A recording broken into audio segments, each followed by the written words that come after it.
Gunsmoke, starring William Conrad. The story of the violence that moved west with young America. And the story of a man who moved with it. I'm that man. Matt Dillon, United States Marshal. The first man they look for and the last they want to meet. It's a chancy job, and it makes a man watchful and a little lonely.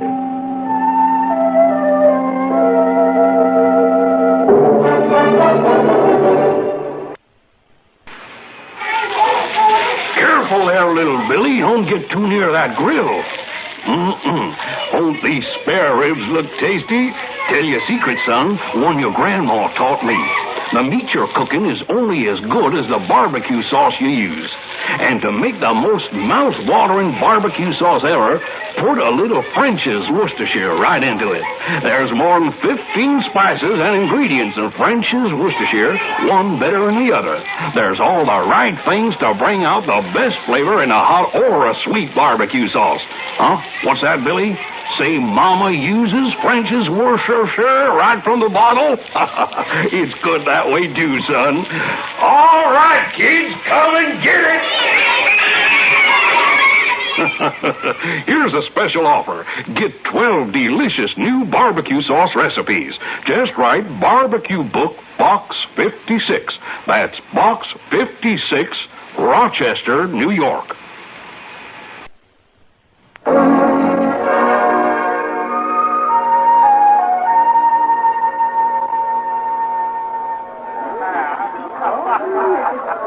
Well, it doesn't look like your customers are in any hurry to go home tonight, Kitty. They're really roaring. Yeah, it must be the sign of the moon or something. Well, whatever it is, it's good for business.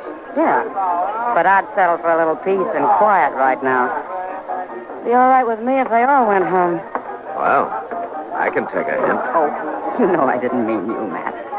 Have another drink. No? No, I don't think so, Kitty. Oh, Matt. Don't worry about it, Kitty. I'm tired. I just want to turn in. Oh, all right. Okay. I'll see you tomorrow, Kitty. Sure, Matt. Night. Good night.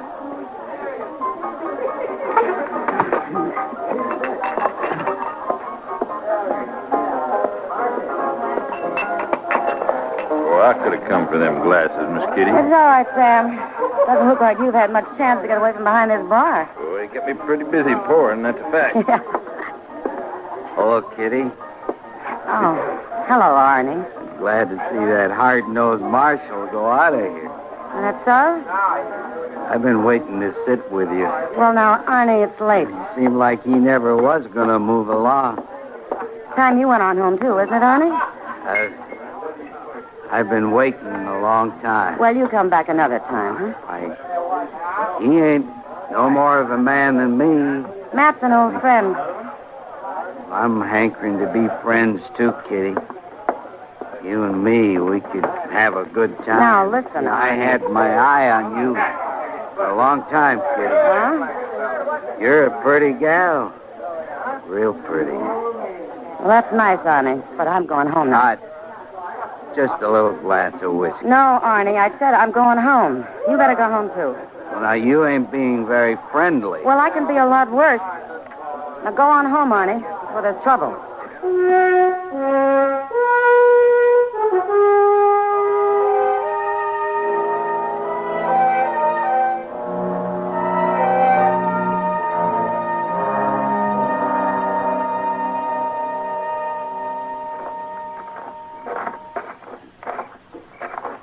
Been a little friendly.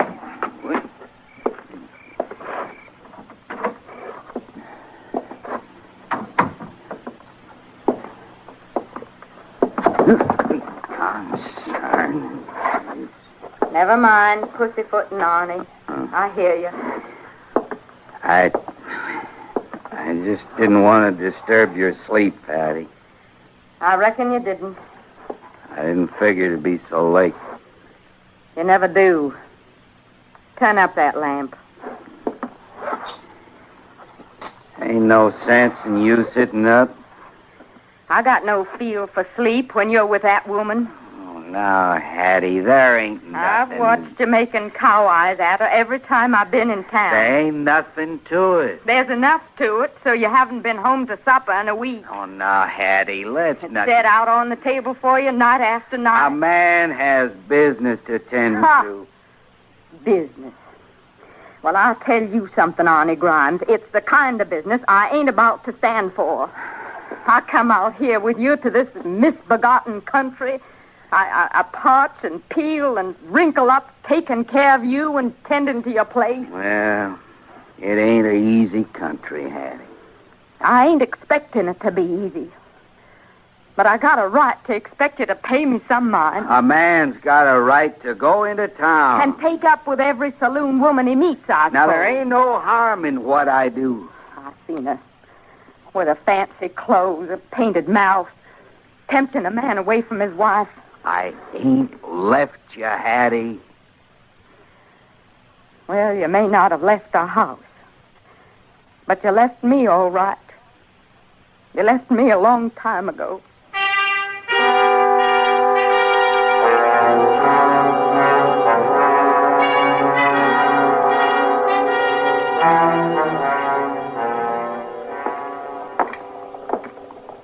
Thanks for dinner, Matt. Sure.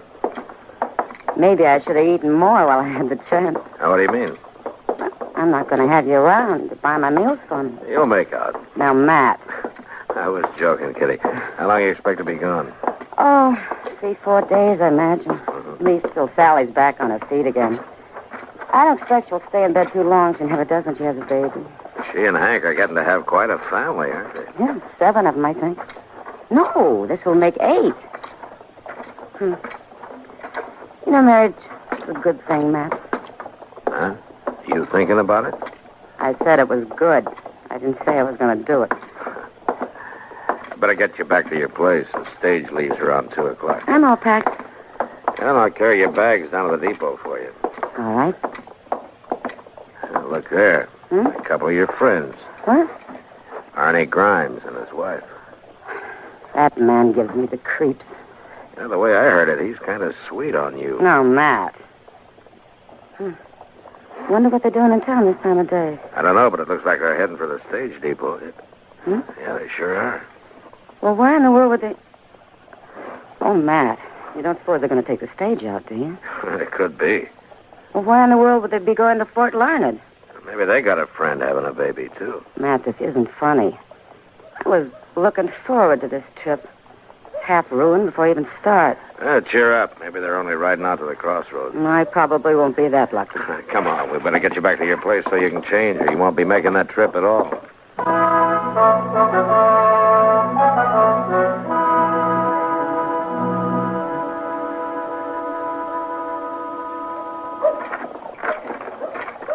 Here you go, Jim. Oh, Marshal, I didn't see you standing there. Might as well put this bag up, huh? Yeah, sure. You riding with me today, Marshal? Not me, Jim. Miss Kitty. She'll be along in a minute. Well, I guess I should have known. This ain't exactly your kind of bag. No, not exactly. Yeah, Miss Kitty going far? At Fort Larned. You think you can keep that rig on the road? Well, now, Marshal, seeing as Miss Kitty's a passenger, I'll sure try. She'll be glad to hear that. Hello, Marshal. Oh, Arnie. Miss Grimes. Afternoon, Marshal. Give the man the bag, Arnie. He ain't going without it. And tell him to be careful with it. Oh, I'll be careful, ma'am. Yeah, I'll take it. Marshal, did I hear you say Miss Kitty was taking this stage? That's right. Well, what do you know? Arnie, give me a hand into the stage. All right, Hattie, all right. And you needn't think you're going to stand out there in the street waiting to ogle her either. You come up here on the stage and take your seat. I'm coming. So long, Marshal. So long, Arnie. Have a good trip. You needn't worry about him none. He'll have a nice trip, all right. He's already started lollygagging about that woman. You keep your mouth shut, Hattie. She's a friend of the Marshal's. I wouldn't be surprised. She's a friend of most of the men, ain't she? Hattie. Sorry, Marshal. Never mind, Arnie. You better get in and sit down. Yeah, reckon I'd better. Matt. Oh, you just about to give you up, Miss Kitty. Thanks for holding up, Jim. Sure. Well, Matt, I'll see you in about a week. All right. You give my regards to Hank and Sally, will you? You tell him to send me back a cigar. Yeah, well, Give you a hand up, Miss Kitty. I can manage, thank you. Joe, sit down there. Yeah, all set. All right, take her away, Jim. Okay.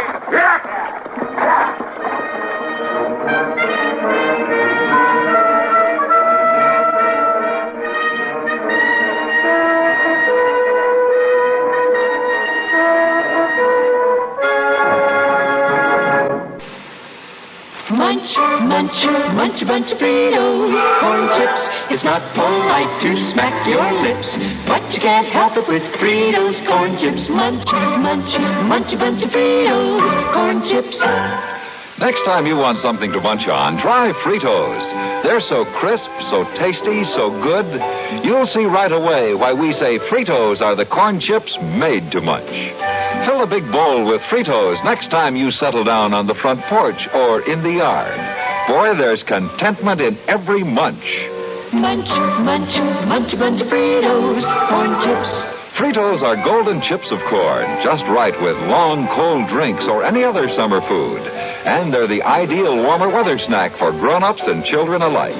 Get a bag of Fritos corn chips today and munch a bunch.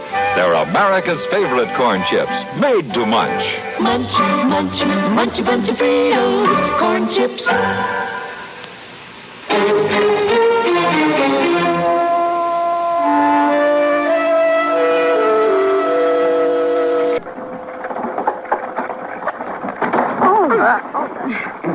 Seems like that driver could at least miss the biggest holes in the road. You all right, Kitty? I'm all right.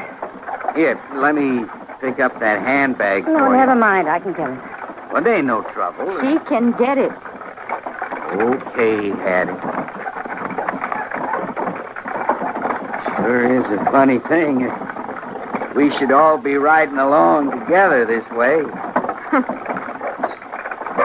Hattie and me ain't been up to see your folks in 2 years. I reckon you don't make this trip often neither, do you, Kitty?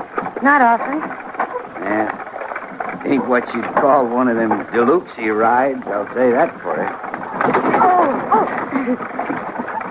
It just seems like we might as well be riding down a wash or a gully as on this road.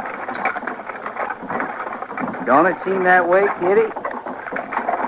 Wouldn't you say? I guess so. I always say, though, that when you're traveling, it's the folks you're with that count. It sure is pleasurable to be riding along with you, Kitty. Ain't you got nothing to say to that? Listen, Arnie, I don't feel much like talking. Arnie, quit making a fool of yourself. Now, there ain't nothing foolish about a man trying to be friendly like.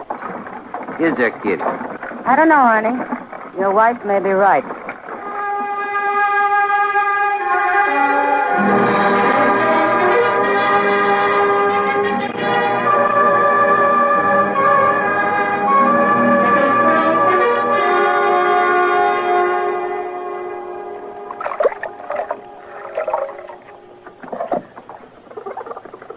Mister? Don't bother me, boy. I'll get these windows clean and get in out of the sun. Mister? I told you to quit bothering me. Go on now, get. You aiming to get them windows clean? My land, yes, I'm aiming to get them clean. What do you think I'm scrubbing at them for? You ain't got that top one over there. Yeah. Now, look, you listen to me, boy. I can see it just as plain. You left a big smear. I told you once before, I ain't telling you again. Now, get. You ain't done it right. I don't care if there's a big old smear up there. Boy, I'm going to bang your head in a minute. Now, get. Well, I did miss a smear, too. Bad enough. A body has to bother such chores. Not some smart like kid come along smart enough and let... Well, hello there, Miss Grimes. I want to see the marshal. Oh, yes, ma'am, but he ain't in there right this minute, Miss Grimes. He ought to be back any time. I'll wait for him. Inside there. Oh, well, all right, ma'am. I ain't trying to stop you. Never seen you take time to eat like other folks. Best on these windows anyway. You got more water on you than you got on the windows, Chester. Oh, Mr. Dillon. If you keep on scrubbing, we'll almost be able to see out of that window again. It don't seem to me there's much worth seeing around here. You may be right. Miss Dillon, you better get on in there. Oh? Well, what's the trouble? I don't know what the trouble is, but Arnie Grimes' his wife is waiting to see you, and she don't look like no patient woman to me. Oh. Well, I just soon wash windows. Hello, Miss Grimes. You, wanted to see me? I want you to make an arrest. Well, you better tell me what it's about. That's your business, isn't it, arresting folks? When they've done something wrong. Wrong's been done. And when there's proof. There's proof, all right. Well, who do you want me to arrest? That woman, Kitty. Kitty? Kitty Russell? That's the one, that saloon girl. Miss Grimes, accusing a person is pretty serious business. It certainly is, Marshal, and I want you to lock her up. Well, what's she done? She stole. Stole? Kitty stole? My pin, my diamond pin. I want you to go get it, Marshal, and then I want you to lock her up. Now, Miss Grimes, Kitty had no reason to steal. No reason. She don't mind stealing anything at all. Look, Miss Grimes, I know Kitty pretty well. Maybe you better go home and think this over, huh? I've been thinking, Marshal, a good deal, and I want you to get to the bottom of this. That's your job, isn't it, to protect honest folks? Yeah. Yeah, that's my job. All right, then. You do something about that woman.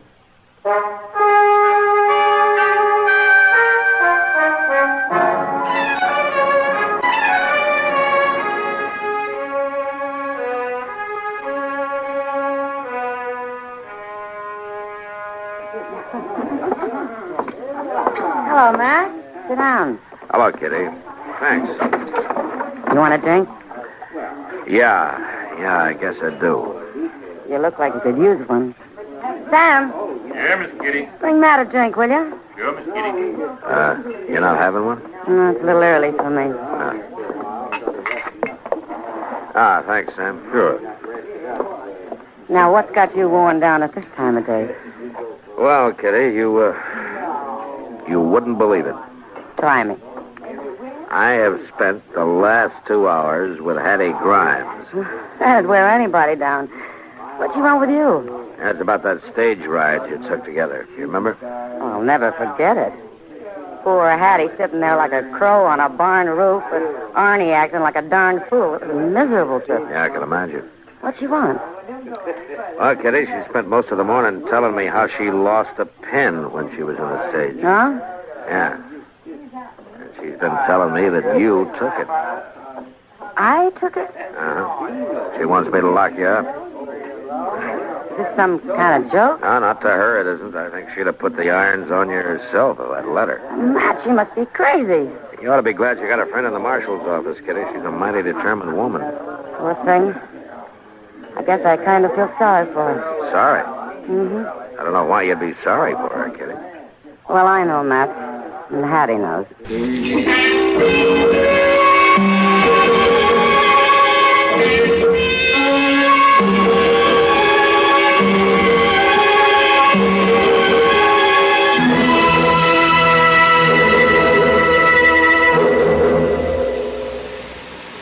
Hi. Maybe you'll recall this tuneful reminder of times past.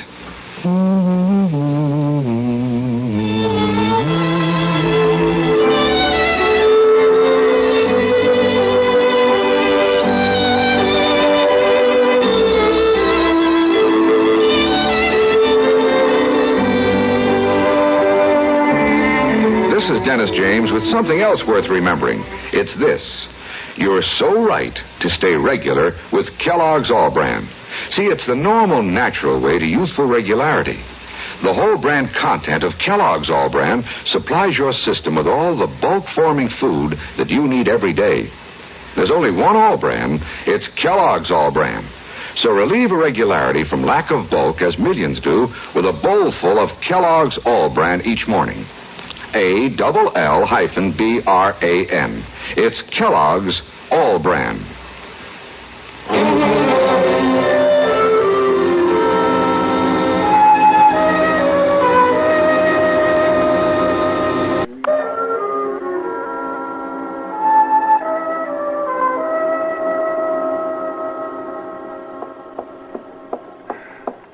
Well, hello there, Miss Kitty. Hello, Hello, Chester. Matt in his office? Yes, ma'am, he is. I was just going for the mail, but I could walk along back to the office. No, with Chester, you. never mind. You go on for the mail. Well, all right, Miss Kitty. If you're sure you don't want me, it ain't far. I'm sure, Chester. Matt? Hello, Kitty. Come on in. Sit down. Matt, look here. Oh, what is it? Oh, where'd you get this? I found it in my bag this morning. I hadn't used this bag since I came back from Fort Larned. Matt, this is Hattie's diamond pin. Hattie's. You want to lock me up? Where'd you get it, Kitty? I don't know, Matt. It was in my bag, and I've no idea in the world how it got there. Well, I know. What? You took it. That's how. All right, Miss Grimes, come on in. You shouldn't leave the door open if you don't want folks to hear. I don't care who hears. Well, you ought to. I guess now the marshal will have to lock you up for certain. Now, look, Miss Grimes, I You've have... got the pin. You can see for yourself. You know I didn't take that, Mrs. Grimes. I know you did. And I want you locked up for it right now. Don't you let her get away. Kitty's not going anyplace. She'll be around if we need her. You're not going to lock her up? No, Miss Grimes, I'm not going to lock her up. That's right. That's right. Take her side. All you men take her side. Well, we'll see what the circuit judge has to say.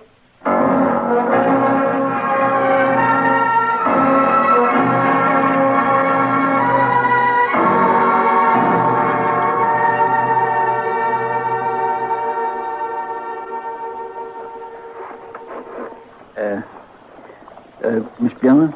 Yeah, Chester? It's all seemed to you. I'd rather you didn't lean your chair back against the window. I cleaned so hard yesterday. Huh? I'm sorry, Chester. I forgot about your house cleanup. Well, it's mean enough to have to do it without somebody... Well, I do declare. Look at there, Miss Dillon. What? Doc's been out already. Yeah.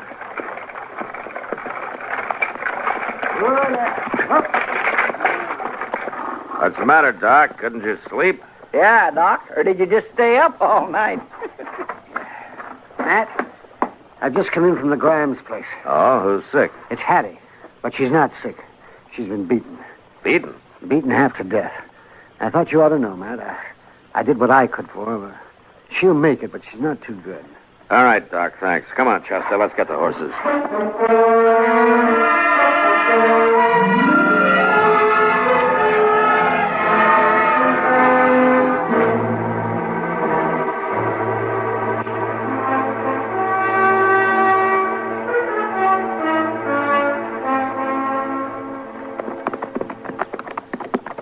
This land around Arnie Grimes' place is good growing land, ain't it, Miss Dillon? Yeah, it's rich soil around here. You'd think a man and his wife could live contented out here, now couldn't you? You need more than good crops for that, Chester. Yes, I suppose you're right. You reckon Arnie done it? Well, he could have. Looks like we're going to get a chance to ask him. Yeah. That is him riding his way. Uh-huh. Let's wait for him.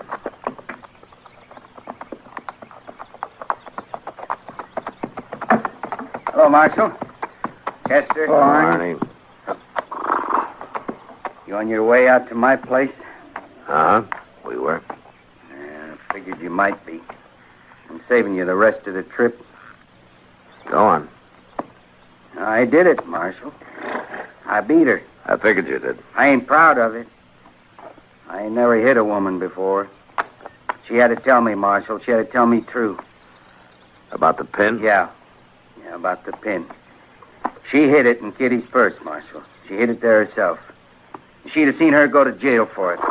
Yeah. So I made her tell me true. I'm ready for whatever the law says. I ain't proud of what I done, and it ain't easy to hit a woman. Not supposed to be easy, Arnie. All right, come on.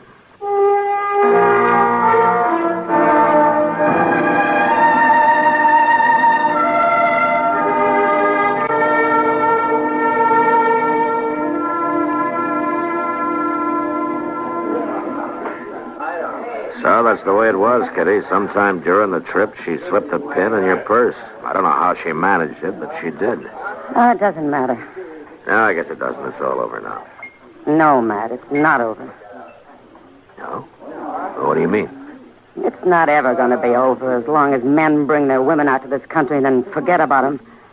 They let them live on year after year, getting older and tireder and lonelier, and never even think about making their lives pleasant or interesting or even bearable. Hey, hold on. You're beginning to sound like a regular prairie preacher. Well, I might take it up. I'd sure never like for things to preach about.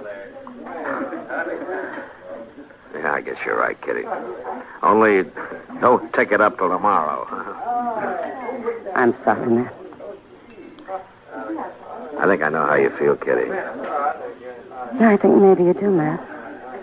I think maybe you do.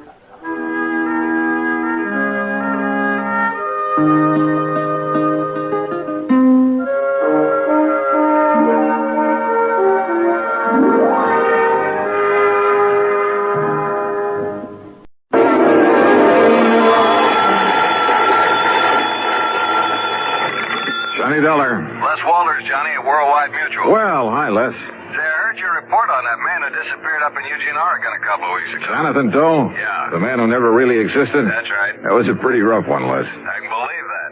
So it ought to be a lot easier for you to find a man who does exist. Or who did. Well, which is it? I wish I knew. His name is Elmer Leumas. Leumas. Loomis. So what happened? I told you he disappeared. I mean, what have you got to go on? Leads, clues, whatever you want to call them. Well, that's the funny part of it. Yeah? Nothing, Johnny. Absolutely nothing to go on. You call that funny? So maybe you better come on over here. We can talk about it. Well, now, Les. Yeah? So maybe you're right.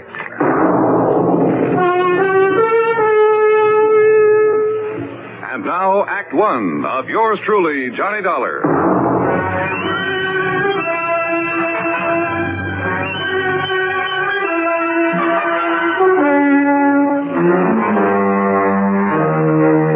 Expense account submitted by Special Investigator Johnny Dollar to the Worldwide Mutual Insurance Company, Home Office, Hartford, Connecticut.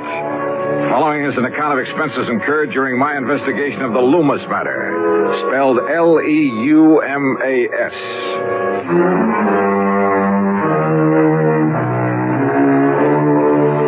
No leads at all, huh? Well, at least it gives me a clean, unplugged start.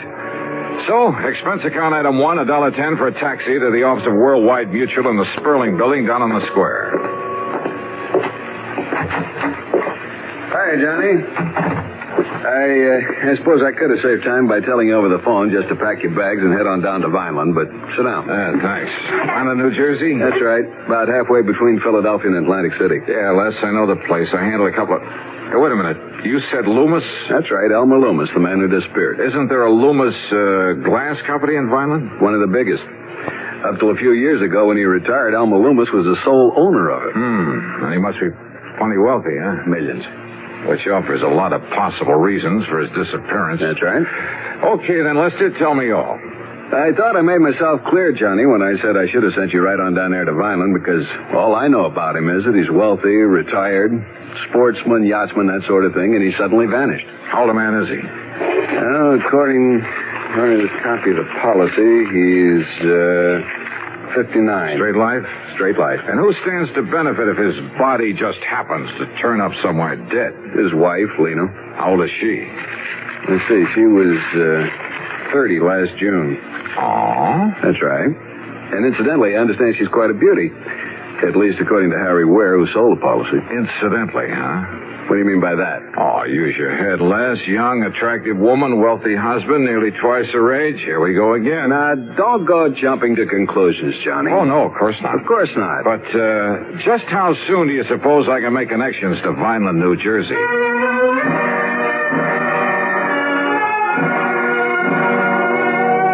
Item 2, $4 even for a couple of taxi fares. One back to my apartment where I packed a bag, the other out to Bradley Field. Item 3, $12.55 for a plane to Philadelphia. Item 4, there in the city of brotherly love, $50 deposit on a rental car. After a late and hasty lunch, that's item 5, 2 1/4, I drove across the Delaware River Bridge and picked up Route 47. South Jersey is flat as a pancake, but full of beautiful homes and rich farmland, occasional cranberry bogs, and lots of big poultry farms and peach orchards. So the drive was a pleasant one. Then, in Vineland, the so-called heart of sunny southern Jersey, I went straight to police headquarters, a block off Landis Avenue, the main drag. I contacted Sergeant Louis Tommaso, with whom I'd worked before.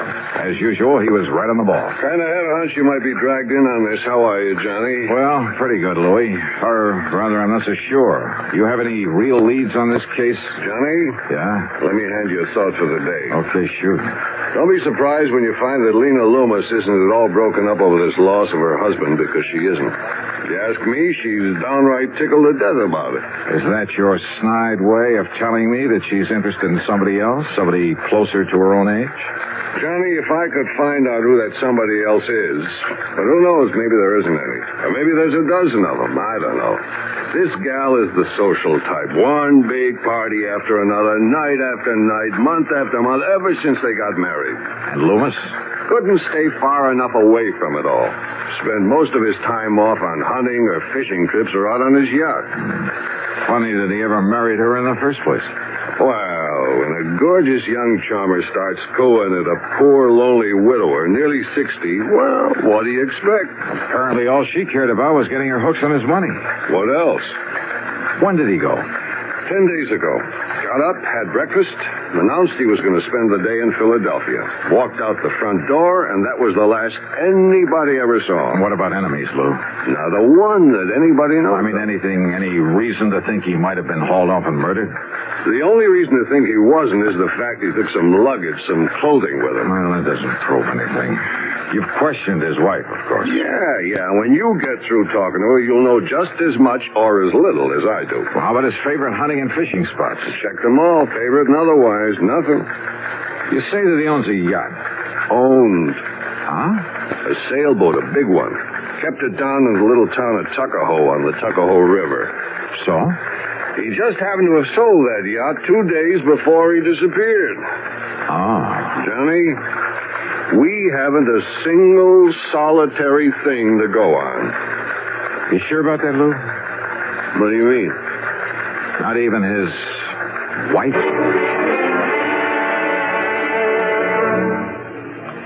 Act 2 of yours truly, Johnny Dollar, in a moment.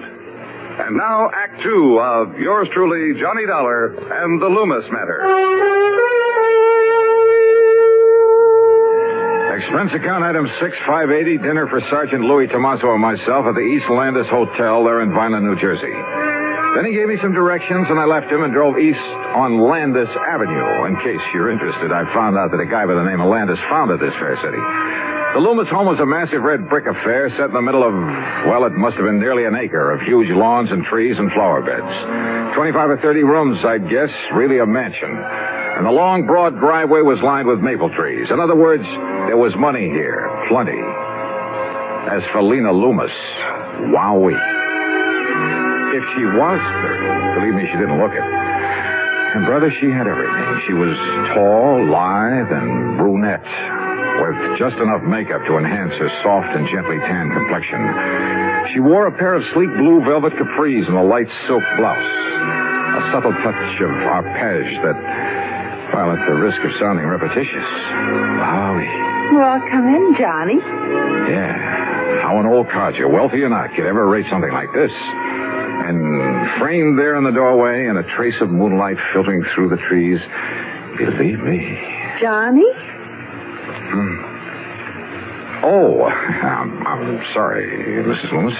Mrs. Leumas? And with that look in your eye? It's Lena, and you know it, and come in. Yeah, sure, thanks. Oh, darn it, you would come the one night when I'm not having a party. In here, Johnny. Yeah. The place is dead as a doornail. Then I suppose I have to give the servants some time off. Sit down, huh? Like a drink? Yeah, I think I could use it. No, thanks. Not even to keep me company? Scotch and soda? A light one. Now, I just knew that was you I saw down on Landis. What? What'd you say? I say I just knew you'd be coming down here to investigate Elmer's disappearance. So when you rang the doorbell just now, I wasn't the least bit surprised. Oh, that's so? Elmer was always a great fan of yours. Your radio program, I mean. Where you tell about all those cases you solved. That's why I knew you the second I saw you. I see. Well, now, Lena. Johnny, I'm so fed up with answering questions about him. That Louis Tommaso from the police department has just about driven me crazy with him. He is kind of a cute guy, though, isn't he? Do you know him? Well, as a matter of fact, I talked with him just before. Here's your drink. Oh, thanks. Bottoms up. Huh? These glasses must hold about a quart. Oh, well, you know what I mean. Skull. Yeah, skull. Now, Johnny, I don't know how much Louis told you about Elmer vanishing this way, but whatever it was, there's nothing more I can tell you. He's gone. That's all. And you know something? I don't mind a bit.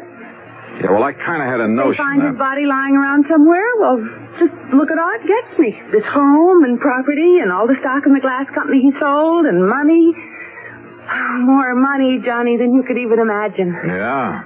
And I believe that his insurance amounts Oh, to the quite a lot. insurance. Oh, that's nothing compared to all the money he has lying around in banks all over the place. It'll all be mine. And if you don't think I know how to use it... You know, there are a couple of things that might put a crimp in your plans, Lena. What Lena wants, Lena gets. Why do you think I ever married Elmer in the first place? Ooh, Elmer. Isn't that a terrible name? Suppose I find out that he's been murdered. Now, who would ever want to murder poor, sweet old Elmer, and why? Oh, maybe to get hold of all this money you've been talking about. Of course not. I told you I get everything. That's exactly what I was... He just doesn't show up after 7 years. Well, you know, the statute of limitations. Oh, yeah, I know. And what if he does come back? You know, suffering from amnesia, or maybe he was in an accident somewhere, you know. Wow. So I'll do what I can to keep him happy as long as he lives, and then I'll have it all. I don't love him, Johnny, not a bit. But I do try to keep him happy. It's the least I can do. Lena... And then when he dies, well, like I said... Lena, listen to me. He's a handsome old dog. I'll say that for him. You see? There in that picture on the table beside you. Yeah, I see. But now listen... Tall and wiry with that big shock of hair. Yes, I see it. But why he kept that mustache and Van Dyke? Well, they made him look even older than he was. I mean, than he is. What did you mean, was? What? Now, Lena, listen. There are some things I want to know. How about another drink? For instance, your husband had a yacht. Oh, didn't you know? He sold it just before he disappeared. To whom? Does it matter? Yes. Well, it was some man by the name of... Well, here's the bill of sale. His name is Samuel Remley. Remley. Right here. R-E-M-L-E, Samuel Remley. At Tuckahoe, New Jersey. So now you've asked a question, you've got an answer, so let's have another drink, huh? So help me, I simply couldn't pin her down to answering my questions. After a solid hour of trying, all I ended up with was an invitation to stick around for a big party she was throwing the following night. Young, charming, attractive, yes. But trying to make sense with her was a lost cause. Finally, standing out at the front door ready to leave, I decided to switch my tactics. You can't mean that. That is exactly what I mean, because from what you've told me, what little you've told me, there's only one conclusion I can draw. John. And you somehow contrived to have your husband done away with, to get your hands on all that money you've been yapping about. Don't you see I get it all anyway, sooner or later? Well, why wait, huh? Even if I have to wait out the 7 years for that statute of limitations. Now listen, Johnny. Yeah? I don't like this. I don't like the way you're accusing me. You're threatening me. That's right. I gave you all the chance I could to cooperate, but you wouldn't take... Now, you just get out. You get out of here. Sure, for the time being. No. You stay away from me. Don't you ever come back You here. better play it my way, Lena. No. Get out. Oh, well.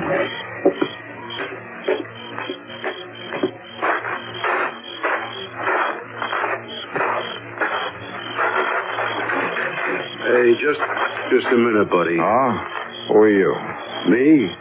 I just happened to be looking out for Mrs. Leumas. Yeah? Yeah, and I don't like what I was hearing just now. Oh, that's too bad. Now, if you get out of my way... Oh, no, you don't, Buster. Oh, no? Jerry? Jerry. That's right, me.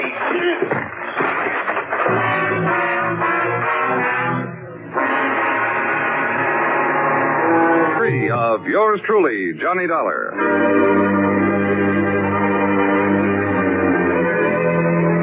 When I came to, my card case was gone. There was a lump on my head that must have been made by a blackjack. And inside my head was the solid conviction that Lena Leumas was, without question, responsible for the disappearance, possibly the murder of her husband. I climbed painfully back into my car, drove to the hotel, and after a dirty look from the night clerk, got a room and hit the sack. Early the next morning, I was down at police headquarters. Well, Not having had a good look at them, you don't give us much to go on. Yeah, well, look, if you pick them up, Lou, let me take care of them. Now, Johnny... Let's just say I want to question them. Did you get anywhere with Mrs. Leumas? Oh, Lou, the only question I got straight answers for was... Hey, wait a minute. Yeah? The yacht. Did you check out that yacht? I told you Leumas sold it just before he disappeared. I saw the bill of sale on it myself. Yeah, so did I. But, Louie, I got a hunch. How far is Tuckahoe? 35 miles. He kept the boat at Wilson's Landing. Good. Now listen, Johnny. Lou, I'm going to play this hunch for all it's worth.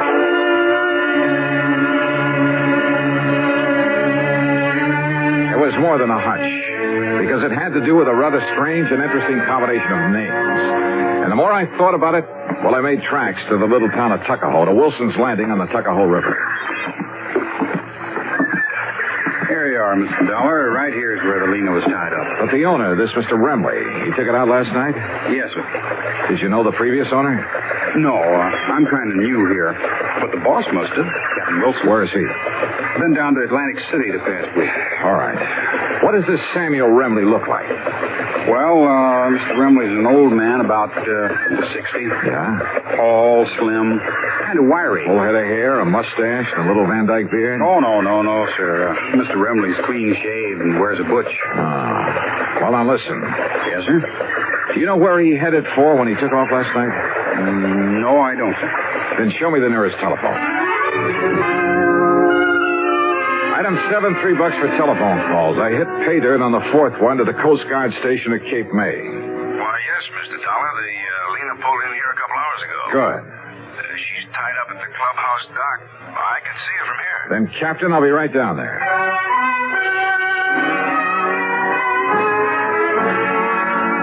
The highway police must have all been looking the other way, for I'm sure I deserved a handful of tickets for speeding on the trip down to Cape May. And there I found the Lena, tied up and taking on supplies. The owner? Well, when I told him who I was, he spread his hands quietly, smiled, led me down into the cabin, and poured a couple of drinks. Salute, Mr. Dollar. Salute, Mr. Well, is it Leumas or Remley? Either. The names tip you off? It took a while to get through this thick skull of mine, but, well, the rather unusual spelling of your right name, Leumas. Yes. And spelled backward, it comes out Samuel. Elmer spelled backward comes out Remley. Elmer Leumas, Samuel Remley. So obvious, I hoped it might be overlooked. But... Oh, incidentally, I'm sorry about Pete and Jerry. Pete and Jerry? The bodyguards I left for Lena. Unknown to her, of course. Oh, yeah. I can't wait to meet those boys again. But I wanted to be sure she'd be watched over while I was away, taking time to really figure out what to do about her, about our rather pitiful relationship. That's the reason for the disappearing act? Yes. I knew that if I suggested just going away alone, she wouldn't hear of it. So...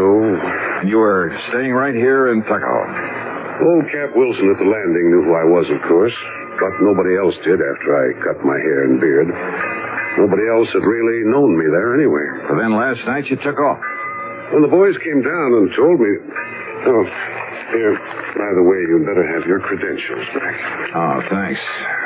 Where were you going? I don't know. Most anywhere. I might have realized I wouldn't get away from you, though. I'm a great admirer of yours, Dollar. Well, thanks. So, what now? You've, had time to make up your mind? About your wife, I mean? No. Yes, I suppose so. Well, I don't know of any formal charges I ought to make against you. Of course, the Vineland police. I'll somehow try to make up to them for all the trouble I've caused them. Would you like to sail back to Tuckahoe? No, thanks. I've got my car. And who knows? Maybe you'd like a little more time to think. Alone.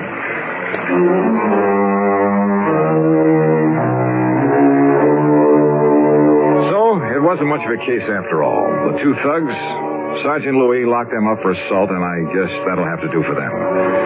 As for Leumas and his wife, well, I'm glad it isn't my problem.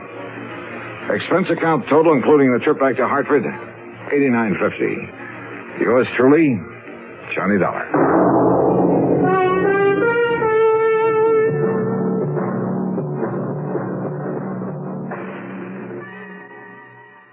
This is your FBI.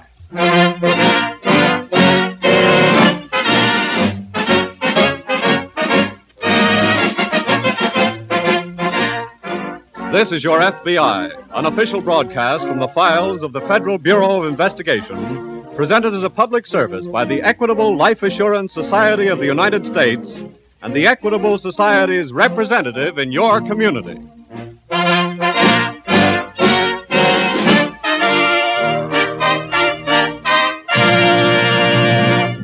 Later in tonight's program, our sponsor, the Equitable Life Assurance Society of the United States, will have a special announcement for homeowners, future homeowners as well as present. Please have a pencil and paper handy. This is America's finest plan for home ownership, and it offers so many advantages in economy and security that you will surely want to write down the instructions for getting further information. Get ready for the good news on America's finest plan for home ownership.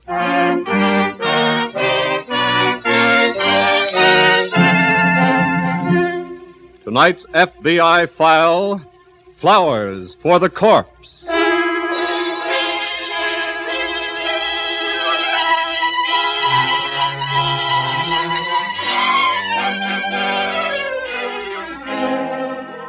Professional thieving is a business, and some forms of it, just as some forms of legitimate business, are conducted on a nationwide scale, with accomplices in major cities throughout the country acting as sales outlets for the stolen goods. But your FBI, one of whose jobs it is to smash these rings, also operates on a nationwide scale. And no matter how cunning the methods of the one, they are no match for the unrelenting vigilance of the other. And it is inevitable, as illustrated in tonight's case from the files of your FBI, it is inevitable that sometime, at some point, the twain shall meet.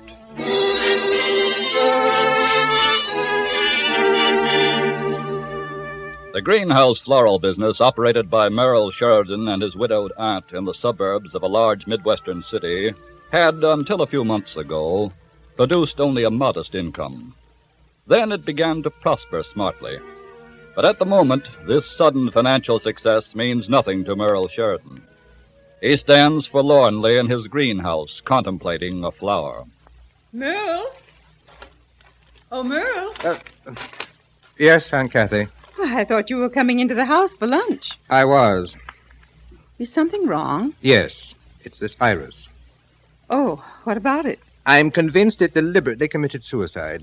But I thought it was doing so well. It was. Well, perhaps you can revive it. I wouldn't give the stupid thing another chance. Oh, look, isn't that Mr. Durham outside? Yeah. Oh, yes. I'm sorry to say.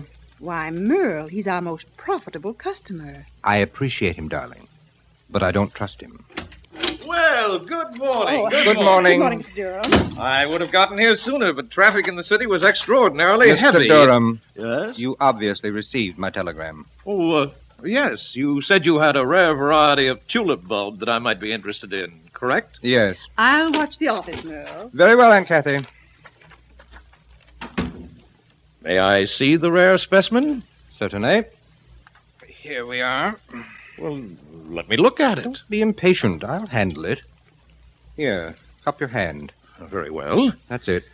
Now I shall pull its false bottom out by the roots, thusly, and... Good Lord, Sheridan. Does it please you? Why, it's one of the most beautiful emeralds I've seen. It's the late property of some plushy dowager, I'd say. Why, it's at least 20 carats. Aunt Kathy and I will settle for $25,000. Well, I'll do the best I can. You'll probably sell it for twice that, but remember, you will still get only your usual 1/3 share. Now, look here, Sheridan. I've told you before. You're entitled to a larger share. I know. This is a precarious enterprise for all of us, but I've spent nearly 20 years building my business, and if I'm caught in just one of these transactions, what happens to the house of Durham, and where am I? Aunt Kathy and I will see to it that you have fresh flowers in your cell every day. Now, see here. That's enough. Just dash on back to the House of Durham, old dear, and do the best you can for 1/3.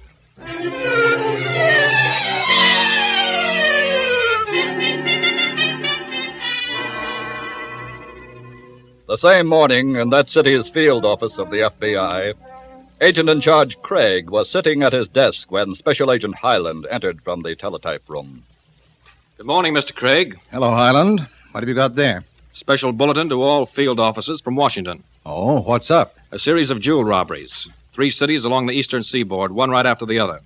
Sounds like the work of one gang. Yes, here's the bulletin. Mm-hmm.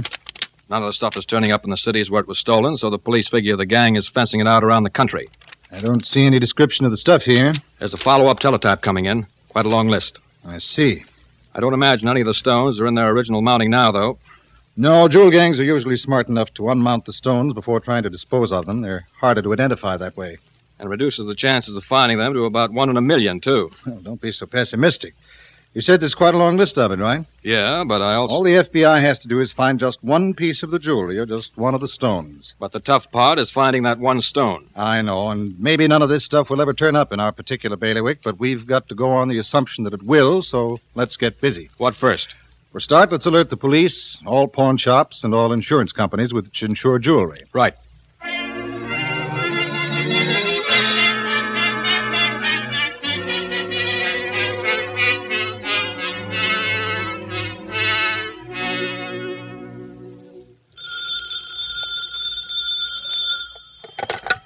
Hello? Hello, Sheridan? Oh. Hello, Durham. I've just deposited my personal check for $20,000 to your bank account. For what? I sold the stone for $30,000 and kept my 1/3 $10,000. Isn't that good news? No. Why not? A little birdie told me you collected $6,000 more as federal luxury tax.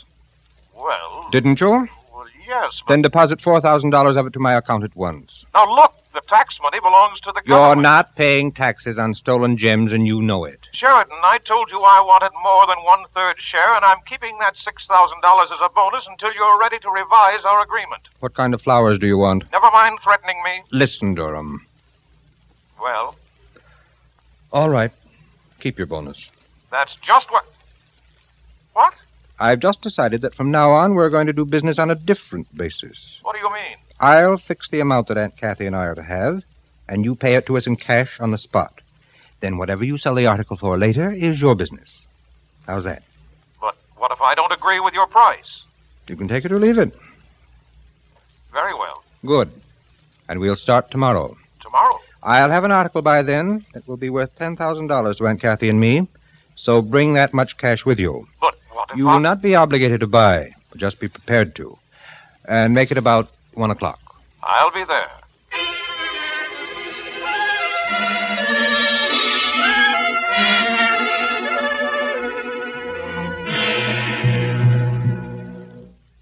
You sent for me, Mr. Craig? Yes, Highland.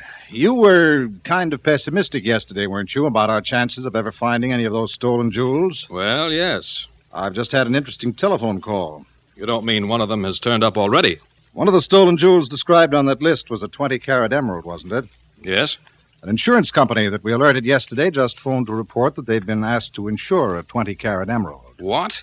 It was brought to them by Mrs. V.A. Madison. Her husband is the head of the Power and Light Company. I know, but you don't think that either he or his wife are buying a stolen emerald? No, they wouldn't have to know it had been stolen. He purchased the emerald yesterday. Where? Why don't you go ask him? I'm on my way now.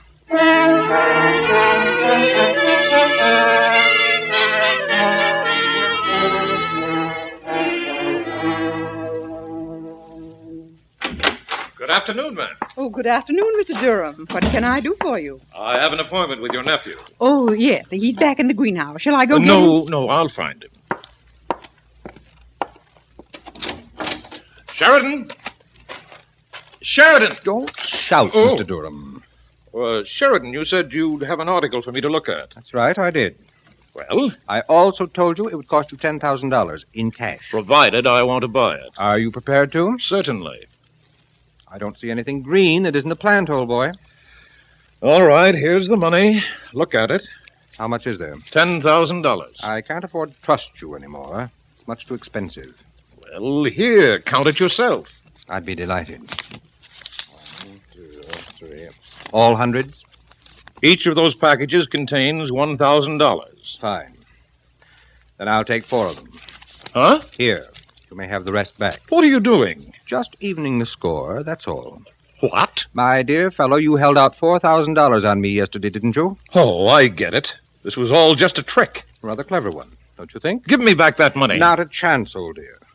Now I must look after the petunias. Why, you... Please go away before I sick the snapdragons on you. Either you give me back that money this minute, Sheridan, or you'll do what? I'll tell the police that you commissioned me to sell a 20-carat emerald for you yesterday. Really? And after I had innocently incriminated myself, you confessed that it was stolen and offered me more stolen jewels to get rid of. That would be very unwise. Look, I want to get out of this business anyway. You keep the $4,000. I'm going to the police. Just a minute, Mr. Durham. What? You're not going to make trouble for us. Get out of my way. Sorry. Thank you, Aunt Kathy. You're so considerate.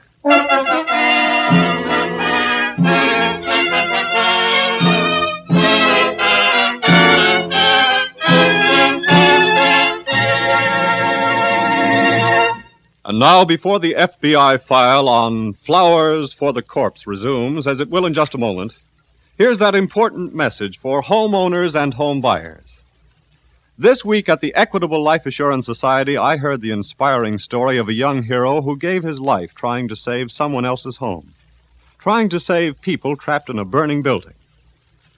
Not long before his death, this gallant young man had started to purchase a home for his own family under the Equitable Society's Assured Home Ownership Plan. Thanks to his foresight, his widow didn't inherit a mortgage. She inherited a home she now owns free and clear. You see, the Equitable Society's Assured Home Ownership Plan offers home buyers these 5 important advantages.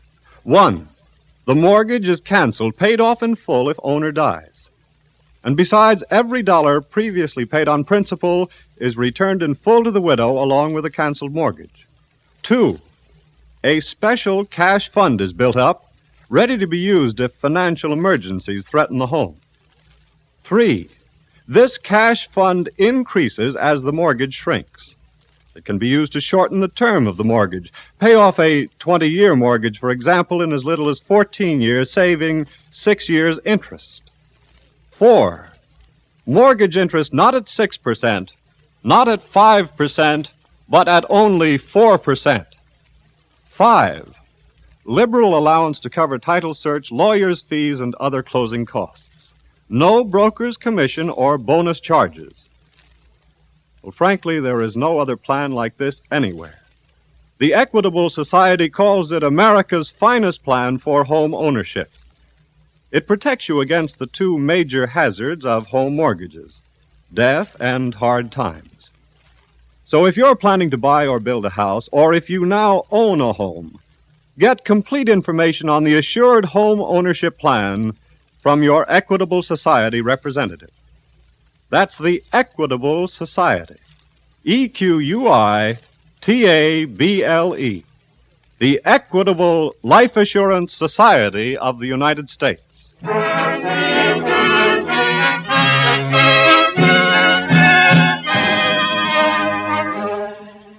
And now, back to the FBI file, Flowers for the Corpse.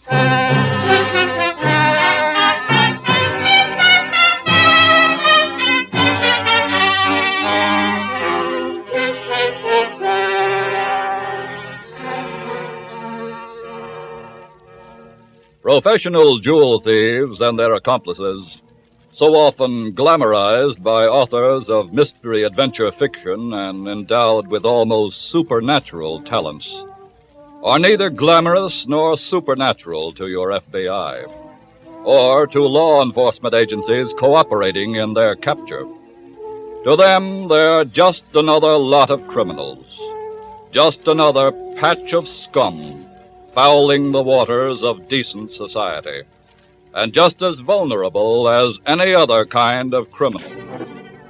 At about the time the jeweler Durham was making his fatal visit to the Sheridan greenhouse, Special Agent Highland of the FBI was concluding his visit to V.A. Madison, purchaser of the stolen emerald. A little later, accompanied by Agent in Charge Craig, he visited Durham's office. I'm sorry, but Mr. Durham isn't in. Are you his secretary? Yes. Well, then perhaps you can help us. We're special agents of the FBI. The FBI? That's right. But what? It's about a stone which Mr. V.A. Madison purchased here a couple of days ago, a 20-carat emerald. What about it? Mr. Durham told Mr. Madison he had obtained the stone through the liquidation of an estate that same day. Yes, that's true. We've just checked, and there is no record of any such estate liquidation. What? But the emerald exactly fits the description of one stolen in an eastern city recently. Good heavens, what? There must be some mistake. I'm afraid the mistake is Mr. Durham's in knowingly receiving and disposing of stolen goods. Now, where did he really get the emerald? I don't know. Has he gotten other stones the same way? Well, yes. I mean, that is... We're convinced Mr. Durham is dealing with agents of a ring of jewel thieves, miss. Well, if he is, I don't know it. They don't come Craig. here. Yeah. I found this on Durham's desk. What? Flowers are my hobby, you know, and this is a Dutch variety of tulip bulb. Well, what about it? Well, it's not only an odd place for a tulip bulb to be, but this is a very odd bulb. What do you mean? Take hold of the roots at the bottom and pull. That's it. Well, what? What, the bottom comes out? Yeah, and the bulb is hollow inside. Oh, for the love of Pete. What do you know about this, miss? I didn't know that about it. What do you mean?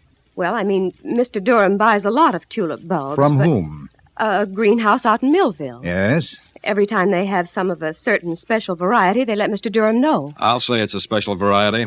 Sounds like the florist could be the fence. Sure, and hides the stuff in hollow tulip bulbs. What's the name of that greenhouse, miss? It's Sheridan's. Highland, I'll stick here and wait for Durham. Right. And since you speak the flower language... I'll get out there and start speaking it right now.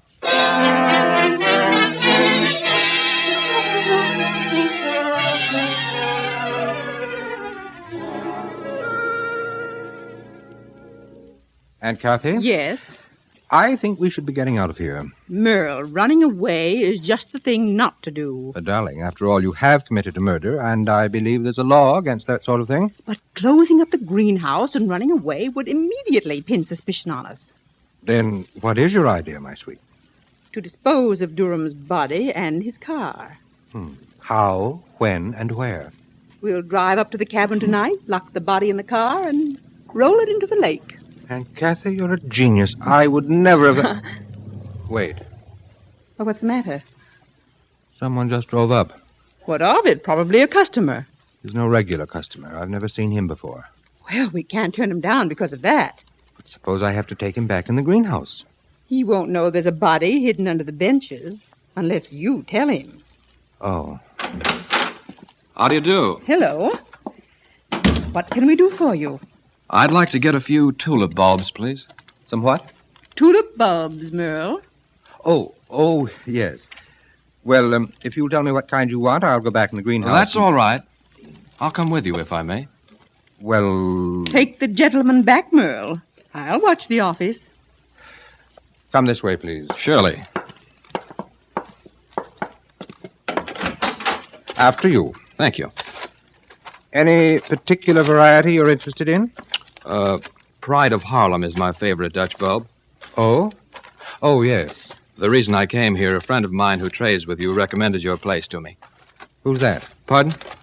Your friend, I mean. The jeweler, J.P. Durham. Just a minute. Yes? Who are you and what do you want here? Well, I don't understand. You're lying to me. You're no friend of Durham's, and you didn't come here to buy tulip bulbs. You're making my work awfully easy for me, Mr. Sheridan. What? So I may as well admit now that I'm not a friend of Durham's. I'm a special agent of the FBI. FBI? And I'm not concerned with the bulbs themselves, but the jewels that you conceal inside some of them. Look here. Furthermore, I'd like an explanation for what looks like blood on the floor over there. Also the car outside with the monogram JPD on the door. You'd better put your hands what? up, Mr. FBI. Thanks again, Aunt Kathy. Merle, I think we'll have 2 passengers in that car up at the lake tonight.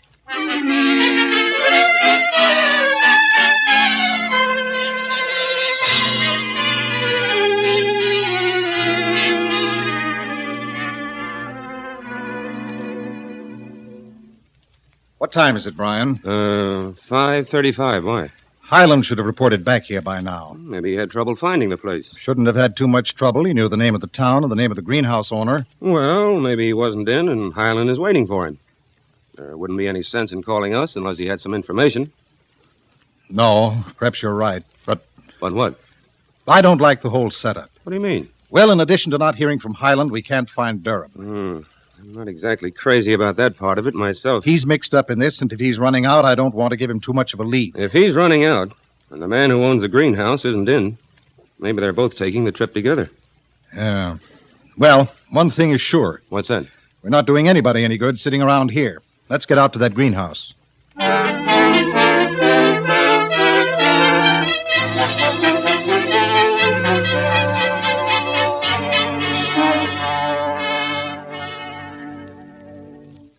Merle? Did you get Durham's body in the car? Yes. I didn't realize my own strength. Is there anything else we have to do?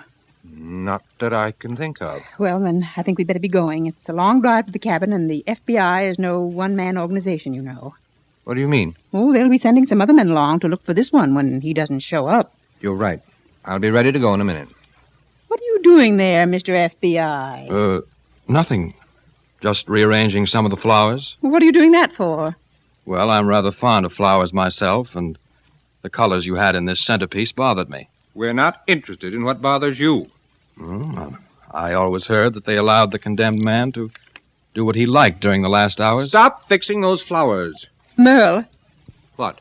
Did you check the gas and oil in Durham's car? It won't be a very good idea to be stopping anywhere with our passengers. Everything is taken care of. Let's go.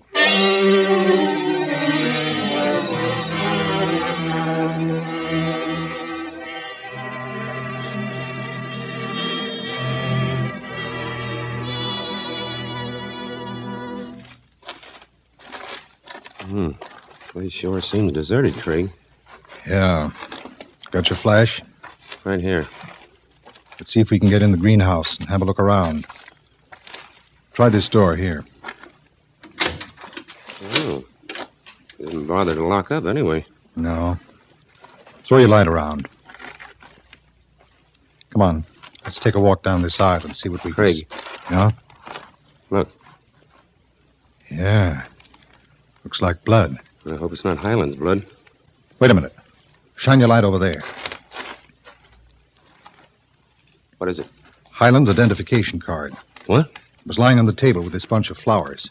Say, those flowers seem to be arranged in a special way. Yes, and I've got a hunch it's supposed to mean something. You think Highland managed to leave us some kind of clue? Yes, he knew his flowers, and flowers have special meanings.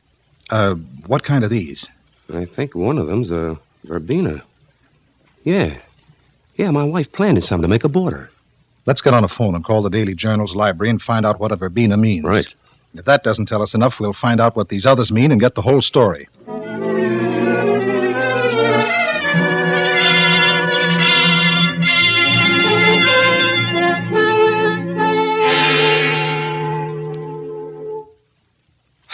This is getting to be a bore. Now, Merle, just relax. After all, we can't roll a car and two bodies into the lake as long as that moonstruck couple is parked down there. Well, you'd think they would have had enough smooching in 2 hours. Wait a minute, I believe that... Yes, they are. They're driving off now. Thank heaven. Well, Mr. FBI? I think I know what you mean. You'll please walk out of the cabin to the car and get in beside the late Dr. Durham. Well, I guess the message I left for my associates to find has failed me. What do you mean? What message? The flowers you made me drop. My identification card you didn't see me drop. What? Surely you know the language of flowers. The verbena meant pray for me. That was to let them know I was in your power. And the milkwort means hermitage, which they could easily translate into this isolated cabin of yours. Very clever. But I'm afraid they wouldn't know where this cabin is. Your friends and neighbors do, and they'd gladly cooperate with the FBI. Then, Aunt Kathy, I'd say let's get this over with and move away from here. Yes. Get up from there and start for the door. Okay. Drop that gun. Oh, Craig, am I glad to see you. We finally figured out your message, Highland, but we were afraid we'd be too late. It is too late for Durham. And it could have been for me unless... Well, do you know what smooching is? What? I'm very thankful for it.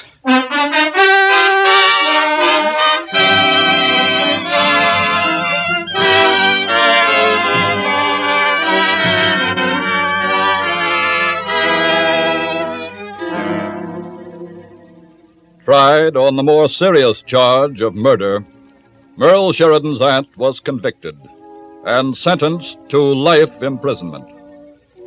Her nephew received a long term in a federal penitentiary for receiving and disposing of stolen goods.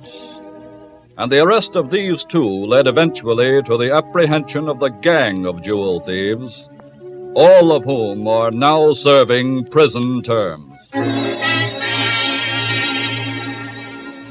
Yes, professional thievery is a business, operating sometimes on a nationwide scale. But likewise, the law operates on a nationwide scale. And no matter how cunning the methods of the one, they are no match for the unrelenting vigilance of the other. And it is inevitable, always, that sometime, at some point, the twain shall meet.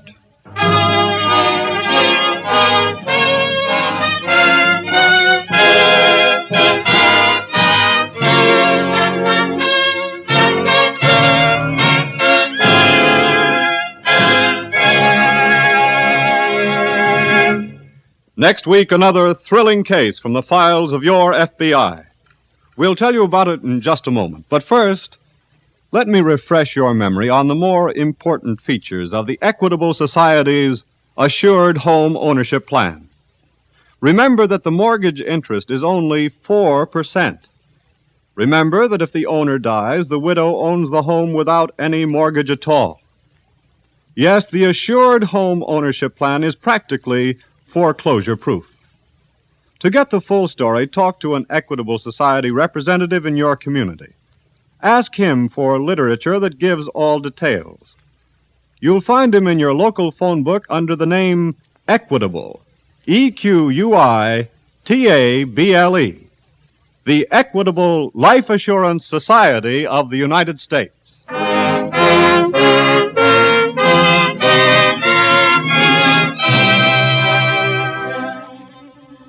Next week, we will bring you another colorful story from the files of the Federal Bureau of Investigation, The Friendly Killers.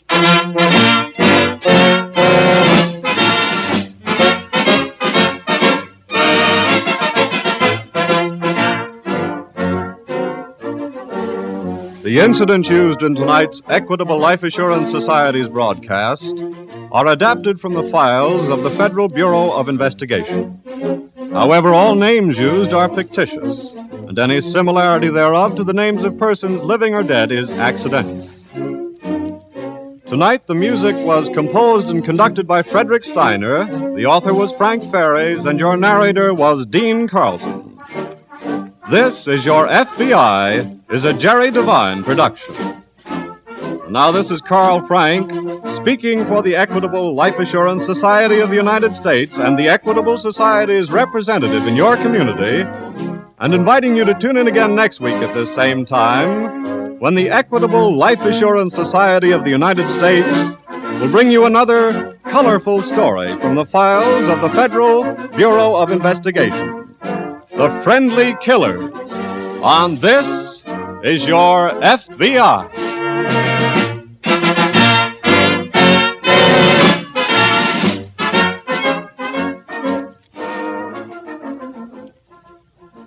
Broadway's my beat. From Times Square to Columbus Circle, the gaudiest, the most violent, the lonesomest mile in the world.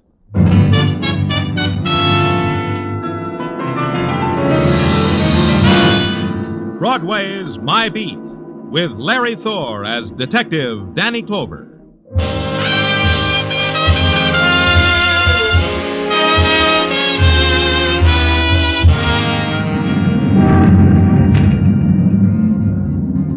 Broadway.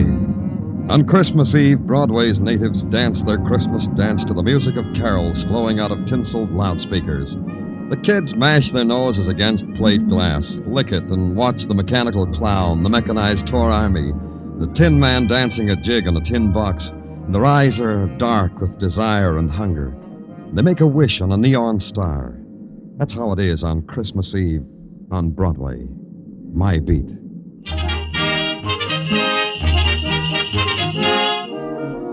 On the morning of the day before Christmas, creatures are stirring at police headquarters. There's the patter of tired feet and the sound of manly giggles as little gifts are hidden in desk drawers or poured into Dixie cups or slipped under the police blotter. And in my office, there's a kid I knew, name of Marty Wednick. Danny, I don't like to disturb you at this unmentionable hour. 10 o'clock in the morning, unmentionable? You kidding? Sleep has not yet fled from my starry eyes.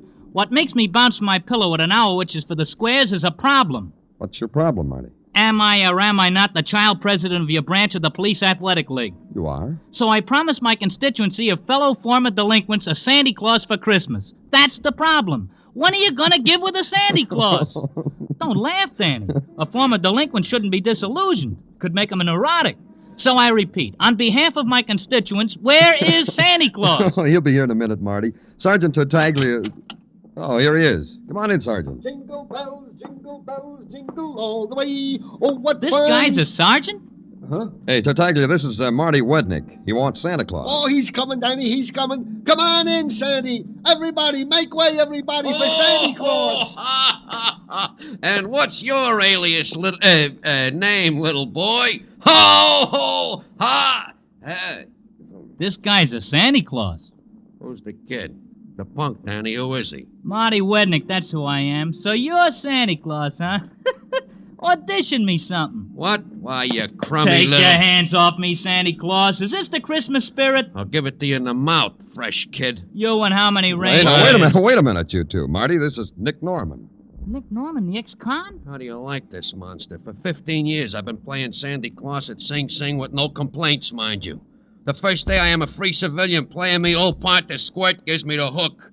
I resigned from Santa Claus. I didn't get treatment like this even from the guards. Take it easy, Nick. Marty didn't mean it. Did you, Marty? How was I to know that Santa Claus here was the world-famous light-fingered safecracker? Ex-light-fingered, world-famous safecracker, you. Well, does he meet with your approval, Marty? Well, the costume is sloppy, the beard's moth-eaten, but yeah, he'll do. Don't do me no favors, punk. You want to know something, Nick? What's something? I like you. I think you are the best Santa Claus it has ever been my privilege to present to my constituents of the PAL. This is from the heart, Nick. Oh, that's better. You gotta show respect for Santa Claus. What time's your party? 8 o'clock tonight. You'll be there? I'll be there. Well, so long, Danny, Sergeant, Santa Claus. See you at the party. Merry Christmas. That's a good kid. Appreciates the finer things. Feels good to be out, huh, Nick? 15 years is a long night without sleep, Danny. Yeah, feels good. And thanks for the job of Santa Claus. I would miss it after all these years. The deal we made. That feels good, too, huh? Oh, yeah, the deal. Sure, Danny. I'll keep my promise to you. That's good. You won't forget what happened 15 years ago on Christmas Eve. How can I forget? It was like today. I was all dressed up like Santa Claus. I had a few idle hours, and right in front of me there just happened to be an idle safe. So I cracked it. So I got caught. Uh-huh. And what are you going to do now, between now and 8 o'clock, the time the party starts? Walk the thoroughfares and wish everybody joyous tidings and pat kids on the head. And leave their mothers' purses alone. Oh, Danny, how can you talk to Santa Claus that way? I promised you that... Sure you did. Hey, Tartaglia. Yeah, Danny. Tag along with Santa Claus. Fresh air will do you both good. Oh, gee, thanks, Danny, thanks. You know, the fresh air will do us both good. Yeah, but hold his hand, Tartaglia, so he won't get lost. We don't want him to get lost, do we? Oh, no, Danny. No, because what's Christmas without Santa Claus? Have fun, boys.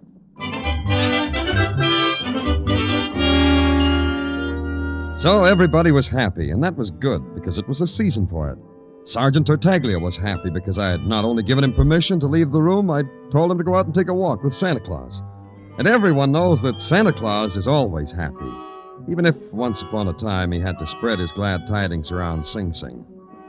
I considered it a while, and then I decided to inhale the bloom of Christmas as it filtered through police headquarters. And it made me feel happy, too. It lasted for 2 inhales. The sign on the door says Lieutenant Danny Clover. I don't believe in signs. What's your name? What's yours? I came prepared for a question like that. Here's my card. Thanks. Simon Larrabee, real estate and rentals. You renting something, Mr. Larrabee? That would give you the upper hand. 2 questions to my 1.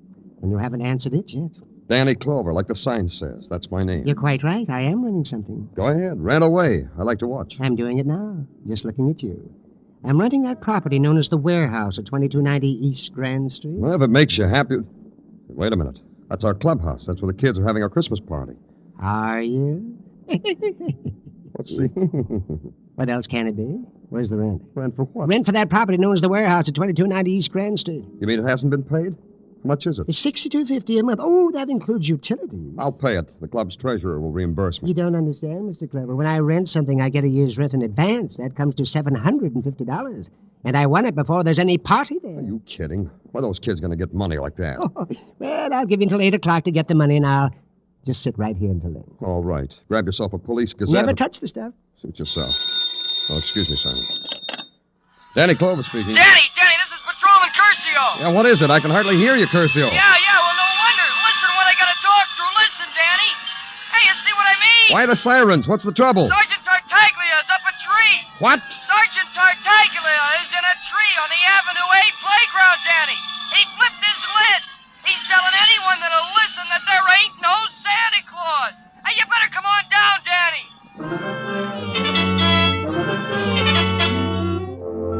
When I got down to the Avenue A playground, it was having the Christmas party of its life. A 30-foot tree, complete with tinsel, candy canes, colored popcorn balls, firemen, and a scared sergeant policeman, forlorn and lost, pinned to its top branch. The fire department finally convinced Tartaglia that a ladder was a safe invention for getting down out of tall trees. At the bottom rung, he almost believed it. When his feet touched the ground, they gave him a blanket because he was suffering from shock. He was about to tell the newsreel boys his ordeal when I faced him. Oh, Danny, I was about to tell the newsreel boys my ordeal. Oh, just tell me first, Tartaglia, because I hardly ever get to the movies. I'll be with you in just a minute, sir. Oh, Danny, it was awful. It was something awful. I only ask this because there's so much about you I don't know, Tartaglia. Why do you climb trees? Oh, I don't, Danny. The height scares me. When I was a child, a tree threw me on the ground. Still, you climbed this tree. Why? Oh, because I'm a policeman. That makes sense. But how? Well, sure it does, Danny. The kids see me, I am a policeman. They need to put a star on top of their Christmas tree. They ask me because I am a policeman and can do such things. I couldn't let the department down, Danny. So you leave Nick Norman alone, all by himself, because you don't want to let the department down. Oh, I knew you would say that. But I trusted Nick, because he is Santa Claus. He told me I could trust him. Sure you can, Tartaglia. But what happened to Santa Claus? He's not around. That's right. There ain't no Santa Claus, like I've been saying. They told me you were saying that. What happened to him, Tartaglia? Well, Danny, whilst I was up in the tree pinning the star, below me I saw a big black bulletproof sedan. What kind? A big black bulletproof sedan. Now I know.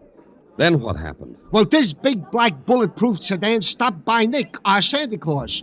2 men got out, talked to him for a minute, then took him one by each arm, deposited him in the car, closed the door, and away they sped, careening on 2 wheels. I yelled to them to stop, Danny. But I guess they didn't hear me on account of the hustle and bustle. Our Santa Claus, Tartaglia. Where is he? Where'd he go? Well, if I was Santa Claus, I know where I'd go. Not that it matters, but where? Well, to my mother. On Christmas Eve, she deserves something like that. I'm sure she does. Well, we have you now, Sergeant Tartaglia. Oh, make good in the newsreels, Tartaglia. This may be your big chance.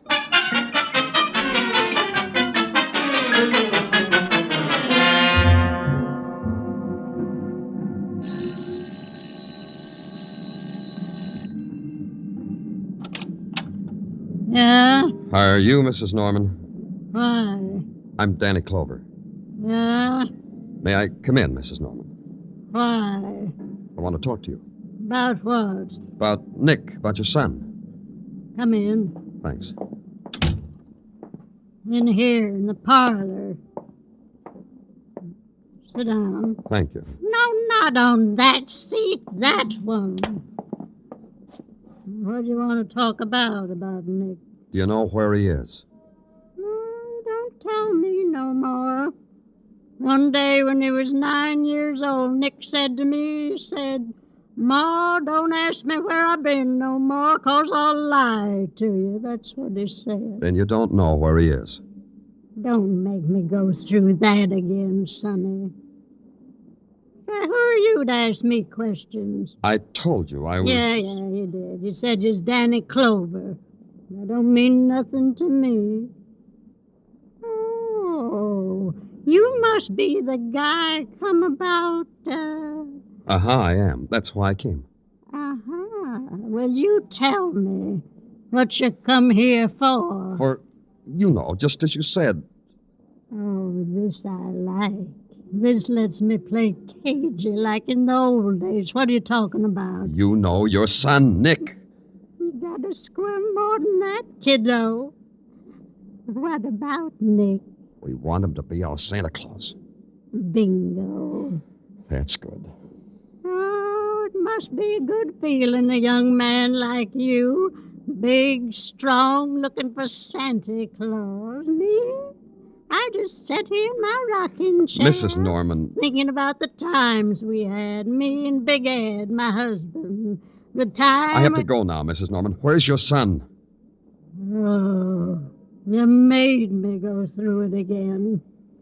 One day, when he was 9 years old, Nick said to me... Yeah, oh, thanks, Ma, Mrs. Norman. Don't ask me where I've been.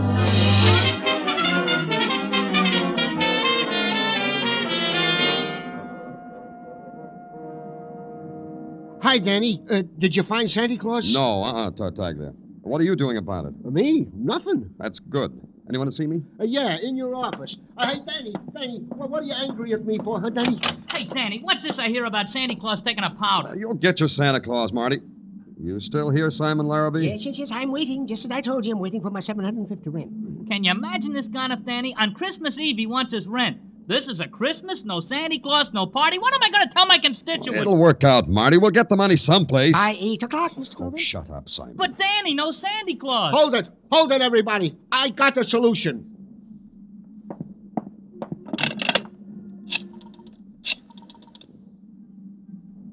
Communications, this is Sergeant Tartaglia in Danny Clover's office. An all-points bulletin. Pick-up man. Description as follows. Height, 5 feet 11. Weight, 235. When last seen, was wearing a red suit, a red hat with bells, and black boots. Identifying marks. Has a long, snow-white beard. What's his name? Santa Claus!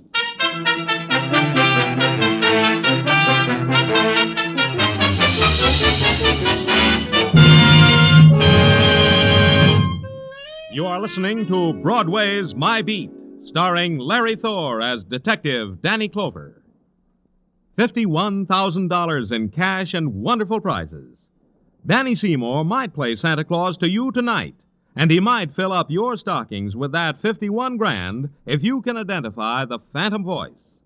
Listen in just a little later tonight to Sing It Again.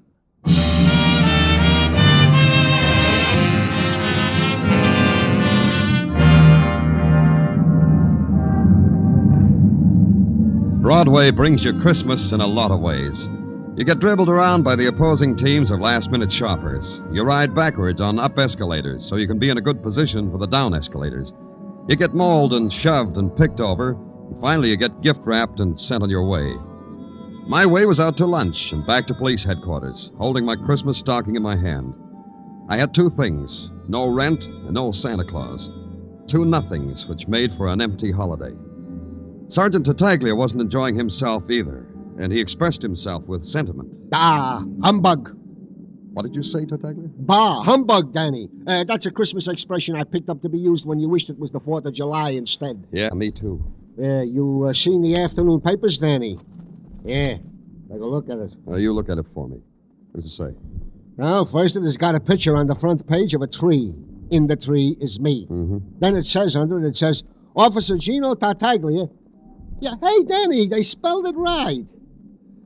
Well, Officer Tartaglia spent the afternoon cavorting in a tree to the delight and applause of all the little... Well, it runs on like that. Oh, forget it. It wasn't your fault. Then that's what I tried to tell Mrs. Tartaglia. Doesn't she believe you? Danny, she called me on the phone. I said, hello? She said, Signor Tarzan. Then she started laughing, hysterical. I can't get her to talk. Every time I pick up my phone, all I hear is Mrs. Tartaglia laughing. I got my problems, too.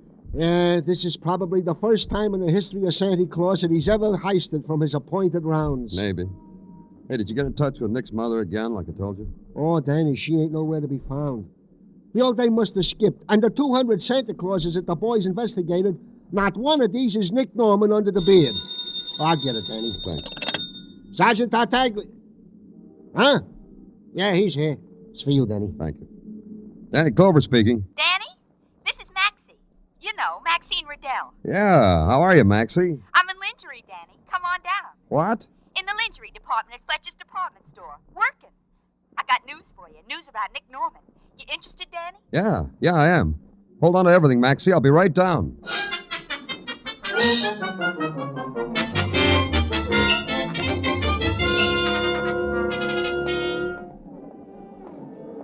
Here, mister.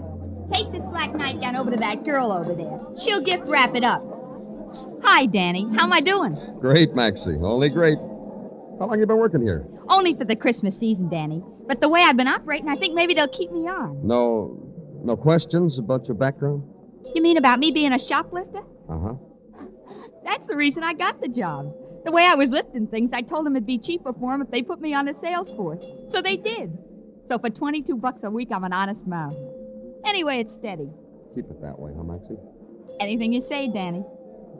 Well, now that we've had our tea, I guess you want to know about Nick. Yeah.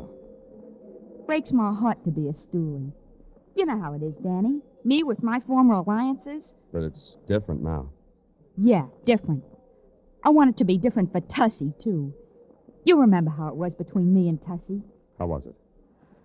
It was gorgeous. That's why I'm being a pigeon, Danny. If Nick made up his mind to be a kosher citizen, he should stick to it. Not fall back into the arms of a mob like a doll who says mama. Which mob, Maxie? Tussie Carnes. Such a name for a gorilla. Tussie. How do you figure a name like that? I don't know him. Where do I find him? Tussie just got back from Chicago. He bought the Domino Club. I happened to be passing there on my lunch hour, and I saw Nick in a Santa Claus suit drinking grape juice with Tussie. Oh, excuse me, Danny, a customer. Yes, madam. Something for yourself. Thanks, Maxie. For what? We have some gorgeous outside girdles, madam, for everyday wear. They're right over here.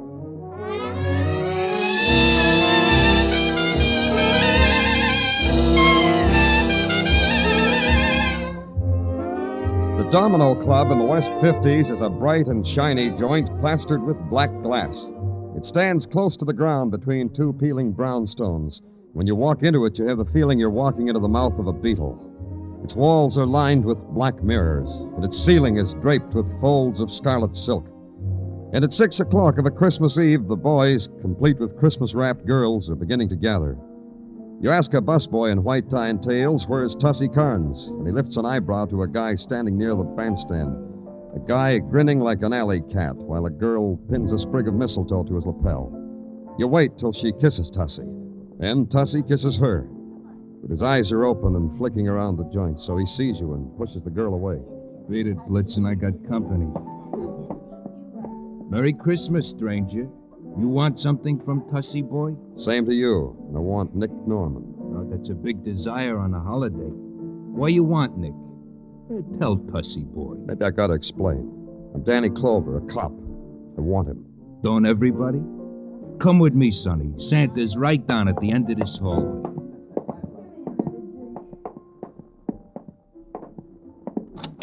Merry Christmas, Melvin. Ain't it though, Tussie? Merry Christmas, George. Likewise, I'm sure.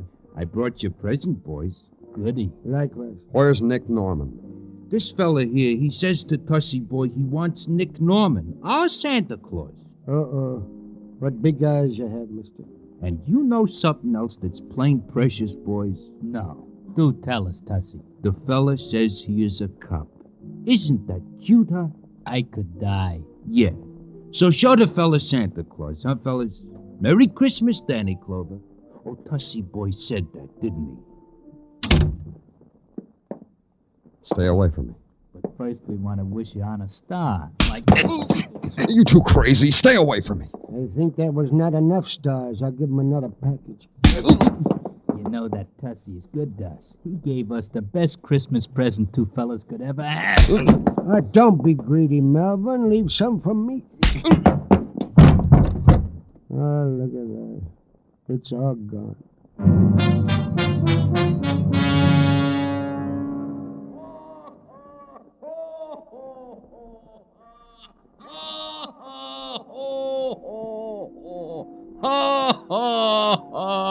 Come on, Danny, open your eyes.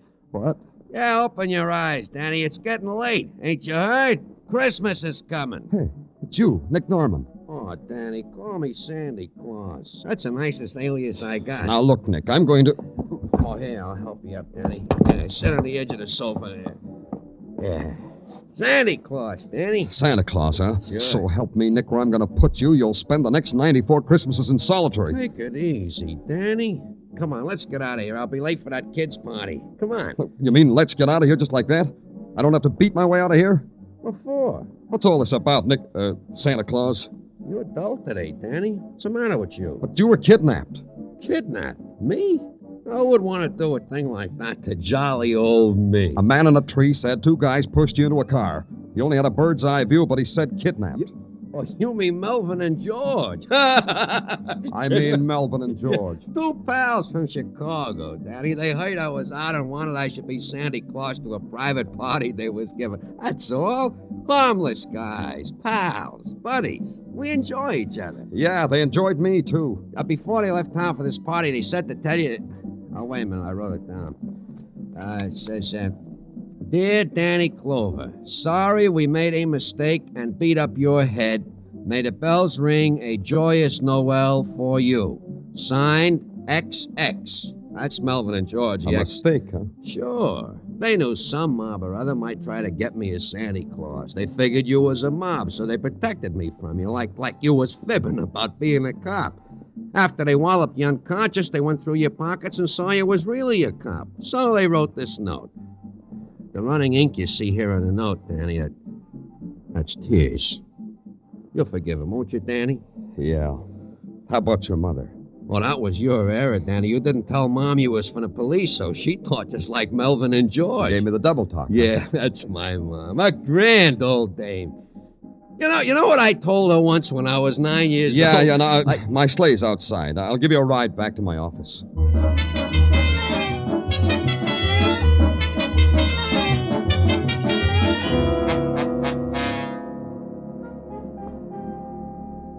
Well, that means the whole thing was an error in identification and motive, as they say, huh, Danny? That's right. Isn't that right, Santa? Sure. I'll tell it to you again if you want. No, never mind.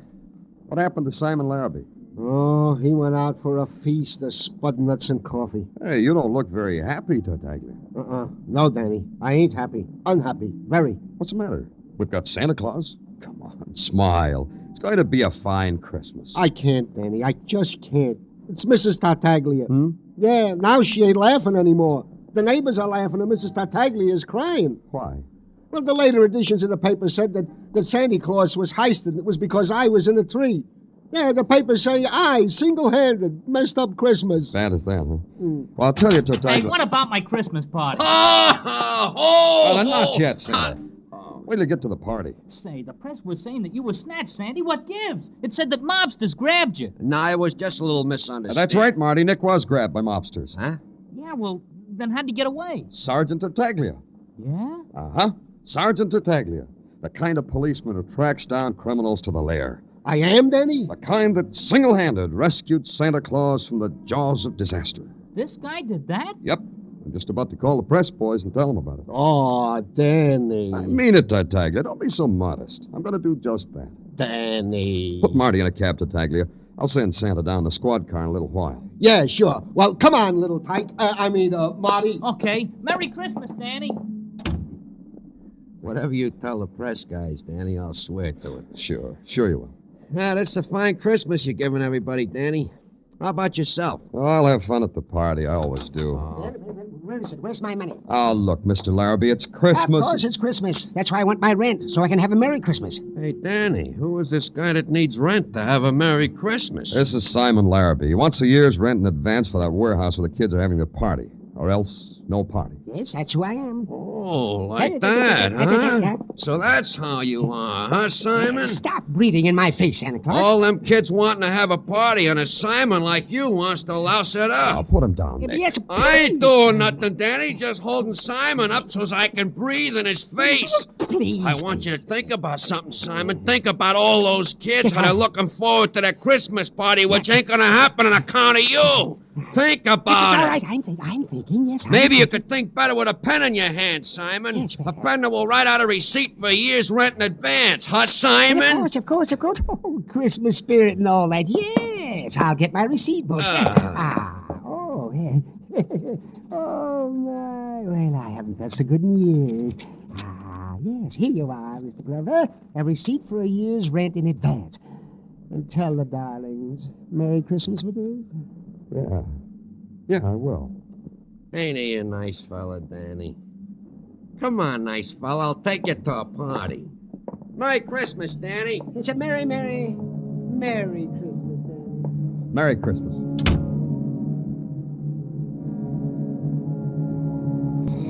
Yeah. Merry Christmas.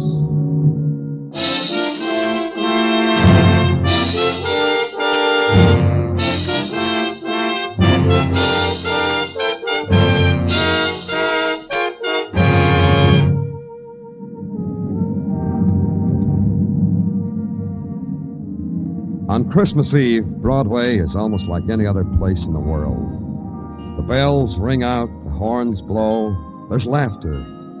The Mazdas on the Translux spell out slowly, word by word, peace on earth, goodwill to men. And you read it, you believe it. Because on Christmas Eve, you believe a miracle. Then a whirl of confetti is in your eyes, and you're pushed along with the crowd, and you never see the next news bulletin. You don't try to look back. It's Broadway, the merriest, the shiniest, the lonesomest mile in the world. Broadway, my beat.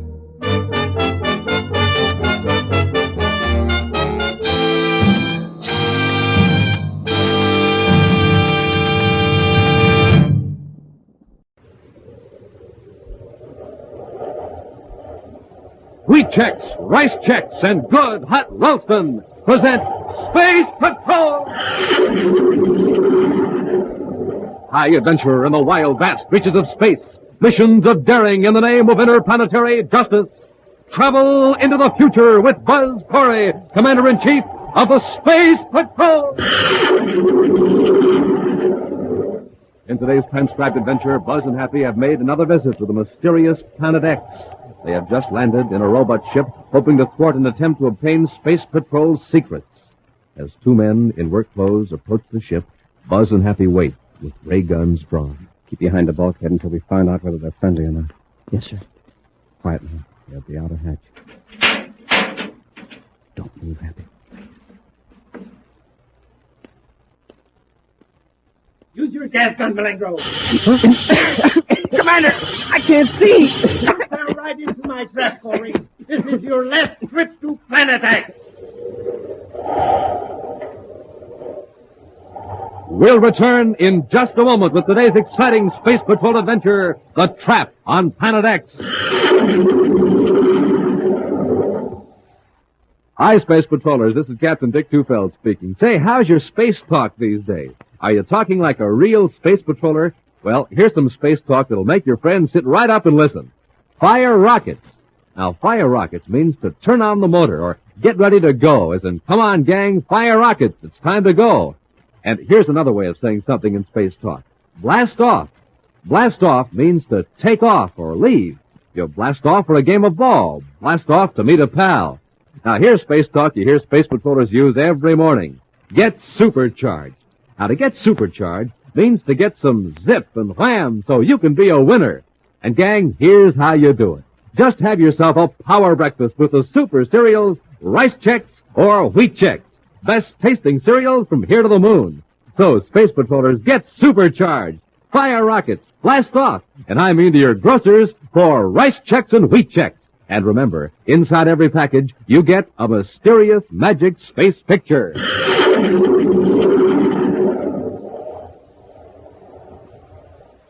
And now, today's Space Patrol adventure, The Trap on Planet X.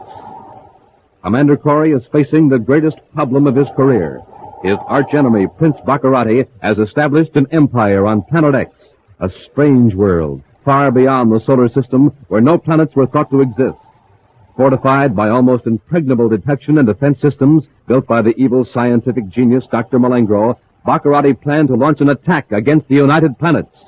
Buzz and Happy dealt the Prince a temporary setback, but the actual fate of Baccarati and Malengro still is in doubt. Buzz realizes the criminal leaders from the self-styled Prince assembled on Planet X may continue Baccarati's plans for enslavement and conquest. Now, in his central office on Terra, Buzz reviews his strategy with Cadet Happy. At this stage of the game, Happy, Baccarati's forces hold the trump cards. The Space Patrol couldn't get within 1 million DUs of Planet X without being discovered. Well, with Baccarati himself out of the way, sir, maybe his men will give up this idea of conquering the United Planet. Trouble is, we don't know for certain whether Baccarati is out of the way. All we know is that he turned his plastic gun on Malengro and himself and plunged down into the river at the base of his castle. I don't see how they could help being drowned, even if the fall didn't hurt them. We don't know what effect that plastic gun has. It coats its victim with a shell of plastic. We saw that. But it makes the victim temporarily helpless. At the same time, it might protect him. Yeah, that's right. Well, still, I'd hate to be in that fix. Floating down a river on Planet X, unable to swim. And remember those monsters we saw in the jungle. Well, there's no telling what's in that river. Even leaving Baccarati out of it, a full-scale attack on Planet X wouldn't be a wise solution. Baccarati has abducted hundreds of innocent people from the United Planets. He's forcing them to work for him. That's the chief reason we can't risk an all-out attack. How are we going to save them? Well, that's problem number one. It's not a job for a space fleet. A few men infiltrating into Baccarati's stronghold is the only answer. Into the slave camps in the north, into the castle, into his plants. That isn't going to be easy. No. And once they're in, they'll be useless unless we can communicate with our forces on the outside. Well, I'd like to take another crack at it, sir. So would I. But it's something we can't rush into, Happy. One wrong move could cost the lives of innocent people. I want to have a talk with Lieutenant Simmons and then outline a plan of action. Meanwhile, billions of miles away on Planet X, a strange creature stands on the bank of a river and peers intently at two figures stiffly floating downstream. The man on the riverbank is huge, nearly 7 feet tall, and his rugged frame is loosely draped with the skin of an animal. To this primitive native of Planet X, the figures in the water are objects of wonder. Slowly, his lips move in response to the thought that forms in his not-too-active brain. Sky men. Sky men. The next instant, the native plunges into the water. Skymen, the men who arrived many seasons ago in great monsters, men with powerful weapons, men who built huts of stone that towered into the mists. But why were these two skymen floating down the river, so strangely stiff and still?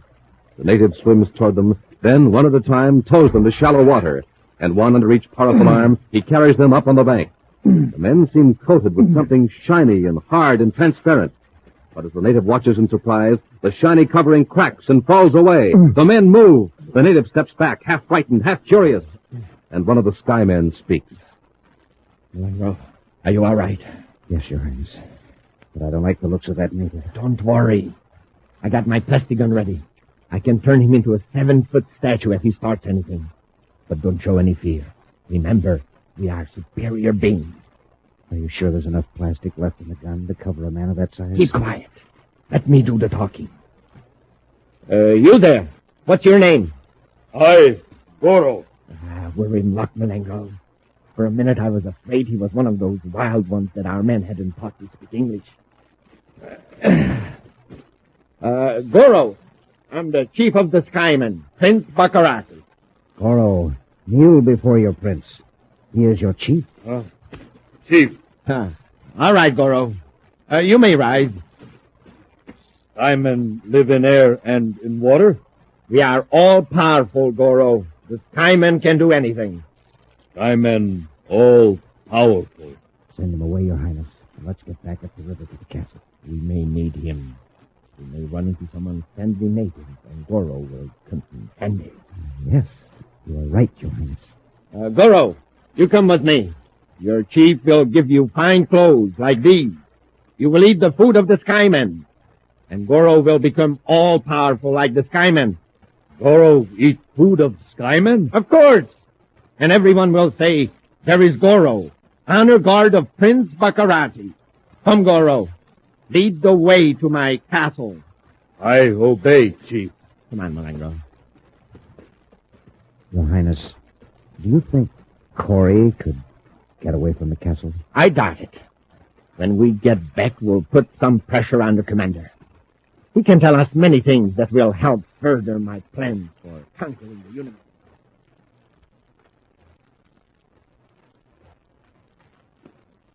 The fools! The stupid fools! What's the trouble, Your Highness? Those guards, they let Corey and the cadet get away. What? Yes! They got back through the jungle to their ship and blasted off.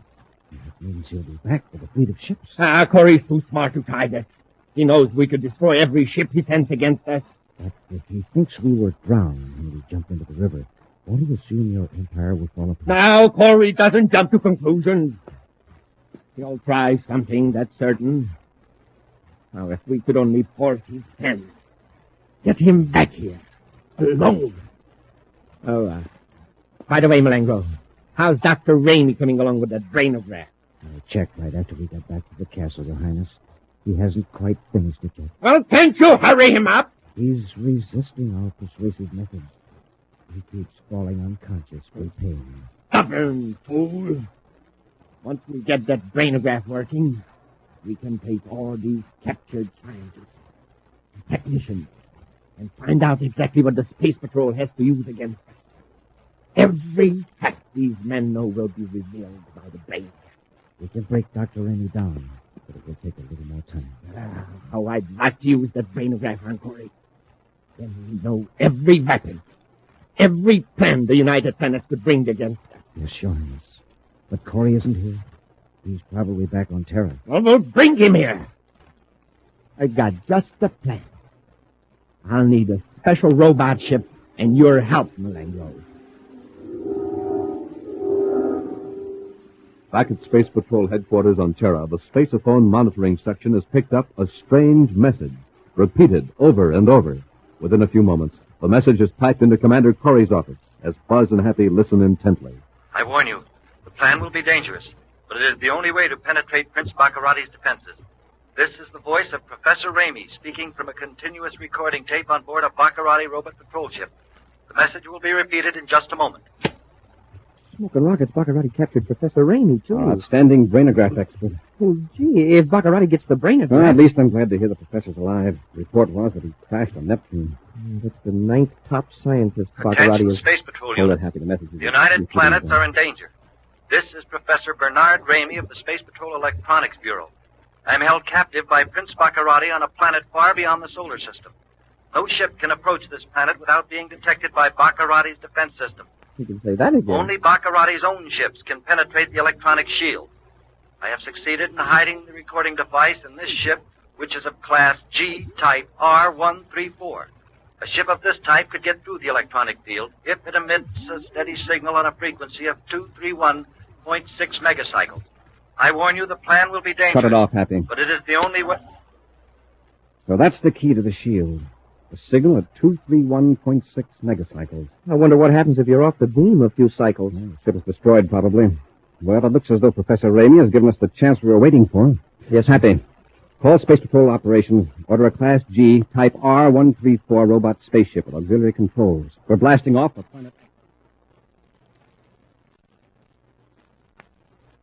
I've picked up a robot ship on the viewscope, Your Highness. Is it one of ours? It looks like it. But all of ours are accounted for. Well, but then Corey fell for it. He thought that was Professor Ramey's voice. The brainograph should be ready in a few hours, Your Highness. Oh, Ramey finally cracked, eh? No, but our engineers figure they'll be able to complete the brainograph now with no further help from the professor. Excellent. Now, Malengo, we'll just wait patiently until Corey enters out.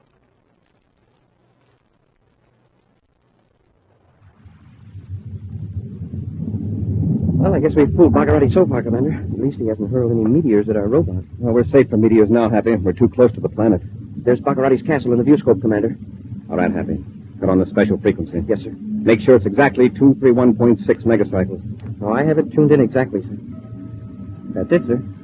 In a few seconds, we'll know whether it gets us through the electronic shield.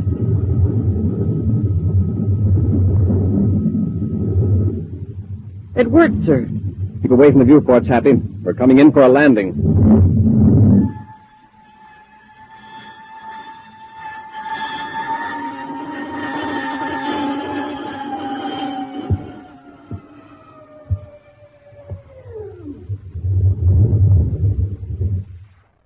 Now we'll wait here in the ship till it gets dark.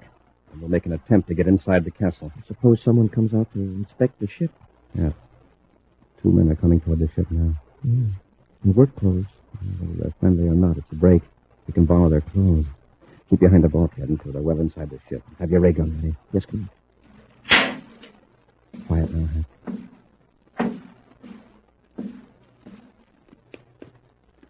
Use your gas gun, Malengo. Quickly.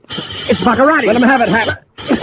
I can't see. Can't either. Grab the cadet, Malengo. Got him, Your Highness. I'll take that ray gun, Corey. You might as well stop struggling, Corey. That toxic gas made you as weak as a kitten. Where is Professor Ramey? Oh, don't try to talk, Commander. Unless you're wearing gas masks. Like Dr. Malengo and myself, you'll only suffer all the more from the toxic gas. For your information, Commander, that wasn't Professor Ramey's voice you heard. It was mine. A good impersonation, don't you think? That's right, Corey. The professor was busy completing a brain of that. And we are going to use it on you to find out all the Space Patrol secrets. After you recover from the toxic gas, of course. Yes, you can recuperate in the dungeon, Corey. And just wait till you see your guard. He's a nice little fellow named Goro. You'll be safe with Goro. Very safe. We'll return to Space Patrol in just a moment. Say, gang, what kind of fuel are you filling up with at breakfast? Ordinary fuel? Well, I hope not. Because remember, in the morning, you haven't had anything to eat for hours. That means your fuel tank needs super fuel, like Rice Chex and Wheat Chex, the super cereals. A good Chex breakfast, and boy, you're supercharged. You feel like a million, rugged as Buzz Corey himself. Your motor kicks over, your rockets start roaring, your atomolites start blinking, and man, that's it. You take off, and I mean you take off like nobody's business. And say, gang, with Chex, you've got a couple of cereals that taste terrific. And both have that modern, bite-sized design for eating that's easy and fun. That's Chex for you. Easy eating, good eating. So remember, gang, when you pull up to your breakfast table, it's just like pulling up to a filling station. You're there for fuel, super fuel. So tomorrow morning, say to your mom, fill her up, Mom, Chex. Yes, get 'em today, gang. Chex, rice or wheat. And remember, inside of every package, you get a mysterious magic space picture.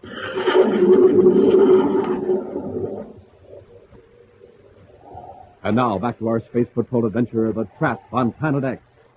Simulating the voice of the captured scientist, Prince Baccarati's henchman, Dr. Malengro, has tricked Commander Corey and Cadet Happy into returning to Planet X. The Space Patrolmen passed safely through the deadly electronic shield over the castle by means of a secret frequency on their robot spaceship transmitter. But after landing, Buzz and Happy were captured by Baccarati and Malengro. Right now, they're locked in a cell in the castle dungeon with a huge native Goro standing guard outside. Doesn't look very bright. I can't always tell by appearance. I wonder if he realizes that Baccarati is making slaves out of some of the other natives, his own people. Good point. Let's see, what's his name? Goro, isn't it? Yes, sir. Goro. Goro, I'd like to talk to you a minute. What you want? I'm your friend. I want to help you, Goro. Skyman Chief, friend. You not friend. Skyman Chief? Baccarati. Goro, listen. This fellow you call Skyman Chief is Prince Baccarati. He's making slaves of your people. He makes them work underground in the mines. You understand? Skyman Chief give Goro food. Chief friend, you bad. Goro no. Goro, if you'll help us out of here, we'll see that you get better food than Baccarati ever gave you. Skyman Chief, all powerful. You not powerful. How can you give food? He's got a point. He's no fool, Happy. He just can't think any farther ahead than the next meal. Speaking of food, I wish Baccarati would show up with some chow. Hey, I just remembered. Yeah, I think it's here in my jacket pocket. What? Some space rations. Yeah, I've got a bar of Ration G here. Baccarati missed it when he frisked me. Break off a small piece of it, Happy. Yes, sir. Here you are, Goro. Taste it. That's not food. Goro man, not small bird. Go on, reach your hand through the bars. Just try it. Goro, try. Oh, look at the size of that hand. It'll barely go through the bars. Good. Good. Like it, Goro? Goro want more. Commander, look out. He's trying to grab you. More food. More food. Hold on, Goro. Take it easy. Open the door and let us out. You can have the whole bar. More food. You understand? Open the door. More. More! Goro, wait a minute. Be quiet. He really goes for it, but he's so excited he's nearly out of his mind. Doesn't know how to open the door, Happy. Not with the regular controls, anyway. Put the ration bar on the floor near the back of the cell, but where Goro can see it. I'll come over here by the door. More! Goro, hold it. Listen to me. More food! Now, there's your food back there. We want you to have it. Just open the door. Pull on the bars. Bend the bars. Put your hands on them and pull. Harder, Goro. That's it. Oh, he's bending them. You're getting it, Goro. There goes the door. And here comes Goro. Come on, Hap, let's go. He's better than Skyman, Chief. Oh, Skyman, Goro.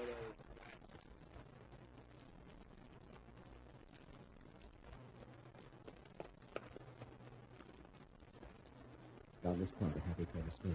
Yes. I only find Barkley before a guard finds her. How many more flights is it to the tower, sir? Take a look at that doorway, quickly.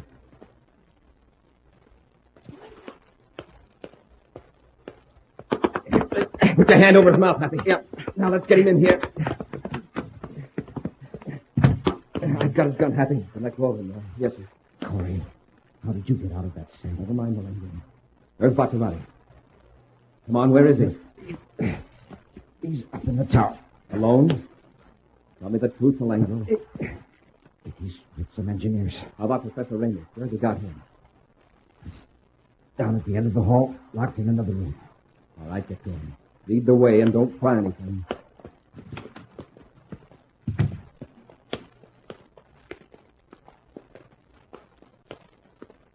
This is it.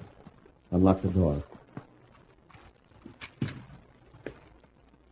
Shut the door, Happy, and keep Malengo covered. Yes, sir. Professor Ramey. Malengo, what have you done to him? Friday was a little rough with him. He wrecked the brain again. Months of work ruined. The professor's coming too, sir. Professor? Hey, Commander, Malengro's getting away. Get him, Happy. Yes, sir. Well, that takes care of him. Good. Professor Ramey. Won't do you any good, Barkley. Commander Corey. Yes. Barkley's been forcing me to build a brain again. When I heard he tricked you into coming here, I left. Yes, I know. Professor, we haven't much time. We've got to get out of here. Can you walk? I think so. Maserati gave you quite a beating. You know of any places where we could get a ship? Maserati's spaceship factory. That's too far away. Besides, it has an electronic shield around it, too. Well, at least once we get out of the castle... Wait a minute. There's a robot testing field on the other side of the valley. Does it have an electronic shield over it? Not ordinarily. One can be set up if strange ships are sighted in the region of the planet. Ordinarily, it's kept open for tests. Can you show us how to get out of the castle? The gates have electronic locks. Only Baccarotti's men have keys. Malengo must have one. Search him, Happy. Yes, sir. Professor, how far is it across the valley to the testing field? I don't know exactly. Around 5 miles, I think. Do you feel strong enough to make it? Here's Malengro's key, sir. I think I can make it, Commander. Then come on. We'll tie Malengo up and gag him so he can't come to and sound around.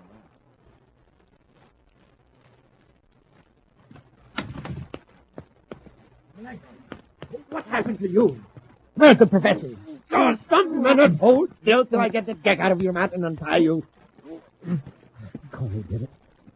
He caught me in the hall and forced me. Corey! How do you think you're out of the dungeon? Never mind. Where's Professor Ramey? I don't know. The cadet knocked me out. When I came to, I was tied up. We've escaped, Joe. I can see that. We'll have the castle searched from tower to the dungeon. We'll send guards outside the castle. You and I will lead the search from the air. Come on, man.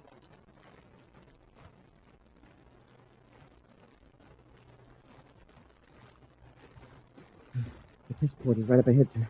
You can see a ship through the trees. Hold it, Happy. Don't let anyone see you.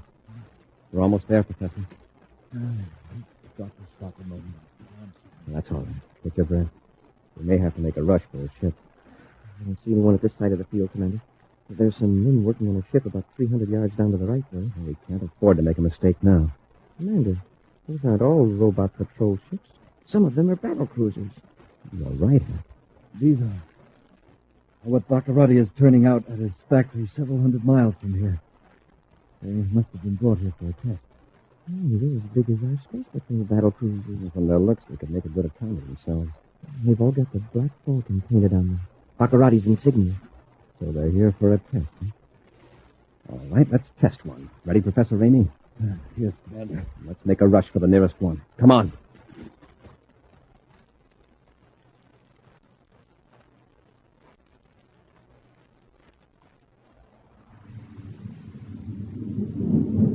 Keep the velocity down, Malengo. Remember, this is a spaceship, and Corey is on foot.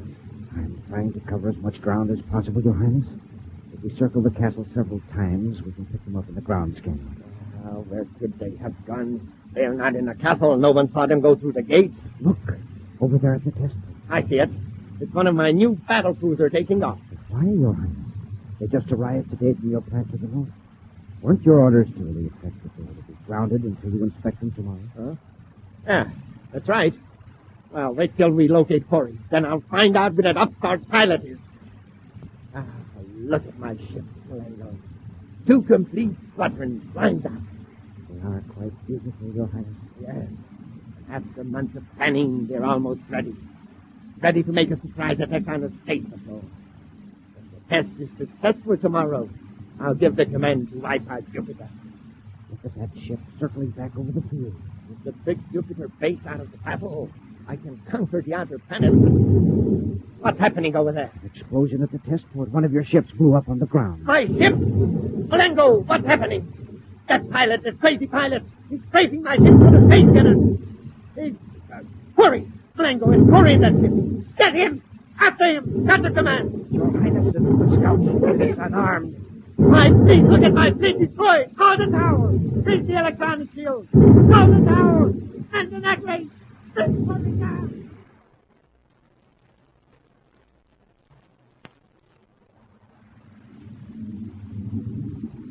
Well, I think that does it, sir.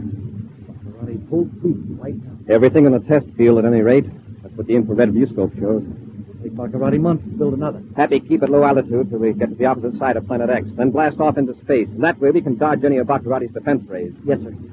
You've given Prince Baccarati a severe setback, Commander. Yeah, and with one of his own ships. A setback isn't enough, gentlemen. As long as Planet X is a menace to freedom-loving people anywhere in the universe, then Prince Baccarati can count on meeting me again. A preview of next week's exciting Space Patrol adventure follows in just a moment. Gang, this is Captain Dick Tufeld at an aqua jet boat race on Mars. My favorite's the Shooting Star. But hey, it doesn't have a chance. The driver is filling up the tank with ordinary fuel.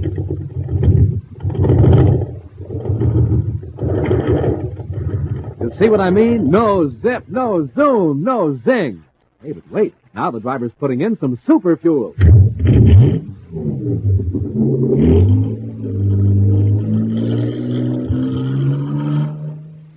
Wow, look at the Shooting Star go. It's bound to be a winner now because she's supercharged.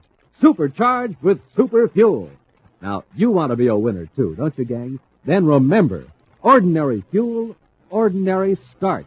Super fuel, super start. So don't wait. Get supercharged. And I mean get supercharged the way Buzz Corey does.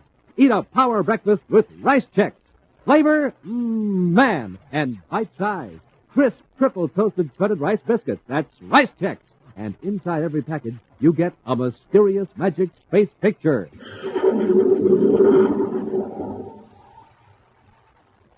And now, a preview of next week's exciting Space Patrol adventure. Buzz and Happy are trying to make their way through a strange valley filled with weird and poisonous plants. Suddenly, Happy trips and falls. Commander, something's got my foot. It's the vines. They're drawing tight like ropes. Winding around me, too. I can't get them untangled. Maybe we can cut them loose. Yeah.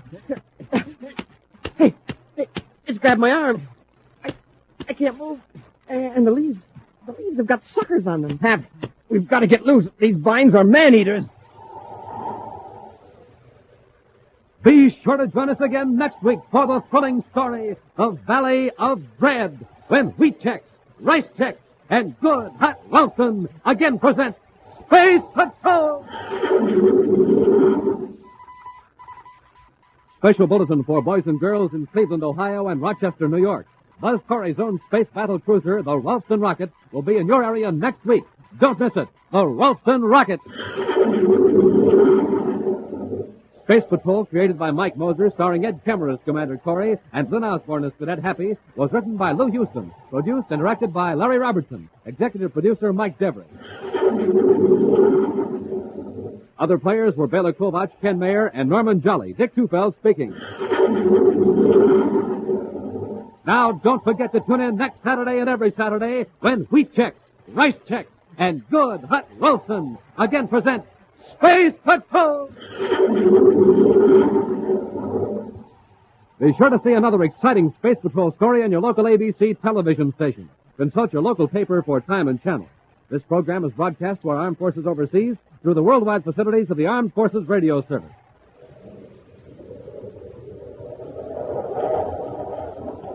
Space Patrol came to you transcribed from Hollywood. This is ABC Radio Network.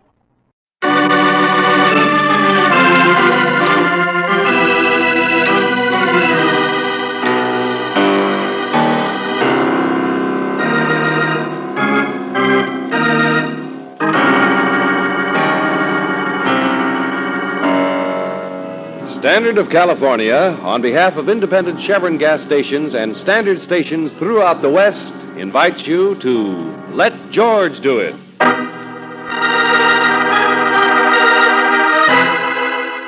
The Perfect Alibi, another adventure of George Valentine. Personal notice, danger's my stock and trade. If the heat's on and you can't seem to cool off, you got a job for me, George Valentine. Write full details.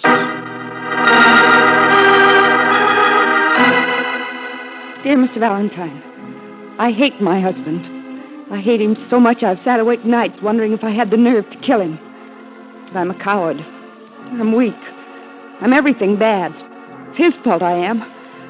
But then, that's my fault for marrying him, isn't it? Mr. Valentine, I have a chance to escape, to get rid of him forever. If I keep my mouth shut, my husband will be dead inside of a few months. But I can't keep my mouth shut, can I? I can't be that bad. Or can I?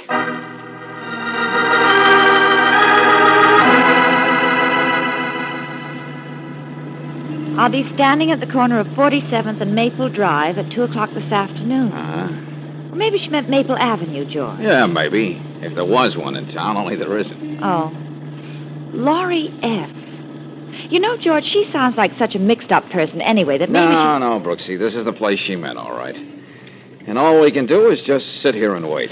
Yeah. Hey, mister, going downtown? Give me a lift downtown? I'm sorry. It'd be all day if I stay in there waiting for a bus. You got plenty of room. Look, I said I'm sorry. I'm not going anyplace. Yeah, but you will be. A lot sooner than a bus. Hey, get away from there. Move over, sister. Look out. Hang on, Brooksy. Well, hitchhikers are getting persistent, aren't they? Yeah. And a funny-looking hitchhiker for a ritzy district like this. Hey, watch it, George. Red light. Listen, do you suppose that maybe... Mr. Valentine. Mr. Valentine? Hey, quick, open your door, Brooksy. Yeah. You are Mr. Valentine, aren't you? That's right, and you're Lauriette. I knew you must be. I saw that man there trying to get into your car. I was hiding in the drugstore, hoping he'd go away. Why? Who is he? I don't know, really, but he works for my husband. I know he does. He was following me, watching me. He was. Okay. Well, I don't blame him. You're attractive. Now, suppose you relax and tell us about it. No, not here. Let's go someplace where we can talk.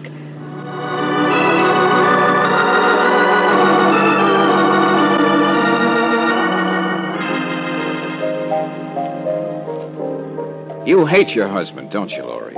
More than I hate lizards. Is there any particular reason? I mean, somebody to compare him with, for instance?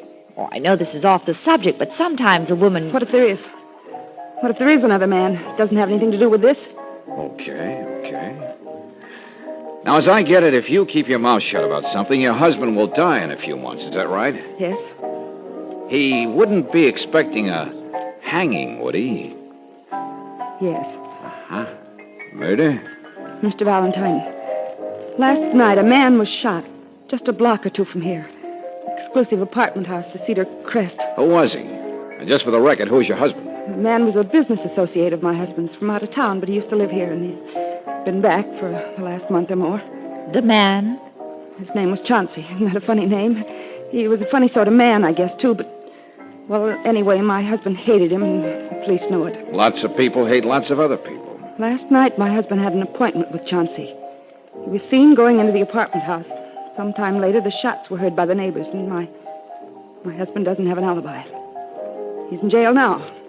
And they'll hang him. Hey, wait a minute. Now, hold it. He's got no alibi, but you have one for him. One that you haven't told yet, check? Yes, Mr. Valentine. His character. His what? Huh? My husband just wouldn't commit murder, that's all. You mean the lizard? The heel? The husband? Oh, I know I said those things about him, and they're true. He's even worse than that. But he can't stand violence. He doesn't believe in it. Does he carry a gun? Well, only for self-protection. And he made a point of not taking it with him last night. He was going to make up with Chauncey, settle their differences.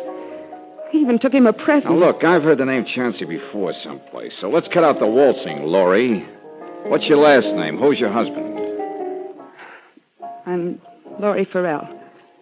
My husband is Nat Farrell. Nat Farrell? Yes. Yes, he's the biggest gangster in the city. All right, then don't help me. Don't do anything about it. Just sit there and don't help me.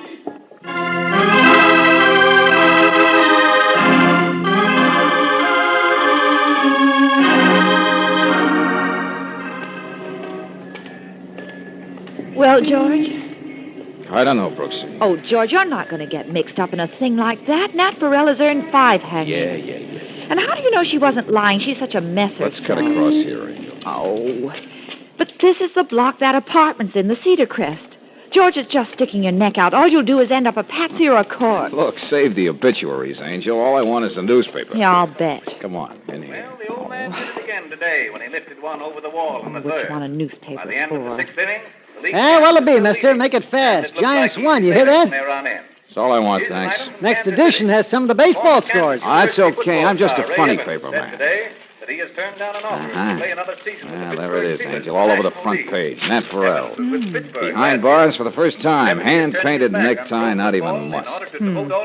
Chauncey was a racketeer, too, wasn't he? Business associate. George, I tell you, that woman is absolutely... The dispatch Vallejo, California team, the Far West baseball Look, Mac, buy your own newspaper, huh? All right, sure. Hey, wait now. What's a bright idea? You're George Valentine. You like to make something out of it, redhead? Here. Here's $200. It's all I could raise on short notice. Well, you should have tried harder. You're passing out money. Haven't you got some for me, too? Stay away, will you, Valentine? Just stay away. That's all I want. The guy's no good. He's an egotistical, selfish, I cold-blooded... suppose you're talking about Nat Farrell. I said just stay away. Leave him in jail. Why, redhead? Because I said so. You start messing around, Valentine... Now, look, you just keep your hair on. Let go of me. Hey, keep it down, will you guys? They're giving the Major League scores now. See? Isn't polite to fight in a public place. Valentine, I'm warning. You'll get a private place, all right? I'm sorry. Give me my money back. Only leave him in jail, you hear me? Leave him in jail. Ah, now look at what you guys done. I don't even know who's going to pitch for Boston.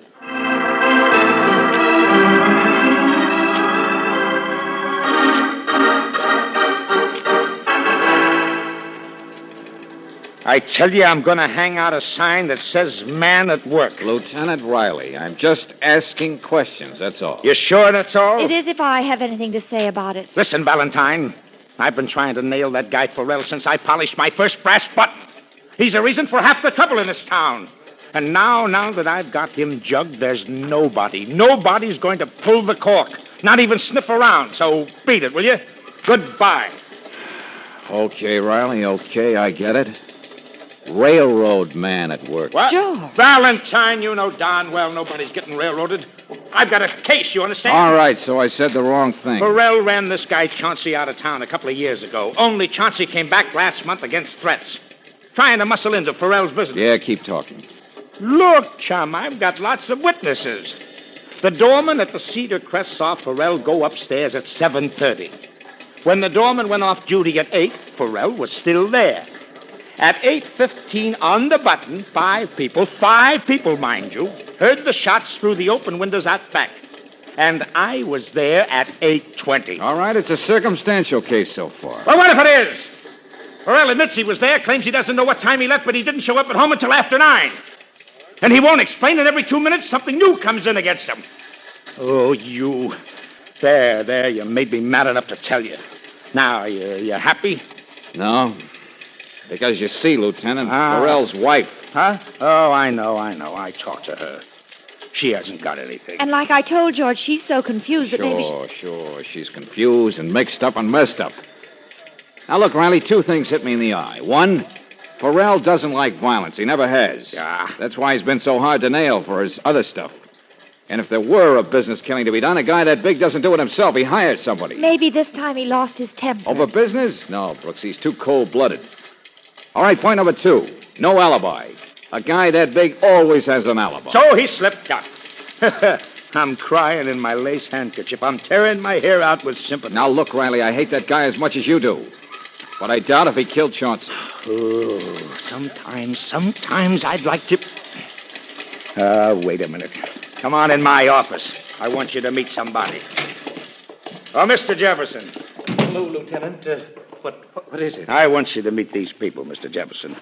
Mr. Jefferson here is Farrell's lawyer. Miss Brooks? How do you do? And George Valentine. Oh, yeah? How do you do, sir? Mr. Valentine is interested in the case. He's from the Humane Society or something. Well, it's unusual anyone interested in my client.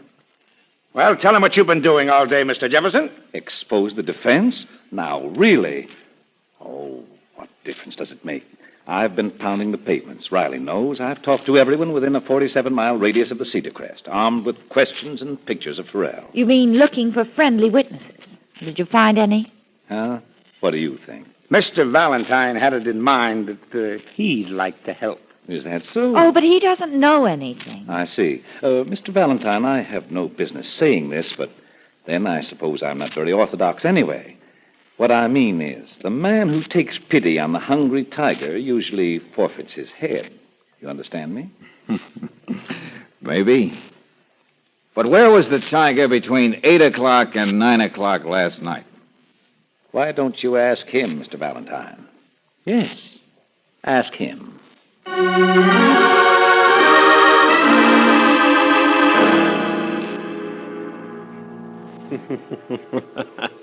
What a presumptuous question. Where was I? Where were you? All right, Farrell, skip it.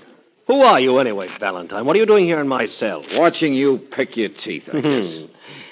Pâté sandwiches. I had them sent in from Pierre's, you know. Only decent pâté in town. Yeah, you lead a hard life, even in jail, don't you? You think I appreciate the finer things? You should have met Chauncey. He went in for coffins. Inevitably, with his business habits. But I had no quarrel with him personally. And when it came to taste... Here, you see my jacket? Gold buttons, gold trim. It's my own design. I took Chauncey a duplicate last night as a gift, as a matter of fact. He collects them. And silk shirts. And his collection of rare books. Oh, I've learned a lot from Chauncey, the rat. You didn't kill him, did you? No, I left his place sometime after 8, but I don't know just when. He was shot at 8:15. Where were you until 9 o'clock? I'm tired of that question. Plenty of witnesses saw you go in there, saw your car, but they didn't see you come out. Were you framed? I'm getting tired of you, too. Does your wife know where you were? Get out of here. Now. Oh. I hit a sore point, huh? My personal life is no one's business but my own. It won't be personal when you're wearing a hand-woven rope necktie. Get out of here. Who asked you to snoop anyway? Like any small-time prying little shamus. Come to the big boy offering to help, thinking the big boy might pay big cash for help. You can keep your change, Buster. Well, leave me in jail, you see. I take care of myself, understand? And in case you don't understand, in case your nose gets any nosier, I promise that my friends will give you a reward.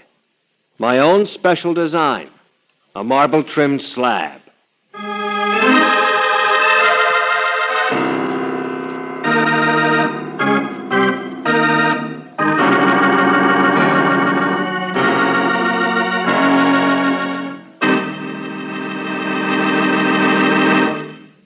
We'll return to tonight's adventure of George Valentine in just a moment.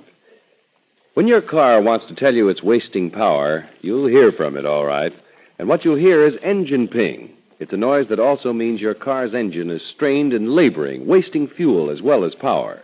To avoid this power robbery, depend on Chevron Supreme gasoline. It's specially blended to give your car ping-free power under every driving condition. Faster starts for cold engines, quicker pickup for traffic, and extra power on hills. Chevron Supreme's a premium quality gasoline that's climate-tailored, too. Whether you're on the coast, in the desert, or in the mountains, depend on it to help give your car its best performance. In fact, for today's high-compression engines, you can't buy a better gasoline. Get Chevron Supreme at standard stations and at independent Chevron gas stations where they say and mean, we take better care of your car.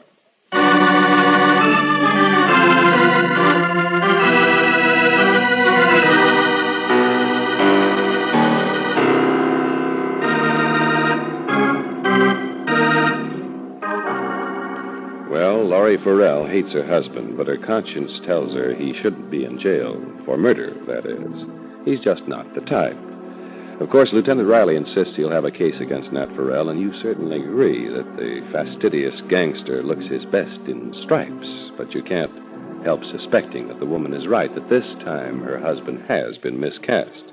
And if that's so, then this isn't justice, is it? If your name is George Valentine and you, too, have a conscience, you stick right on the case. You didn't listen to me, Valentine. You're still on the Farrell case. How come? Last time we met, Redhead, you were offering $200 to keep Mrs. Farrell's husband in jail. Who do you work for, anyway? Okay, I'll play a guessing game with you. Somebody trying to frame him, maybe. Muscle into his business while he's locked up, huh? Oh, wait a minute. She's got a boyfriend. Maybe you work for him. Goodbye, Valentine. Come on. Answer me, chum. Don't be a sucker. You'll be caught in the middle. That's where you are right now, Valentine. I bought a gun since the last time.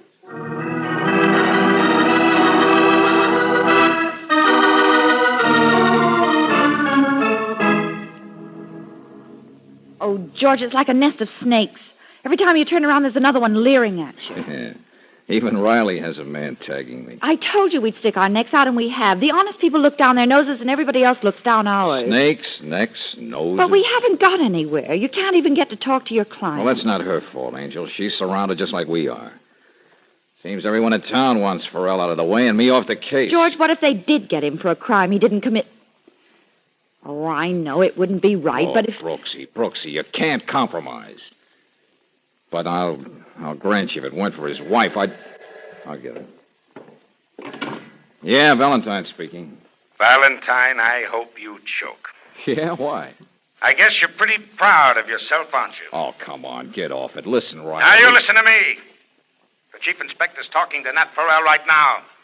In 5 minutes, Farrell will walk out of jail a free man. That's your pal, Buster.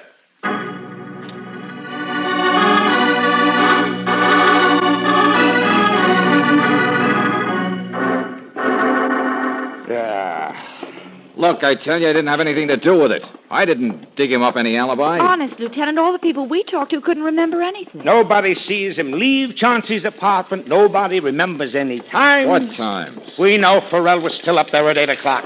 The shots were heard at 8:15 sharp. But no one actually saw Farrell leave the place until this thing showed up. Yeah. Well, hiya, mister. Baseball. Yeah, that's me. Lippy, they call me. It was baseball, done it, too. You know, it's a funny What's thing. he talking about? He runs a little cigar store in the same block as the Cedar Crest. Sure, it was baseball. Local games always start at the same time. Now, you see what I mean? Now, look, this guy, see, he comes by the store, takes a look at my phone book, and then he gets into his account. Nat see? Farrell? Well, I didn't know him from an umpire then, but it was him, all right. And I know the time, too. You see, the Seals against the Stars. Maltzberg is on the mound, see? Play ball, the announcer said. Ah, shut up.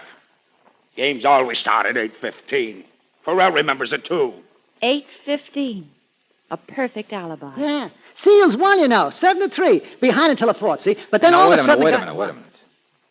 How come you didn't show up with this perfect alibi until now? Well, gosh, mister, until I saw Farrell's picture in the paper, how did I know it was him? Had been up at Chauncey's. You know, I never look at the paper until the sports final because... Shut up.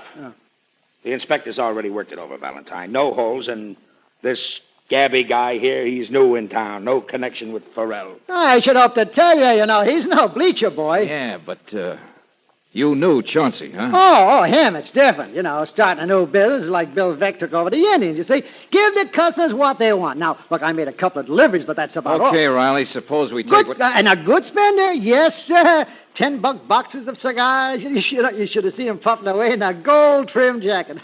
Like baseball, too. Hey, it's too bad he died. Oh, Lippy, relax, will you? Where did Farrell go after he left your place? Between 8:15 and 9 o'clock. Any idea? Or did he just look at the phone book, get in his car, and steam off? Yeah, that's right. You guessed it, mister. I ain't no prognosticator, but you see, there was a funny thing. And where's Farrell now? Well, the inspector's kissed him goodbye already. His wife was waiting for him. His wife? Had she been here long? Oh, not so you'd notice. Showed up just a second before you did, all set to be sympathetic. But when we told her we didn't have enough on her husband to hold him anymore, well, she darn near fainted. Come on, Brooksy, we gotta move fast. Huh? Well, George, what on earth? Farrell's home in the suburbs. Come on, Angel. Hey, what? Hold it. Who do you think you're working for now? Myself, Riley. I don't want to be responsible for a murder.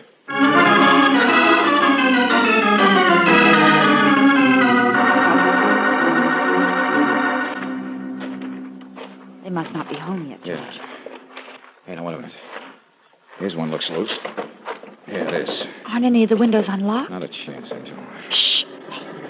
Oh, George, hurry up. They're coming. Okay, take it easy. There. Now, come on, in you go. Ouch. Just a minute. Stove. Okay, it's the kitchen. Shh, quiet.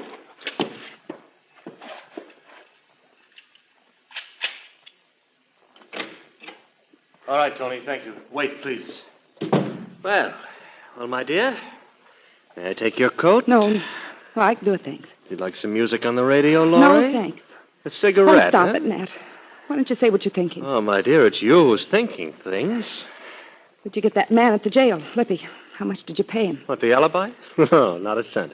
A coincidence, honey, that's all. Saved by a busybody. You didn't like it, did you? Yes. Yes, I did. I wanted you to get out. I knew you didn't kill Chauncey. Yeah, you knew nothing of the kind. But I didn't tell anyone about it last night. I was crossing my fingers, biding my time, giving somebody enough rope. There was nothing last night. From wherever it was, I left Chauncey's until 9 o'clock. The Paris hat shop. I've forgotten the address, but the woman says my hat will be done. Pick it up, will you, dear? You're hurting my arm. I have to look it up in a phone book, and it's all the way across town. And when I get there, it's closed. You know it'd be closed. No. A little wild goose chase with no one for an alibi. You were with a man, weren't you? Leave me alone. A man? I've guessed it before. There's one thing I will not abide. Stop it. What if I was? Is it wrong to be sick of this life? Being watched all the time? Now, who is he? Who is he? No, I won't tell you. I give you everything and you go. Who is he? Okay, lover boy, that's enough. Valentine. Yeah, you got quite a way with women, haven't you? What are you doing in my house, Valentine? I thought you were touchy on the subject of your wife. Ned, I hired him. I did. I hired him to get you out of jail, honestly. Didn't I? I didn't think you'd kill. Yes, sister, but you also admitted you had a boyfriend. Hey, where you going? I have a man outside who's bigger than you, Valentine. We'll find out who's telling the truth. We'll find out who's... Stand still. Valentine said. Answer it, Laurie. Yes, Nat. Hello, Laurie. I was just... Well, Mr. Jefferson. Come in. Nat, what do you do? Wait, it's good to see you. My lawyer, Mr. Valentine. He doesn't even know I'm out of jail. I'm not surprised. What? Oh, Nat, I just thought I'd run over and check your papers, see if there was anything needed to be done. He can't get over it. Here I am. Of course he can't. He took your photograph for blocks around the Cedar Crest, trying to find someone who'd give you an alibi. And yet somehow he overlooked the most obvious person. Who do you mean? The guy in the corner cigar store. What? Shut up, Valentine. I can do my own thinking the way I'd have you. Deliberately overlooked that man, didn't you, Jefferson? Nat, take it easy. So convenient if I would stay in jail, if I would be hung. You've been trying to get control of my business for a long time. I'm your lawyer, Nat. That's all I'm... The man with the keys to my house, the knowledge of my papers. You were making sure that I'd be hung. No, And Nat. my wife. You're the one. You and my wife. Stop it, no. Well... No, you don't, Valentine. Stop it, the gun in that desk. Get away from me. Nat, don't do it. Now. Don't shoot. Get away. Corral, now. Who's the boss? Show you who runs this town? I'll show you. Yeah. You showed us, all right. Well, it's about time, Lieutenant Riley. I guess it's all right if I arrest him for murder now, isn't it? Okay. Take it easy, Mrs. Farrell. Your boyfriend's all right. What? With 6 shots in him? Don't jump to conclusions, Riley. Jefferson here might have been trying to take over Farrell's business. But the boyfriend is somebody else. And I'd guess the guy who begged me to leave hubby in jail. What's that? He was so afraid Nat would find out. Kill us both. A guy like a redhead, maybe? I was out with him last night while Nat was at Chauncey's. And that store I sent him to. I told Red I thought it was hopeless. I'd never get free of Nat. Well, lady, you're rid of him now. The man who couldn't stand violence.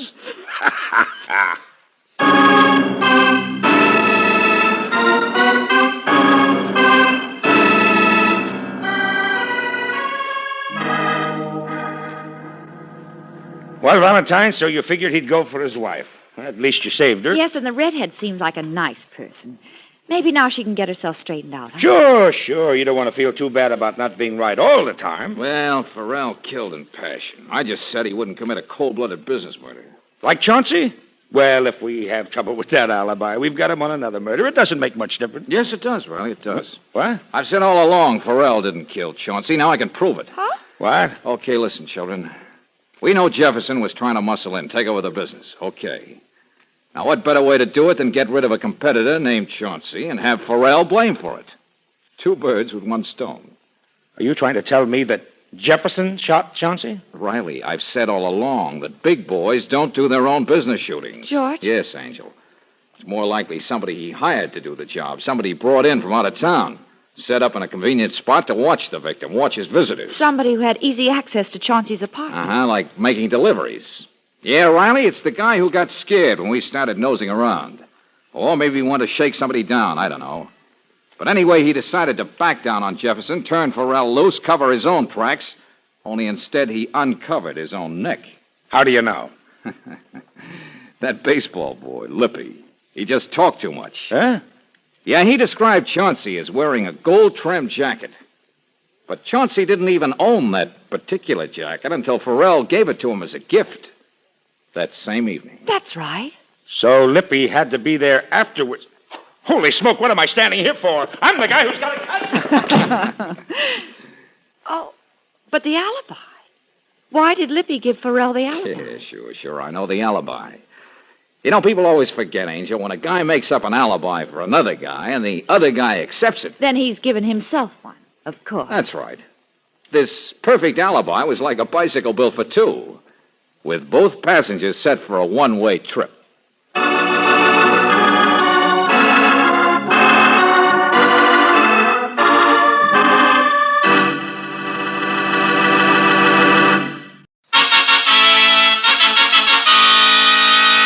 Tonight, transcribed from Hollywood, another authentic reenactment of a case from the files of the Texas Rangers.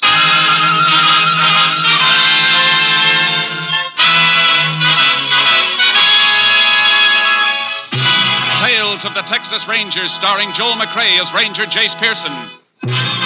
Texas, more than 260,000 square miles, and 50 men who make up the most famous and oldest law enforcement body in North America.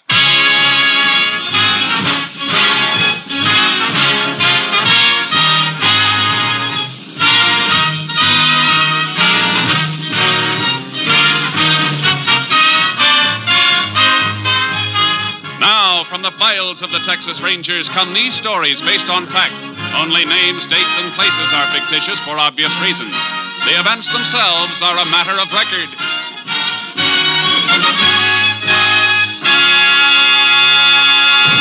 Case for tonight, Christmas presents.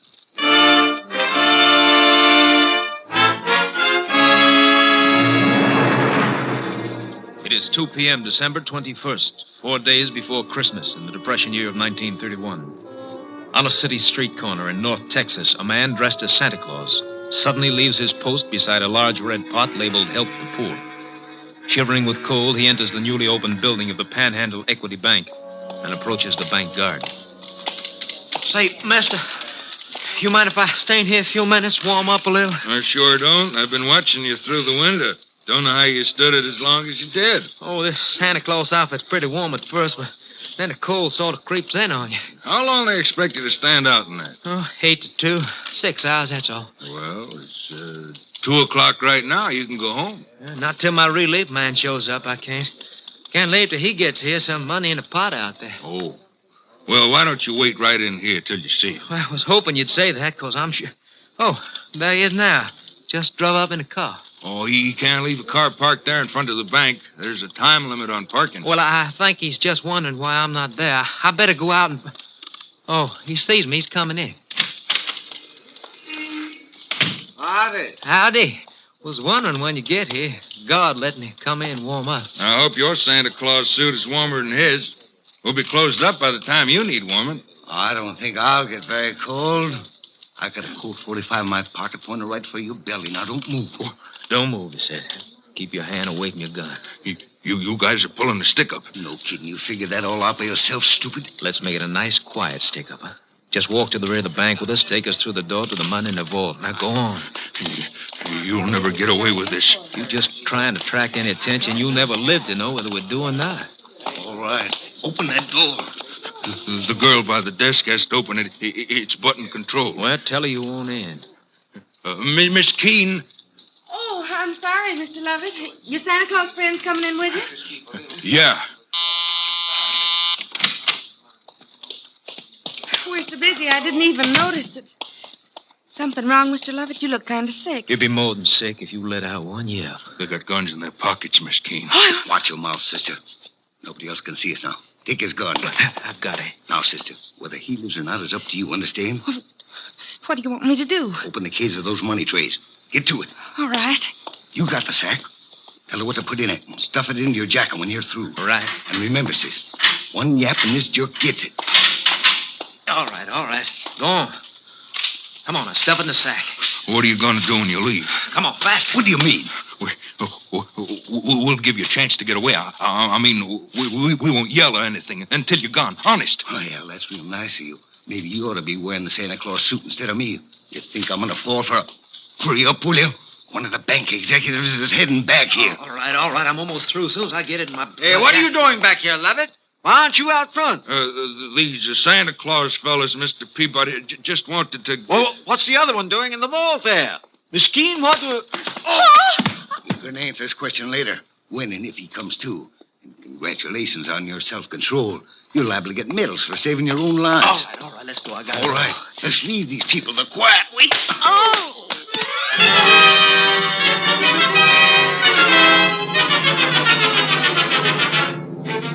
A statewide alarm was put out to all law enforcement agencies in a matter of minutes, but the perpetrators of the Santa Claus stick-up had vanished. Texas Ranger Jace Pearson, closest unit to the scene of the crime, was requested to investigate. The chief of police gave me the general details. I'd like to get your story firsthand. Well, I saw the guard take them through there, Ranger, and I went back to see why he was leaving his post on the bank floor, and that's when I got hit. You have any idea how big they were? No, I don't. I was too excited.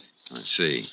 What's your name? Leon Peabody. I'm second vice president. How about the girl, Miss Keene, and the guard, Lovett? Both of them were knocked out, too. Miss Keene finally came to, and we sent her home, but they took Lovett to the hospital. He wasn't in good shape. Skull fracture?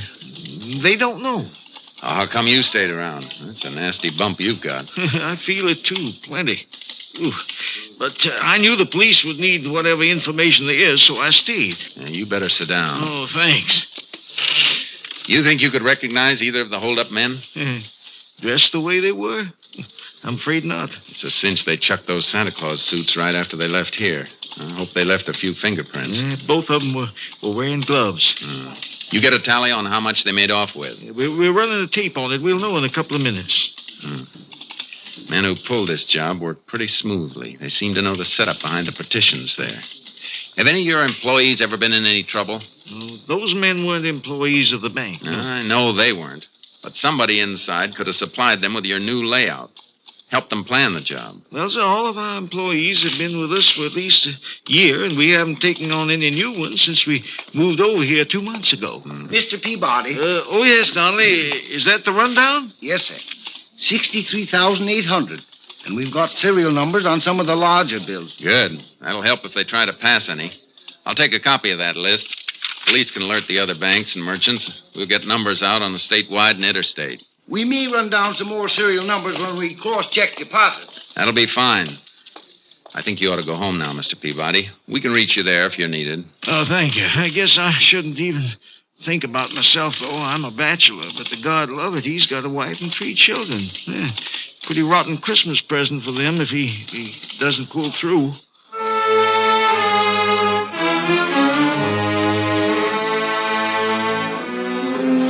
I paid a call on Miss Keene, the girl who'd been slugged, but she was in a state of shock and hysteria.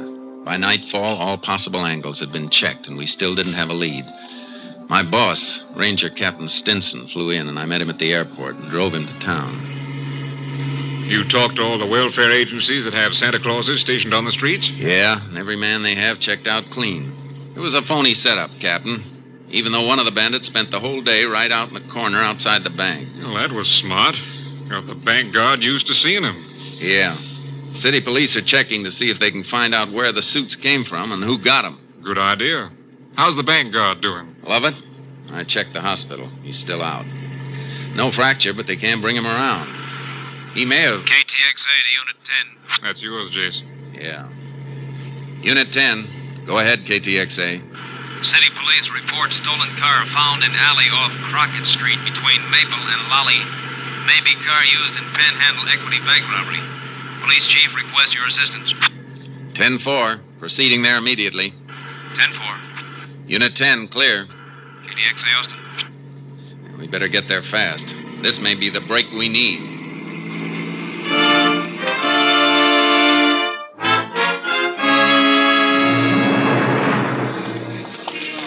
Here it is, Rangers. Abandoned in the alley. Prowl car spotted it and checked the license on the stolen car list. When was it reported stolen, Chief? Early this morning, but the owner says it might have been missing since yesterday. He's been away. You check on him? Yep, he's clear. That's where he said he was. What makes you fellas think this is the car? Found this on the floor, under the seat. Big red button. Off a Santa suit, all right. I'm going to climb in behind the wheel for a second. Ask one of the men in the prowl car to flash his light this way. Sure. Let's have a spotlight here, will you, boys? Okay, Chief. That do, Ranger? Yeah, that's fine. Hey, have any of your men moved this rear vision mirror, Chief? Nope. How about this front seat? You slide it back to get that button you found? No, just saw it under there and reached in and got it. What are you trying to figure, Jace? The last fellow who drove this car was pretty big, about an inch or inch and a half taller than I am. What makes you think so? Because the seat's all the way back where it would be for a tall driver. And I have to raise myself a bit to get a clear view through the rear vision mirror. Hey, that's good thinking, Jace. Yeah, but maybe he didn't touch anything. Maybe he left the car just like it was when he stole it. I'll give odds against that. A man who's getting away from a bank stick-up wants to know what's coming behind him.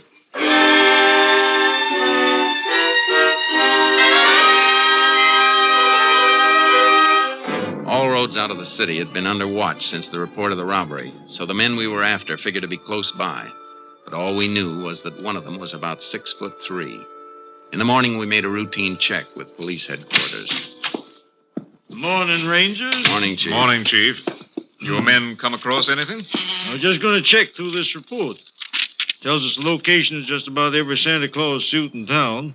All of them belong to organizations, use them for their Christmas parties. Of course, once in a while, they let some private individual borrow them for a kid party or something, as if they put up deposit money. You got a list of the places that have loaned suits out and who got them? That top paper. I was just starting to check it. Look if you like. Thanks. Looks like we might be adding a murder charge to the armed robbery, Captain. The bank guard dead? Not yet, but it looks bad. They're operating for a blood clot on the brain. He's, Wait a minute. What is it, Jace? I think we've got a boy to talk to. Look at this list. 2 suits borrowed from 2 different organizations, but both borrowed by the same man, Anthony Ross, 124 Petagrosa Street. Say, that's worth looking into, Jace. Come on. Let's pick him up.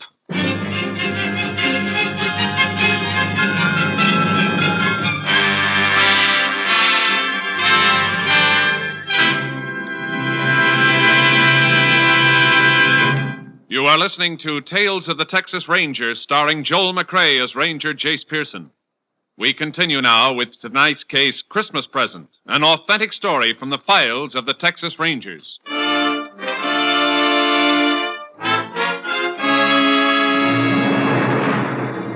home of Anthony Ross at 124 Petagrosa Street turned out to be a rundown shack on the outskirts of town.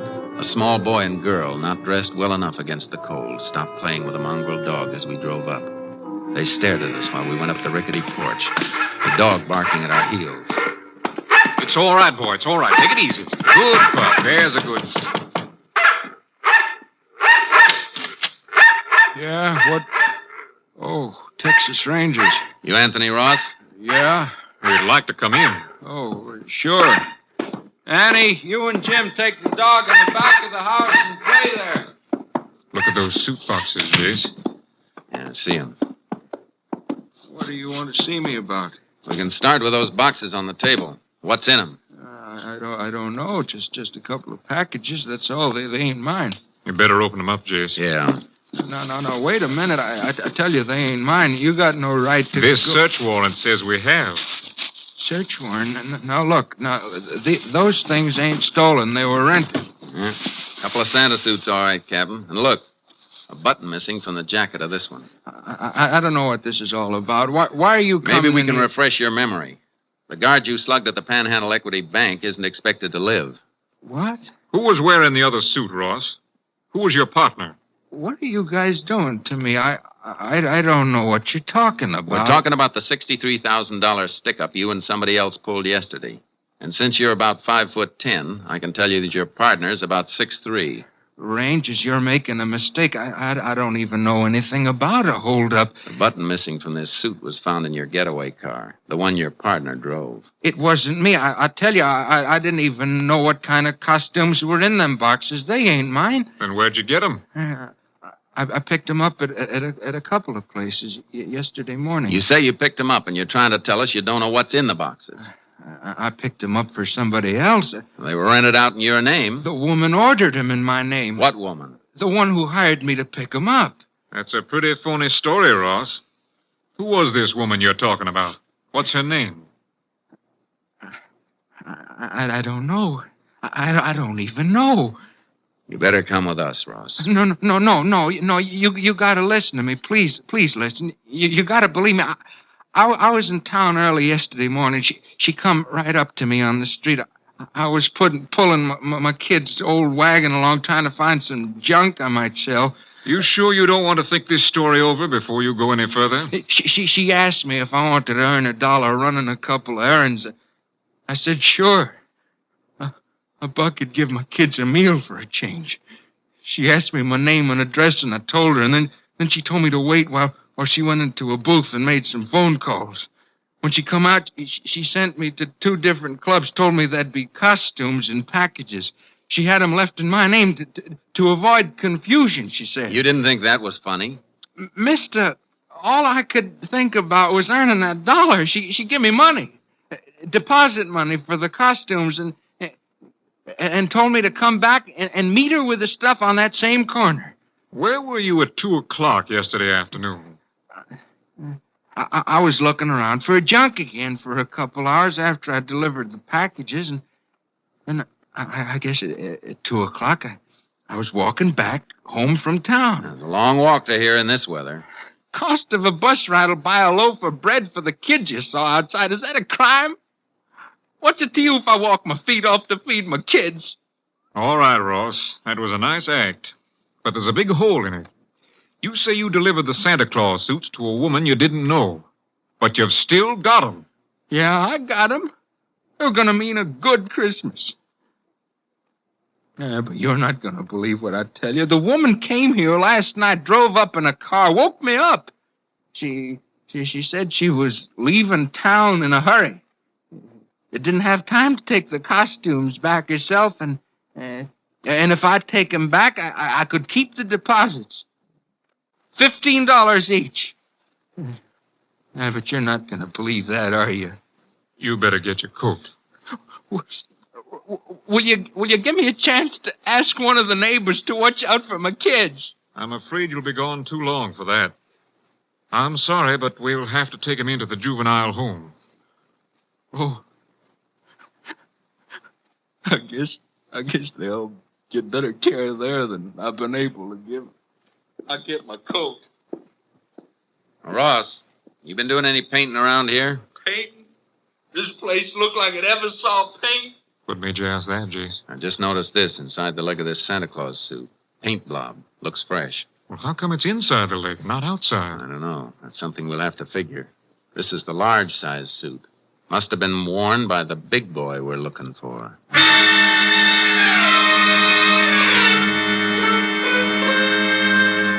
The captain and I did a job we hated, dropping the Ross kids off at the juvenile home.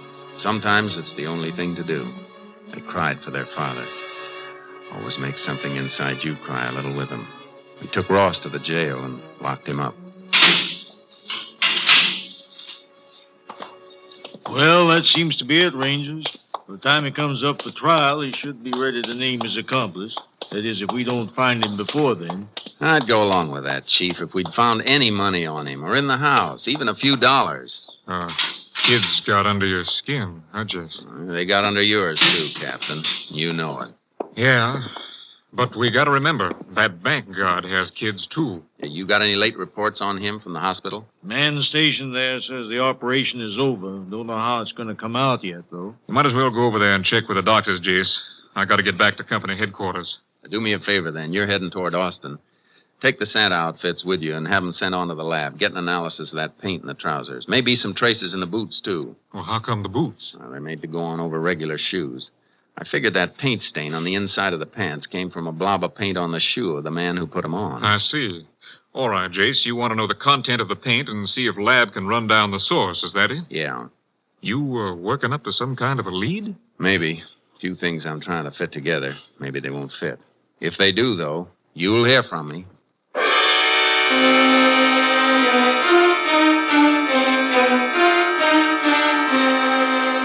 I went over to the hospital and checked with the doctors, but the outcome was still in doubt. The guard's wife was there, face twisted with worry and fear. There was nothing I could do to help, so I got some sleep. Then in the morning, I went back to see the police chief. Oh, Ranger, I'm glad you dropped in. I just had a long-distance call from your lab headquarters at Austin. Report on that paint. Mm-hmm. Here, I wrote it all down. Paint is manufactured right here in town. Brand name is Light Glow. Light Glow, huh? Mm-hmm.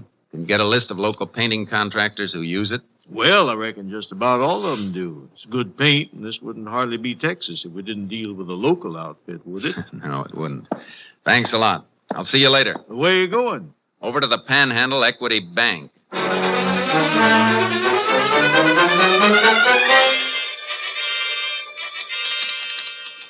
Mr. Peabody, do you know who painted this bank before you opened?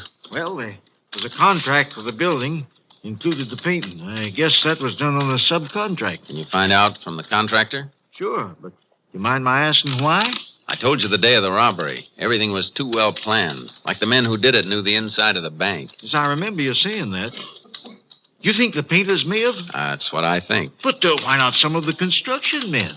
I've got a reason for being interested in painters. Check it for me, will you?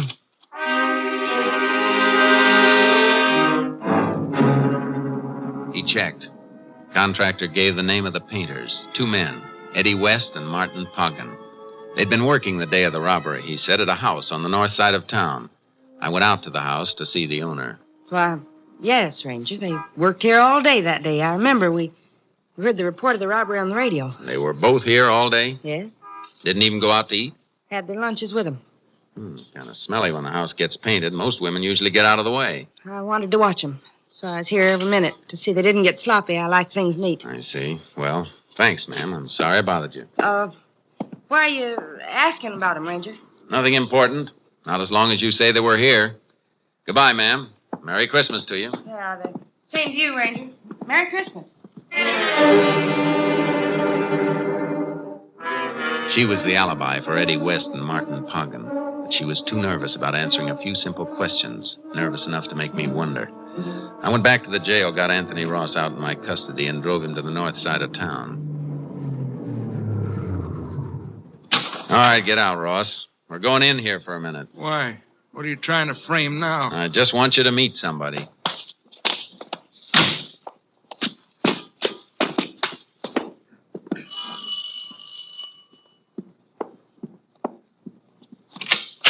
Well, back again, Ranger. I thought we'd...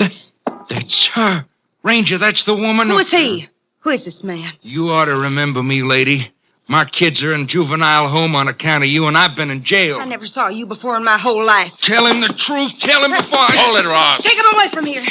Go away, both of you. Ranger, I got those costumes for her. For her! You're a liar, a liar! That word fits somebody all right. Can I come in and have a look around, ma'am? What for? What do you want? I want to check over the painting job to see if it's just new painting or if there's some new plaster under it someplace. You can't come in. You have no right. The boys you're alibiing for must have come back here after they cracked the bank, because you must have picked them up in your car after they ditched the one they're using. I don't know what you're talking about. Wouldn't carry the money on them. Did they cover it up here, safe under fresh plaster and paint until it cools off? No! You can call for a search warrant and wait till a crew comes and tears this place apart. It'll go better for you if you don't try to cover. The money isn't here. Well, come on. Where is it? It's here, all right. In that wall. Behind the picture. Come on, Ross. Now, which one's your boyfriend? Hogan or West? Eddie. West. He said we'd get married. Go to Europe next year. You'll all go someplace next year, but it won't be Europe. West about 6'3". Yes. How did you know? I got an early Christmas present. Somebody sent me a crystal ball. As soon as I call the police and dig out that bank money, you're coming with us. Ranger, I'm clear now, ain't I? Looks that way, Ross, but you'll have to go back to jail for a while and be checked out by the local police. That won't take any longer than it'll take me to pick up Eddie West and Martin Poggin.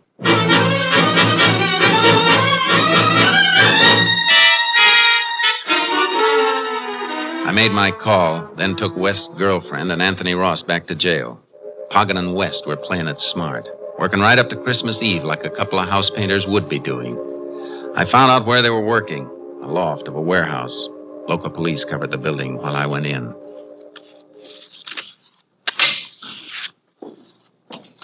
Eddie, who's that? Who came in? Probably the watchman. Watch out for those paint cans. Don't worry. I see him. It ain't the watchman's boys, Eddie. Come out of the shadows where we can see you. I'm coming. But seeing me isn't going to make you happy. Eddie, it's a Texas Ranger. Shut up, Poggin. I got my gun. Howdy, Ranger. Something you want? Yeah. I want the two men who robbed the Panhandle Equity Bank. Shut up. What would we know about that, Ranger? Come down off that scaffold and I'll tell you.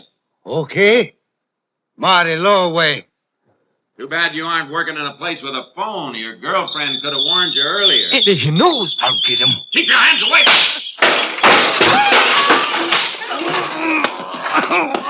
I'm hurt. I'm bleeding. I just nicked you when you tried to dig for that gun in your pocket. You're not hurt. We didn't do nothing, Ranger. Somebody should have told you that the real Santa Claus gives. He doesn't take. Get up and try this present I've got for you. A pair of handcuffs.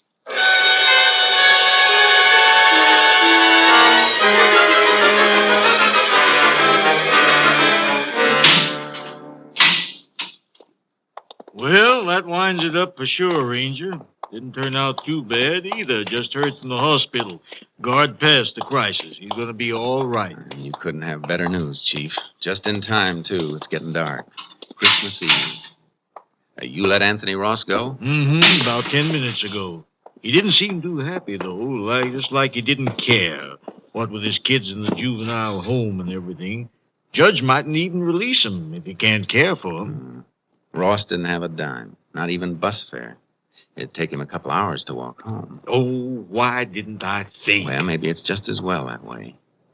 Let me call the judge. And Mr. Peabody, the bank vice president. Mm-hmm. Stores will be open late, won't they? Yeah, sure. Why? It'll take Ross a long time to get to his house. Maybe we can get some of your boys to help us and change his mind about Christmas.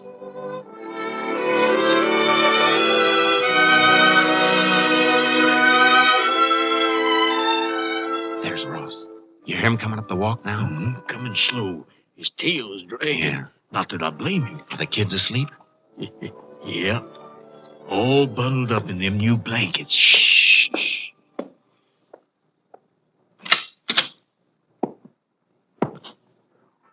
What? Ranger.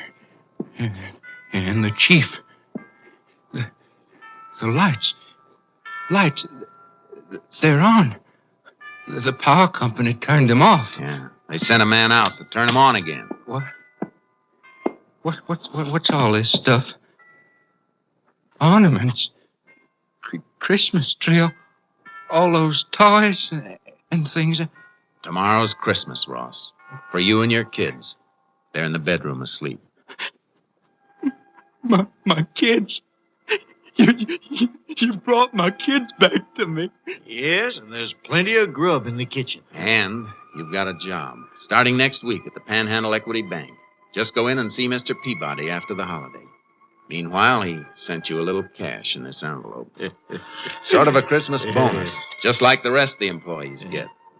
Well, we have to be going. Merry Christmas. Yep. Merry Christmas, Ross. Merry Christmas, fellas. Merry Christmas.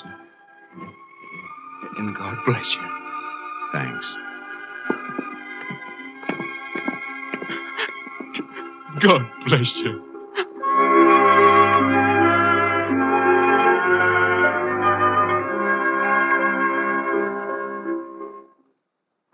This is your FBI.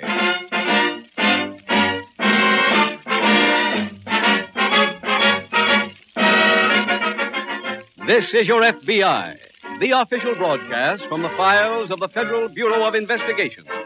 Presented as a public service by the Equitable Life Assurance Society of the United States and the Equitable Society's representative in your community.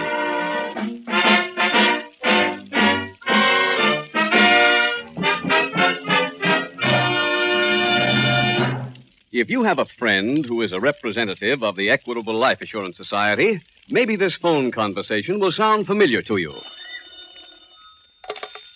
Hello? This is your Equitable Society representative. I just called up to remind you to listen to This Is Your FBI tonight. The Equitable Society has some good news for you in the middle commercial. What news is that? There's a new edition just off the press of the Equitable Society's famous fact-finding chart for fathers and mothers. That's the chart that made such a big hit with members of this audience last year. So be sure to listen to the middle commercial to learn how to get your copy of the Equitable Society's new fact-finding chart for fathers and mothers.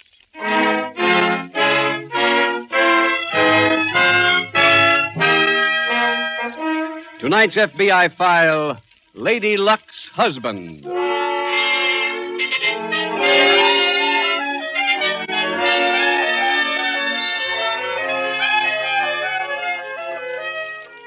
It is a regrettable but true fact that many decent, hard-working citizens hear or read about the current crime wave and regard it as something which only remotely concerns them. They are wrong.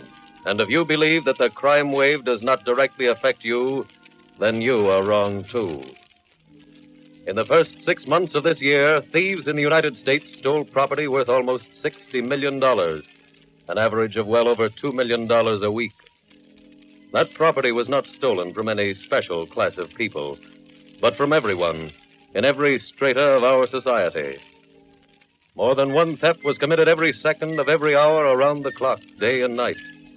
And the thing to remember is that for every theft, there was a victim who might just as easily have been you.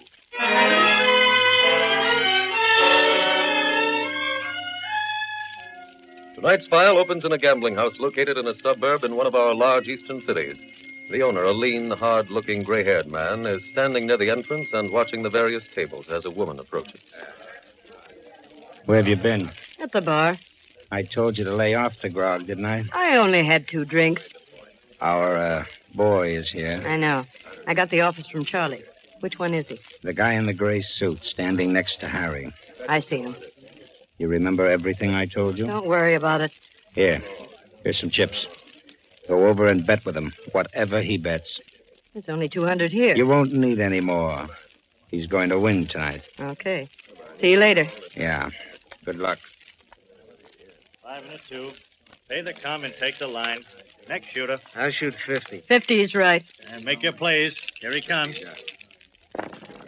6 and a 1, natural. Pay the line.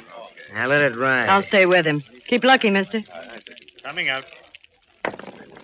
E11, pay the line. Keep those dice hot. I'm shooting 100. And another 100 with him.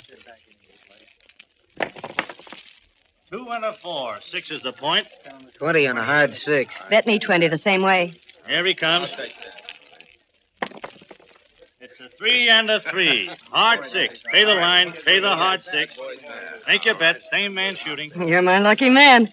Yeah, you ain't doing bad for me either. Make your bet. All right, make your bet. Shoot another 100. How about you, honey? I'll go.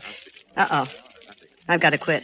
What's the matter? I have to duck somebody. Still your dice. Now, wait a mister. minute. Come on, I don't shoot. want to lose you. You're too lucky. Well, then cash in my chips for me and meet me later at the bar.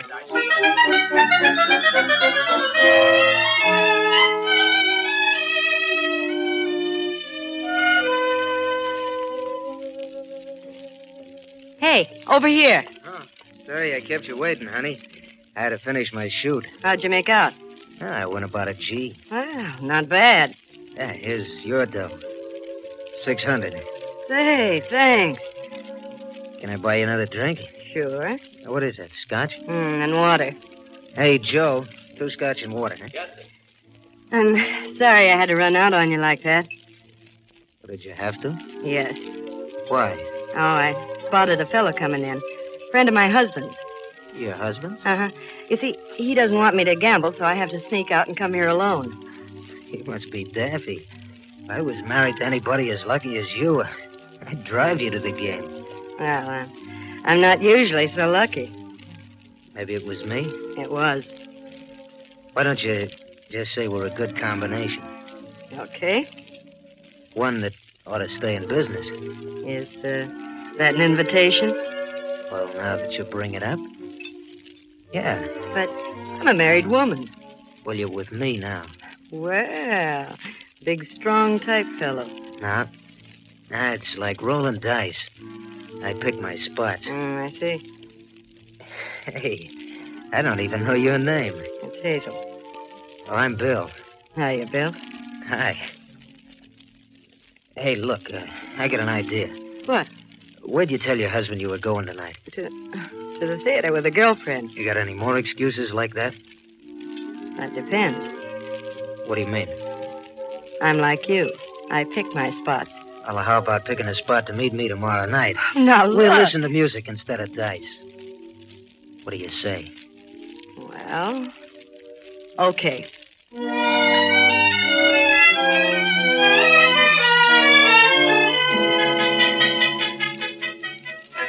Meanwhile, in the local FBI field office, Special Agent Jim Taylor is seated at his desk when Special Agent Frank Brady enters. Oh, Frank, pull up a chair. Thanks, Jim. Hey, congratulations on the baby. Oh, that's right. I haven't seen you since then. Oh, how's Evelyn? Fine, Jim. She and the baby came home from the hospital this morning. Oh? No sleep at night for you for the next couple of months. I've been thinking about that. I hope there isn't too much night work on this new case. Well, maybe yes, maybe no. What's it about, Jim? All I know is that the boss assigned me to work with you. It's a bond job, Frank. Huh? $88,000 worth of negotiable securities was stolen 2 weeks ago in Los Angeles. Oh, and they think the bandits are back here? No, the Los Angeles office arrested the bandits the day after the job. Well, I don't get it. What are we supposed to do? Find the bonds. Oh, I see. The L.A. office got a tip that the bonds were sent east right after the robbery. They don't know how, do they? No, but my guess is they were sent by messenger. Have we got the records on the 2 bandits who were arrested? Yes, I've gone over them 3 times now, but I haven't been able to find any link that they had with anybody here in the East. Well, did either one of them have any family back here? No, not according to the records. What do you think our first move ought to be, Jim? Well, I guess the only thing we can do right now is send out an alarm on the bonds, Frank. I've got all the serial numbers right here. I'll get up a list of security officers here in the city. Fine. And we'll follow up the circular with some phone calls. Check with me as soon as your list is ready, Frank, and we'll go to work.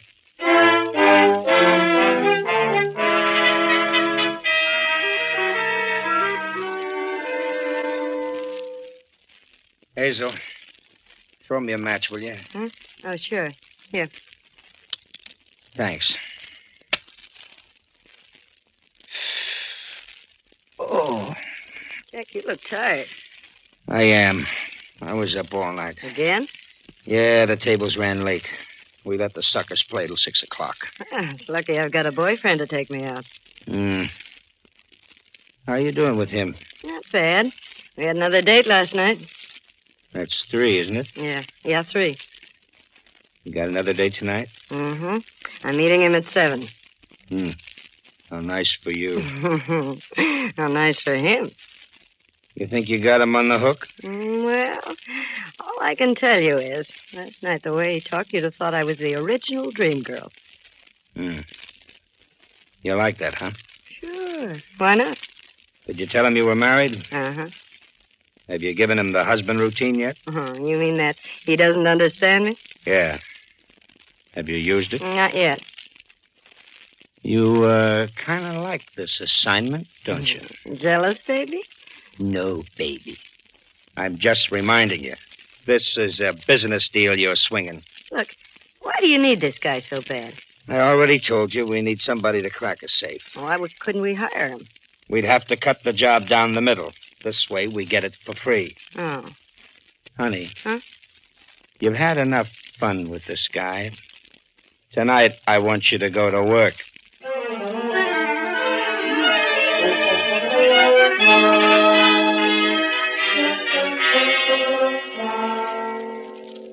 Sorry I'm late, Jim. I was on the phone with Evelyn. The baby's been sick. Oh, really? What's wrong? Doctor says it's nothing serious. Oh, that's good. Yeah, it's quite a relief. He cried all night. Oh, well, you'll get used to that. Yeah, so I understand. Has anything come in on the alarm, Jim? No, not a word so far. But we did get a teletype this morning from the Los Angeles office. About the bonds? Yes. One of the men who committed the robbery decided to change his plea to guilty. Oh, that's good. Did you tell the whole story? Yeah, just about. Including the location of the bonds? He says they sent the bonds back here with a messenger. Well, that's what you guessed, Jim. Who was the messenger? A young hoodlum they gave $50 in expenses to.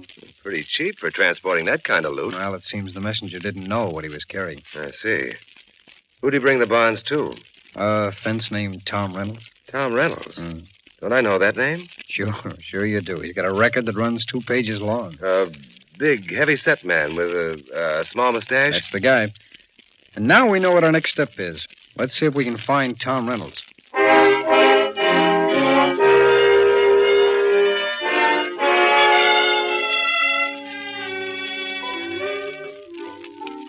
Hazel? Yes, honey? Now, what's the matter with you tonight? What do you mean, Bill? No chatter, no smiles. You want to dance? No, baby. I got other things on my mind. Trouble? Well, Talk, spill it. Maybe I can help you. Come on, talk. Well, I left my husband. Oh? I couldn't stand his nagging another day. That kind of a guy, huh? Yeah. Now, what was the final rube about? Well, it's a long story.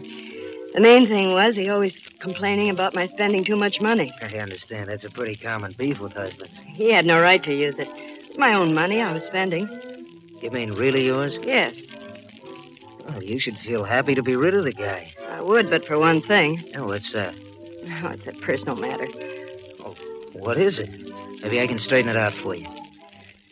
Well, I had $88,000 worth of bonds, my bonds, in my husband's safe at home. And when I left, he wouldn't let me take them. Why not? He said if he kept them, it would make me come back. Are you going back? Not if I get the bonds away from him. And if you don't? Well, then I'll have to go back. I haven't got anything else to live on. How do you feel about the guy? How do you think? You think you'd like to stay away from him? You're so right. How do you feel about me? You should know by now, Bill. I'm really hooked. Honest? Honest. Look, baby, you never did tell me where you live. I'm staying at the Central Hotel. I don't mean now. Where did you live before with your husband? 28 Mapleton Drive. Honey, we're getting out of here. Why? I'm taking you back to your hotel. Then I got a little trip to make. Where to? Your house, honey. To get those bonds.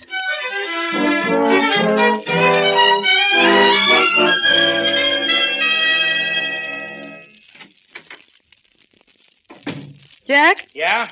You all through work? Yeah. Not much business tonight. We closed early. Oh. Say, what are you doing here? I thought you had a big date. I had it already. Oh, how'd it go? Fine. Did he go over to Tom's to get the bonds? Yeah, an hour ago. Is he coming back here with them? Just as soon as he gets them. Ha! Swell. It worked out real good. You know something, Jack? What? I almost hated to do it. What? What are you talking about? Well, the boy really had a big yen for me. So? It's going to be real disillusioned. No, ain't that too bad? I mean it. Look, you ain't running a Lonely Hearts Club. This guy's coming up here any minute with 88 thou worth of bonds, and we're getting them free. Yes, Forget it. Now, you know what to do when he gets here. Yeah. Just have him leave the bonds and say you'll see him tomorrow. I know. Oh, that must be him now. Get in the other room. Yeah, okay. Oh, just a minute. Hello. Is this apartment 407? That's right. Man said to bring this package here. You sign it, please? Oh, surely. There you are. Thanks. Jack. Yeah. Who was it? Delivery boy. He brought this. Oh, looks like flowers. Who are they from? Well, wait till I get it open. There. Hey, there's a note. Oh, wait a minute. I'll read it. What's it say? Dear Hazel, many thanks, sweetheart, to you and your real husband for tipping me off where the bonds were. Your loving sucker, Bill.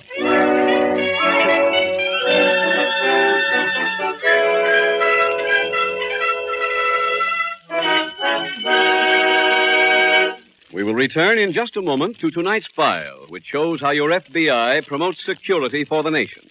Now let's bring this question of security closer to home.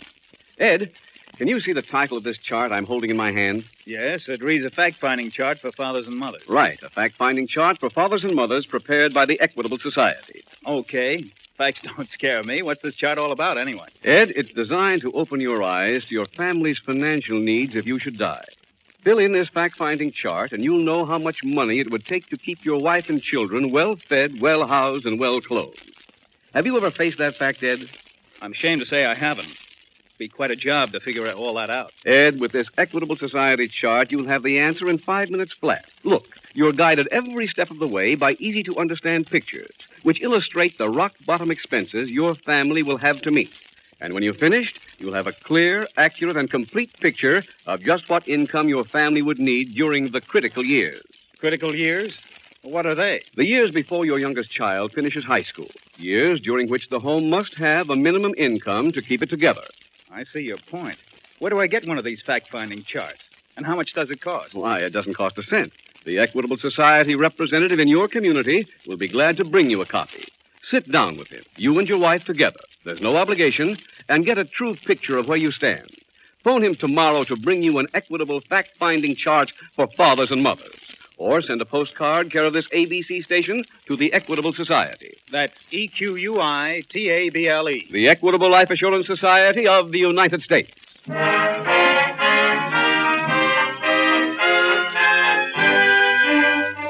And now back to the FBI file, Lady Luck's husband.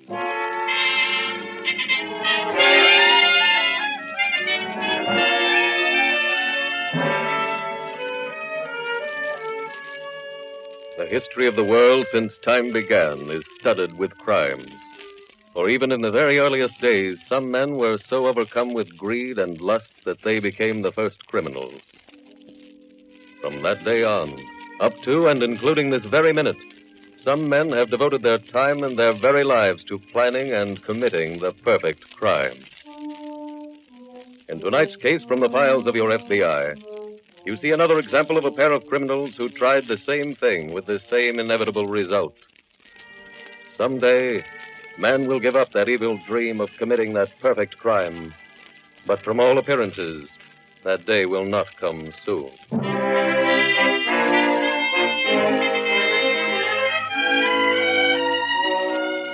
Tonight's file continues in the local FBI field office as Jim Taylor has just returned from a trip to the home of Tom Reynolds. Well, Jim, was that the right Tom Reynolds? Yes, Frank, it was. Did he have the bonds? I don't know. What do you mean? He was on the floor, unconscious, when I got there. How'd you get in? Front door was open. I guess whoever knocked Reynolds out left it that way. Where's Reynolds now? He's at Memorial Hospital. They came and took him away while I was there. Did he ever regain consciousness? No, I didn't. Any lead on who knocked him out? Well, maybe. I worked up a set of prints that I found on his wall safe and on a strongbox that was laying open on the table. I sent them on to the Ident Division in Washington. Well, it looks like somebody else knew Reynolds had those bonds. Whoever did must have had a pretty good grapevine, because the bonds couldn't have gotten to town more than a couple of days ago. I guess word spreads fast on a deal like that. Apparently it does. What do we do now, Jim? Frank, I think the best thing to do is go home and get a couple hours sleep. We won't get a report on those prints until morning.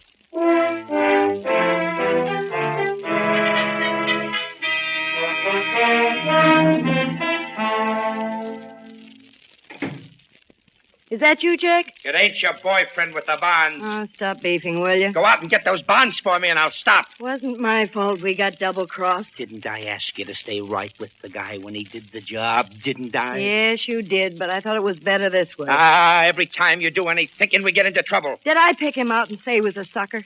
No, that was your idea. The whole thing was set up for you, and if you stayed with him, we'd have the bonds. Look, you once told me don't cry about losing a bet. That's right. You said just worry about winning the next one. Well, we blew a bet. You blew it, not me. All right, I blew it. But we're in this thing together. Let's try to figure out how we can win the next bet. That's a cinch. All we got to do is find Bill Newton.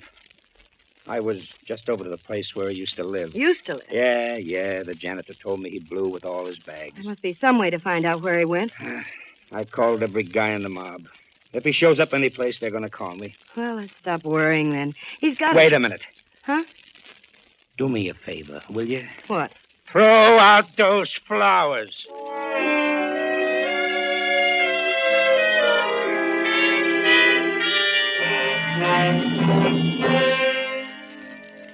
Frank.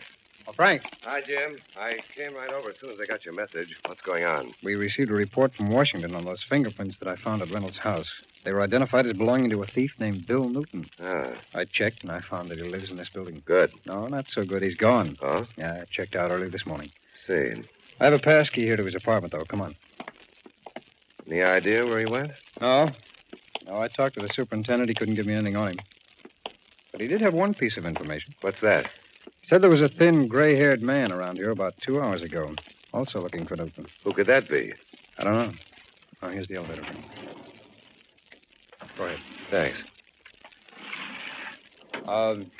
Press number 4, will you? Right. You know, whoever that gray-haired man was, it was pretty important to him to find Newton. Why'd he say that? He offered the superintendent $1,000 if he could remember where Newton was headed for when he left here. Sounds like the gray-haired man knew about the bonds. Yeah. Oh, here's that floor. Go ahead. Thanks. It's the last door on the left-hand side. You know, if we get lucky and find a lead, maybe we can catch Newton before he leaves town.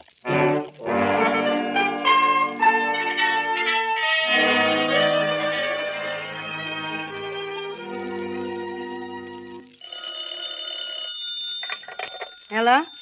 Hello, Hazel. Anybody call me? No, where are you? At the joint. Oh, you coming home? Oh, later. Should I get dressed for dinner? We going out? I don't know. Right now, I'm not interested in dinner. Did you hear anything about Newton? No, nobody's seen him. Well, he must be someplace. I know that. I mean, he's got to turn up sooner or later. If he turns up later, he's no good to me. I need him now. But, Jack. Hold the phone a minute, honey. There's a guy trying to talk to me. Where's Harry? What? You did? When? Oh, thanks, pal. Thanks. Hazel, listen. How soon can you get our bags packed? Why? I just spoke to Harry Marshall. He saw Bill today. Where? At the airport. He was getting on the plane for Miami. So pack your bags and I'll pick you up in 10 minutes.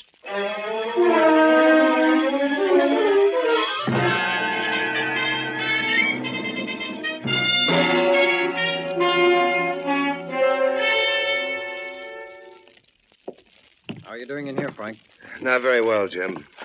Anything in that closet? No. Looks like Newton had time to pack all of his suits. Anything in these papers in the wastebasket? No, I've been through those, Jim. The only thing he left here is an overcoat. Oh. Well, that could mean he's headed someplace where he doesn't need one. Unless he left it here to throw us off. Oh, I don't think he's that smart.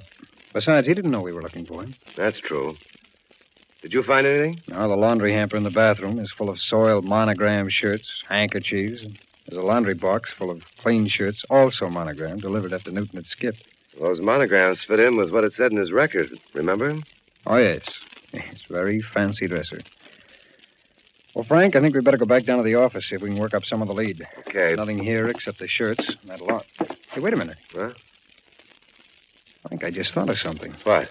Let's go back in there and look over that laundry.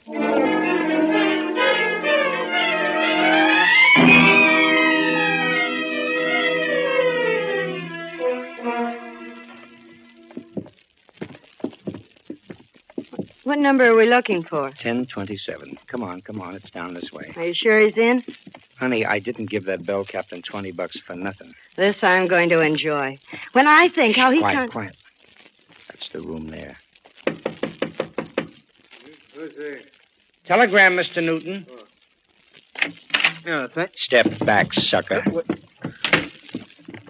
Well, this is a surprise. Listen, you... Lay off. I'll do the talking. Well, what do you want? Take a guess. If it's the bonds, I haven't got 'em. Don't make jokes. I'm not in the mood. I'm telling you, I haven't got 'em. Look, son. You ever seen one of these? In case you haven't, it's a gun. Yeah, and that little thing on the end is a silencer. It don't make any noise at all when it goes off. You want me to show you? No, never mind. Where are the bonds? They're in the top drawer over there. I'll get 'em. Stay where you are. Hazel, take a look. Okay. Well? I'm looking. In the right-hand corner. Did you hear that? Yeah, I've got him. Good, good. Here you are, Jack. Now, the next time, stick to your own racket, Newton. Just crack safes. Don't try to outsmart anybody. Come on, let's get out of here. Wait a minute. I'm not finished. But, Jack, We can't leave the chump like this. Now, look, you got your bonds, didn't you? That ain't enough. What do you mean? I'll show you. Drop that gun. Huh? Go on, drop it. Now turn around slowly. Who are you? We're special agents of the FBI. What do you want with us? Those bonds? We don't know anything about them. She's right. They belong to this guy. He's lying there, hers. Suppose you tell all this to the real owner in federal court. Now come along, all of you.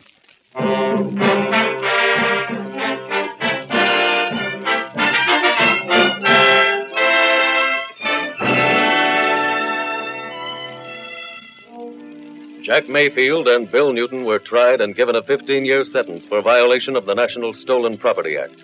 Jack's wife, Hazel, received a 5-year sentence for her part in the crime.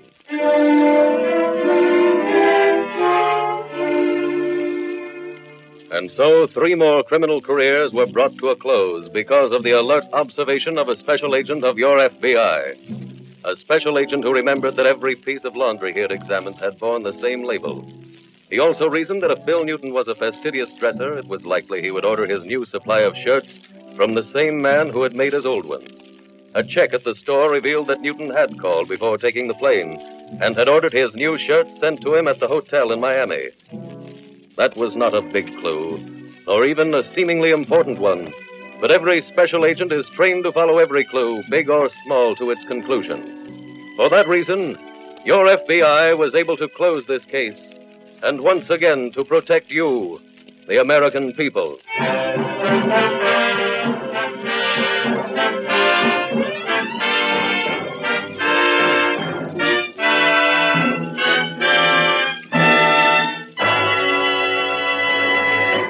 In just a moment, we will tell you about next week's exciting case from the official files of your FBI. Now, one last word about the Equitable Society's fact-finding chart for fathers and mothers. Mr. Keating, I've been looking over that chart. My wife and I have been dodging this issue for years. Now we're really going to know how she and the youngsters would get along if anything should happen to me. Believe me, I want one of those charts for myself. Well, Ed, the man who'll see that you get one of these fact-finding charts is your Equitable Society representative. No charge or obligation, of course. Make a note to phone your Equitable Society representative soon. Or send a postcard care of this ABC station to the Equitable Life Assurance Society of the United States.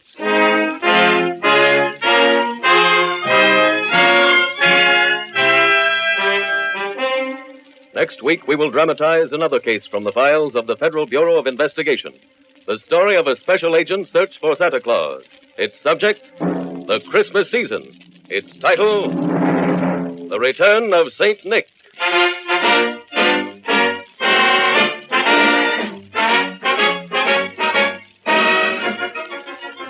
The incidents used in tonight's Equitable Life Assurance Society's broadcast are adapted from the files of the Federal Bureau of Investigation. However, all names used are fictitious, and any similarity thereof to the names of persons living or dead is accidental.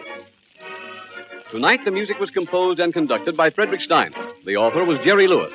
Your narrator was William Woodson, and Special Agent Taylor was played by Stacey Harris. This Is Your FBI is a Jerry Devine production. This is Larry Keating speaking for the Equitable Life Assurance Society of the United States and the Equitable Society's representative in your community, and inviting you to tune in again next week at this same time when the Equitable Life Assurance Society will bring you another thrilling story from the files of the Federal Bureau of Investigation. the return of St. Nick on This Is Your FBI.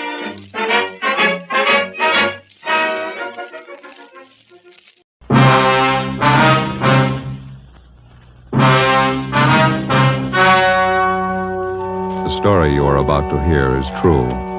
Only the names have been changed to protect the innocent. Fatima Cigarettes, best of all long cigarettes, brings you Dragnet.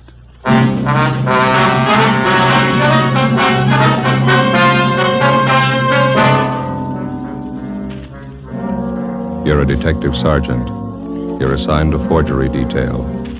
An accomplished check forger is at work in your city. His victims, small businessmen. You know his M.O., you don't know his identity. Your job, get him. If you want a long cigarette, smoke the best of all long cigarettes. Smoke extra mild Fatima. Yes, Fatima is the king-size cigarette which contains the finest Turkish and domestic tobaccos superbly blended to make it extra mild, to give Fatima a much different, much better flavor and aroma than any other long cigarette. That's why Fatima has more than doubled its smokers coast to coast. Enjoy extra mild Fatima yourself. Best of all, long cigarettes. It's wise to smoke extra mild Fatima. It's wise to smoke extra mild Fatima.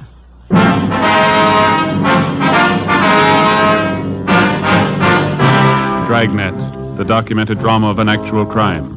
For the next 30 minutes, in cooperation with the Los Angeles Police Department, you will travel step by step on the side of the law through an actual case from official police files. From beginning to end, from crime to punishment, Dragnet is the story of your police force in action. It was Monday, February 4th. It was cold in Los Angeles. We were working a day watch out of forgery detail. My partner's Ben Romero. The boss is Captain Elliott. My name's Friday. I was on the way home from the office, and it was 8:25 p.m. when I got to Collis Avenue. Number 4656. Joseph, is that you?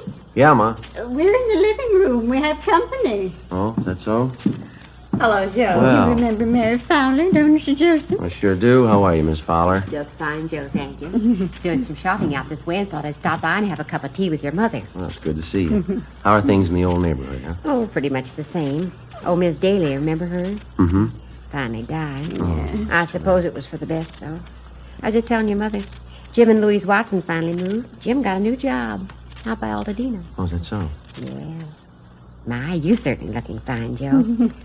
Don't you wear your police uniform anymore? Oh, my, no, Mary. Joseph's in the detective bureau now. Hasn't worn his uniform for years. Oh, that's right. I remember now. That note you sent with your Christmas card year before last. What do you do now, Joe? Forgery detail. My partner and I handle bum check cases. My, that certainly must be interesting. Have you had your dinner, Joseph? Yes, ma'am. I stopped at a place out in Santa Monica and had something. Yes, well, Mary brought me some nice coffee cakes. Pineapple filling. Wouldn't you like one with a cup of coffee, Joseph? No, I don't know, Now, Ma. you sit down in your chair there and rest yourself. You always look so tired. I have no idea how hard they work, those young fellas, Mary. You remember Genevieve, don't you, Joe? My oldest girl? Oh, yeah, sure. How is she? Oh, just fine. Lots of boyfriends, as usual. Going out all the time. Oh, that's good. She asked to be remembered to you. I think you and Jen were stuck on each other at one time, weren't you, Joe? Oh, we went to a couple of dances in high school. And I think she started going steady with another fella, didn't she? Young girls. You never know when they're well off. Here's your coffee, Joseph. I set it here on the end table. Thanks. I don't think I can use it, Ma. It's delicious coffee cake. You smell how fresh it is. Yeah, it's nice. Oh, my, 8:45. I should have left half an hour ago. Oh, you have to go, Mary? Seems our visits are always so short. Well, I got a lot of ironing to do, and I have to make Carl's lunch. He's always so fussy about his lunches. Yes, well, I'll get your coat. Well, it's nice seeing you again, Joe. Do you want to be remembered to Genevieve? Yeah, tell her hello, will you, Miss Fowler? If you're over our way, be sure and drop in and see us, won't you? Genevieve's home at the office by 6. She often says she'd like to see you again. Oh, Mary. Oh, thanks. Good night, Joe. You be sure to come and see us now. Jen will be looking forward to it. Okay, Miss Fowler. Good night. Yeah, well, I'll show you to the door, Mary. You remember all the neighbors, won't you? All right, dear. I wouldn't do take care of yourself now. Good night. Good night, Mary. Nice person, Mary. She's having a hard time trying to find a husband for Genevieve, though. Yeah. Hey, Ma, I'm not very hungry. I can't eat now. Oh? It seems such a shame to waste. That lovely coffee cake. Been used on the same case, hmm? Yeah, same one. Seems to me it's taken an awfully long time. Well, we've been on it 2 months, yeah. I'll never understand it. How people write bad checks. Always get caught. Well, it's easy living while it lasts. Now, you know what the man's handwriting is like. Don't you know who the man is? Well, we think so, Ma. We're not sure. There's hundreds of check men who work almost alike. Some of them even look alike. There's always a big enough field to pick from. Our problem's picking the right one. Now, I don't know much about it, but the whole thing seems kind of silly to me. Well, how's that? What's this man supposed to be doing? Going around your small neighborhood stores, cashing $15 and $20 checks? If he got himself a job, he could probably earn that much in one day doing good, honest work. Yeah. Say, Ben didn't call before I got home, did he? Mm-hmm. Wasn't he with you? Oh, he was going to interview one of the bum check victims on his way home, a grocery store owner down in Highland Park. It might be him now. Oh, now, don't hang on that phone, Joseph. Your coffee will get cold. Yeah. Friday talking. This is Ben, Joe. Got a partial identification from that grocer's, nothing great. Which mugshot did he like? Stanley Bubeck. Grocer thinks it might have been the guy who pushed the check. He can't be sure. 33 bum checks passed. Same M.O. Not one positive identification. Something's phony, isn't it? It's got me stopped. We know the endorsements on every one of those checks was written by the same guy. Used practically the same story on every one of his victims. Yeah. Those 33 people are either blind or they're kidding us. Well, there's only one other answer. Huh? We're looking for the wrong man.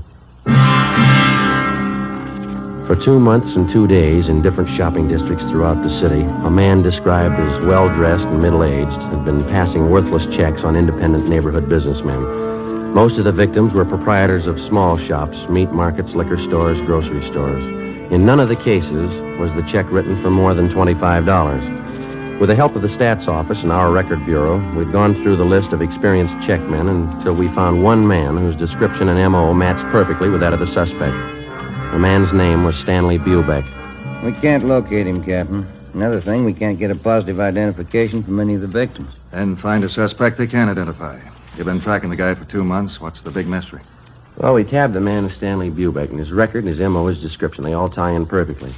Now we're not sure it's him. What do you mean? Well, if it is Bubeck, it's almost a sure thing that one of the victims could have made him on one of his mugshots. None of them can make up their minds. Look, maybe one of you two'd like to be captain of forgery for a day, sit in this office and listen to complaints come in over that phone about this guy, the front office, neighborhood businessmen's clubs, retail merchants. They tell me they're troublesome and passing them on to you. Now, whoever this paper hanger is, we want him fast. Lousy little $20 checks. We'd probably have a lot better target if he tries something bigger. And don't think he and 100 other checkmen like him don't know that. You won't find him stealing company paychecks and flooding the town with paper. They take it from the little guy, and they take it in small amounts, but add up those small amounts at the end of the year, and they'll scare you. Yeah, that's the rotten part about it. None of those victims can afford a bad check. That grocer Donnelly stands on his feet all day and at a profit of $10, $15. He gets tagged with one bad check, and he's working for nothing. We've got bulletins out on the suspect to all the small businessmen in town. They've all been alerted. Excuse me.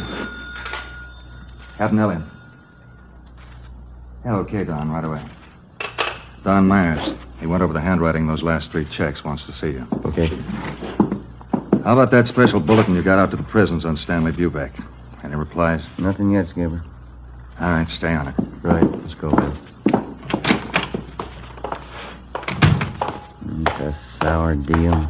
I'd give a right arm for a line on this guy. Yeah. Well, it'd move a lot faster if somebody'd help us follow those checks closer. The way it's running now, we hear about the paper 2 weeks after it's been cashed. That Bubeck thing isn't helping much. No use trying another line till we get it settled. Hi, Don. Oh, hi. Just finished up on those last 3 checks that came in. You want to give them a look? How do they shape up? Well, you can see for yourself. Right here. Yeah? Here are the 3 I just went over. Mm-hmm. And here are half a dozen bad ones for cash last month. The endorsements on this half doesn't match perfectly. And those other three? Well, I'd say they were endorsed by the same person. Now, look here. You can notice the capital letters. Now, he still handles them the same way. Disconnected from the other letters in the first name. See? Yeah. But he connects the capitals in the last name. See? Mm-hmm. Not very bright. Yeah. Not much doubt in my mind. All the other handwriting factors tie in. The form, skill, shading. They all match up. The movement, the terminals, they're all the same for my money. Yeah, here, the way he writes the lowercase letters. Yeah, that cinches it for me. How's that done? Well, here. The inclination of the terminal stroke on the S. See it? Degree of slant above the horizontals, just about 55 degrees in all cases. Mm-hmm. Now, the finger movement in his capitals have plenty of freedom. They're not shaded much. Yeah. Nothing like this in his lowercase letters, though, you see? Here. Yeah, I think I know what you mean. Not much freedom here, lots of shading. And the pressure on the lifts, here, they match up. Mm-hmm. Same on the downstroke. No, I'd say the skill is medium in all cases. Embellishments, both class 2. No changes at all in the style? Oh, he made the signatures look a little different. All 8 factors match up, though. It's the same person. All we have to do is find him. Hey, how about this fellow Stanley Bubeck? I thought you had him tapped. Now, we're not too sure about him, but it's the only line we got to work on, so it'll have to do for now. Mm-hmm. Romero, the man in the office to see you and Joe. Name's Leumas. Right, Fred. Be there in a minute. Okay. Well, thanks, Don. We'll check you later, huh? Sure, okay. See you. Let's go, Ben.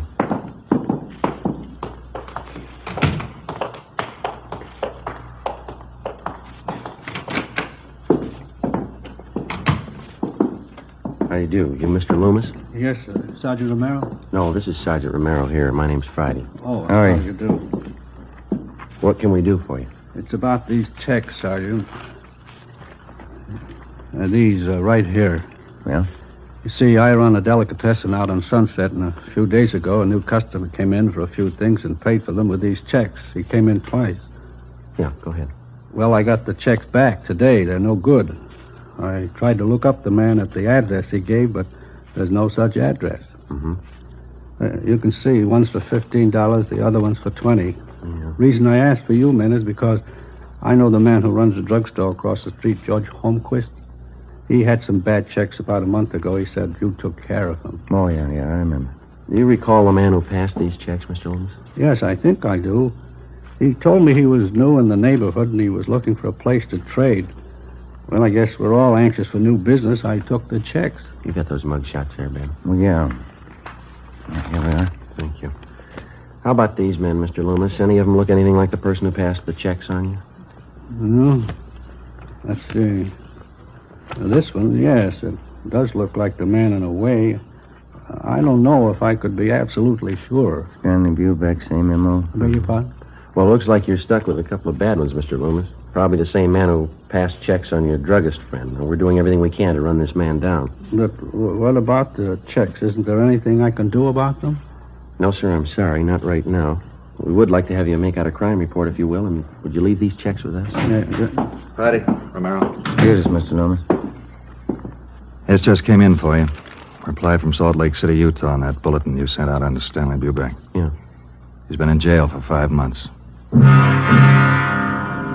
We sent a request to Salt Lake asking him to question Stanley Bubeck if he knew of any forger who matched his description or used his M.O.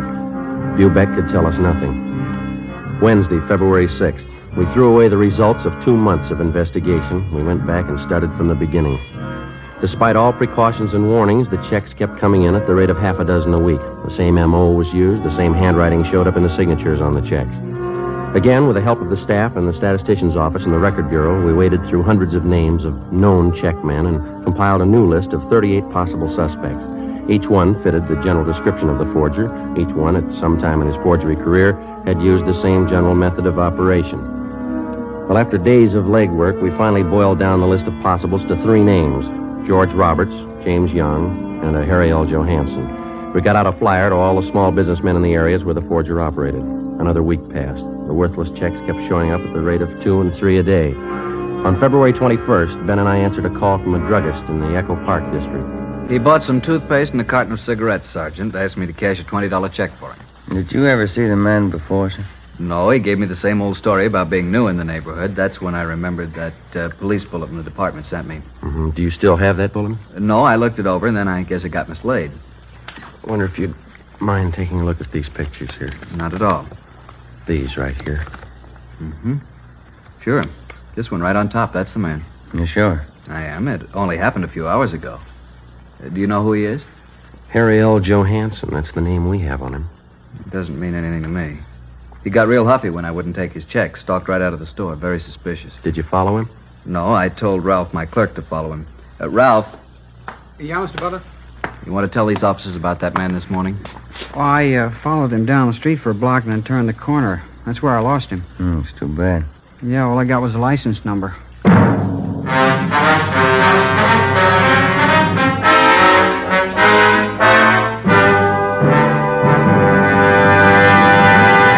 You are listening to Dragnet, the case history of a police investigation, presented in the public interest by Fatima Cigarettes. If you smoke a long cigarette, it will be in your interest to listen to a typical case history of a Fatima smoker. It's the case of Northwest Airlines stewardess Jean Metzen.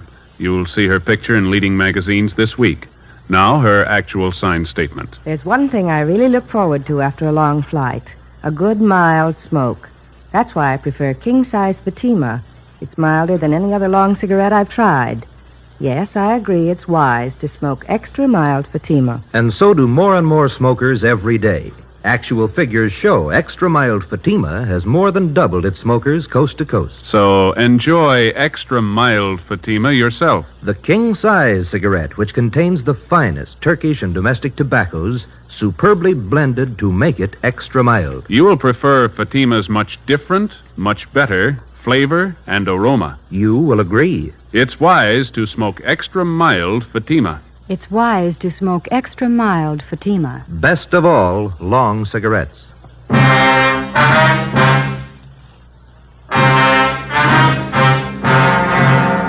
September 21st, Thursday, 3 p.m. We took the license number, which the drugstore clerk had given us. We went back to the office and checked it through DMV. We found the car was registered to a Russell Burroughs on Pico Boulevard. We checked him out. He told us that he had loaned his car the day before to a friend of his. He identified the friend as Harry L. Johansson and gave us his last known address, 614 Elderwood Avenue. We got out a broadcast on the car. The Elderwood Avenue address turned out to be a single-story wooden frame house in the southern part of the city on the edge of the industrial district. It needed a coat of paint. A woman in her elderly 30s answered the door and identified herself as Mrs. Johansson. She invited us into the living room. There was a baby playing on the floor. I don't expect my husband home for another 2 weeks, Sergeant. He's a cosmetic salesman. Travels all over the western states. When did he leave on this last trip, Mrs. Johansson? The first of the month. Why, is there anything wrong? What's the name of the cosmetics company that your husband works for? Harrington Universal. Offices are down on East Main. Mm-hmm. Do you know a friend of your husband's named Russell Burroughs? Yes, I do. He's kind of a friend of the family. Please, Sergeant, if there's anything wrong, I ought to know. We talked to Mr. Burroughs this afternoon. He told us your husband's in town. Burroughs loaned him his car. Harry? That's silly. He's still on the road. He'd certainly let me know if he was coming back early. You sure of that, ma'am? Would you excuse me a minute, Sergeant? I'll have to put the baby to bed. Certainly, ma'am. Come on, Bonnie. I'll be back in a minute. Kind of a funny setup, isn't it? How do you mean? Well, if Johansson's pushing bum checks, the money isn't going into his home here. Wife doesn't act like she knows anything. Seems cooperative. Afraid we're going to have to level with her if we're going to find out anything, huh? Mm-hmm. You sure got a cute little girl. I'm sorry, Sergeant. It's perfectly all right. Just a few more questions. Is it possible that your husband could be in town and you might not know it? I mean, could he be staying with a friend or some relatives? No, if Harry was in town, he'd come home. Why would he stay with anyone else? When did you last hear from your husband? Last week. He wrote from San Francisco. The letter's right there on the mantel. Oh, huh. Well, besides that letter, do you have any other samples of your husband's handwriting around the house? Well, I think so, yes. Where did you say you were from? Central Division, Forgery Detail. You investigate checks, bad checks? Yes, ma'am, that's right. And you know about my husband? His prison record, yes. Harry promised me he was through with all that. He gave me his word. Sorry, ma'am. About a month ago, he had some extra money. He wouldn't tell me where he got it. Look, Sergeant, maybe you've made a mistake. Maybe it's not Harry at all. You're not sure, are you? Did your husband use the phone much? I mean, for out-of-town calls, say? No. Just that one toll call, a Long Beach number, I think. He has a business friend down there he used to call. Do you know the number, ma'am? I can show you. It's on last month's phone bill.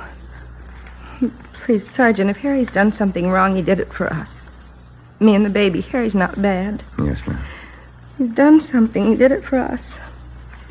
Harry hasn't had it easy. He wanted to get things for the baby. Clothes, a better house. All he wanted was a little happiness.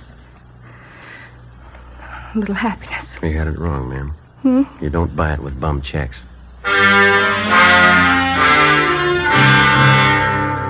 Before we left Mrs. Johansson, we called and had a stakeout placed on the house, and then we got a sample of her husband's handwriting and the Long Beach telephone number that he was in the habit of calling. The next morning, Don Myers in handwriting compared Harry Johansson's letter with the signatures on the worthless checks. It matched. We called the Harrington Universal Cosmetics Company. They never heard of Harry Johansson. We called that Long Beach phone number. A woman answered and gave us the address where the telephone was installed. Turned out to be a swanky, modern apartment house. In apartment 18, we interviewed a good-looking brunette. She identified herself as Harry Johansson's common-law wife. She was well-dressed, and the apartment was richly furnished. What's it all about? What do you want, Harry? Police business. You know where he is? Well, what's he done? Do you know where he is? He drove into Hollywood this morning. Might be back tonight. I don't know for sure. Is this your apartment? Yeah. Mine and Harry's. You're sure that Johansson's not here now? Of course I'm sure. Why? Well, and you won't mind if we come in and look around, huh? I have a right to know what it's all about. Johansson's wanted for forgery. Now, if you want to get involved, you help him hide out. I'm not asking for that kind of trouble. Let's go ahead and look. Take the bedroom, will you, Ben? Right. Never mind, cop. Thanks for the help, honey. I don't want any part of your troubles, Harry. I didn't know a thing about it, honestly. Ben? Yeah. You better come along, too, lady. Well, tell him, Harry. I don't know what it's about. What's the idea of getting me mixed up in this? How do you think I was paying for this place? Taking you out and buying us clothes for you. I don't want any part of it. 3-room apartment, a couple of dresses. That's all he ever got me. You got no complaints, lady. Huh? That's more than he bought his kids. 1 p.m. Friday. Ben and I took Harry Johansson to the county jail where he was booked for suspicion of forgery. We called Mrs. Johansson and notified her. She immediately contacted friends and relatives and raised enough money for a writ to have her husband released from jail. 3 days later, Johansson was arraigned and a date set for his preliminary hearing. After the arraignment, Ben and I took him back to the county jail for rebooking. I'd like to ask you a question, Johansson. Yeah? You got any money of your own left? Why don't you stick to your own business, copper? That family of yours is having a pretty rough time. Your wife borrowed every cent she could find to bail you out. Now, what's she going to live on? She got relatives. No, where's the elevator? Come on, Johansson.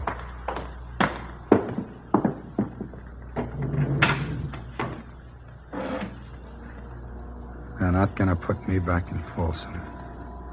Not in 100 years. You've done 2 stretches already for hanging paper. You should have known better, mister. You got it all figured out, haven't you, Fuzz? Well, I'm not going back. Take it easy. You got a couple of more weeks on bail before the trial. Yeah. A couple of weeks. What's the matter with you? Don't you feel well? They won't get me back to Folsom. You're not making it any easier on yourself. All right, Archie.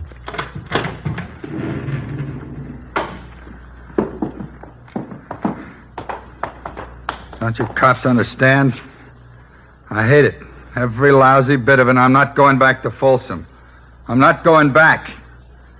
Now, do you understand? It's a good idea, mister. You remember that when you get out. We booked Harry Johansson into county jail. His bail was continued, and he was released pending a trial. During the next week, along with the district attorney's office, Ben and I helped prepare the case against Johansson. 3 days before the trial opened, we had a phone call from Mrs. Johansson. She told us that her husband had disappeared. Well, there was nothing we could do until he actually failed to appear in Superior Court at the appointed time. On Monday, April 3rd, the case of the State versus Harry L. Johansson officially opened. The defendant failed to show. A bench warrant was immediately issued, and We got out a broadcast and an APB on the suspect. Stakeouts were placed in his house and at the apartment of his common-law wife. 2 days passed. No sign of him. Nothing, Joe. Bumley just checked it out. Yeah. How about those 2 ex-con pals of Johansson's? Did you check with them? Yeah, nothing there. I don't see how I can last out much longer. One suit of clothes, no money. You still got a checkbook. When did the skipper say he was coming back? On 7:30 tonight. 7:15 now. I'll get it. Forgery, Friday. Joseph, this is your mother. Oh, yeah. Hi, Ma. I forgot to tell you when you called earlier. You're supposed to be home tonight by 8 o'clock. What's that, Ma? Mary Fowler, she's coming over to visit tonight, and Genevieve's coming with her. Yeah, well, look, will you try to explain to them that I'm working and I can't get away, huh? Well, all right, Joseph, I'll try. If I possibly can, I'll try to make it home by 10. Will that be all right? Well, all right, Joseph, I'll see what I can do. Genevieve's going to be disappointed. Yeah. If I'm later than that, don't wait up for me, huh? Yes, all right then. Bye, Ma. Yes. Bye, Joseph. Oh, hi, Skipper. The call just came in. Yeah? They found Johansson. Captain Elliott directed us onto a dirt road. Halfway up one of the mountains, we spotted a group of cars pulled off on the shoulder of the road. We parked behind them, got out, and started over. Who found the car, Skipper? One of the people living back in the hills. Spotted it on his way home from work. Mm-hmm. Coroner got here in a hurry. Yeah. Hi, Dave. How you doing, Joe? Captain Elliott. How long's he been dead? Since last night, I figure. Come on over. Yeah. You talked to the man who found Johansson's body, Dave? Yeah, he didn't touch a thing. What'd you find? Powder burns on the temple, powder on the hands. Boys from homicide found the note. It's on the seat right next to him.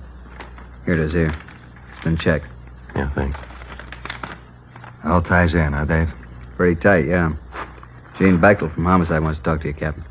Okay, be right back, Joe. Right. Who do you address the note to, Joe? His wife? No, the girlfriend. Look what he wrote it on. Yeah, blank check.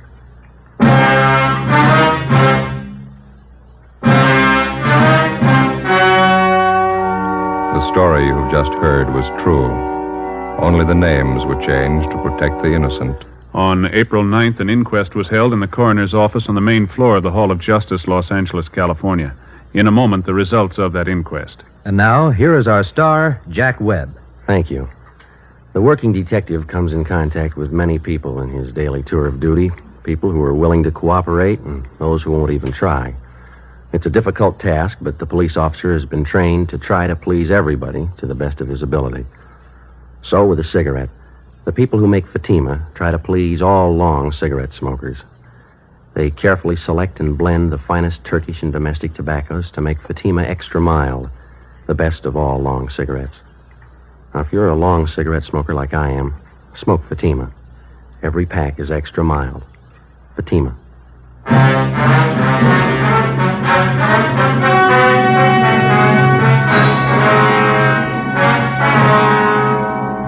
On April 9th, the coroner's jury returned a verdict that the death of Harry L. Johansson was caused by a gunshot wound in the head, self-inflicted.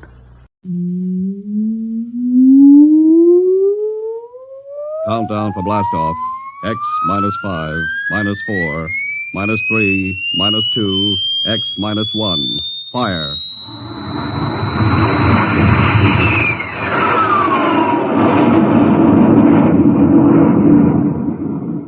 From the far horizons of the unknown come tales of new dimensions in time and space. These are stories of the future, adventures in which you'll live in a million could-be years on 1,000 maybe worlds. The National Broadcasting Company presents X minus one.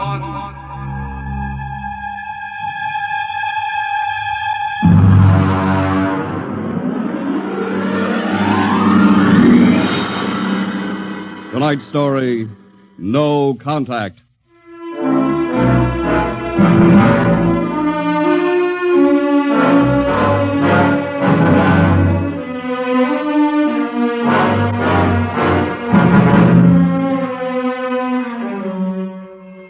was in the year of 1982 that spacemen first discovered the Great Galactic Barrier. In the past 10 years, rocket travel to the moon and the nearer planets had become commonplace. And then men fixed their sights on a more distant star, the remote planet known as Volta. 5 exploratory ships went out, and none came back, each in turn disappearing mysteriously at the same vanishing point, at an invisible wall somewhere in the vast outer reaches that became known as the wrecker of spaceships, the Galactic Reef. And yet, the explorers refused to admit defeat. It was on June the 2nd, 1987, that the rocket Star Cloud made ready for takeoff, the 6th to attempt to crack the barrier and win through to Volta. Now hear this. Condition green. 2 minutes to blast off. Condition green. 2 minutes to blast off. Well, Lewis, this is it. I don't suppose you'll be needing the ship's doctor up here on the bridge during blast-off. I think not, Smitty. There's little chance of acceleration bends in these new overdrive ships. I'll be in my office then, counting vitamin pills if you need me. It's only a few steps. Good luck, Lewis. Thank you, Smitty. Lieutenant Collier. Yes, sir? You're relieved. You'd better get down to navigation control and take over. Yes, sir. Lieutenant. Yes, sir? We've never flown together before. This is your first flight in a space vessel as big as the Star Cloud. Yes, sir, but I was trained in oversized jobs at the Naval Academy. Well, if you're half as good a navigator as your father was, you'll do fine. Thank you, sir. Did you ship out with my father? I served under him on one of the first rocket runs to the moon. I see. I almost went along on his last trip to the barrier. Too bad about that. Yes, sir. That's all, Collier.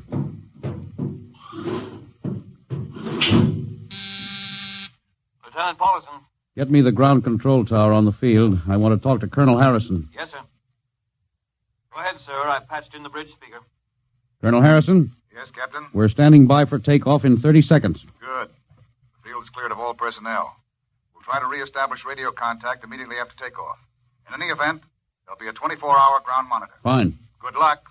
Hope you make it. Thank you. Bridge to navigation control. Have control, Collier. Ready, Lieutenant? We're ready, Captain. The course is in the integrator for takeoff at 1200 hours. All right. Stand by for blastoff. Bridge to engine room. Fire up your rocket chambers. Take off at exactly 1200 hours. I'll read you off. 20 seconds. 19. 18. 17. 16. Hold it. Revoke all orders. Who turned in that alarm? Paulson, sir. We've uncovered a stowaway. Stowaway? Where? Hiding in sickbay. Dr. Smithson found him. Have him brought up to the bridge.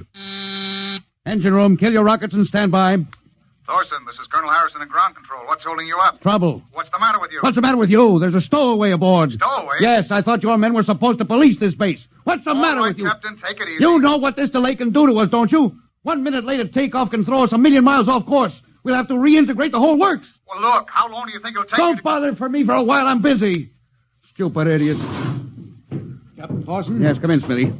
Here's your stowaway. I'll court-martial Oh, Charlie. Can you use a good radio man, Skipper? Well, I see you two have met. Met. Skipper and me made 50 trips to the moon together. Didn't we, Skipper?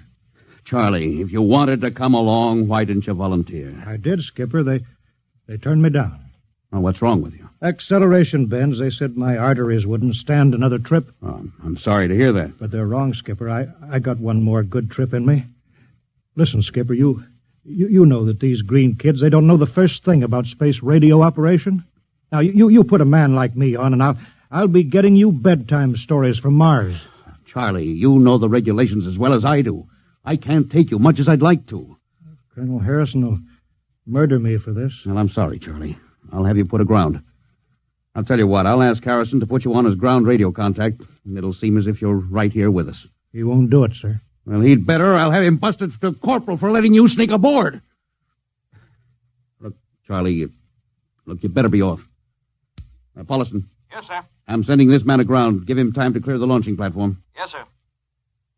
So long, Charlie. I'm sorry. Good luck, Skipper. I thought you were going to have him drawn and quartered. If it had been anyone else, I would have, Smitty. But Charlie, well, he's kind of special. He's been with me since my first command when we began the regular run to the moon. And if he wanted to come along this time, well, it's only through loyalty to me. You know, Lewis, I didn't realize it before, but you're almost human. Captain Dawson, nav control, Collier. Oh, yes, Lieutenant. How badly are we fouled up? Can you recalculate the course, or shall I cancel the takeoff? I've already plotted a new course on the integrator, sir. If we take off in exactly 30 seconds, we'll need to correct for only a 1-degree deflection. I can do that before we breach the stratosphere. That's quick work. Are you sure? Yes, sir. Positive, sir. All right, Collier. I'm putting it in your hands. We'll blast off on your signal. Bridge to engine room. Prepare to blast off on navigator's signal.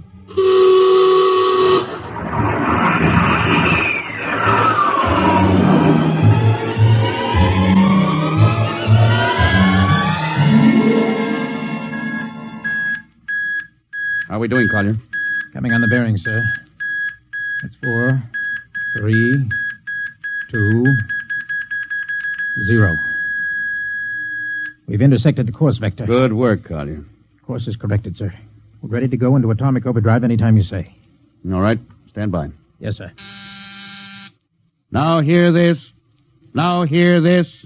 Prepare for maximum acceleration. Bridge to engine room. Kill your rockets. Rockets out. Fire up number 1 cyclotron.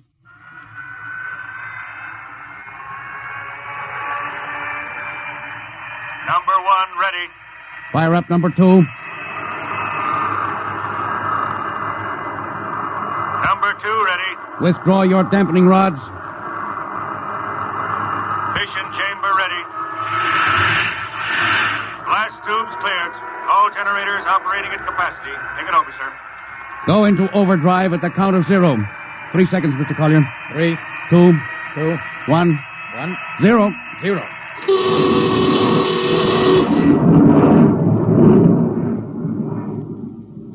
How are we doing, Collier? On course, sir. She's running hot and true. My compliments, Lieutenant. This job would have done your father credit, and he was the best navigation officer I ever saw. Oh, thank you, sir. Start your gyros. Put her on robot control. All right, the bridge is yours, Mr. Collier. If you need me, I'll be in Dr. Smithson's office. Yes, sir.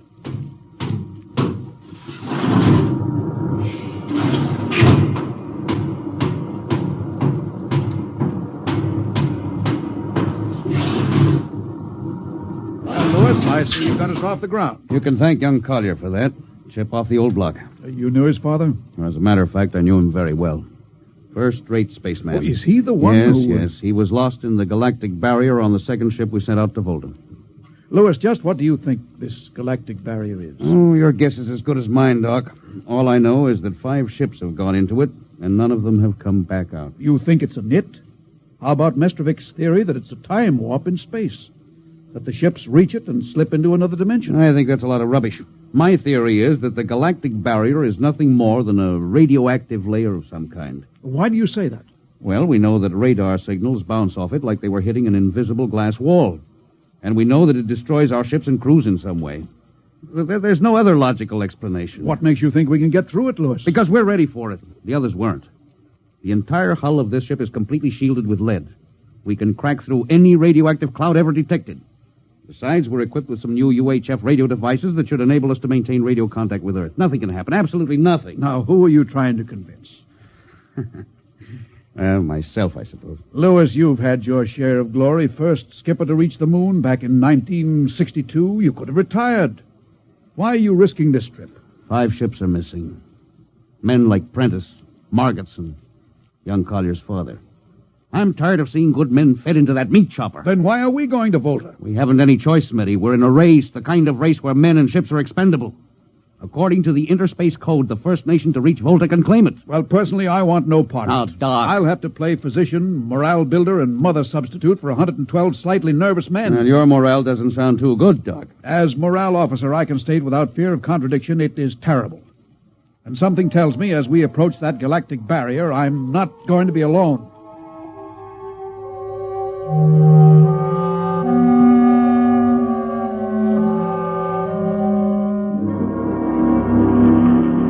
Hello, Earth.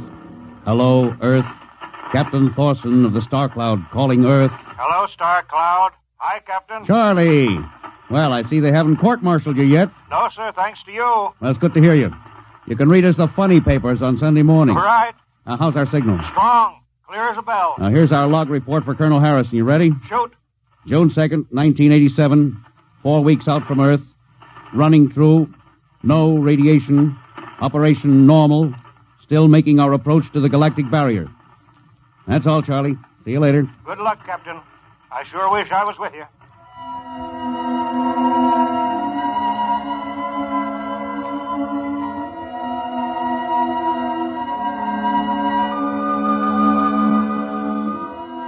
How's the morale, Smitty? The men know we're getting closer to the barrier. They're beginning to show a little tension, Lewis. Oh, how's their physical condition? Any sickness? About half the crew has come down with space blues. I was afraid of that. Are they bad? Same as usual. Lips and hands with a bluish cast. Eyes are sensitive to infrareds. I don't know. When I first started flying these tin cans, nobody ever heard of space blues. Well, now there's a theory it's caused by the terrific acceleration of atomic overdrive. Change in gravity affects the circulation. What do you think? I think it's psychosomatic. I've noticed that the same men who get space blues under tension on a ship tend to get blue coloration back on Earth when they're upset. I guess it's just an occupational disease of space navigators. You think it's just nerves, then? Well, young Collier's got a bad case. I think it's tension from overwork. Maybe he needs some vitamins. Lewis, when will you realize that vitamins are not a panacea for all the troubles of mankind?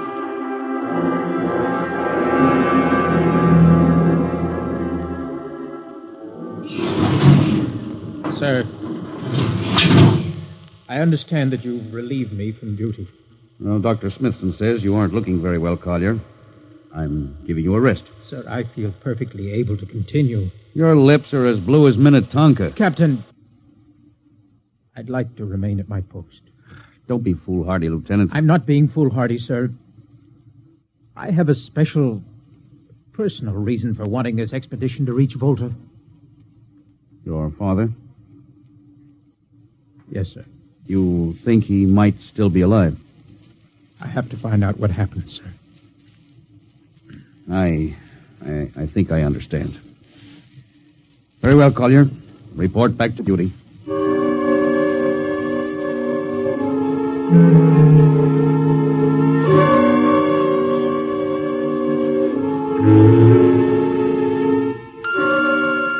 What's the reading policy? We're getting a +5 radar bounce now. Coming off the barrier almost as fast as we sent it out. What's the interval? 2 seconds. Shortening steadily. At this rate, we'll hit the wall in the next few minutes. All right. Alert the crew. Sound general quarters. Now, hear this. Condition red. We are now approaching the galactic barrier. All hands to stations. All radiation detectors to be fully manned. Full security will prevail until further notice. That is all. Paulson. Yes, sir? The radar bounce is up to +6. We'd better try to make final contact with Earth. Is Sparks still trying to raise the base? Yes, sir, but he's not having much luck. Oh? Seems to be some interference. That's the radio room now. Yes? You got him? Well, cut in on the bridge speaker. Captain will take it from here. Hello? Star Cloud to Earth. Can you hear me, Earth? Hello, Skipper. I can barely read you. We're getting heavy static from Sunspot. That's not sunspots, Charlie. We're right on top of the galactic barrier. Getting a +7 radar bounce. Expect to hit the barrier almost any second now. Good luck, Skipper. If we crack the barrier and come through still in one piece, I'll try to get back to you on the high-frequency band. Got you, Skipper. Don't worry. I'll be waiting. So long, Charlie. So long, Star Cloud. Must be getting awfully close now, Captain. Echo's bouncing back so fast it's almost beating the signal. When they go inside, hold on to your hat. That's when we run into the wall. Any second. Hold on. Oh, here goes nothing. Here it comes.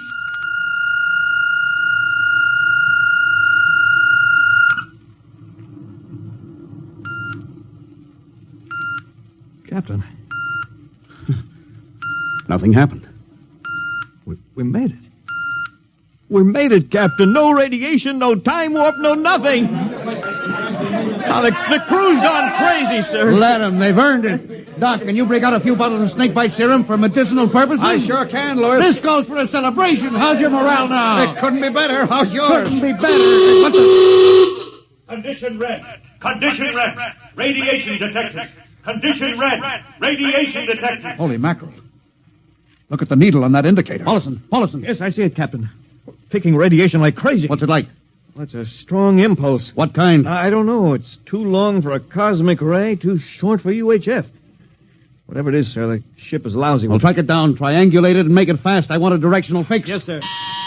Engine room. Yes, sir. We're picking up radioactivity. Is the fission chambers? No leak here, sir. Check your gauges. Nothing here, Captain. Must be coming from outside. Damage control. Is our lead shield leaking radiation?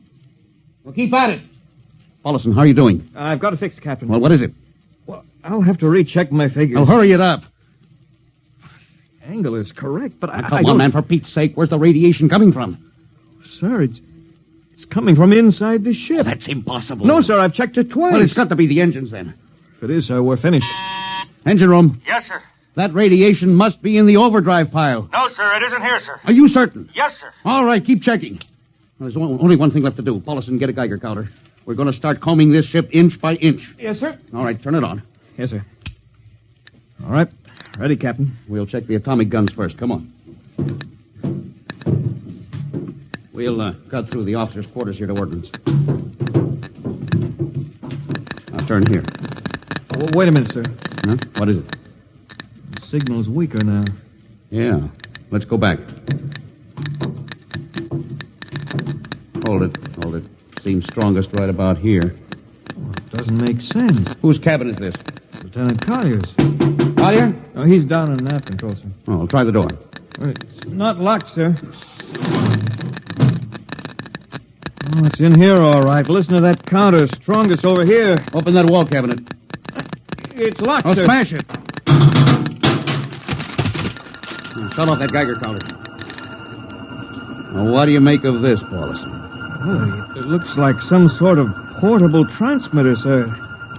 Must be foreign manufacture. I don't recognize the calibration symbols at all. I've never seen anything like it. Which raises a small question. What is Lieutenant Collier doing with a transmitter in his cabin? I don't know, sir. Well, I intend to find out, Paulson. Get down to nav control and bring Collier up to the bridge on the double. Well, hadn't we better find some way to shut this thing off first? I know a way.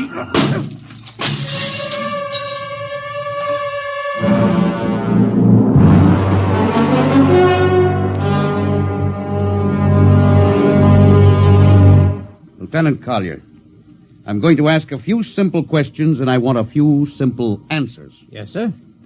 What were you doing with a transmitter in your cabin? Transmitter, Captain? Oh, you know nothing about it? Oh, no, sir, I don't. Do you recognize these calibration symbols?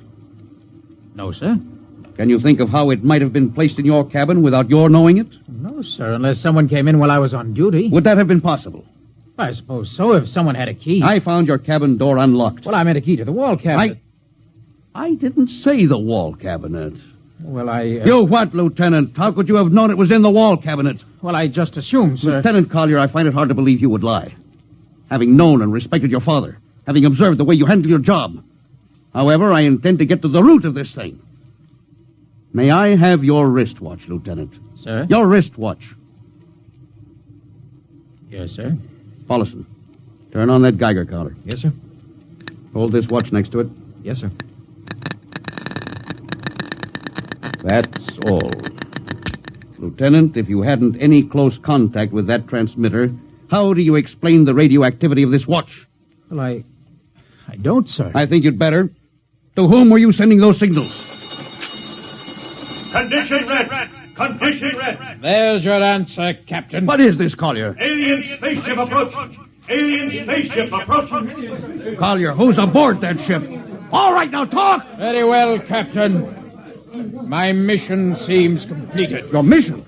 Are you admitting that you're an agent of a foreign power? I am stating it. What nation? No nation, Captain. What? I am an agent of the Voltan government.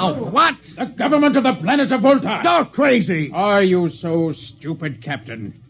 Did you think your people are the only ones who can invade another planet? What do you mean? We've had agents operating on Earth since 1945. I don't believe you. What do you think happened to those 5 ships, Captain? Where do you suppose we got our information?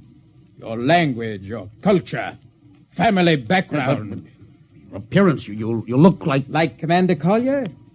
Well, is that so surprising, Captain? You see, Captain, we had a living model. I ought to kill you. That would be very foolish, Captain. I would advise you to surrender without delay. Alien ship now coming into ordnance range. I'll deal with you later, Collier. Paulison? Yes, sir. Put this man in irons. Take him away. Don't worry, sir. We'll take good care of him. Carpenter, Robinson. Gunnery. Gunnery Richardson. What's the range? 10,000 meters. They're closing fast. Put your guns on radar tracking. Tracking. Coming on the bearing. Fire. Fire, Richardson. Richardson, did you hear me? Fire! What's the matter down there? Did you hear me? Richardson, answer me. It's no use to shout, Captain. Collier, how did you get loose? Where's Paulison? Lieutenant Paulison is dead. All stations! Lieutenant Collier has escaped. Seize him, men! Don't waste your breath. Your men can't hear you, Captain. What? Those still alive are my men. You're lying. No, Captain. Every ship that has ever left Earth was controlled by a Voltan crew. That's impossible. Those were hand-picked men. Hand-picked by us. I don't believe you. No? Then why not call for help? Carpenter, Robinson, Haley, report. You see, Captain? Carpenter, Robinson, Haley. It's quite useless, Captain. I would advise you to sit very quietly and do nothing. Very well, Collier. You've beaten us. What now? The ship will be taken to Volta for, shall we say, further experimentation. I see. Of course, there's one thing you hadn't counted on. Just what is that, Captain? Listen!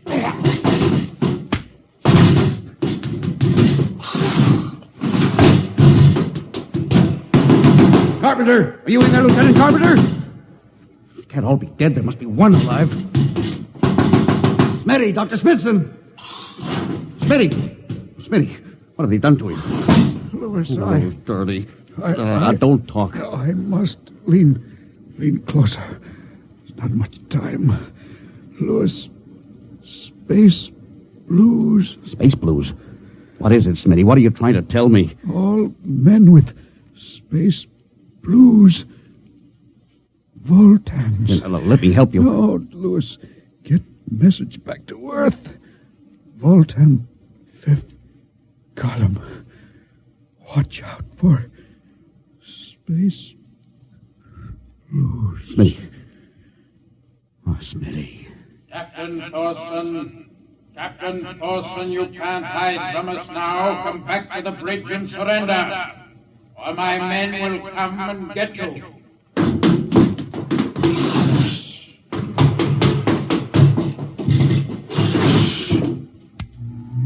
Hello.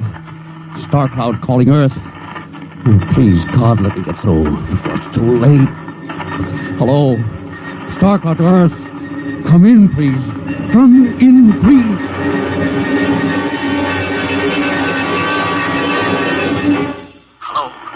Hello. Star Cloud to Earth. Captain Thorson calling. Charlie, come in, please, hurry. Hello. Oh, hello. Can you hear me, Charlie? Skipper, is that you? Are you getting my signal? It's coming in a little louder now, Skip. Keep sending. God, now look, Charlie, listen to me. Not much time. Get word to Colonel Harrison. Crew mutinied. Most of crew members, Voltans. What? Voltans. Spell that. V-O-L... Voltans. That's right. They're from the planet Volta. Skipper, are you all right? Now, Charlie, this is serious. They'll be here any second. Now, listen, they have a 5th column on Earth. They're planning to invade you. You mean it? Of course I mean it.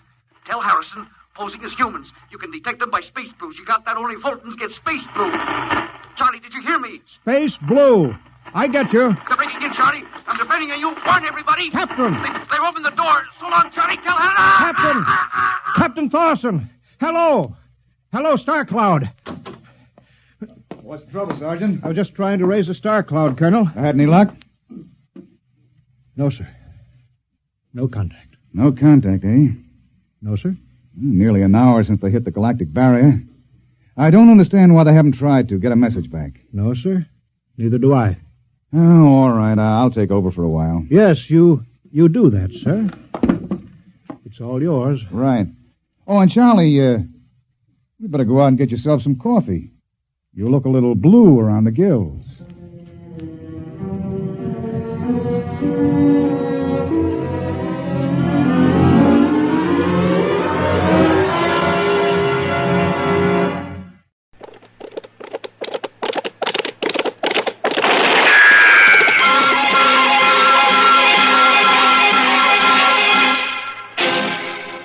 Dodge City and in the territory on West, there's just one way to handle the killers and the spoilers, and that's with a U.S. Marshal and the smell of Gunsmoke.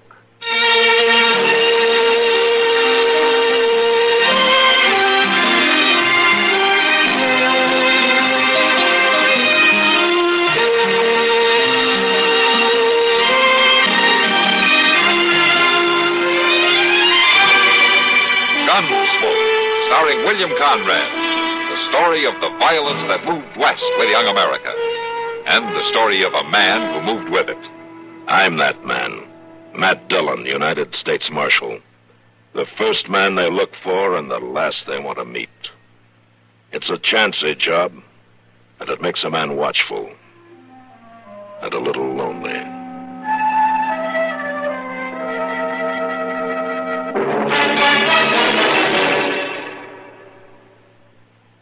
Have you noticed, Minna, the new houses all seem to be on one floor? I'd like that. With nagging backache and the muscular aches and pains I've had lately, it's no fun climbing stairs. I know. With nagging backache, all I'd want is relief. How? Try Doan's pills. Right. Doan's pills are an analgesic and mild diuretic to the kidneys. Nagging backache, also headache, dizziness, and muscular aches and pains may come on with overexertion, emotional upsets, or everyday stress and strain. Doan's pain-relieving action is often the answer, and they also offer mild diuretic action through the kidneys. So if nagging backache is making you feel worn out, tired, and miserable, with restless, sleepless nights, don't wait. Try Doan's pills, used successfully by millions for over 60 years. See if they don't bring you the same welcome relief. Get Doan's pills today. To save money, buy Doan's big economy size.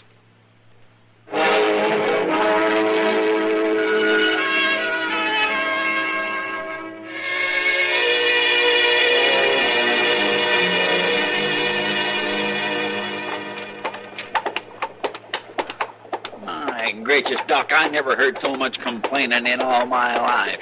Well, it's just that I don't like walking all the way to the end of Dodge to look at some horse that you want to buy. Well, he's a pretty good horse. Oh, but probably poor as a crow. Doc, if you remember, I didn't even ask you to come with me. Well, I wouldn't let you go alone.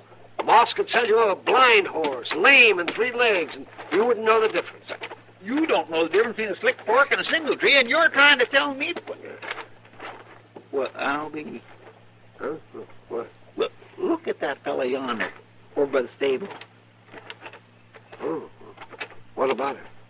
Doc, that's a coffin he's got in his wagon, ain't it? My golly, it sure looks like it. Hello there. Hello? What's that you got there? Hey, my wagon? Well, that's a burying box. And a mighty fine one, too. I made it myself. Is it, got anything in it? Well, now, that's a mighty personal question, mister. I don't even know your name. Oh, well, I'm Chester Proudfoot, and this here is Doc Adams. Yeah? Well, my name's Mather. Gus Mather. Glad to know you. Hey, you a real doctor? Well, that's been argued both ways. I like you. Well, I sure wish you'd been here when Orson Boggs took sick. Well, who's Orson Boggs? That's Orson Boggs, laying right there in that box. Oh, well, what'd he die of? Chills and ager. He fought her for a whole week, and then he just give up. He was the best friend I had in this whole world. You live around here, do you? No, we was traveling there heading west.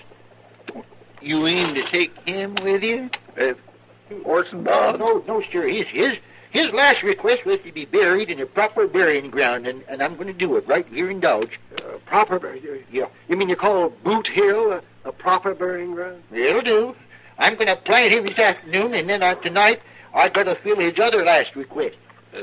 What was that? Well, Orson left me share of our grub stake. It ain't much, but it'll serve for a wake.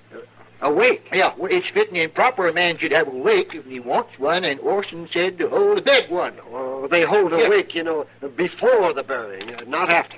Well, this is the way Orson wanted it, so that's the way it's going to be. I'm going to hire a room and invite everybody who wants to come. And you're invited. Both of you. Oh, well, yes, thank you, but...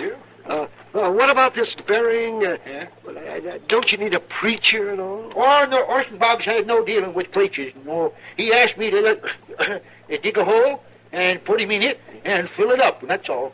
Well, maybe I'll speak a word or two. Well, I gotta find the stable man. I'll see you later. And be sure to come to the wake. Bring anybody you like. Lots of liquor. Absolutely. You know, Doc, I wouldn't be surprised but what I went to that burial and wake. Well, you know something, Chester? I wouldn't be surprised if you did either.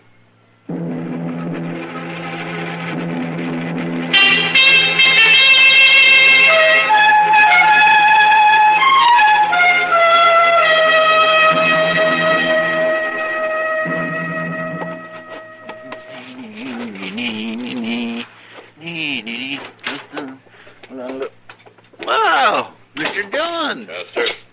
Well, I sure am glad you got back, but I didn't expect you till tomorrow. I'm away 3 days, and you've got to go and get married, huh? Yeah, oh, now, looky here, Mr. Dillon. Just because a man wants to look nice for a party ain't no cause to think he's clean lost his mind. Oh, party. Well, that's different. Who's celebrating? Gus Mather. He's holding a wake tonight. Lots of free food and liquor, all you can drink, he says. Who died? A friend of his, Mr. Orson Boggs. Orson Boggs? I don't believe I know him either. Well, you're invited to the wake anyway. Everybody is. And you'd better come, too. Why? There's something funny about this whole business, Mr. John. How's that? Well, sir, Gus Mather drove into Dodge with Orson Boggs already in his coffin. Buried him on Boot Hill this afternoon with no preacher, no nothing. You think something's wrong? To tell the truth, I don't know what to think. Well, we'll go see. That is, if you don't mind being with a man who isn't quite as flashy a dresser as you are. Oh, no, I don't mind a bit. I mean... Right. All right, let's go then.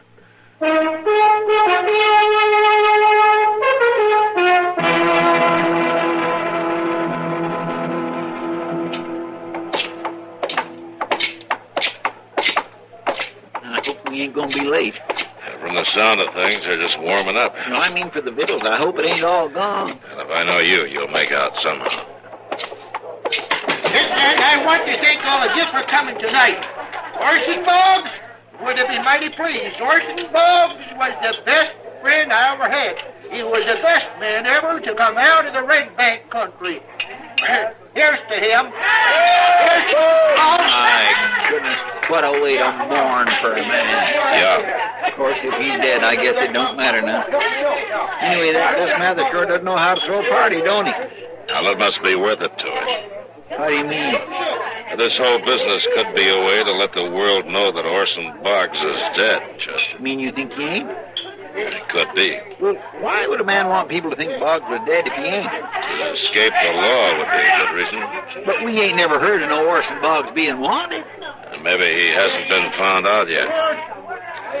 Now, let's go say hello to Gus, huh? We're not being polite. Well, I guarantee we won't find out nothing from him. Well, we can try. Hey, hello there. Hello there, Chester. Well, hello, Gus. This here is Marshall Dillon. Hello, Gus. Marshall. Whoa, well, you're welcome here. Thank you. Yeah, let me get you a drink. Thank you.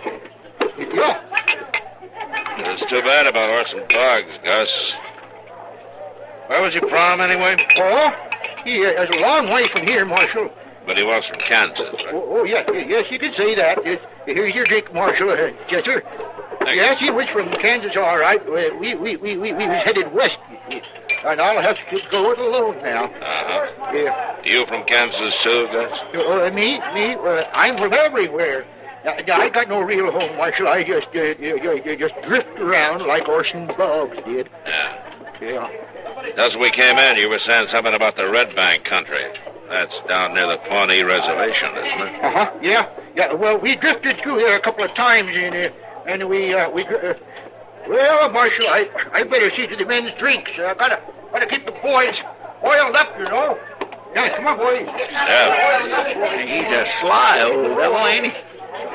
He's hiding something, all right, Chester. And it's going to take time to find out what it is. Well, we sure ain't going to find out tonight.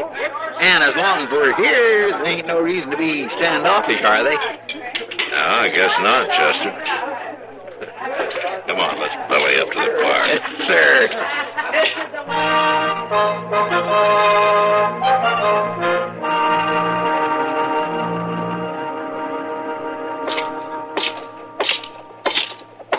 Mr. Dillon? Huh? Mr. Dillon? Yeah, what do you want, Chester? Nothing. I just wondered where you was going. Well, I was going into the Long Branch for a beer. You want to join me, or have you sinned enough for one day? You put it that way, and I don't know what to say. Then don't say anything. Come on.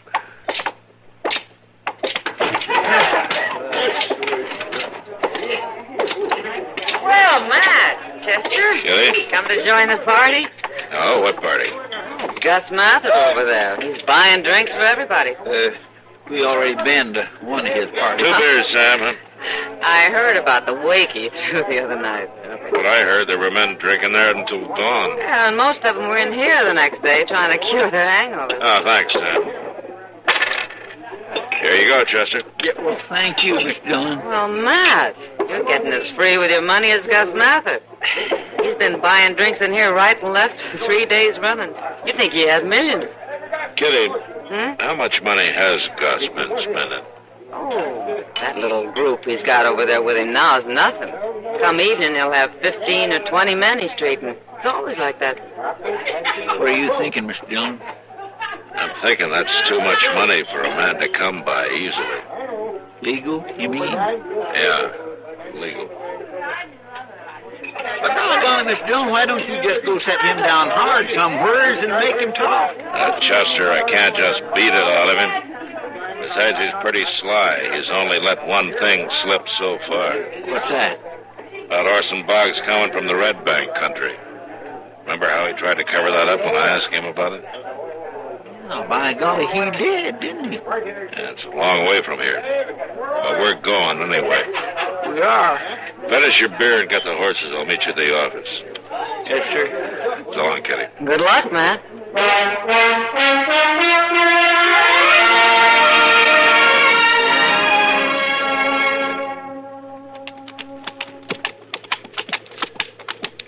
Well, there sure ain't much of a place. I reckon that fellow was right. Lee said he thought the Boggs lived on Ash Creek.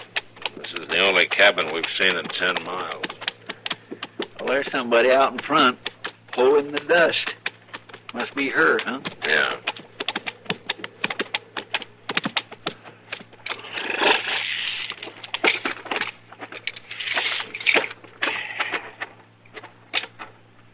How'd do, ma'am? Howdy. You, Miss Boggs? How do you know my name? We ran into a buffalo hunter way back. He said he thought you lived down along here somewhere. He was pretty nosy, wasn't he? I'm a marshal out of Dodge, Matt Dillon. This is Chester Proudfoot. I do, ma'am. Just what do you want here, Marshal? We're looking for Orson Boggs, ma'am. He is your husband, isn't he? Of course he's my husband. Is he around? I'd like to talk to him. And he ain't here. Ain't been here for some days, so you might as well tell me what this is all about. Did you know a man named Gus Mather? Friend of your husband? My husband don't have no friends, Marshal. We come out here to lead a moral life, to keep away from people and temptation and sin and worldliness. Well, you sure picked a good spot for it. Miss Boggs, do you know where your husband is? He went off on a hunting trip. Said he was getting restless. And he went alone? Of course he went alone. What's this all about, Marshal? Miss Boggs, that man I mentioned, Gus Mather, he's in Dodge, telling everybody that Orson's dead. He ain't dead. I'd know it. Somehow I'd know it if he was. Gus Mather claims he's Orson's best friend. He's lying. He's got to be. You sure you don't know him? About 55, spry, gray-haired. I told you. Orson don't have no friends. Well, then how did Gus Mather know Orson's name? How should I know? I ain't responsible for this Gus Mather. Now, if you leave me be, I got work to do. Good day to you, Marshal. Well, if that ain't the cold-bloodedest woman I ever did meet. She's hiding something, Chester. Too bad it ain't her face. We going back to Dodge now? Yeah. And I have a hunch it won't be too long before she's there, too.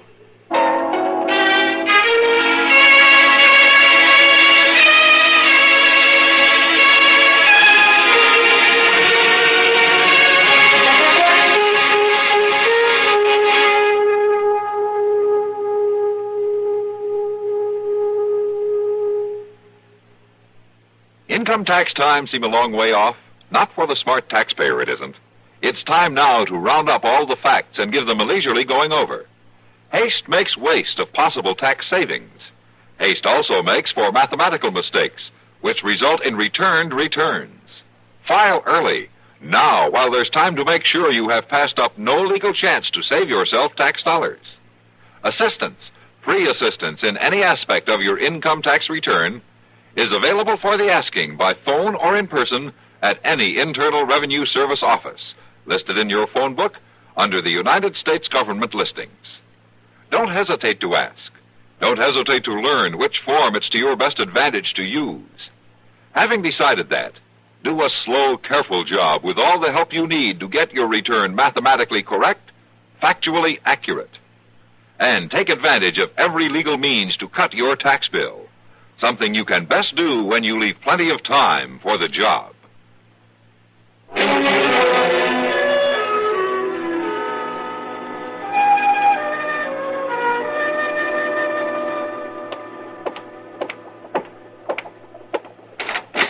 Marshal?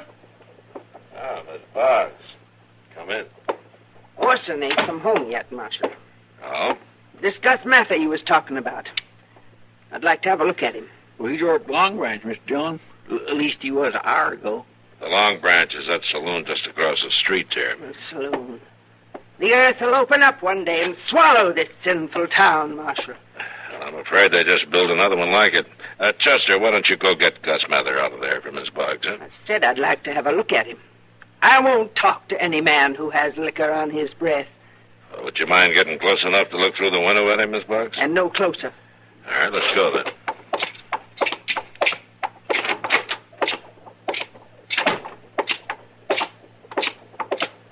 He might maybe have went, but now. We'll see. From what I hear about Gus Mather, he'll be there, all right.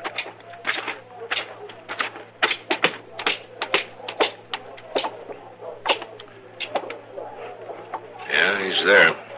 He's drunk. Little, maybe. I thought you said you didn't know Gus Mather. I've seen him, but I never knew what he called himself. Then he is a friend of your husband's. Huh? Marshal, that man in there is no friend of my husband or of mine. Never was. We wouldn't endure such sinful ways, lying, living in corruption.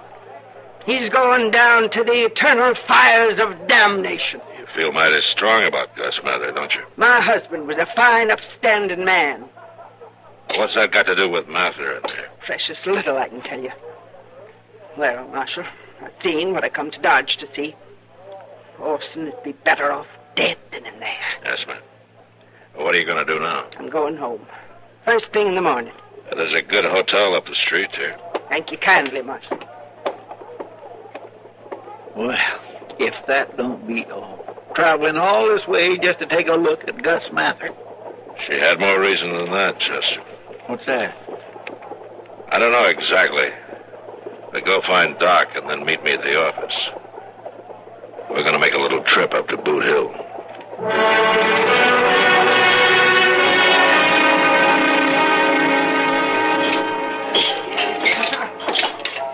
Well, where in the world have you two been? Covered with dirt? What have you been doing? You wouldn't believe me if I told you, Miss Kitty. Have you seen Gus Mather, Kitty? Gus? Yeah. About the middle of the afternoon, he went out back. He was mighty drunk. Long about dark, some fella found him and carried him up to the docks. He thought he was dead at first. Probably had the fan tods. I was looking for you earlier, Matt. Where were you? Digging up a grave on Boot Hill.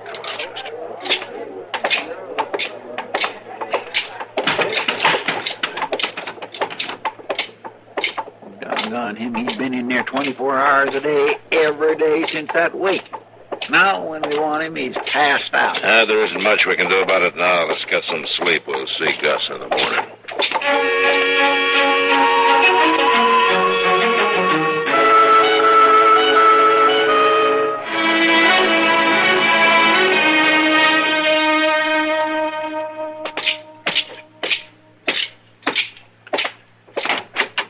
Good morning, Matt.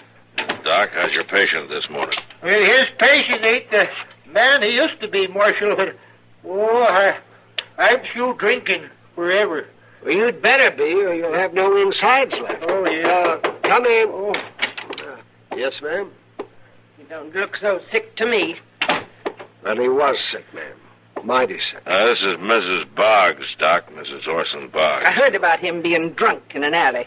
Now, some men drug him up here. Well, now, Mrs. Boggs... By rights, that ought to be your deathbed you're lying on. Hey, it would be a blessed thing if you was to have a forgiving nature. Forgiveness belongs to the Lord. Well... Not to us here below. Get your pants on. Excuse me, Miss Boggs, but this is a mighty sick man. Get your pants on. Yeah? He was sick.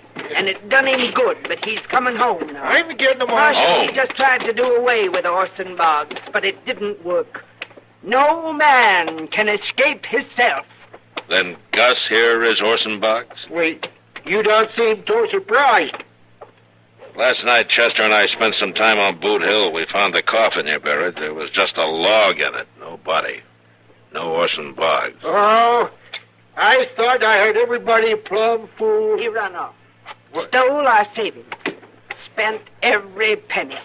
The miserable sinner. Yeah, that's all true, Marshal. I thought up the whole plan myself. I just got tired of being good all the time. Well, you're going back to being good. Yeah. And you're going to stay good the rest of your life. Now, come on.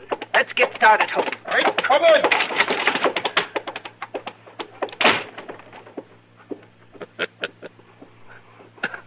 Well, Doc, at least we know Orson Boggs isn't dead.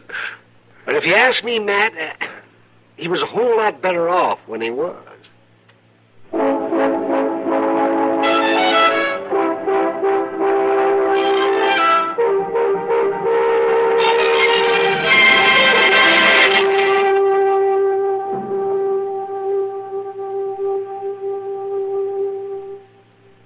This is your FBI.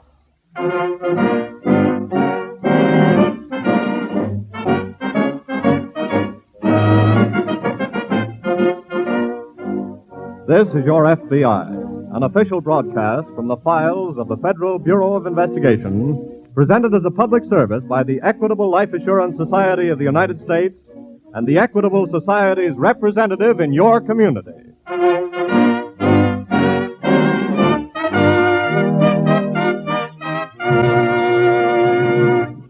In these programs, you may have noticed that we of the Equitable Life Assurance Society usually speak of the men and women who own Equitable life insurance policies as members of the society. In calling them members, we're being strictly accurate. For when you purchase life insurance from the Equitable Society, you really are joining a society. Your policy is your certificate of membership in a great cooperative enterprise which is run solely for the benefit of its members. Get to know the Equitable Society representative in your community. He is the never-failing source of all those benefits which accrue to members and those who are to become members of the Equitable Life Assurance Society of the United States.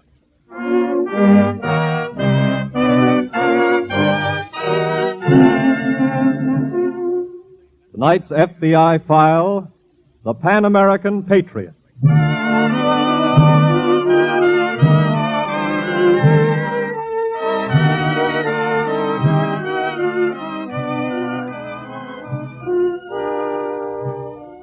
During the past few months following VJ Day, many pages of your FBI's secret war diary have been made public. Pages which tell the thrilling story of your FBI's victory over Axis agents here at home. But until now, the seal on a certain other chapter has remained unbroken. A chapter which might be entitled Foreign Operations. Tonight, we shall break that seal and bring you for the first time a story of your FBI's foreign operations in South America.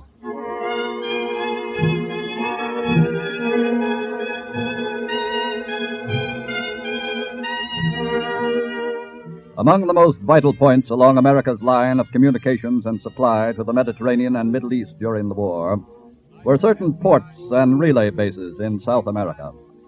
But in the fall of 1942, information on operations at these points was still getting through to Berlin by secret Nazi radio transmitters. Here was a job for your FBI. And this particular story opens on a certain night in the capital city of a certain South American country, friendly to America, but not yet at war with the Axis.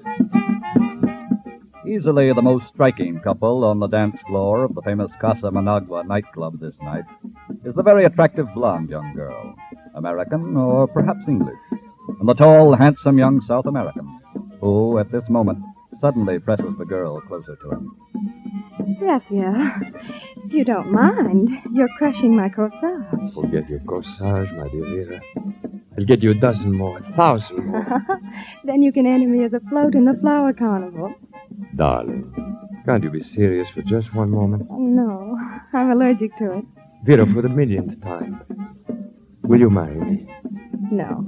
Oh, why not? Because, for one thing, you're a slave to that old shipping company. Well, then I'll give it up and be your slave, your humble, groveling, devoted slave for the rest of my life. I wouldn't have that on a bed.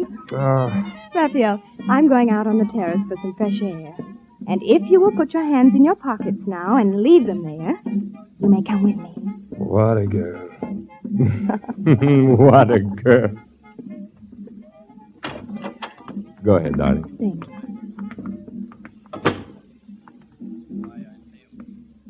May I have a cigarette? Sorry. My hands are imprisoned in my pockets. Oh, I'll grant them a temporary parole. Good. Here you are. Thank you. And a light? The moon is lovely. Yes. Do you know the lines, yon rising moon that looks for us again?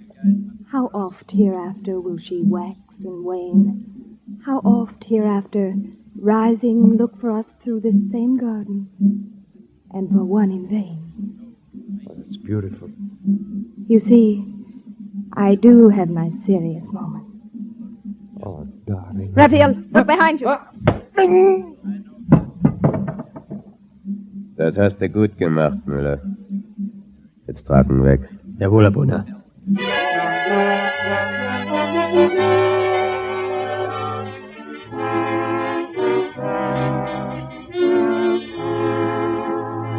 In a house in another part of the city, Special Agents James Phillips and Stanley Douglas of the FBI, working by permission of and in cooperation with the Director of National Police, have established a shortwave radio receiver for the purpose of locating and monitoring the illegal Nazi transmitter known to be operating somewhere in or near the city.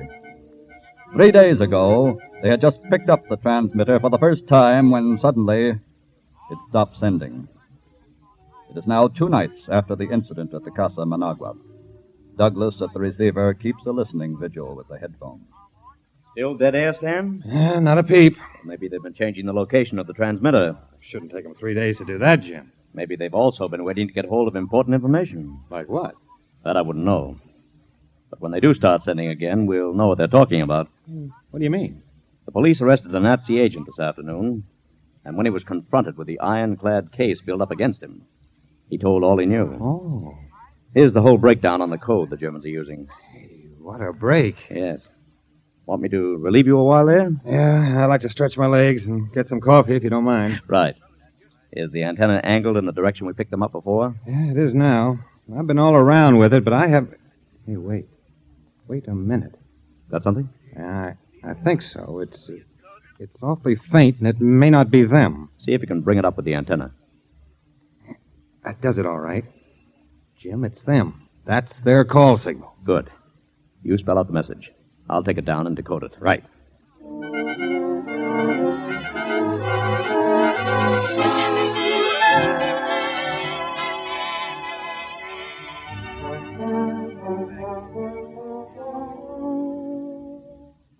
Come in, Senor Phillips. Thank you, sir. Have you picked up something? Yes, and thanks to your men getting that code, we know what that something is. Yes? German agents have just transmitted to Berlin some very important information on American ship movements and cargo going out of this port. Shipping information? Yes, sir. I see. And there could be a connection between the two. I beg your pardon, sir? Senor Phillips, not an hour ago we received a report here at headquarters that Rafael Corinto is missing. He's missing 2 days now. Rafael Corinto? Si. He's connected with one of the Allied shipping firms here. Oh. And he would have access to information on all shipping that enters or leaves this port. Then I should say there could be a connection. What is your suggestion? I have an idea that if we find that German transmitter, we'll find Corinto, too. But finding the transmitter, that is the problem. A problem that my partner may have solved by now. How? Once a transmitter has been picked up, its position can be determined with mathematical precision. I'll get back over to our house, and as soon as my partner has the answer, I'll contact you, sir.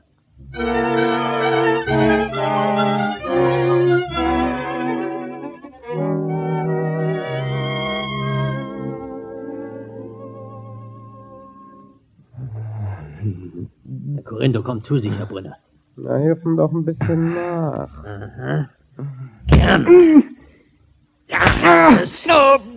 Ja, genug, Miller. You are sufficiently awake, Herr Corinto? Who? Why, you? One of your hosts. Where am I? That is not important. What happened to me? It's quite obvious, isn't it? You're Germans. That's right. Nazis. Correct again, sir. And in the name of our Führer, I thank you for having rendered us a great service. What do you mean? You have given us much valuable shipping information, which is now in the hands of our intelligence in Berlin. No. I don't believe you. Oh, you didn't give it willingly. After 2 days, we had to resort to giving you the drug scopolamine.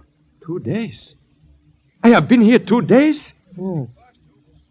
What about the girl who was with me? What have you done with her? Well, answer me. Where is Vera? Oh, darling. Are you all right? Yes, I'm fine, thank you. Thank heavens. What shall we do with him, Fräulein? Just let him stay here. Fräulein. Vera. He called you Fräulein. That's right. But why should he These call... men work for me. Vera! You see, Raphael, as I said on the terrace the other night, I do have my serious side, too.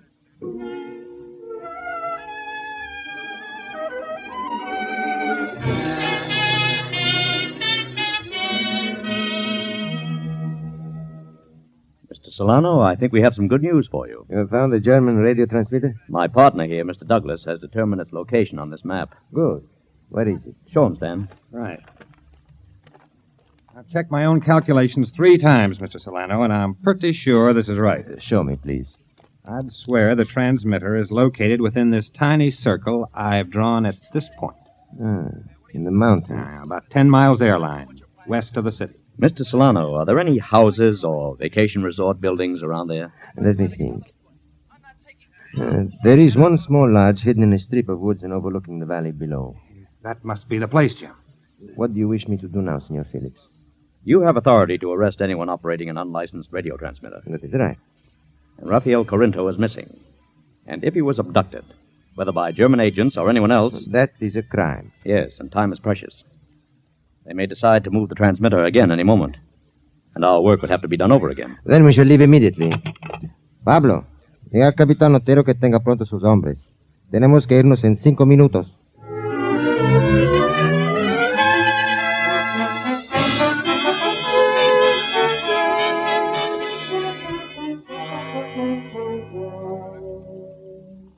Brenner, Yes, Fräulein. is the transmitter dismantled and ready to go? In a few more minutes. Good. I don't understand why we are moving. Only just established ourselves here. We can't take the chance of having our position located. But moving so often is a risk, too. Brenner, let me handle things, please. Very well. What shall we do with your friend? I'm seeing him now. Let me know when the transmitter's in the car. Right. How are you, Raphael? What do you want? Oh, I've just come in to say goodbye. Don't talk to me. Darling. No pouting, please. Leave me alone. That sounds like the voice of frustrated love. It's the voice of something that you wouldn't understand. Really? You've made me betray the friends of my country. A Nazi would not understand that. Oh, Raphael, you are so delightful. I really hate to leave you. Please go away. Not until I've made our parting final. Sorry, Raphael. The car's ready, Fräulein. Oh, thank you, Brenner. It's a lovely day for a drive.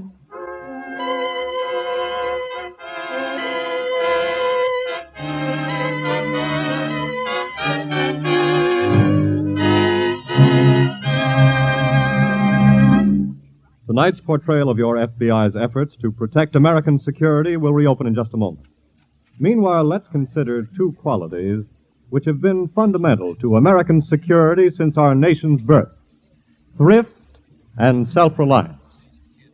This week at the Equitable Society, we were talking of a young Virginian who landed his first important job when he was only 16 years old.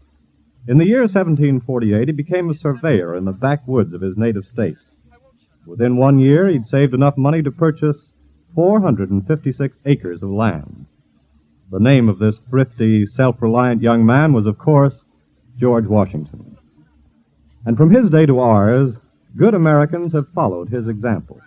And their thrift and self-reliance have helped America grow from 13 small colonies to the most powerful and productive country on the face of the earth. For the last 86 years of that period of national growth, millions of Americans who agree with Washington that thrift and self-reliance are good qualities have joined the Equitable Life Assurance Society of the United States. Yes, every policy we write in the Equitable Society is someone's declaration of independence. By taking out that policy of his own free will, its owner declares that he believes in personal independence, believes in taking care of himself. He declares that he doesn't want to be coddled or regimented, that he's not interested in paternalism or handouts. And here and now, let me say that we of the Equitable Life Assurance Society of the United States consider ourselves privileged to be associated with men and women who feel and act that way. And we're proud that this week, and every week for 86 years, the Equitable Society has been building security for you, your home, and your country. And now back to the FBI file, the Pan American Patriots.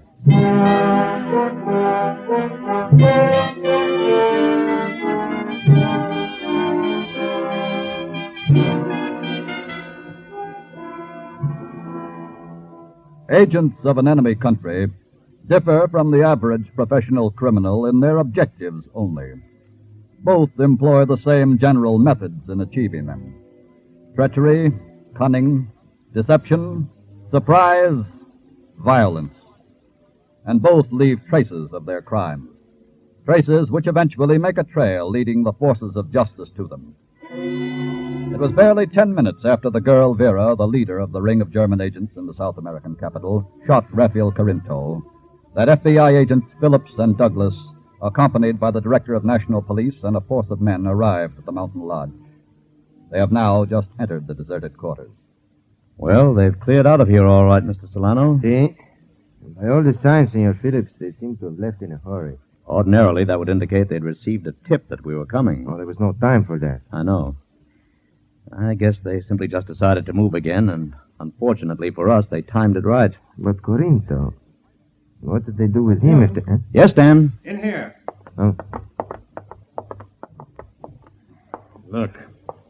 Oh. That answers what they did with Corinto, Mr. Solano. was the work of an automatic, Jim. I just picked up this empty cartridge. Small caliber, too. Looks like it might have been fired by one of those little pearl handle jobs that women use. Say, look in this ashtray. Cigarette stuff. Lipstick on it. Yes.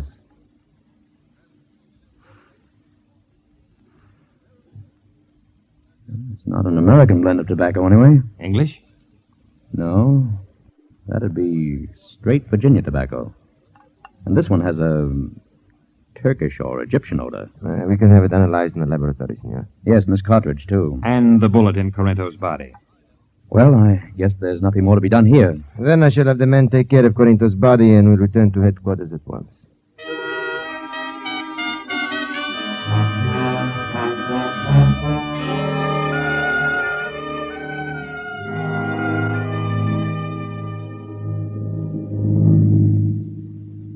Well, and if the police should have determined the other location of our transmitter, they will find Corinto's body. What of it? His body won't tell them where we're going.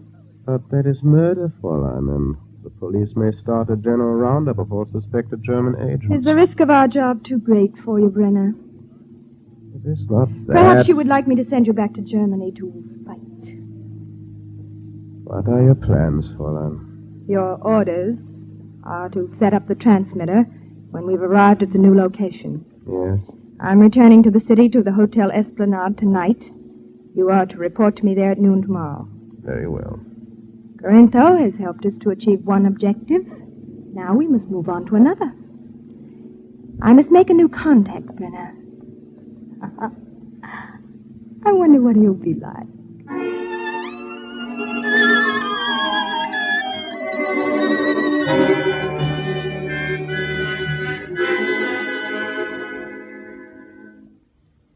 Stan? Oh, hello, Jim. Get the ballistic report from Solano's office yet? Yep, I just phoned it over.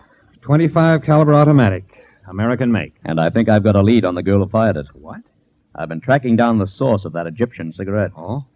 Only one tobacco shop in the city imports them. And he has only 2 customers for them. Well?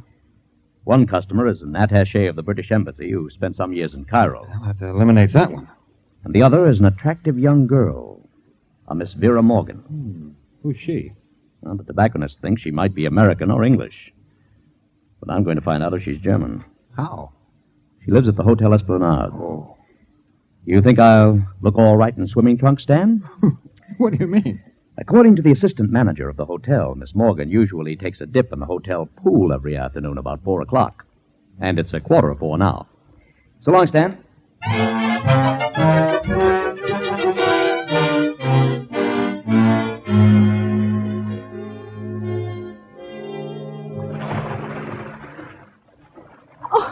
Oh, I'm sorry. I'm not. I planned it this way. I beg your pardon. I misjudged your last 2 dives, and you didn't bump into me. Oh, so you deliberately plotted this collision. Do you mind? No. Well, shall we sit down here and talk, or isn't that being done in 20 feet of water? I'll race you to the side. Right. Oh. No good. It was a tie. Well, may I help you up? No, thanks. I can make it. Now, what time are we having dinner this evening? Oh, did you say your name was Swift? No, it's Jim Phillips. Who are you? Don't tell me you haven't already found out. I'd rather hear you say it. All right.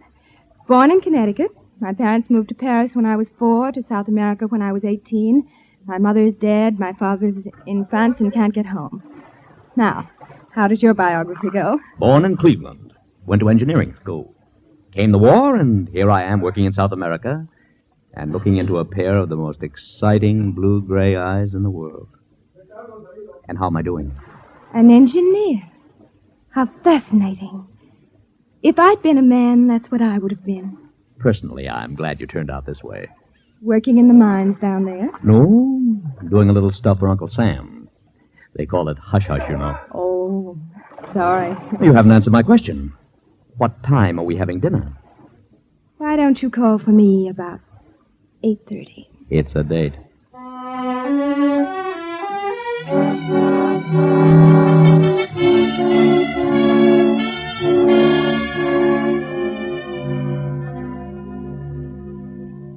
Well, I guess I just wasn't cut out for the job of tackling him out of Harry, Stan. Must be pleasant work, though. It's 2 weeks I've been working on that girl now. Lunching, swimming, and dining and dancing and driving. I haven't tripped her up once. How about you? What do you mean? You told her you were an engineer down here on a hush-hush job. What's she done about that? Questioning you, I mean. She's been pretty neat about it. Nothing obvious enough to incriminate herself yet. Well, maybe I've got some incriminating information. What? Solano's office called me just before you walked in. Oh? They found out where Corinto was the night he was abducted. Yeah? Where? Casa Managua. And he went there with Vera Morgan. And that was the last time Corinto was seen alive. Maybe we ought to go over there tonight and have a little look around and see what's what. Or have you got a date? Tentatively, but... Oh, excuse me. Hello? Oh, hello, Vera. Yes. Why, yes, of course. Oh, I'd love to, you know that. Where? Where? Yes. Yes, I'll join you there. Bye. Well, I've got a date now, Stan. Yeah? She's giving a little dinner party for me tonight. At the Casa Managua.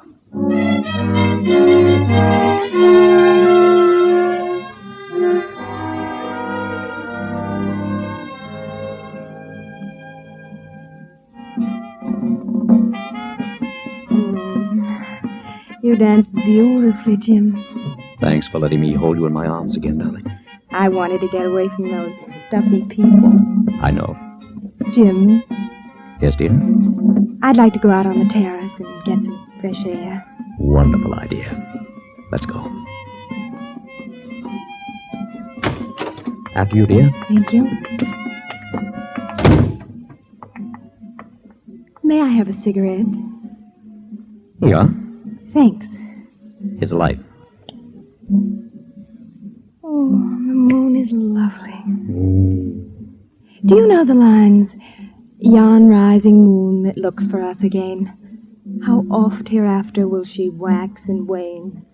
How oft hereafter rising look for us through this same garden, and for one in vain?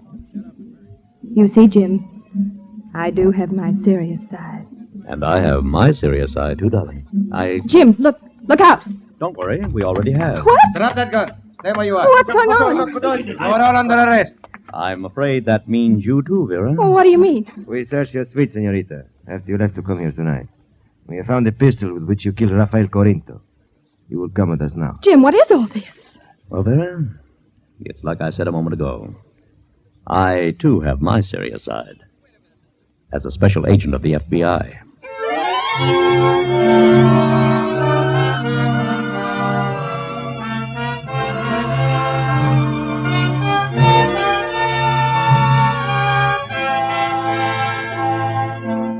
Vera Morgan and her Nazi accomplice were tried and convicted by the local authorities for the murder of Rafael Corinto. You have just heard for the first time a page from your FBI's secret war diary of foreign operations. While your FBI humanly takes pride in the success of its work against enemy agents abroad as well as at home during the war, this story was presented solely for the purpose of reporting to those whom the FBI serves. You, the citizens of America. Of reporting that your FBI has duly carried out its single obligation to protect the lives and property and welfare of your country, wherever flies the American flag.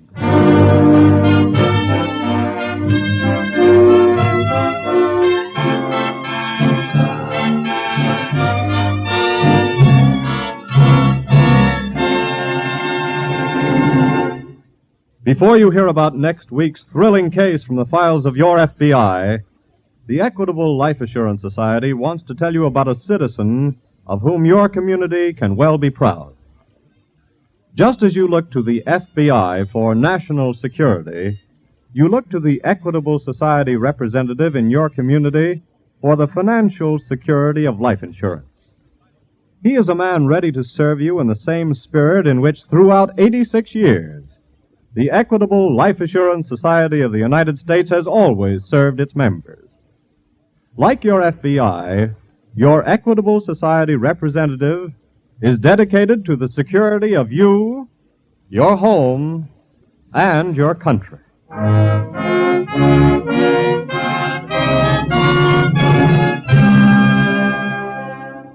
Next week, we will bring you another colorful story from the files of the Federal Bureau of Investigation. The Castaway Killer.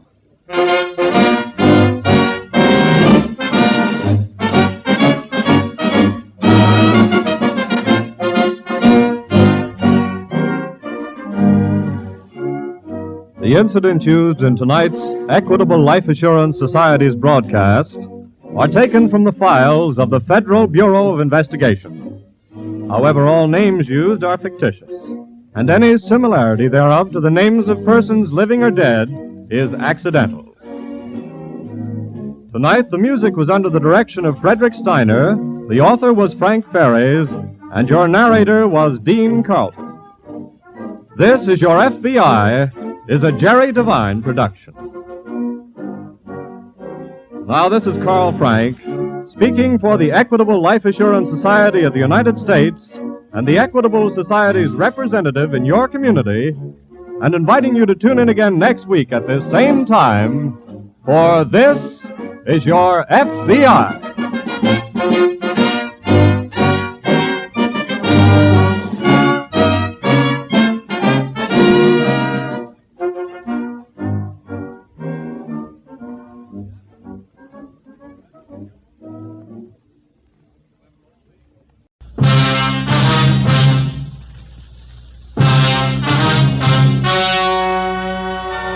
Ladies and gentlemen, the story you are about to hear is true. Only the names have been changed to protect the innocent. Fatima Cigarettes, best of all long cigarettes, brings you Dragnet.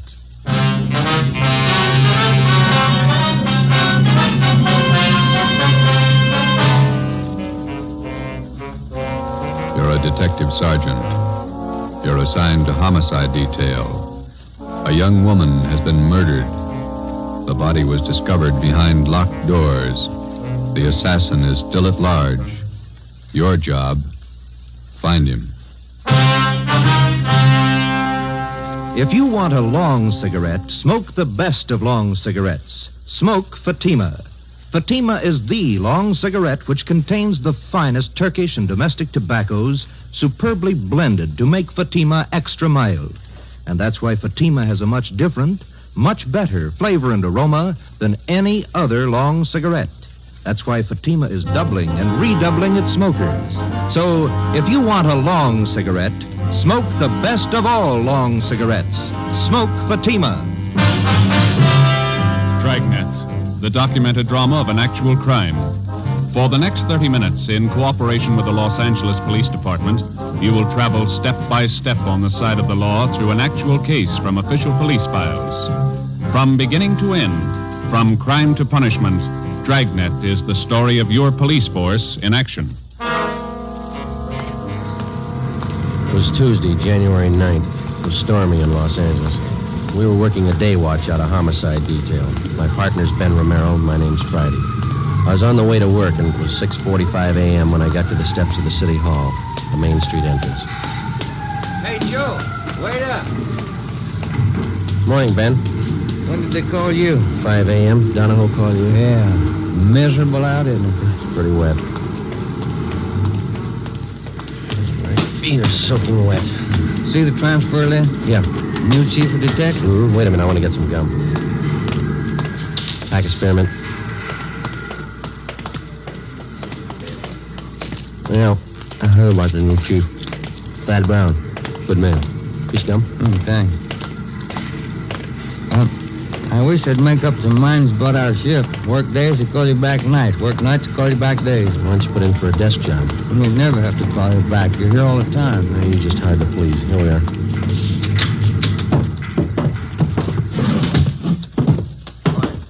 Keep what you sleep on. Thanks, Egan.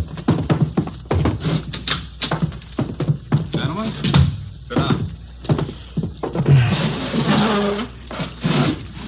That's a great way to start off as your new chief. Call you back on a rotten morning like this? I'm glad you got the job, Thad. Yeah, congratulations, Chief. It's hard to follow a man like Ed Backstrand. Gonna need your help. You got it. Here's why I called you back. Laura Barkley. With the dead body report, nightclub entertainer. Landlady found the body an hour ago. Who's covering? Burton and Anderson. They're out there now. Strangled, huh? Well, the lamp cord. Still trying to figure out how the guy got in the house. Doors and windows all locked. Yeah. The tack. That the motive? For now, yeah. I just came from there. I think there's more. Any reason? Her room wasn't prowled. Yeah? Just a hunch. Play it for me.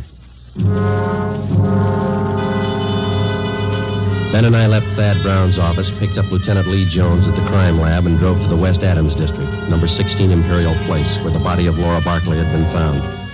It was an ornate frame structure done in Victorian style, at least 30 to 40 years old. Number 16 was on the ground floor. We went in. A narrow hallway led to the bedroom in the rear of the house. 2 gas jet fixtures, which had been converted to electricity, were the only illumination. This place has seen better days. Anybody else coming out, Lee? I see flash bulbs down there. They must be here already. Lieutenant, Friday, down this way. Hi, Burton. Hi. Photographer's covering the body position. Peterson's dusting for prints. Fred, shoot a couple of overheads. Don't make them all angle shots. Get up high, then move in close.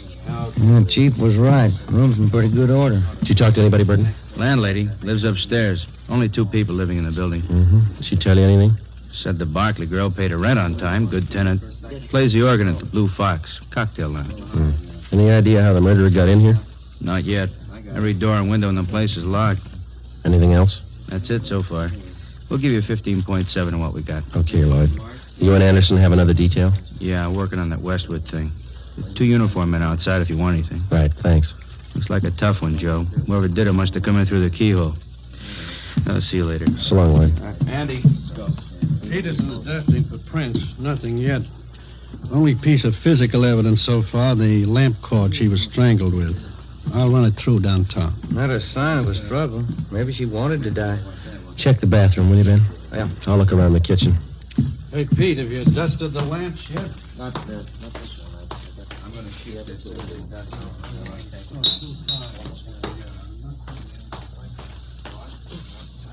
Ben, come here a minute, will you? Ben! Yeah?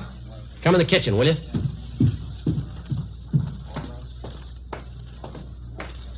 You got a pencil? Oh, yeah. Yeah, here you are. Okay. Take a look at this garbage chute here. Let me see. About 8 feet to the ground. Yeah, big enough for a man to get through. Oh, yeah. Yeah, no problem.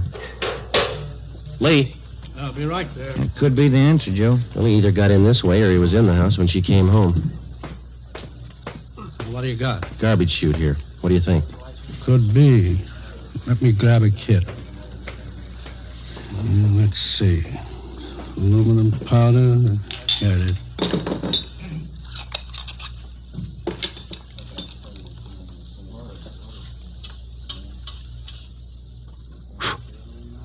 No.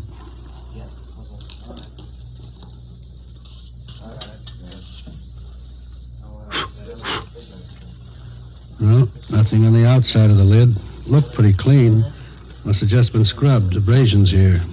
Got a pencil? Yeah, I'll get it. Hold it up there, will you? Yeah,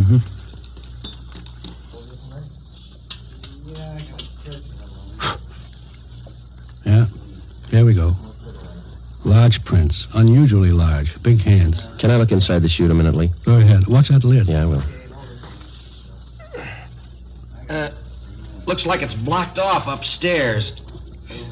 This thing hasn't been used for garbage for some time. Most of them were condemned a few years back. I'll get Fred to shoot these. Let's go in the living room. That desk been dusted, Lee? Yeah, it's clean. Go ahead.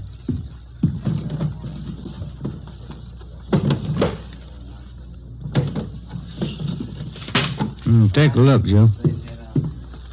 Yeah. Photographs. Hundreds of them. All men. Yeah, all different.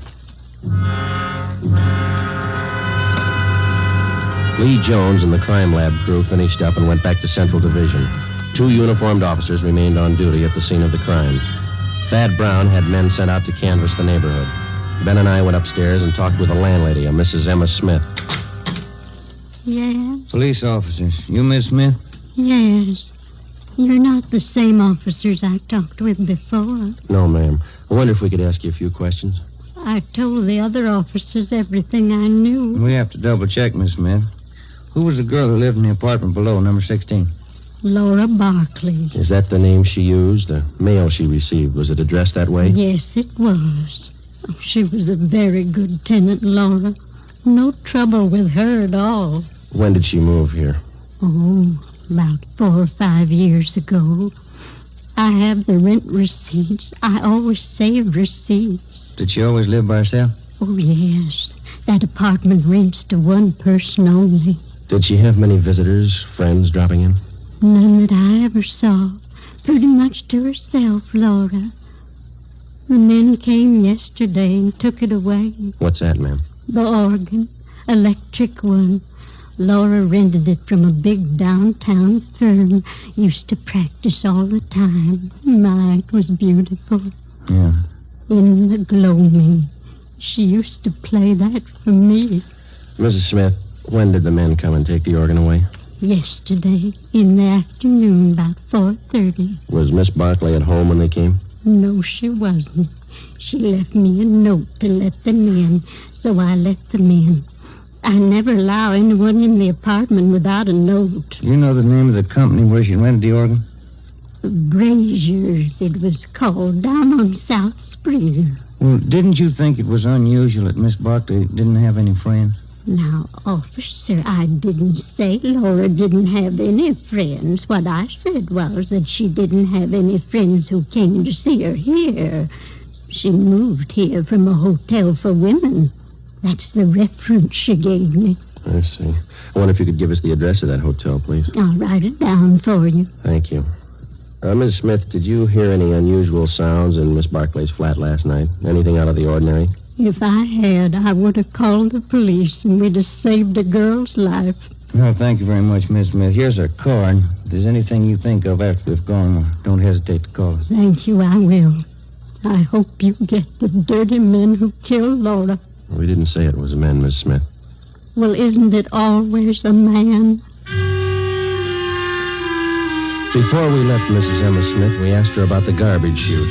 She said it had not been in use for the last 4 years. We showed her the stack of photos. She could identify none of them. We drove back to Central Division. We checked Brazier's music store. The 2 men who moved the organ were checked out and cleared. We went to the Wynn Hotel for young ladies. They could tell us nothing. Laura Barkley's references were all good. We went back to the office and met with Chief of Detectives Thad Brown. You think he got in through the garbage chute? That's the way it looks, Chief. Went all over the apartment. If there's another way, we haven't found it. All right, you know how he got in. Who is he? We got out an APB on his M.O. Latent fingerprints are making a run on those prints we found. I got an idea about these pictures here. Most of them theatrical stills, show people. Frank Latour and his canine circus. To Laura, all my love, Frank. Tell you what you do. Here's a guy I checked with this morning. Bernard Carubian, theatrical booking agent, huh? Yeah, Barney's office is down in the Orpheum building, 8th and Hill. He booked her into the Blue Fox. See what he can tell you. Right. You grabbed the pictures, Ben, huh? Oh, yeah. Well, you got more than you started with. Yeah, those fingerprints. We get a make on him, we'll be close to the guy. So was the Barkley girl. But he got away.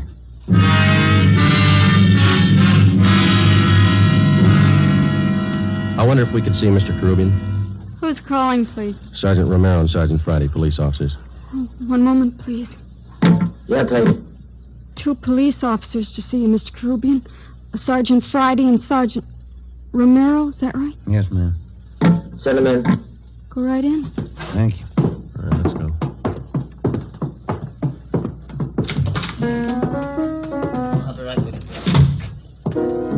When them rosy roses bust through the snow, I'll be coming home on furlough again. When them General Sherman tanks are covered with ice, I'll be home for good, and won't that be nuts? No, this guy's stuff is cornbread. Oh, sit down, fellas. Thank you. Can I help you? I understand that you booked Laura Barkley. Yeah, that's right. I spoke with a... Got his name right here. Chief Thad Brown? That's right. He asked me about Laura. Too bad about that. Any clues? We're working on it, Mr. Carubian. What makes a person pull a stunt like that? Laura didn't have no enemies. She had one. Well, I don't know much about her, except I've been booking her for about 4 years. Good organist. Pretty fair voice, too. Got some pictures here. I wonder if you could take a look at them. Yeah, sure. Quite a stack. Yeah, old Frankie Latour and them dogs. Great act. I book 'em. Ricky Rogan, King of the Tap. Gus Orinoco and that singing seal of his. Yeah, I know all these people. I book 'em all. Did Laura Barkley work with all these people? One time or another, yeah. During the war, USO camp shows, you know. Do you know whether she was close to any of them? Well, come to think of it, she was. That Frankie Latour, crazy about them dogs of his. No, I mean the men themselves. Anybody that she seemed particularly interested in? Never heard her mention anybody. Pretty girl. Did you know her very well, Mr. Groovy? Only when she came in and out of town on an engagement. I'm a married man. Well, then you don't think there's anything to these pictures here of hers, huh? Well, I wouldn't say so. When you're on the road, you always collect photos of the people you work with. Souvenirs. Mm-hmm. Well, thank you very much, Mr. Caribbean. Here's our card. You betcha. Say, I sure hope you catch the guy. Wonder why he picked on Laura. Sometimes they don't have a reason. When we left Bernard Caribbean's office, we checked by the Blue Fox Cocktail Lounge. It was still early. The sign said open 5 p.m. It was 3:15. We went to the morgue in the basement of the Hall of Justice and looked at the coroner's report. The autopsy report stated that the cause of death for Laura Barkley was strangulation. We went to the second floor of the old city jail building, the crime lab. Nothing on the lamp cord. Standard UL 110 line. About anywhere. No prints. How about the chute, Lee? Went back there and rechecked. You were right. The guy got in through the garbage chute. Found more of the same prints along with some cloth impressions in the dust. Tell you anything? The guy was wearing some kind of tweed, Donegal, 15 to the inch. How about the size of a man, Lee? How big could he be to clear that chute? It had a 20-inch diameter. Almost any man could squeeze through that. Check the ground level of the chute. Cement, no footprints. You don't have too much for it. I got one thing for you. What's that? I think I found your motive. And not the one listed on the report. Yeah? Here are the blow-ups of the body.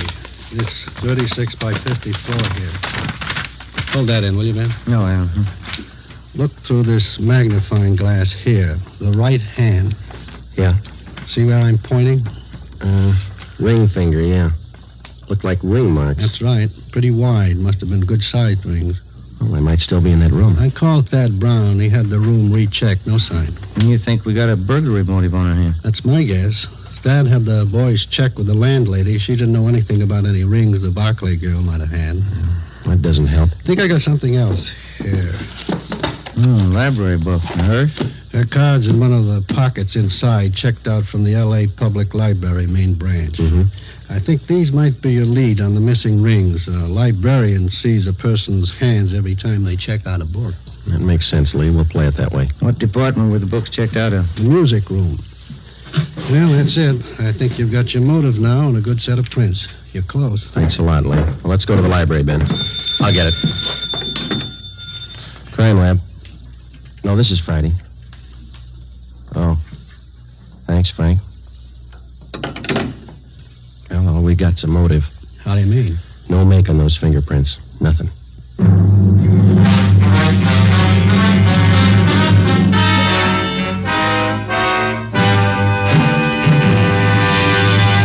You are listening to Dragnet for the solution to an actual case from official police files.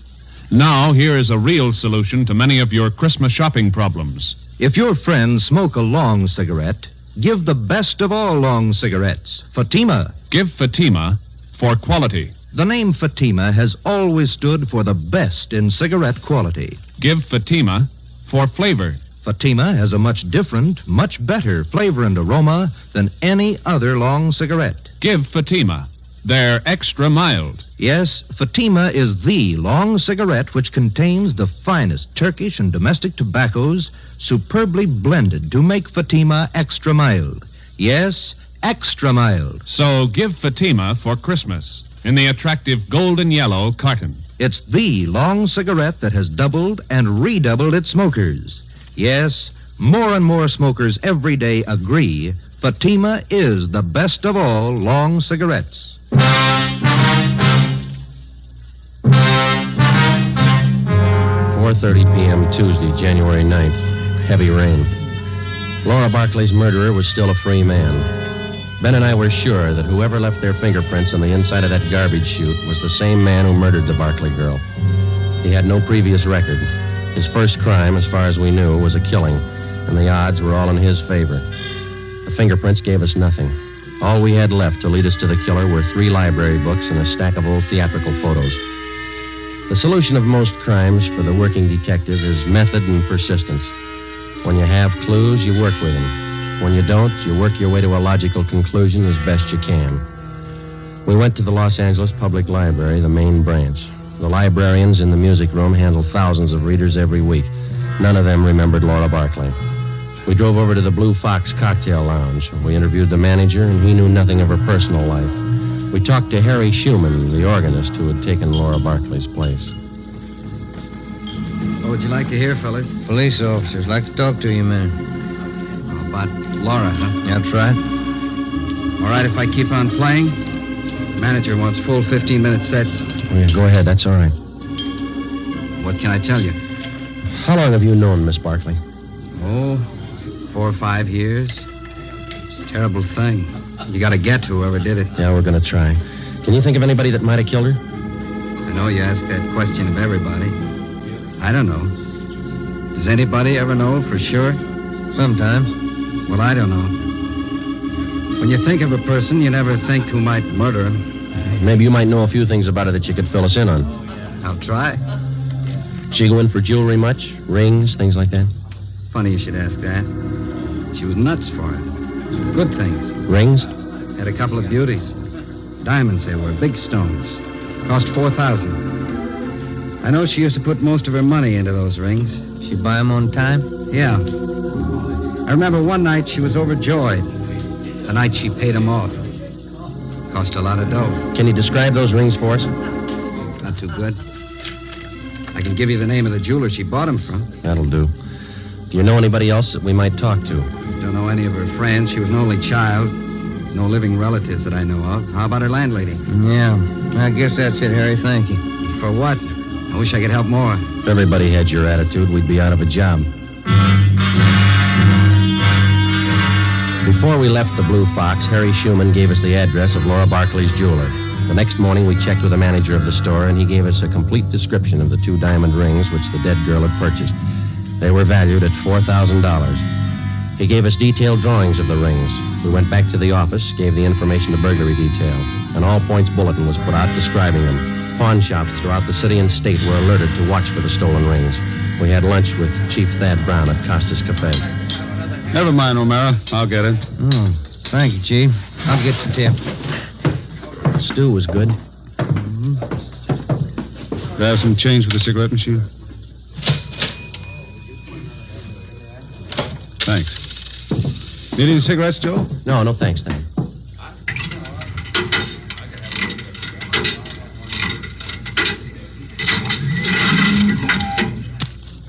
Let's go. What do you think, Thad? The description of the rings and the MO should help. They haven't turned up. Good chance he's holding on to them. Could be his first job. Probably scared. Anybody check back over the neighborhood there? Yesterday afternoon and this morning. A lot of door-to-door salesmen through that district. All been checked out. It's a dead end. Now where? If only those prints are checked out. Well, they didn't. Got a kickback from Brereton in Sacramento on his MO. No make. We'll have to get him with what we've got. Here's the car. Sure you picked up all the loose ends? Oh, we've been back over the course 3 times. Go over it again. Keep going over it until something breaks. For the next 10 days, we retraced our steps from the room where the crime was committed throughout the neighborhood to the place where she worked, back to the same dead end. Ben and I checked and double-checked each other to make certain that neither of us had overlooked even the smallest detail of the investigation. We got no place. It was 8 a.m., January 19th. Homicide, Friday. This is Robles and burglary, Joe. Yeah, Dick. Got something for you. Job pull last night. Couple of watches, strand of pearls. How do we figure in it? His M.O. Yeah? Guy got in through the garbage chute. Besides fingerprints and photographs, one other mark by which the unknown criminal is identified is by his method of operation, his M.O. Once a thief finds a successful means of operation, he seldom changes it. In our search for Laura Barkley's murderer, we had checked our files and found no criminals at large whose practice it was to gain entrance through a garbage chute. It was reasonably safe to assume that this was the same man. It was 2 p.m., January 23rd. I was on my way back from the Record Bureau. Just had a call, Joe. Elmer Radcliffe. Informant? Yeah. Says 2 days ago he heard about some guy who was making the rounds trying to peddle a couple of diamond rings. Same ones? And he's not sure. Doesn't know what the guy looked like. Any idea where the guy is now? Hasn't been around since. Told Elmer to keep his eyes open. Oh, that's good. Come in here, you two. What do you got, Thad? His report just came down from burglary. Pawn shop down on North Main took in a watch and strand of pearls last night. Yeah? Same stuff that Rubles called you about. Yeah, I remember. Where's it tying? Same guy tried to peddle a couple of diamond rings. 10 a.m., January 25th. Thad Brown arranged to have all pawn shop detail calls concerning the suspect put through to us on extension 2521, homicide. 5 days passed. No further word. Homicide, Friday. This is George Rose. I run the Harbor Pawn Shop, 2nd and Main. Yeah, what's the matter? Man in here, trying to turn those diamond rings. The ones on the stolen property list. I can't talk now. Stall him, we'll be right down.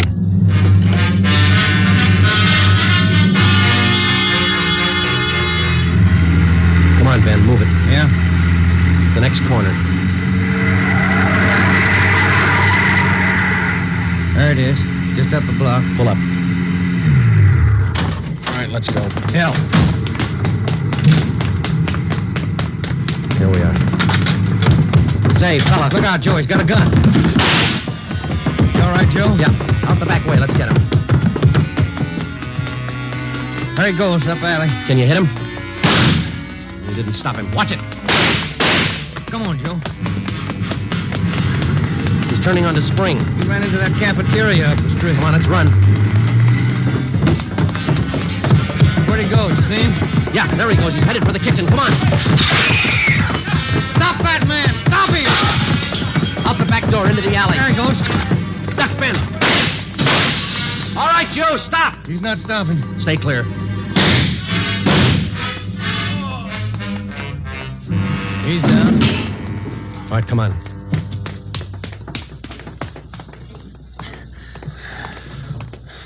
All right, get his gun. Yeah. You got him in the leg, Joe. Hit his head when he fell. All right, snap him on. Huh. Look on the little finger of his right hand. 2 diamond rings. Yeah. Doesn't make sense, does it? What's that? $4,000 worth of diamonds, and he's lying on a pile of garbage.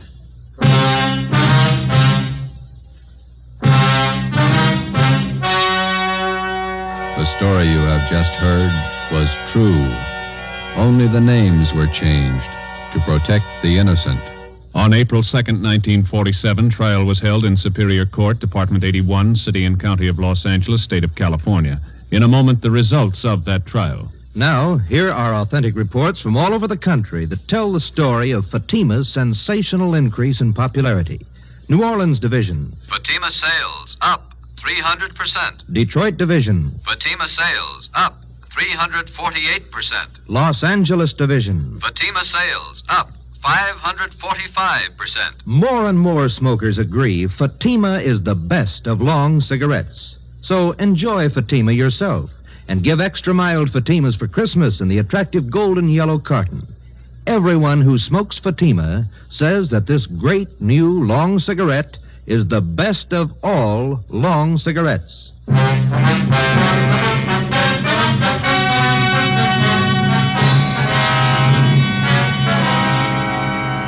Laura Barkley's murderer was identified as Martin Eric Swanson. He was tried and convicted of murder in the first degree. His case was fought through the Supreme Court of California and in the United States Supreme Court.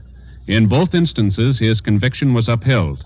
Last Friday morning, after a delay of 5 years, Martin Eric Swanson was executed in the lethal gas chamber at the state penitentiary. Adventures in Time and Space. Transcribed in future tense. Dimension X.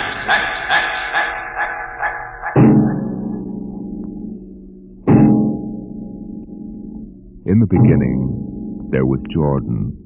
thinking his lonely thoughts. Out of the loneliness came a longing. Out of the longing came a vision. Out of the dream came a planning. And out of the planning came decision. Jordan's hand was lifted, and the ship was born.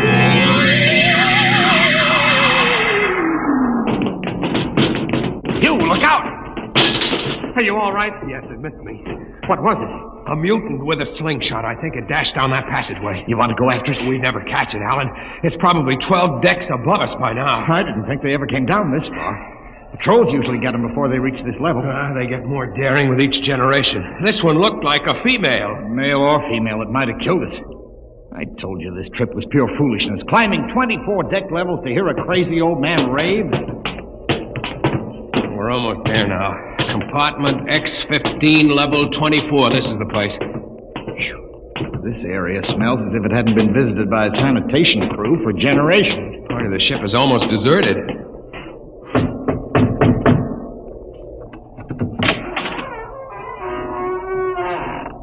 Yes?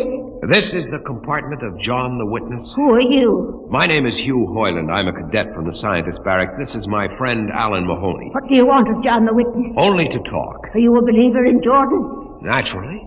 I have heard that there are those among the younger scientists who doubt the word of Jordan. To doubt is death. We're not heretics. Enter.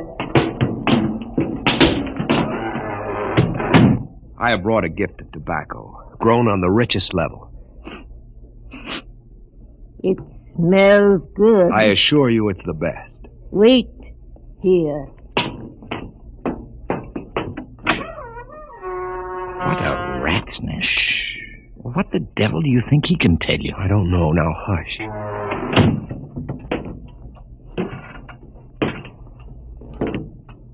Well? You are John the Witness? I am. Good eating to you. I am Hugh Hoyland. This is my friend Alan Mahoney. What brings a gentleman of the scientist class to my humble apartment? I have heard that you and your parents before you have long been keepers of the legend of the ship. Since Jordan gave the word. I am anxious to hear the word as Jordan spoke it. Why? You see, among the young scientists, there have been some who talk against the word. There are regulations against such heresy? Some of them say the ship has no purpose. They say that we're here accidentally. That we have no more grace in Jordan's eyes than the most deformed mutant who dwells in the highest level of the ship. What shall I say to you? I wish to hear the word from the mouth of one who knows, that I may become more convinced. Sit. You have gift for the witness? The finest tobacco. Good. I will dim the light. Now, pay close attention, for these are the words as my father's father's father gave them to his son's son's son. This is how the ship came into being, how our people were created. In the beginning, there was only Jordan, thinking his lonely thoughts. In the beginning there was darkness, formless and dead.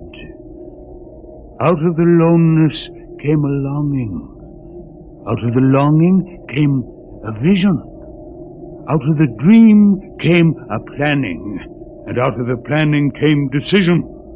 Jordan's hand was lifted, and the ship was born. Mile after mile of good compartments, tank after tank for golden corn, ladder and passage, door and locker, fit for the needs of the yet unborn. He looked on his work and found it pleasing, meet for a race that was yet to be. He thought of man, and man came into being. Then Jordan checked his thought and searched for a key. Man untamed would shame his maker. Man unruled would spoil the plan. So Jordan made the regulations, some to speak and some to listen. Order came to the ranks of men. crew he created to work at their stations, scientists to guide the plan. Over them all he created captain, made him judge of the race of man. Thus it was in the Golden Age.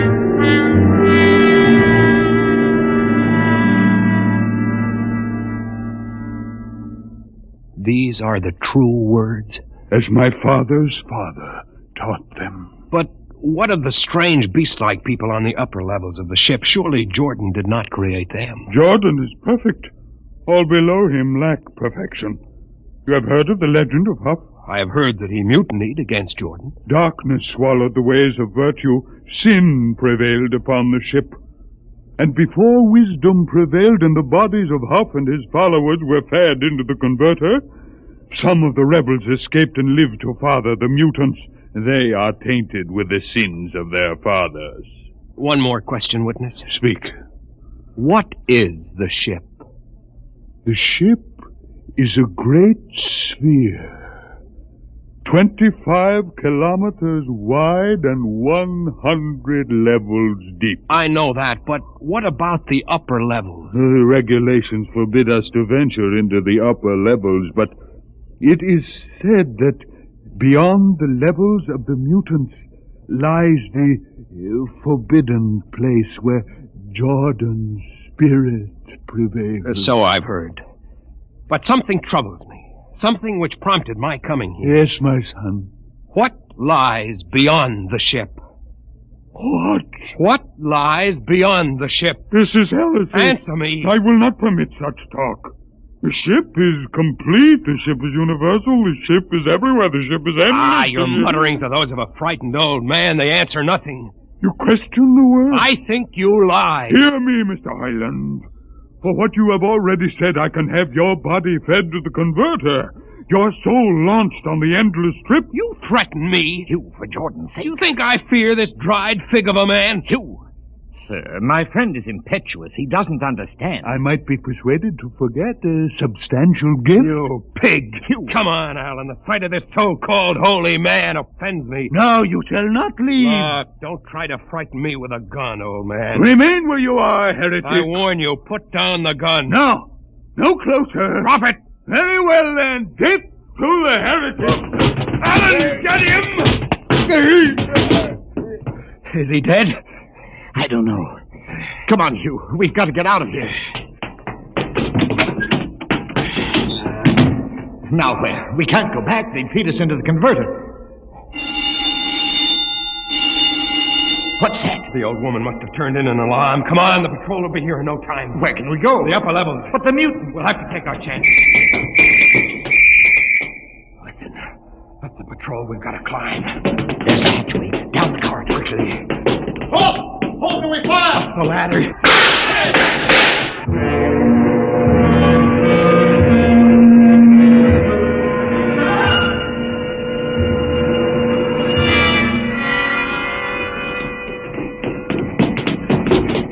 Wait. How far are we from the outside wall? Judging by the slope of the deck, about 2 miles. Mutant territory. Come on, we'll try this passageway. Hugh. What? I don't know. I feel as if we're being watched. It's your imagination. Perhaps not. Oh! It's only a ship's rat. Get a grip on yourself. It's as big as a dog. Come on. I can't drag myself much further. We've got to find a compartment with water.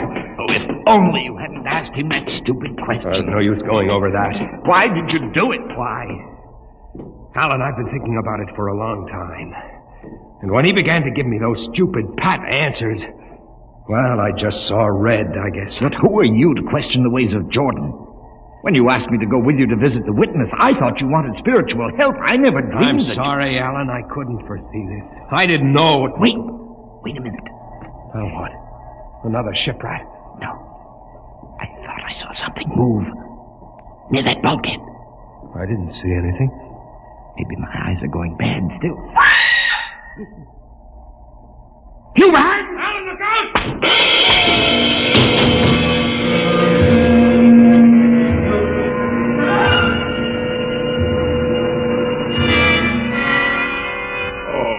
Oh. Well, Where am I? What are you? Get away from me! Alan! Alan! Look out for that knife! Stay away from me! Alan! Alan! Don't kill him, Bobo. Not yet. Who are you? Forgive my friend Bobo. Like so many of my people, he's rather impetuous where members of the so-called super race are concerned. Who are you? What place is this? As you can guess from my leg, I'm a mutant. Where is Alan? Your friend is dead. I was not able to restrain my people in time to save him.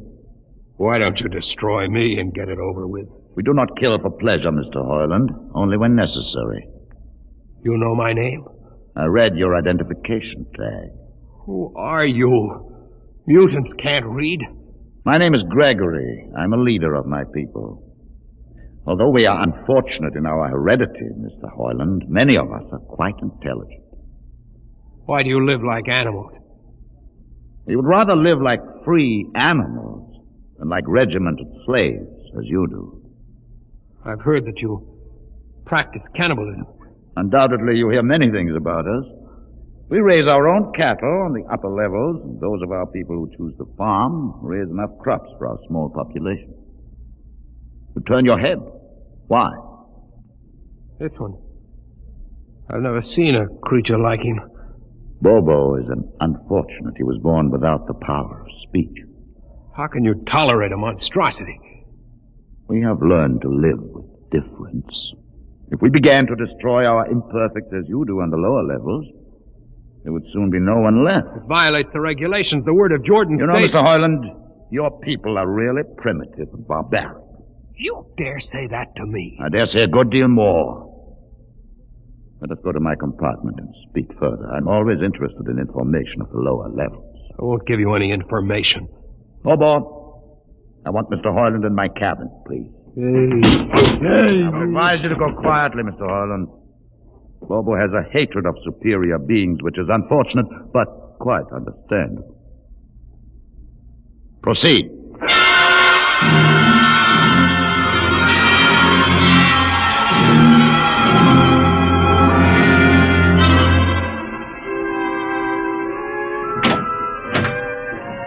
Enter, Mr. Hoyland.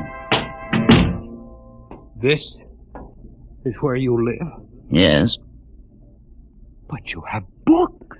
Stolen from your libraries, Mr. Hoyland. Compton's Astrophysics. The Philosophy of Interstellar Navigation. Celestial Mechanics. You have read these? Most of them. Why did you bring me here? What do you intend to do? Do you believe in Jordan, Mr. Hoyland? There is no other belief. And the trip? I suppose you believe in the trip, too. Well, what else is there to believe? When you die, your remains are fed to the converter, and your soul makes the trip. And where does the trip take you? Why, to Centaurus, of course. Huh? What is Centaurus? Why, Centaurus, mind you, I'm just telling you the orthodox answer. Centaurus is where you arrive when you've made the trip. A place where everything is happy and everybody's happy and there's always good eating. It's mythological, of course. And you believe this? The peasants believe it, literally, but many of the younger scientists like myself know that it's figurative, symbolic. Why do you ask? Didn't it ever occur to you, Mr. Hoyland, that the trip is exactly what your peasants believe it is? That the ship and all the crew were actually going someplace, moving? The ship can't go anywhere.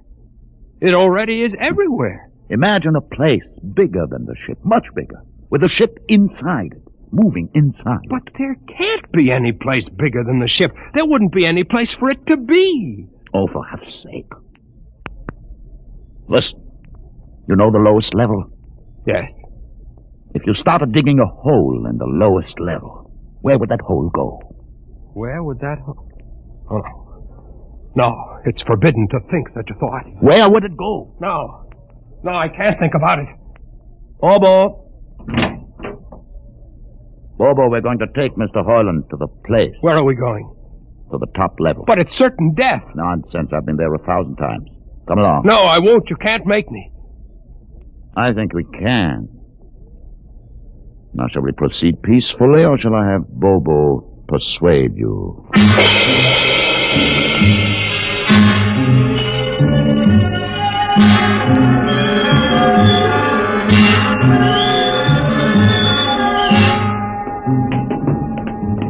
Open the door, Bobo. Inside.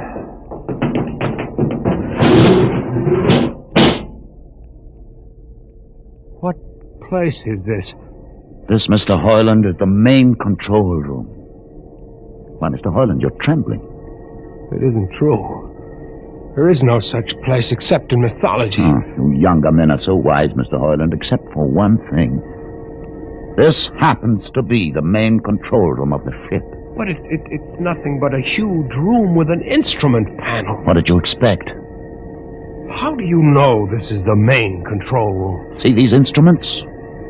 Using them, the navigator, many hundreds of years ago, actually steered the ship on its voyage. I don't understand. I didn't suppose you would. Your people have been so steeped in superstition and ignorance that the whole concept has lost its meaning. Sit in that chair. Don't be frightened. Sit down. Very well. Look up. What do you see? Nothing but a huge shield. Watch it for one moment, Mr. Hoyland.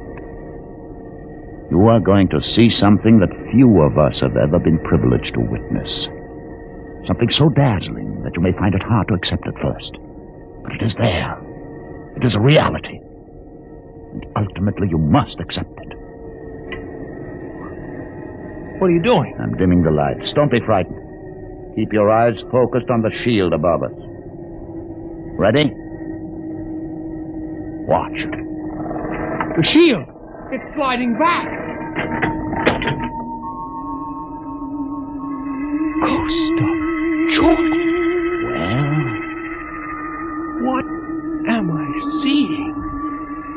The universe, Mr. Hoyland. The universe in all its beauty. The stars, the planets, the sun, the moon, and the constellations. This is your heritage, Mr. Hoyland. The heritage you've been too stupid to see. But it can't be. The ship is the universe. There is nothing but the ship. But there it is. You see it before your eyes, spread out like a canopy of glory. You still deny it? Answer me, Mr. Hoyland. Do you deny it? No, I can't. They lied. They lied to us.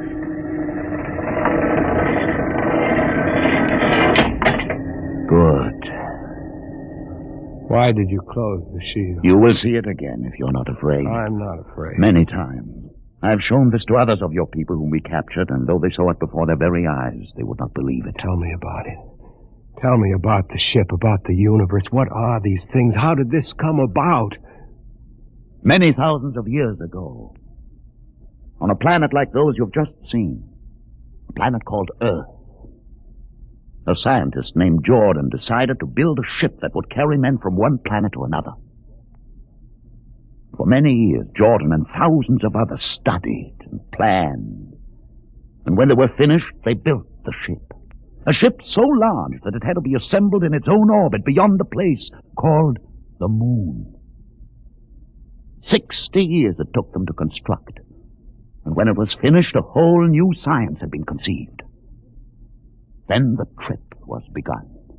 The trip that was to land a colony of Earthmen on a far-off planet called Centaurus, millions of light years beyond the furthest planet ever reached before. How do you know these things? Among my books are the log which Jordan himself kept, and the records of the journey for the first 40 years. What happened? There was a mutiny. A man named Huth led a rebellion of those who wanted to turn back. In the struggle, the navigators were killed, and the crew fell into a state of anarchy. In the years to follow, small groups of men tried to organize the ship for navigation, and each time they failed. Finally, the whole idea was abandoned. And so for centuries, we have swung in space, unmanned, undirected, living in a lost world of our own making, without purpose, without direction. Why have you told me this? Why have you brought me here? You could have killed me. Can you guess? No. No, I can't. Unless... But it would be too fantastic. Well? You want to finish the trip. Yes, that's it. What would it take to do it? A miracle, almost. The crew would have to be trained. Many people, each skilled in a certain duty. Couldn't you train your own people? We are too few. Besides, the main drivers in the lower levels where my people are forbidden to go. No. It would mean that both our peoples would have to work together. Our differences encouraged rather than denied. It can be done. You showed me. You can show others. I can show them. Can you? I'll see the captain himself. I have an uncle on the central board. I'll tell him what I've seen here. And do you think he'll believe you? Send one of your people with me. That's asking a good deal. I'm risking a good deal by going back. Very well. Bobo will go with you. He can't talk. There will be no need for talk. I will write a message guaranteeing safe conduct for a group of unarmed scientists to visit the main control room. Bobo will take you safely through our territory. What happens when you reach your own level is up to you.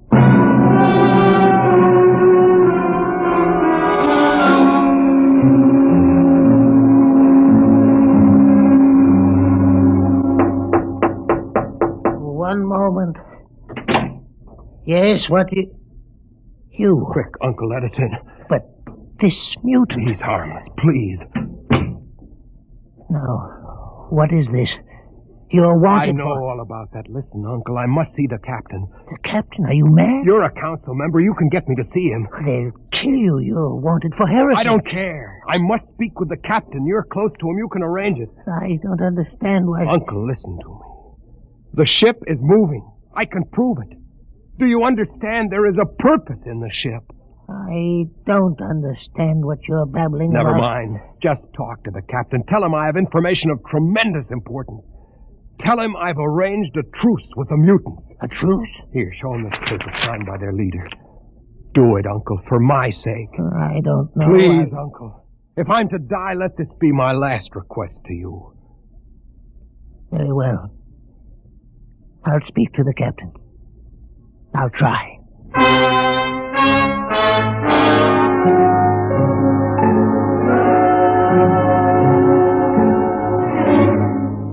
And you say, Mr. Hoyland, that you saw this with your own eyes? I swear it, Captain. I swear it on the word of Jordan. Let me see that paper again.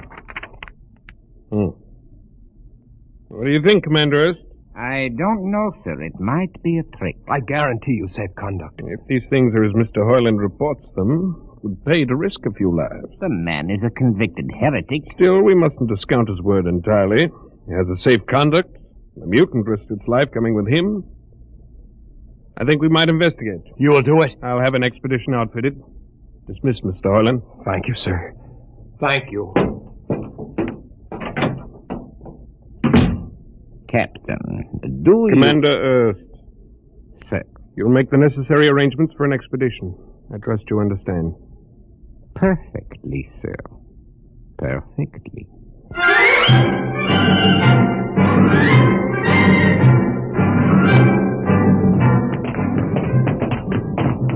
Lieutenant. Mr. Hoyland. You'd better halt your men here. This is the spot. Patrol, halt. I see no welcoming party of mutants. There will be none. Their leader will meet you inside the main control room. You don't say. And just where is this main control room? Beyond that door. I see. All right, men. Ready arms. Why do you ready arms? In case of ambush. Ambush? Don't you think they could have ambushed you on the way up here a good deal more easily? You know, Mr. Hoyland, I think you're a mutie lover. They have a place in the converter for that kind. Lieutenant, are you mad? No, Mr. Hoyland. But most certainly you are. To think that we could be lured up here to be slaughtered with a fantastic story about some mythical control room. Guns ready, sir. Lieutenant, I warn you, these people have acted in good faith. If you break Call that faith your now... mutants to open the control room, Mr. Harlan. No, not until those guns are dismounted. As leader of this expedition, I order you to call them. I refuse. You cannot do this thing. This is no way to keep a truce. Very well, if you refuse. Oh, there! Mutant! Come out! For Jordan's sake, Lieutenant. Be quiet for comfort. Mutant! Open the door! Please, Jordan, don't let anything happen. Please don't. It's opening. Ready, men. Someone's coming out. Look at his leg. Horrible. Steady. He's walking toward us. I can't stand this. Look out! Gregory! No! You fools! You've killed him! Here come the rest of them. Fire!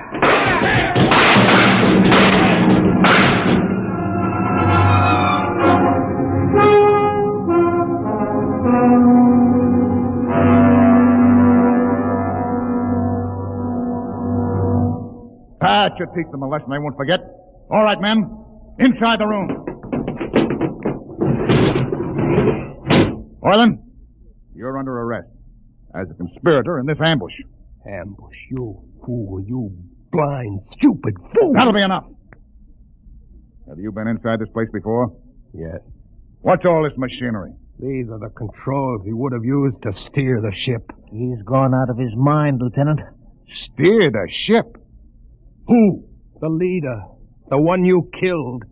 This ugly mutant? This ugly mutant happened to be a man of true greatness. You're mad. Am I? This man had a vision which could have saved you, but you chose to kill him because you couldn't stand the sight of his difference from you. I'll not listen to these ravings. Close your ears. Shut your minds against the conscience that tells you it's wrong to kill. That tells you that your need to be arrogant only proves your inadequacy to yourself. Shut him up. Don't listen to him, man. You can't shut your ears. My words sting you. You cannot shut your mind. And you cannot shut your eyes. Don't do this! The roof. It's moving back. Look. Let the vision of this confound your ignorance and blind your eyes. This is the heritage you tried to stifle in your own breast. This is the heritage of stars and open skies for which men have yearned for centuries. Try to destroy this, and you will only destroy yourself. Death to the heretic. Kill me if you choose. But I say to you that this you cannot keep from our people. That they will seek it out, and the ship will be manned, and the ship will be steered, and there will be freedom and purpose and respect for ourselves. This is your heritage. Look upon the universe. Kill him! Kill him! Kill him!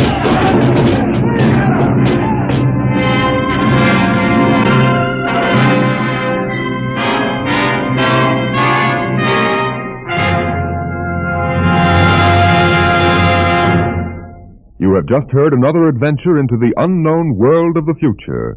The world of... Dimension X.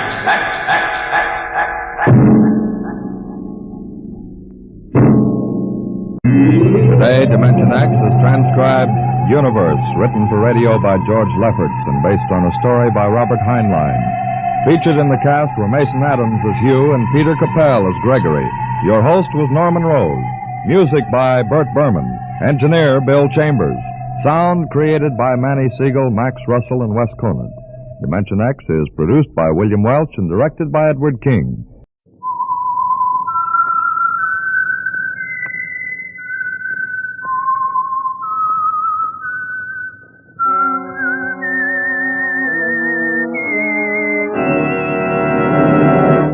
I am the Whistler, and I know many things, for I walk by night. I know many strange tales hidden in the hearts of men and women who have stepped into the shadows. Yes, I know the nameless terrors of which they dare not speak. And now for the Signal Oil Company, the Whistler's strange story, Dark Voyage.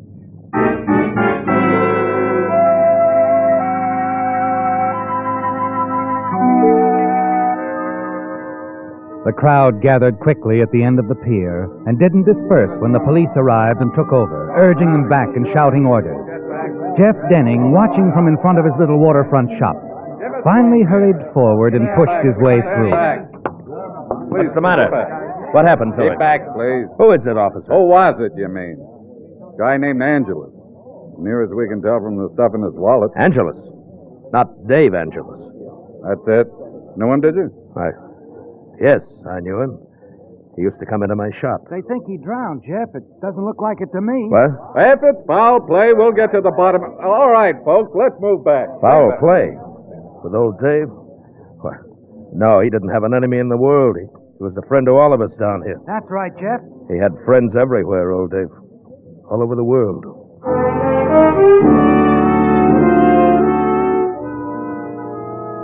Yes, Jeff, it's a terrible tragedy to all of old Dave's friends, isn't it? You turn away, hurry back to your shop at the opposite end of the pier.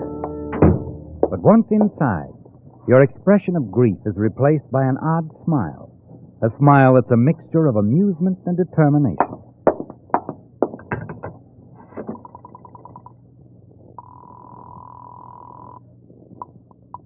Operator? Long distance operator. I want Mr. Stephen Curtis, Corbin Hotel, Seattle, Washington. Person to person, please.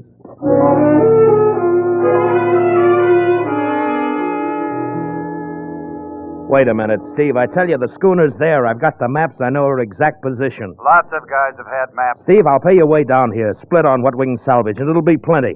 I tell you, we can't miss. She in deep water? Well, not too deep. I tried myself, but, well, you know, ever since that injury to my chest... Okay, I'm between salvage jobs here anyway.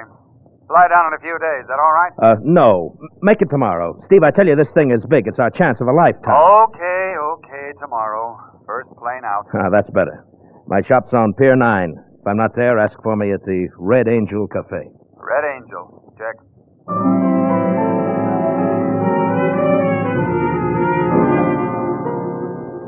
Well, Jeff, at last it's underway, isn't it? A venture you've been working on for months. The pieces are beginning to fit together. A map of a certain section of ocean floor off the Pacific coast. A goal.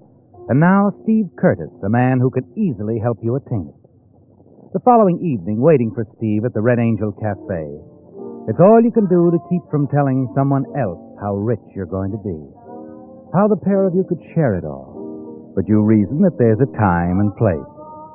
That your months of waiting for an answer from Faye Atkins might soon be over. And for now, you content yourself as usual, to sit far back in the smoke-shrouded room and listen as Faye finishes a song. My sweet embraceable you.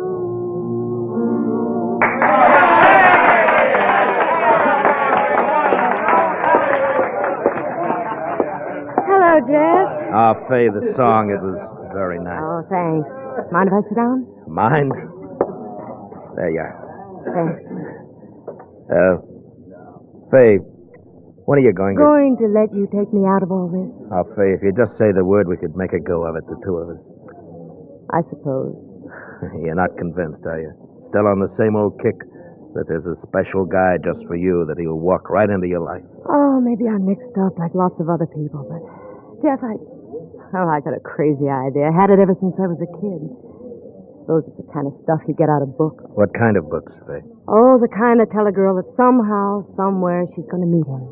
Him? The guy. The right one for her. Jeff, I know it sounds dopey, especially coming from me. No, it doesn't. I was just hoping... Maybe I'm wrong, Jeff. Maybe the guy that's right for me won't happen all of a sudden. Maybe it's like you tell me. Grows on a person. Blooms slowly. I don't know. All I'm sure of is when it happens, I'll know. I'll be sure. Faye, if anybody ever came between us, anybody that wasn't right for you, Faye, you're not listening to me, Faye. Jeff. What's the matter? What are you staring at? That man What? by the door. He's looking over here? Looking over. Well, that's Steve. Steve Curtis. I've been waiting for him. He's going to do a little job for me. Steve Curtis. Hey, you made good time. Hey, Steve! Hey, Steve! Yeah? Yeah, over here. I want you to meet him, Fay. He's all right. Hard worker, minds his own business. You'll like him. Yes, I think I will. What? He's a friend of yours, you said. Oh, yeah. Good friend. Well, then I'll probably like him. Any friend of yours, Jeff, is a friend of mine. Oh, yeah, sure, Fay, sure.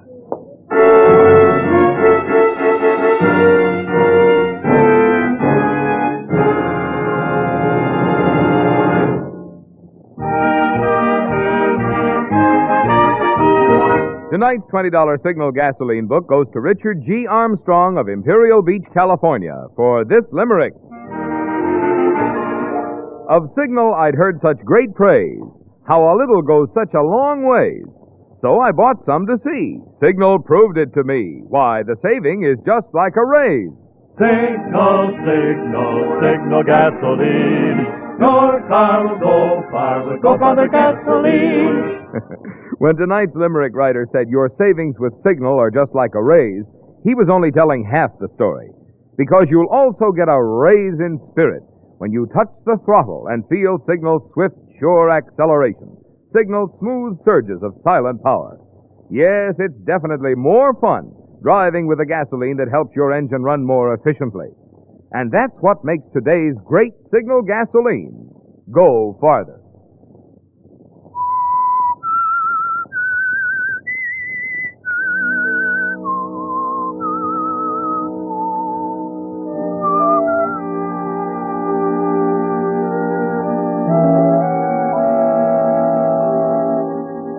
The meeting is brief, isn't it, Jeff? And you and Fay and Steve only talk for a few minutes. But somehow you have difficulty taking your eyes from Fay's face because of what you see there as she looks across at Steve Curtis. Steve doesn't seem to notice, but you're not sure. To you, there's an unmistakable light in her eyes, something you haven't seen before. You want to leap up and scream at him, but you don't. No, because soon it's over and you're out of the cafe, walking along the pier with Steve towards your shop. You know, Fay seems like a nice kid, Jeff. Yeah, she is. But I didn't bring you down here to meet her, Steve. We got a lot ahead of us. What I'm about to show you, the salvage job, there's a fortune in it. Enough for both of us for a lifetime. Sure, you've told me all that. Let's look the deal over. Not until you understand one thing very clearly, Steve. Oh? Fay Atkins. She's not a part of this deal, not in any way. She's a little gem, Jeff. A treasure. I'm serious, Steve. Yeah, I think you are. Okay, partner.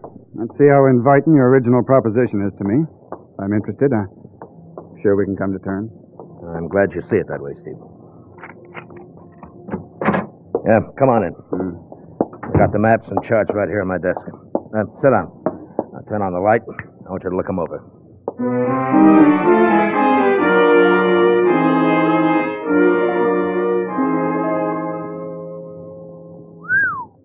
Hey, these look okay. You really think there's almost $500,000 aboard? That this guy Van Balen... I tell you, Steve, that schooner was loaded. Van Balen had chartered her out of Malaya trying to make San Francisco. Happened just at the outbreak of the war. This map, Jeff. Where'd you get it? An old friend. Oh, now, wait a minute. That means a three-way cut. I thought you said it was just... friend met with an accident.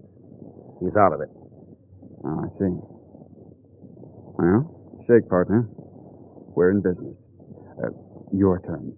You won't have any trouble reaching the schooner in the diving suit. No, not with this layout to go by. I'm surprised you called me in on it, Jeff. You could work this depth yourself. I've never been the same since my chest was crushed in that car crash, Steve. Can't stay under for more than a few minutes. Well, I'm not arguing. When do we get started? I'll talk to Captain Thorpe tomorrow. Captain Thorpe? Yeah, we'll rent his boat and equipment. He won't know exactly what we're after. It'll be all right. Fine. Wake him up bright and early, Jeff, boy. I'm getting anxious. I thought you would be.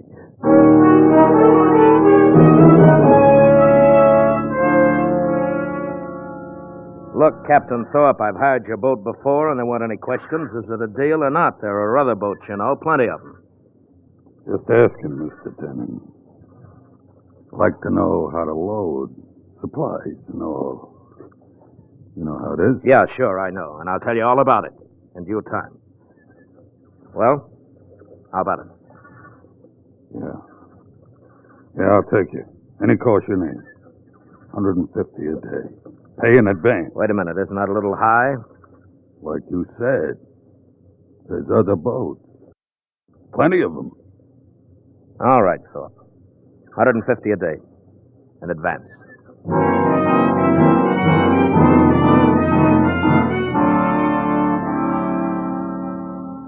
Leaving Captain Thorpe, your heart pounds, doesn't it, Jeff?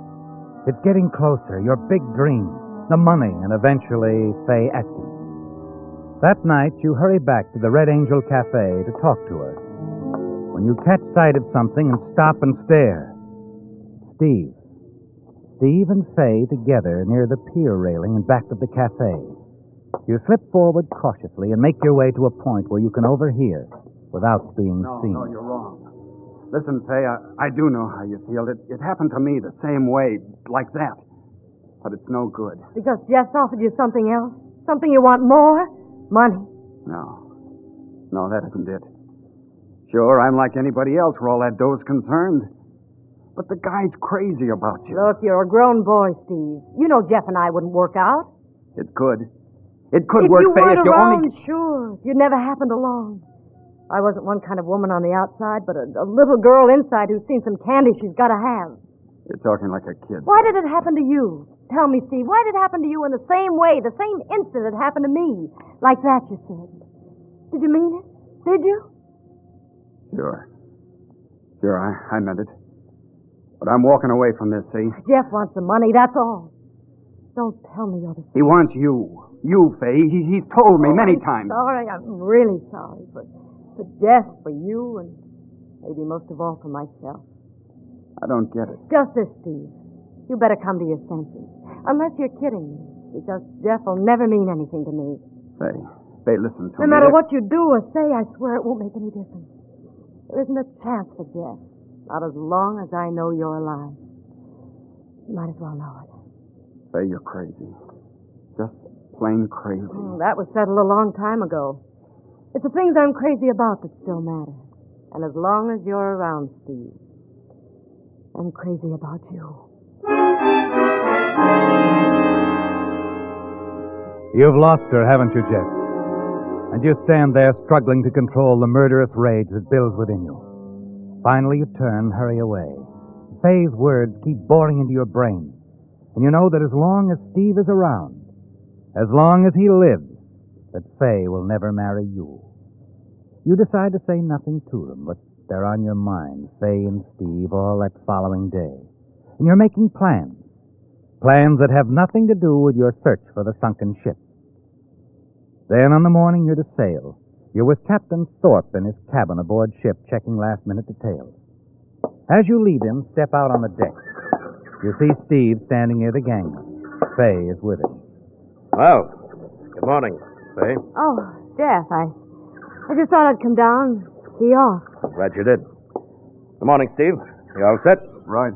You better get your gear below. Skipper's ready to shove off. It'll be okay. Jeff, when will you be back? Oh, that depends. Week at the most. You look worried, baby. Do I? Yeah, real concerned. You don't have to be. This is going to be a breeze, this trip. Relax. Sure. It's just that I have a strange feeling that... What can happen? I don't know. Woman's intuition? Call it that, Steve. Forget it. Anytime you say, Mr. Denham. Okay, Captain. Yeah. So long, Faye. Steve, wait. Yeah, what is it? Nothing. Coming, Jeff? I'll be right with you, Steve. Well, you better get ashore, Faye. All right. Faye. Yes? I've never seen you like this before. I've been out 100 times, but Well, it's just that I don't know. Relax. Nothing's going to happen to me, baby. Not a thing.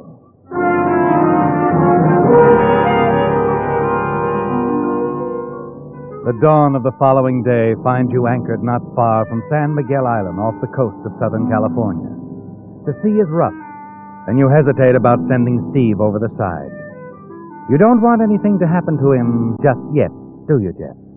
But he insists on going below, and you're anxious to find out if the old man's charts are correct. So you give him his instructions and watch as he's lowered into the choppy sea. You're tense and nervous as you wait for some word from him. And all the while you wonder about old Dave Angel. If the story he told you about the sunken ship, Van Balen's gold, existed only in his imagination. Jeff? Hello? Jeff? Suddenly your thoughts are interrupted by Steve's voice over the telephone, calling to you from the bottom of the sea. Jeff? Yeah, Steve. What is it? You hit it right on the button, pal. She's here. The ship's here.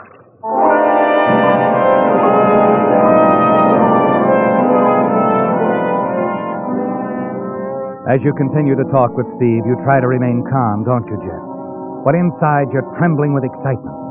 The old man was right all along. You found the ship. There's almost $500,000 down there. And you intend to have it. Find what you're looking for, Mr. Dennis? What? Oh, Captain Thorpe. Yeah, we found what we were looking for. Good. What's the name of this ship? Maybe I know of her. What makes you think it's a ship? What else? Look, Thorpe, we made a deal, remember? $150 a day and no questions asked? Yeah, sure. Let's just leave it that way, huh? Okay. I was just wondering if it... Jeff? Yeah, Steve. The ship's rocking pretty badly down here. She's on a list. All right. Don't take any chances. Come on up. Okay. Say, I found something in one of the cabins. Looks like a strong box. Probably isn't what we're after, but I thought you might want to look it over. Bring it up.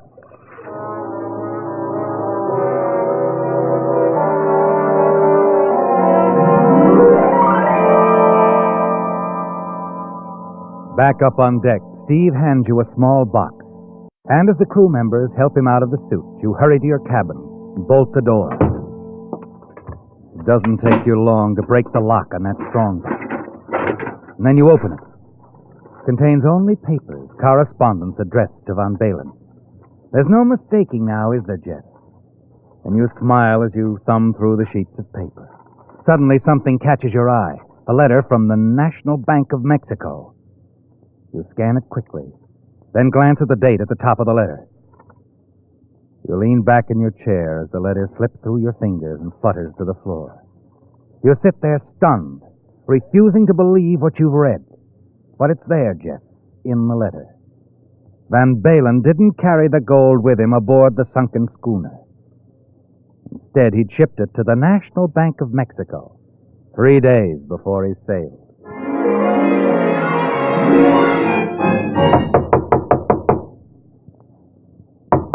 Jeff, open up. It's Steve.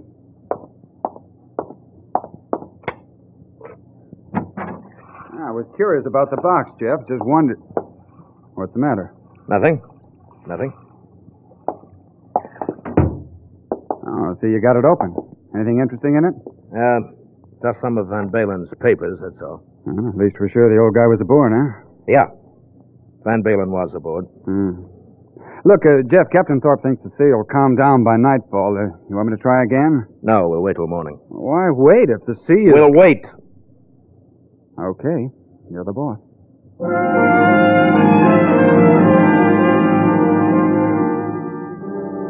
Steve stares at you for a moment, a puzzled expression on his face. Then he turns and walks out of the cabin.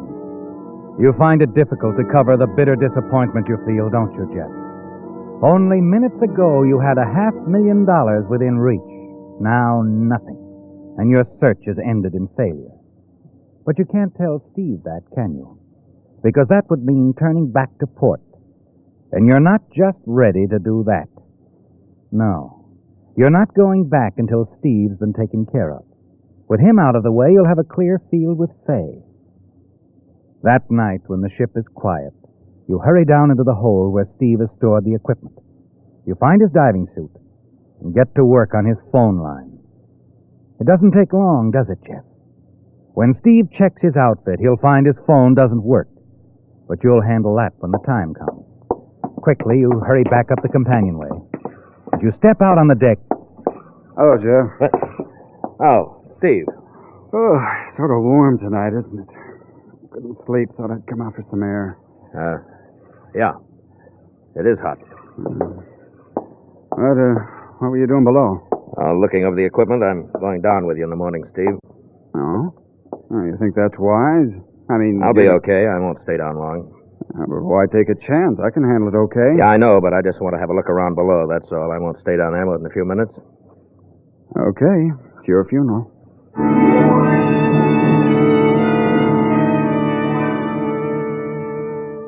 Dawn the following morning. You're on deck, already in your suit, when Steve shows up. As one of the hands on the skipper assists him, you give instructions. Tell him exactly what he's to do below. And then as his helmet is fastened on. Hey, Jeff, something wrong with my phone. Oh? I can't get a rise out of it. Well, mine's okay. I checked it a few minutes ago. Well, it doesn't make much difference, I suppose, as long as one of the phones is operating. Be up to you to keep in touch with the ship. Yeah, sure. Okay, Skipper. Guess we're ready.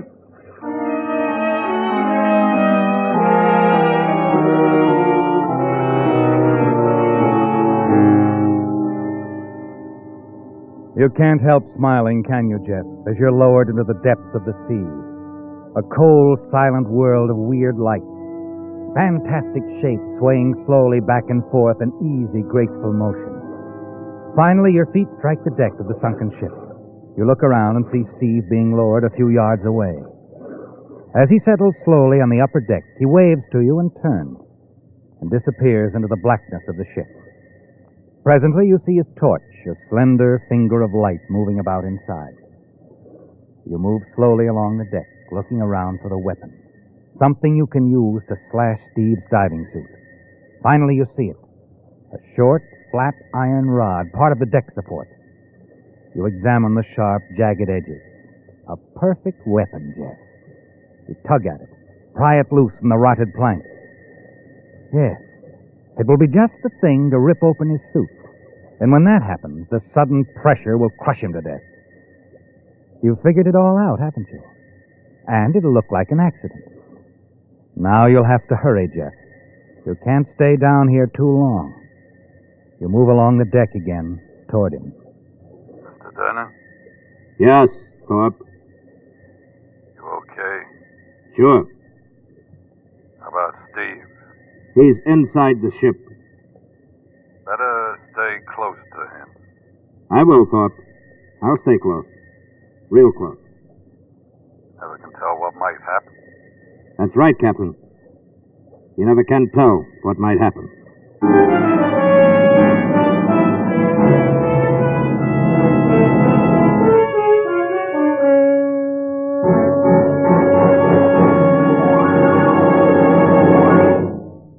Here's a free offer no card player will want to miss. The most asked questions on Canasta have been answered in an attractive folder prepared especially for Signal Oil Company by Robert Lee Johnson, the only Pacific Coast member of the National Canasta Laws Commission. You'll appreciate the easy-to-follow explanations of Mr. Johnson, who has written and lectured widely on Canasta. With this handy folder, you'll be able to put an end to all arguments about melding, taking the discard pile, and other disputed points. And you'll win the arguments, because you'll be quoting not opinion, but the official rulings of the National Canasta Laws Commission. Yes, this folder is something you simply must have if you play Canasta or ever expect to play Canasta. And you can have one free at any Signal station. No obligation, no purchase required. That means, of course, that the demand will be great. So I'd suggest that you see your nearest Signal dealer soon and ask for your free Canasta folder.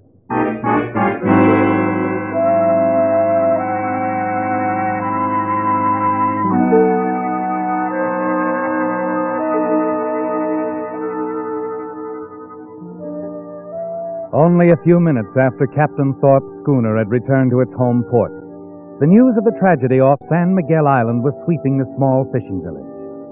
Men and women of the community stood in tight little groups along the waterfront, talking in low tones, shaking their heads. While in a dressing room at the Red Angel Cafe, the people assembled there heard the story from Captain Thorpe himself. Faye Atkins sat quietly, her face white and drawn. Well, that's about it, Miss Atkins. He was dead when we finally hauled him aboard. I was afraid something was going to happen. Tried to tell them. Steve and Jeff only laughed at me. I know, Faye. Jeff should never have gone down. Only for a few minutes, he said. He was trapped down there for over a quarter of an hour. Yeah. When he fell through that rotted deck, a heavy crossbeam dropped across his airline, fouled it up. Nothing I could do. If I'd have known Jeff was in trouble, I could have freed him in a matter of minutes. As it was, I didn't find out what had happened until Captain Thorpe jerked in my lines and I came to the surface. When I got back down to Jeff, it was too late. But Captain Thorpe, I don't understand. When Jeff called for help, why did you bring Steve to the surface? Why didn't you... There was no other way Captain Thorpe could contact me, Faye. You see, my telephone wasn't working.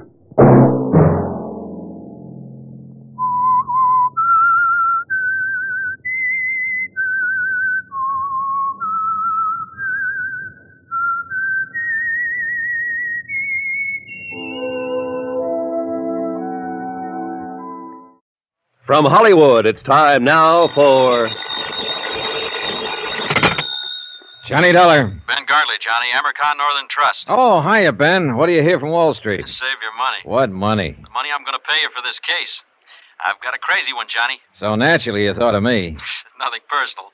Look, it's a trust setup. Cumulative endowment insurance rider. Big deal. Over $250,000, maybe $500,000. From whom to whom? From a Mrs. Ezra Gramley, widow, to her granddaughter, Susan. So? Mrs. Gramley owns the Flint Rock Ranch in Nevada. Never heard of it. Our representative out there is Jonas Parks. He's the president of the Flint Rock First National Bank. Never heard of it. It's a whistle stop about 20 miles from Las Vegas. That I've heard of. Parks started the deal rolling, and then he got cold feet, and now he's yelling for help. Thinks the old lady may be crazy. I mean, literally. And there does seem to be a reasonable doubt. Unless Parks himself is crazy. Well, that's also a possibility, Johnny.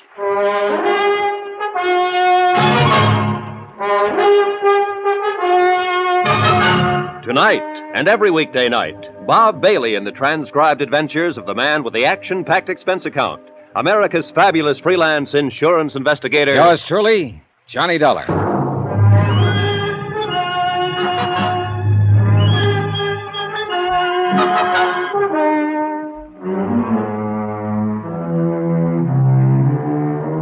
From Special Investigator Johnny Dollar to the Home Office, Amercon Northern Trust Company, Hartford, Connecticut. The following is an accounting of expenditures during my investigation of the matter of reasonable doubt. Item 1, $154.40, transportation and incidentals, Hartford to Las Vegas, Nevada, where I checked into a hotel and then phoned the local office of a national business and credit rating bureau that my client retained on a permanent consulting basis. I asked for a rundown on Jonas Parks and got it. An A1 set of references. Parks had been a resident of Nevada for 32 years and president of the Flint Rock Bank for 17. He was regarded locally as a cautious investor, a prudent financial advisor, scrupulously honest, and as sound as a dollar. A silver dollar. Crazy? Hardly. Item 2, $32.50. Deposit and first day's rental on a drive-it-yourself hired car. Mileage, Las Vegas to Flint Rock, 23.6. Itemized building appraisal, Flint Rock. 3 bar casinos, all needing paint. 1 restaurant, 1 general store, barber shop, garage, welding shop, railroad depot, also needing paint. 4 dwellings, and of course 1 bank. Jonas Parks, president. What can I do for you, young fellow? Well, my name is Dollar, Mr. Parks, Johnny Dollar. I'm a special investigator for Amercon, and I'm here in regard to the Gramley Trust case. Oh, yes. Well, I'm mighty glad to know you, Mr. Dollar. And I don't mind telling you I'm glad you got here. Oh? Here, pull up a chair. Okay, thanks. Sit down. It's been a real odd day. Funny-looking clouds hanging off there toward the river. Yeah, I noticed them driving out from town. Storm clouds, that's what they are. This time of year? Son, in this neck of the woods, it can happen any time of the year. Cloudbursts come up just like that, and they're over just as fast. Uh-huh, that's very interesting. You're a hypocrite, young fella. What makes you think so? You didn't come clear across the country to hear a dissertation on desert storms, so stop sitting there trying to pretend you're interested. Whatever you say, Mr. Parks. Matter of fact, you weren't even half listening to me. No, as a matter of fact, I wasn't. Well, what were you doing then? Looking you over, sizing you up. Come to any conclusions? A couple. Such as? Well, in the first place, I'm inclined to discard the theory that you're crazy. That what they told you in Hartford? Well, they figure one of you is, either you or Mrs. Gramley. They do, eh? And what is your second conclusion? That you were sitting there sizing me up. You're right. I was. Come to any conclusions, Mr. Parks? Yeah. One. Such as? That we'll probably get along together all right, you and me. Good. Then suppose we get down... The Gramley case. No wonder they thought what they did. Maybe they're right. Maybe we are crazy, both of us. Well, as I understand it, Mrs. Gramley wanted to set up some kind of insured trust for her granddaughter. You started the proceedings for her, and then stopped cold and called for help. Yes, that's about what happened. Well, why?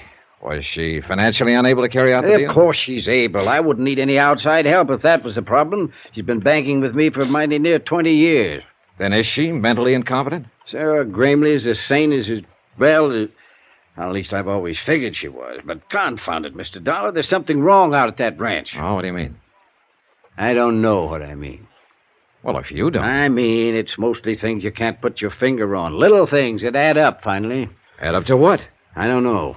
It's just a feeling, kind of a... A hunch? Is that what you mean? Yes, if you want to put it that way. So I brought you clear out here from Hartford on a hunch. Go ahead, say it. Relax, Mr. Parks, relax. I've had hunches of my own. And sometimes the horse is one. But I don't even know why I think something is wrong. All right, what's the setup out there at the ranch?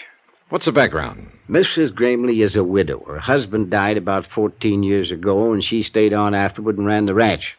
Of course, her son Ed and his wife were there with her until 3 years ago and done most of the work. And they moved out 3 years ago? No, they were killed in an automobile accident. This girl, Susan, that Mrs. Gramley wanted to set up the trust for, is their daughter. She's going on 17 now. Then the two of them live there alone? No, there's another couple. Walter Gramley and his wife, Hilda. Walter's Mrs. Gramley's nephew. Sort of manages the ranch. Does a pretty good job of it, too. Mm-hmm. Then that's the whole family. Mrs. Gramley, her nephew Walter and his wife, and her granddaughter Susan. That's the family. For better or worse. Mr. Parks, do you even have any idea as to what might be wrong? Not the slightest. You're on your own, son. Well, how did this trust business start? How did it come about? Miss Gramley came into town one day about 2 months ago and sprung it on me out of a blue sky. First time she'd been in town in nearly a year. Did she say why she wanted to set up the trust? No. She said it was nobody's business but her own. She's changed a lot in the last year. She's not herself anymore. And the trust was intended in its entirety for her granddaughter Susan? That's right. Within the next 3 years, she wanted the whole estate transferred to the girl. Did Susan know about it? According to Mrs. Gramley, nobody knew about it, and she didn't want anybody to know. All right, then. You started the ball rolling, and then you stopped it. Her nephew, Walter, came in to see me last week. He knew something was up, and there was no use trying to lie to him. When I told him what she was doing, he said that she would never go through with it. So? Oh, I went out to the ranch to see her. Laid all the cards on the table. I told her what Walter had said. Oh, what was her reaction? She said maybe he was right. Maybe she wouldn't go through with it. Then she started rambling, not even making sense, talking about the auto accident and her son's death. But before I left, she told me again that I should keep pushing the trust, get it set up. So you called for help? I called for help. Well, I guess I'd better go talk to the lady. That's not going to be so easy. Why not? Walter won't let a stranger on the place. You mean he's holding her captive? No, I think he believes she's losing her mind and he's trying to keep it quiet.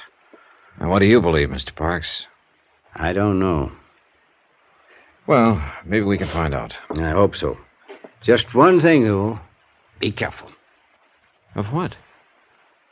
I don't know. Jonas Parks had one other suggestion, that I pretend to be a special investigator for the Cattlemen's Association. I agreed to try it.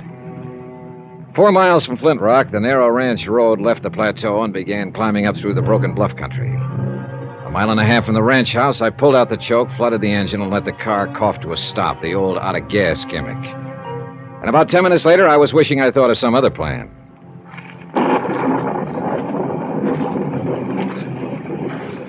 When Parks said cloudburst, he wasn't exaggerating. The rain came down in sheets. In 60 seconds, I was soaked through. And in another 2 minutes, the dry ground was a muddy bog. I kept on walking, or trying to walk, and the footing got worse. By then I'd had it, or at least I thought I had. I hit the mud, rolled into a pile of boulders, and pulled my gun. A man was riding slowly toward me on a horse, holding a rifle over his arm. I edged down between the rocks, took a sight on him, and waited. Whoa there. Whoa. He dismounted and walked toward me, carrying the rifle carelessly. Apparently he thought he'd drop me. I let him get within 12 feet. All right, hold it. Drop that rifle. Get your hands up. I said drop it. What's the idea? Well, that's a good question. Only I'm the one to ask it. You're trespassing. We've been losing cattle. So I've heard. What do you mean you've heard? I'm an investigator for the Cattlemen's Association. Are you Walter Grimley? Yeah, that's right. What do you expect to find sneaking in here on foot this way? Not what I did find, at least. Look, I've got a car back there on the road. I ran out of gas. I understand the owner of the Flint Rock is a Mrs. Ezra Grimley. Yeah, she's my aunt. Well, I'd like to see her. I'm afraid that's impossible. Why? What's your name? Dollar, Johnny Dollar. Mr. Dollar, go back to your car and wait. I'll send some gasoline from the house. Huh? When you get it, turn that car around and get off the property. You're working for me, you know. I'm a member of the association. And you know as well as I do that you've got no more authority than any other private individual. So get out and stay out. And if I don't? Well, then you're a trespasser. And I won't miss twice. The next time I'll kill you. Is that clear? It was clear. Perfectly clear. And at this point, I wasn't ready to force the issue. So I conducted an orderly strategic withdrawal, and short I went back to the car. The rain stopped before I reached it. And a few minutes later, a station wagon came lumbering down the road from the ranch and braked to a stop a few yards away. The girl who came toward me carrying a 5-gallon gasoline can was a living little doll, a daffodil, as perky and bright as a brand new penny. Hello there. Hi. I'm Susan Gramley, and you're Mr. Dollar, and you're out of gas, and I've got some for you. Well, here, that's pretty heavy. Let me take that. No, just stand back and avoid the splash. I'm an old hand at this. In fact, I'm a chronic empty tanker myself, and what's the matter? Out of gas, are you? Big deal, huh? That tank is almost full. Yeah, well, there's no use lying to you, I suppose. Nope, I'm too smart. I see. Another thing, you're not with the Cattlemen's Association, Mr. Dollar. I'm not? Nope. I think you're here to dig up the past because of what has happened and what might be going to happen. All of that, huh? Yep. And you know what? I think it's just fine and dandy. You do? You bet I do. I loved my dad. I loved him more than anything. They knew what he always did when he got mad. Sure they knew. I figured it out a long time ago. Like to tell me about it, Susan? You'll find out, Mr. Dollar. I think you're the kind of a man who smashes into things, right into the middle, and breaks them wide open. Be careful, though. Oh? Because you know something? You're smashing into a bomb.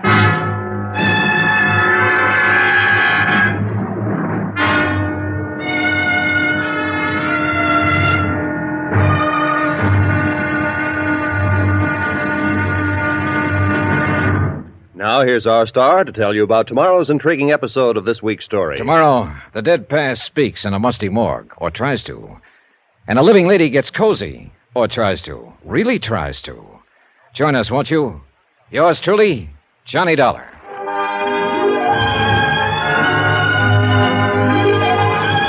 Yours truly, Johnny Dollar, starring Bob Bailey, is transcribed in Hollywood. Written by Les Crutchfield, it is produced and directed by Jack Johnstone. Be sure to join us tomorrow night, same time and station, for the next exciting episode of Yours truly, Johnny Dollar. Roy Rowan speaking.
From Hollywood, it's time now for...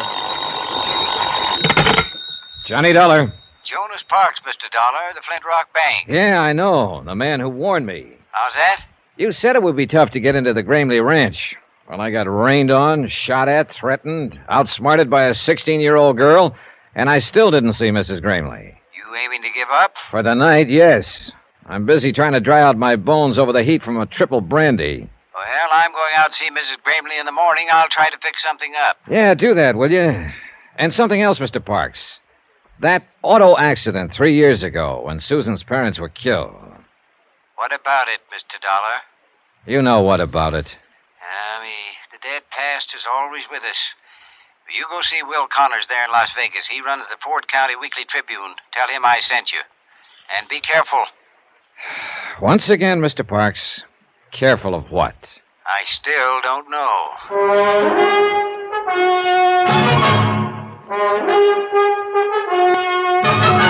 Tonight, and every weekday night, Bob Bailey in the transcribed adventures of the man with the action-packed expense account, America's fabulous freelance insurance investigator. Yours truly, Johnny Dollar.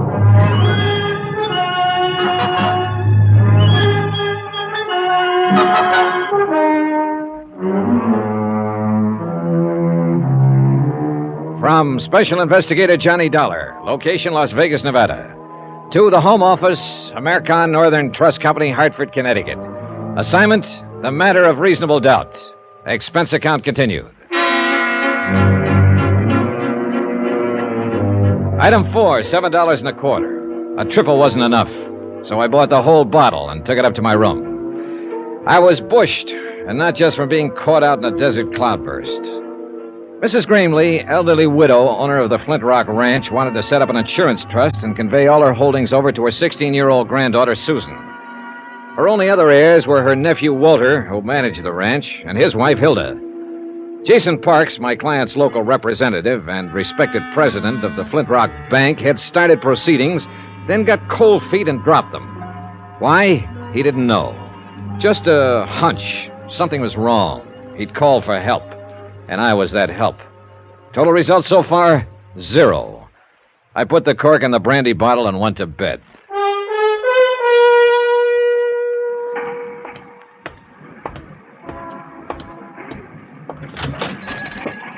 I'll be with you in a minute, young fellow. No hurry.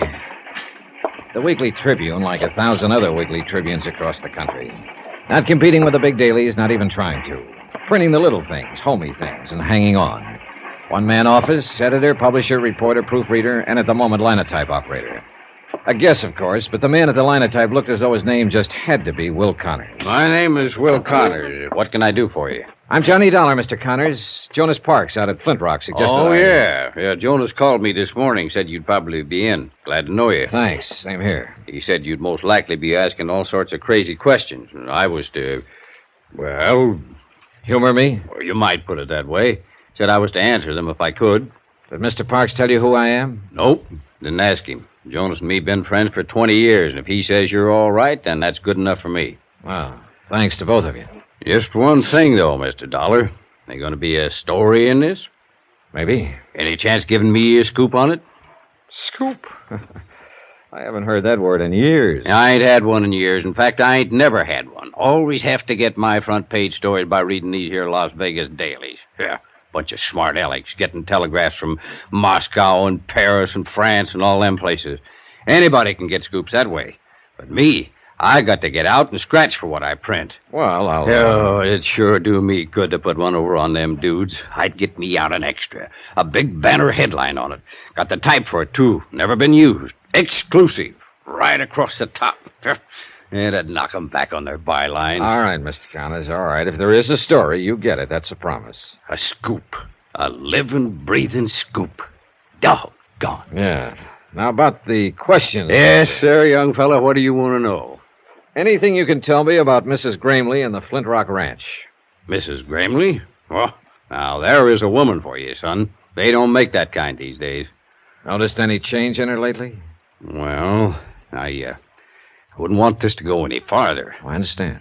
And I guess it depends on what you mean by lately. I ain't seen her but twice in the last year. They don't allow no visitors out there anymore. So I found out yesterday her nephew took a shot at me with a rifle. You don't say. My, they are getting clannish. Do you know of any reason for him acting that way? Yeah, there's something funny going on out that ranch. What, for instance? Couldn't say. But like I was telling you, I've only seen her twice, and she was different somehow. It was like she was, well, breaking up, sort of. Scared of something? Maybe. I don't know. Of a nephew by any chance? Walter? Well, I'd say he acts about as scared as she does, or as upset, at least. Maybe they're both scared of something. What about the granddaughter, Susan? Is she scared, too?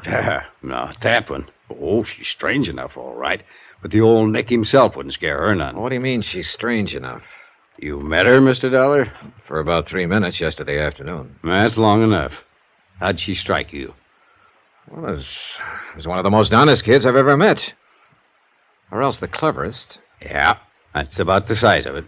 Which do you think? Beats me. I've known her since the day she was born. Yes, sir, it's quite a family, including that fancy wife of Walter's. Hilda? What about her? Well, let's just say she's too much for him. You follow me, son? Yeah, I think so. Well, they're all worried. They're on edge. Either about the same thing or different things. They're pushed. They're driven. You can feel it. There's a pressure out there, and anything can happen. Maybe it already has. Hmm? Maybe it happened 3 years ago. What do you mean? There was an auto accident 3 years ago, and Mrs. Greenleaf's son and his wife, Susan's parents, they were killed in it. Well, I've got the morgue files here. I wrote it up pretty complete when it happened. Yeah, I'll want to look through those files later. But right now you want the story behind the story. If there is one. Well, if there is, I don't know it. I think you would, if anybody would, being a newsman. Well, as far as I know, it was just an accident. Well, how'd it happen? Well, it was on the road to the ranch, up there where it winds through the bluffs. It was raining, pitch black. There'd been an argument back at the house. Well, they had a lot of arguments, I guess. But anyway, Hilda got mad and left, and took her car and headed for town. And a while afterward, Ed had all he could take, and he run out too and jumped in his car. Susan tells me that was a habit of her father's whenever he lost his temper in an argument. Yeah, he'd always get in his car and drive like a demon till he got over it. She also made a kind of a strange remark. She said they knew about it. Now, what do you mean by that? Well, I guess you'll have to ask Susan what she meant. All right. So Ed jumped in his car that night. Yeah, and Mary went with him, trying to calm him down, I guess. So he come around that curve. He must have been doing 60, skidding, half out of control. And there was Hilda's car parked on the curve right square in his headlights. Just smashed right into it at full speed. Both cars rolled over the bank, caught fire, and burned up. Him and Mary were dead before the car stopped. How did Hilda get out of it? She wasn't there. She had a flat, left her car parked, and started back on foot. I see. She was lucky, that's all. She sure was, Mr. Connors. Real lucky. I took a back file of the Tribune into the outer office and went over the news stories on the deaths of Ed Greenlee and his wife. I found nothing that Will Connors hadn't already told me. Shocking loss, fine people, sudden accident. I kept hanging up on that word, accident. I kept wanting to put a question mark after it. I was so absorbed I didn't even notice her come in until she spoke to me. Hello, Mr. Dollar. Well, are you following me, Susan? Nope. Got some copy for Mr. Connors. I write articles for him sometimes. You know, clever kid and all that sort of. I see you took me seriously. How do you figure? You didn't close that paper fast enough. Now, why would an investigator from the Cattlemen's Association be interested in an auto accident 3 years back? Suppose you tell me. Because you're not an investigator for the Cattlemen's Association. Who are you, Mr. Dollar? I've got half a notion to level with you, Susan. Then I'll go the other half by leveling with you. Aunt Hilda called the association office in Reno this morning. They said they never heard of you. Imagine that. Mr. Parks was out at the ranch just before I left. She asked him about you, too. He said he'd never seen or heard of you. I see. He was lying, though. I can always tell when people are lying, and they know it, too. That's why they're uncomfortable around me. Yeah, I know what you mean. Hey, look, Susan. Did Mr. Parks talk to your grandmother? No. He was supposed to arrange for me to see her. About the accident. Maybe. I'm not sure yet. I'm shooting in the dark. Oh, it's time somebody did. Where are you staying, Mr. Dollar? At the Carmen Manor. Okay.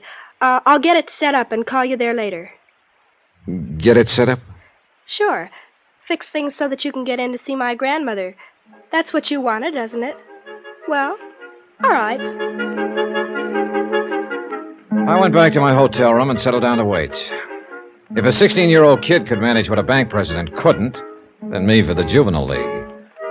What happened a couple of hours later, though, wasn't exactly juvenile. Yeah, come in.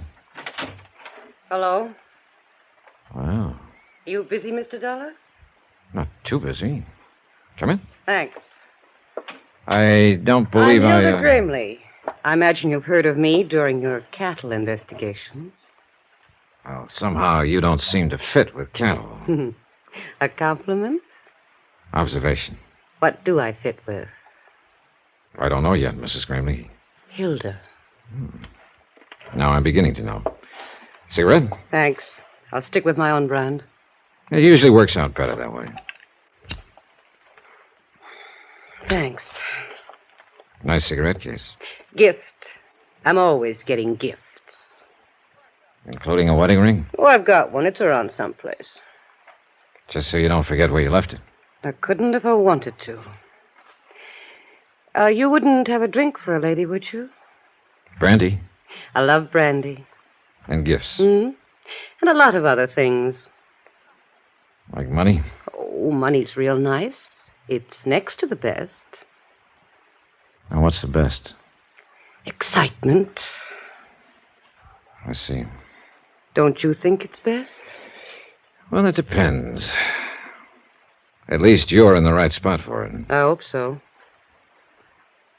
Look, I haven't got any money, and I never give gifts. You've got brandy, though. Pour us a drink, Johnny, and then we'll talk. What about? Excitement.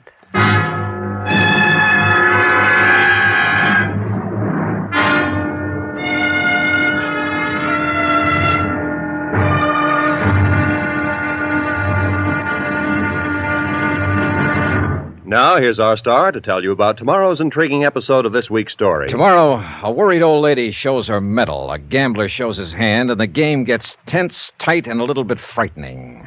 Join us, won't you? Yours truly, Johnny Dollar.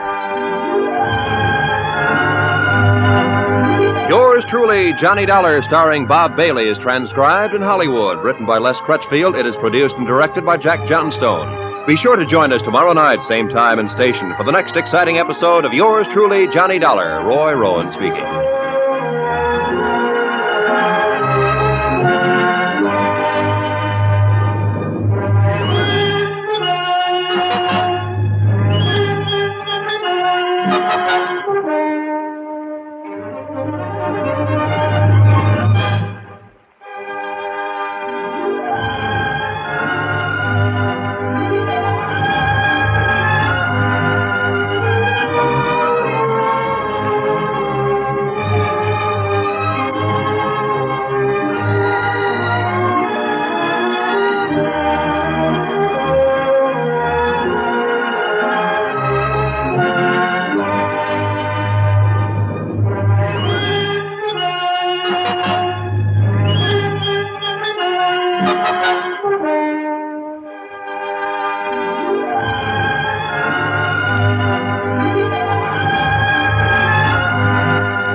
From Hollywood, it's time now for... Johnny Dollar. This is Susan Gray Dollar. Oh, yes. How are you, Mr. Wilson? Mr. There's somebody there with you. Yes, that's entirely correct. Well, just listen then. It's all fixed, Mr. Dollar. Grandmother's expecting you. She'll be alone for the next few hours, so come on out to the ranch. You're certain of that statement, I suppose? Yes, of course. Uncle Walter went into Vegas, and Aunt Hilda's gone somewhere, Yes, too. I'm quite aware of that. You mean she's there? With you? That's right. Oh, Mr. Dollar, you men are all alike, aren't you? That's quite a remark for a person your age, Mr. Wilson. Oh, I'm quite mature for 16. Has she made her pitch yet? I think we'd better postpone this discussion until the next time we meet. Well, she always does, you know.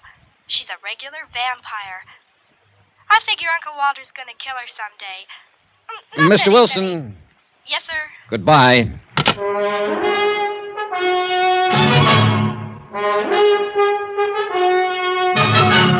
Tonight and every weekday night, Bob Bailey in the transcribed adventures of the man with the action-packed expense account, America's fabulous freelance insurance investigator. Yours truly, Johnny Dollar.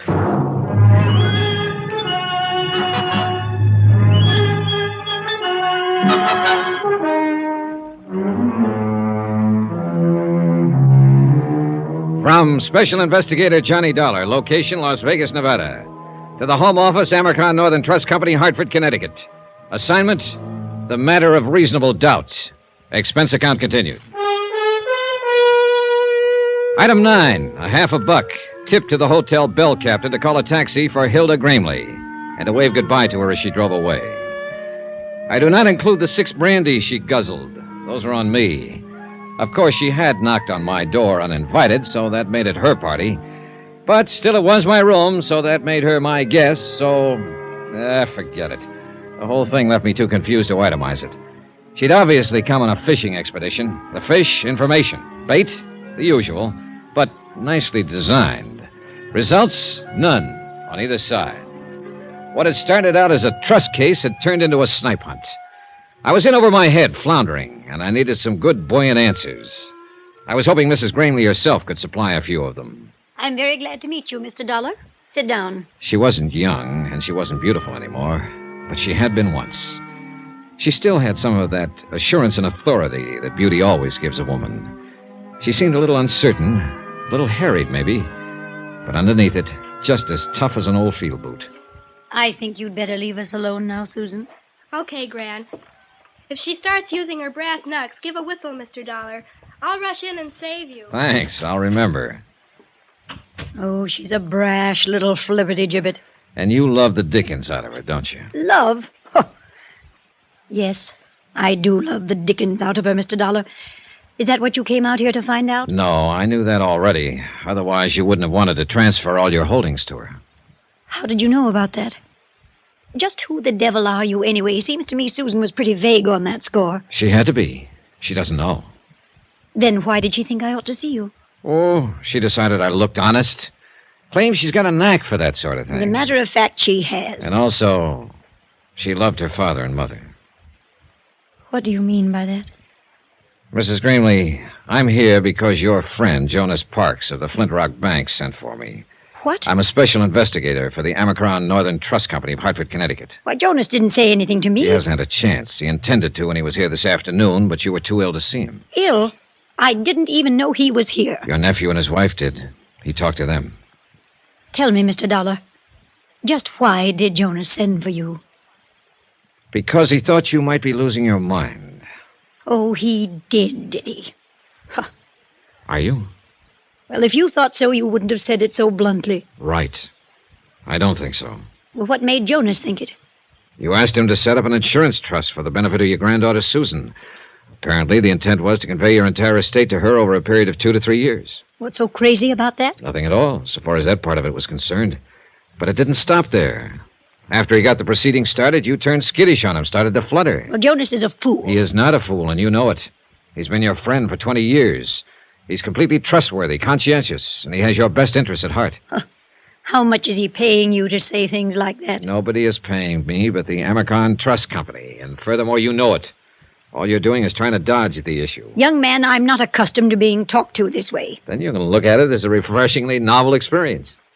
You sound like Susan. And an experience you don't entirely dislike. Presumptuous whelp. Maybe.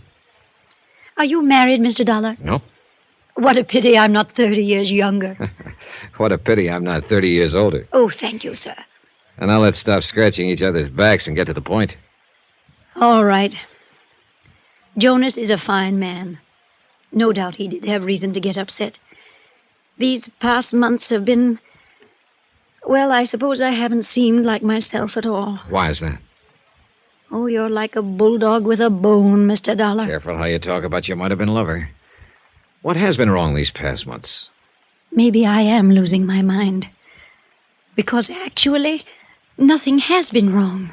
I don't agree. I think something is wrong right now. Then why don't you tell me about it? All right, I will. Apparently I'll have to if we ever expect to get anywhere. All right, some months ago you stopped going into town, stopped having visitors. Then you decided to get rid of your estate, turn it over to Susan. When your nephew, Walter, heard about it, he implied to Jonas Parks that you were losing your mind. Then you yourself started to back down on the idea. Why? Was Walter putting pressure on you? Not exactly. What were you scared of, Mrs. Gramley? It's got something to do with Walter and Hilda, right? Sit down.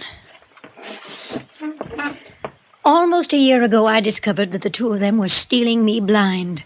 Tampering with the ranch accounts, forging signatures, all sorts of ways. Why didn't you take it to Jonas or to the police? Because I didn't believe it at first. By the time I was absolutely sure, they'd cut the ground out from under me. So you tried to convey the property to Susan secretly? Yes, until Walter learned what I was doing. Who's the push in that pair? Who's got the brains? Why, she has. Walter doesn't even have the gumption to get in out of the rain on his own. Uh-huh. Then she must have been the one who planned the auto accident. And he went along with it, of course. What auto accident? 3 years ago, when your son and his wife were killed on the road to... Oh, I'm sorry, Mrs. Gramley. I supposed you'd already guessed it. Guessed? What? That it was probably murder. An old lady, tired and lost, seeing herself surrounded by enemies, living in fear. But she at least knew one thing, that she wasn't alone now, that somebody else believed her and was on her side. Don't worry about her, Mr. Dollar. She'll be all right. Well, she had quite a shock, Susan. She had to know sometime. Oh, it's not a matter of no, exactly. It's only suspicion. All right, you go to your church and I'll go to mine. But I know Walter and Hilda murdered my parents. And I think you know it, too. Well, call it a real strong suspicion, then. So what are you going to do about it? What do you suggest I do about it? Advise my elders? I'm only a helpless young female. You're about as helpless as a mongoose with a cobra. Flattery? No, just a statement of fact. Say, look, what do you think they've been doing with the money they've cheated your grandmother out of? Oh, that's easy. Uncle Walter gambles. And gambles and gambles. And loses and loses? Uh-huh. He's not real bright, you know. Where does he do this? Different joints in Vegas? Oh, just one, mostly. A club called the Lead Balloon, and the name figures. Any special reason he hits that particular club? I think it's the only one that'll take his IOUs. The owner came out here to collect a couple of times. Happen to know his name? Sure, I got big ears. His name is Deuce McCoy. Deuce McCoy, the Lead Balloon. And the rest of the dough, Hilda. She's what's known as a luxury dame, Mr. Dollar. Yeah, so I gathered. I'll bet you gathered. Oh, relax, will you? I'll send you out of the room. Yes, sir. Does she run around with other men? Oh, Mr. Dollar. All right, then. Do you happen to know any of them? Nope. I've managed not to, but it hasn't been easy. One or two, or does she play the field? I wouldn't know. But she's always getting gifts from somebody. Oh, she's a real cool operator. But of course, you know that, since you've been one of her victims. How would you like to get spanked? I don't know. I've never been. But I can quote you all kinds of psychology about it. Take, for instance... Never mind. Good night.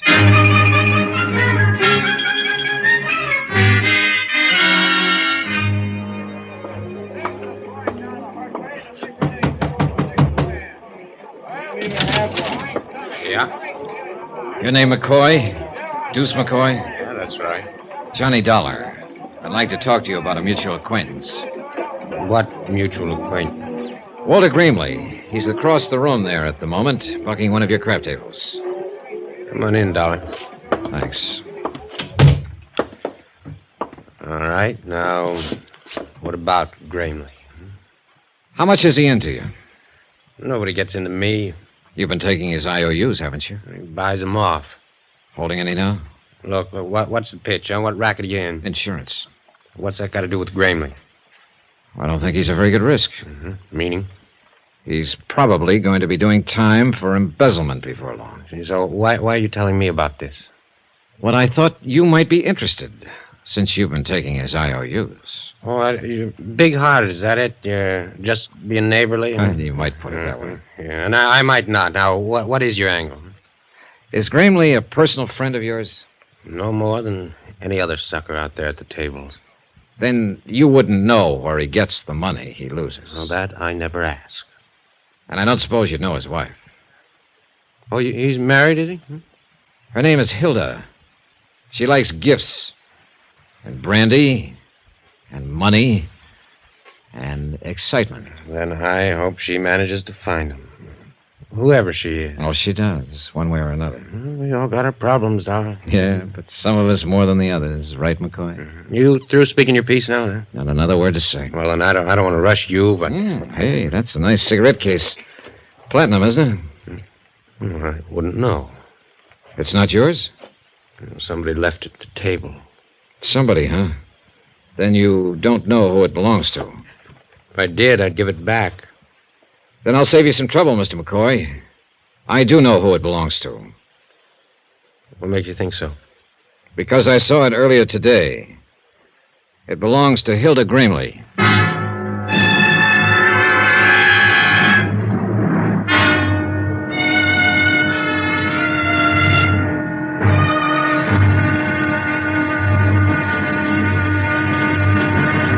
Now, here's our star to tell you about tomorrow's intriguing episode of this week's story. Tomorrow, the pressure hits the top and the whole mess starts to crack.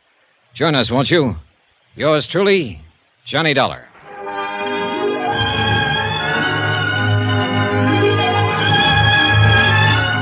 Yours truly, Johnny Dollar, starring Bob Bailey, is transcribed in Hollywood. Written by Les Crutchfield, it is produced and directed by Jack Johnstone. Be sure to join us tomorrow night, same time and station, for the next exciting episode of Yours truly, Johnny Dollar. Roy Rowan speaking.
From Hollywood, it's time now for...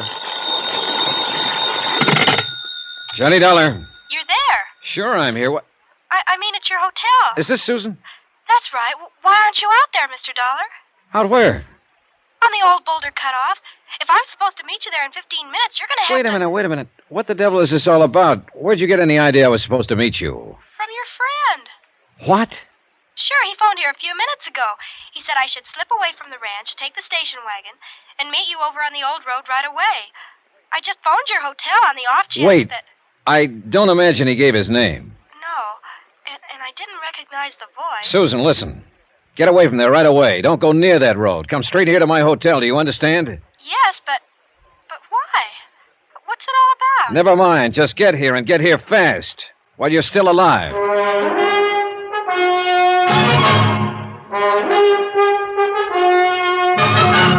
Tonight and every weekday night, Bob Bailey in the transcribed adventures of the man with the action-packed expense account, America's fabulous freelance insurance investigator. Yours truly, Johnny Dollar.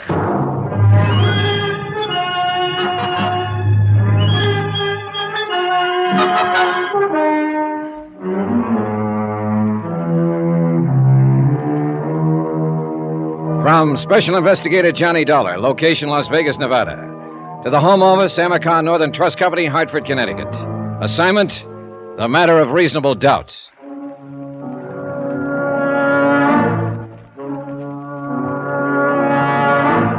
It was only 9:30 p.m., less than 2 hours since I'd thrown my rock into the pool to stir up the fish. I'd expected results, sure, but not this fast, and not this deadly. I'd picked a gambling casino owner named Deuce McCoy as my broadcaster, and I'd let him know who I was, why I was here, and what I was going to do. Apparently, the news had gone out fast. But I couldn't figure this move. Even with young Susan out of the way, they still couldn't get their hands on her grandmother's estate. It didn't make sense. At least, not right then. One thing, though, that I was sure of. If Susan Gramley had driven out that deserted road alone, she'd have never come back. Not alive. Who is it? It's me, Mr. Dollar. All right, just a second. Well, come on in, Susan. Thanks. I guess it's I, though. I mean to be correct. I don't care whether it's I or me, just as long as it's you. Say that again? Oh, skip it. You have any trouble? I missed the green light at Fremont and 5th. Anybody follow you from the ranch? Nope. Who was there when you left? All of them. Uncle Walter and Hilda had just come in. Together. Can you beat it? Well, then it wouldn't have been Walter who phoned you. Oh, not him. He's got a kind of a sneaky undertone. I'd have recognized him right away. And you didn't recognize the voice on the phone? No. He didn't say much, just that he was a friend of yours, and you wanted me to meet you right away, so I said okay, and he hung up. I see. Well, maybe you do, but I don't. Oh, what did you mean when you said, get here while you're still alive? I wish I knew. Look, Susan, that phone call wasn't just a practical joke. Then you do know. I know somebody was trying to get you out on that desert alone tonight, and they weren't trying it just for laughs. You mean they... I mean the luckiest thing you ever did was to pick up that phone and call this hotel. But why, Mr. Dollar? Why would anybody want... That's what I don't know. I don't see what they'd hope to gain by it. They know the trust hasn't been set up yet. Your grandmother's still in control of the property, not you. Look, excuse my ignorance, but I don't think I know what you're talking about. Well, maybe it's time you did, since you seem to be right in the middle of it now. Look, your grandmother decided to set up an insurance trust and convey all her holdings over to you. To me? Gran was going to do that. Jonas Parks at the Flint Rock Bank started proceedings, then got cold feet. He got the idea there was something screwy behind the whole thing. So he wired Hartford, and the trust company sent me out here to investigate. But Gran never said a word. She didn't even mention it. She was scared to death. Afraid Walter and Hilda would find out and block her off, have her declared incompetent, get control of the estate, and leave you clear out in the cold. She thinks a lot of you, Susan. Gran's the most, isn't she? How did she seem when you left? Back on her feet? Oh, better than she's been in months. More relaxed. I guess she's counting on you, Mr. Dollar. Yeah, well, I wish I could be sure she could. Look, that phone call I got, if Uncle Walter and Hilda weren't behind it, then who was? Oh, I don't know. I'm pretty certain that by now they know who I am and why I'm here. And they know I'm out to get them. I dropped the word a couple of hours ago. I figured they'd react all right, but I didn't expect this move against you. But there has to be somebody else in on it, Mr. Dollar. Neither of them made the phone call. Yeah, I know. But nobody else even knew about the trust. Jonas Parks did, and Will Connors of the Weekly Tribune. But they've been friends of Gran's for years and years. They wouldn't do anything to harm her. I didn't say they would. And they couldn't have had anything to do with the accident that killed my parents. Nobody could have, except Hilda and Uncle Walter. Unless, of course, it was just an accident. Oh, you know better than that, Mr. Dollar. Oh, I'm beginning to wonder if I actually know very much about any of this. Susan, listen. How scared are you? Oh, I'm not scared at all. I'm just bewildered, I guess. Good. Then you won't be afraid to stay here alone for a while. Of course not. Sounds kind of grown up, in fact. Yeah, well, all right then. Don't leave the room. Keep the door locked and don't let anybody in. If someone should try, call the manager and have him call the police. Don't answer the phone unless it rings twice. That'll be me. Got it? Got it. Good. Hey, there are a couple of magazines there on the nightstand. Can I ask you what you're going to do, Mr. Dollar? Sure, you can ask. See you later, Susan. Stinker.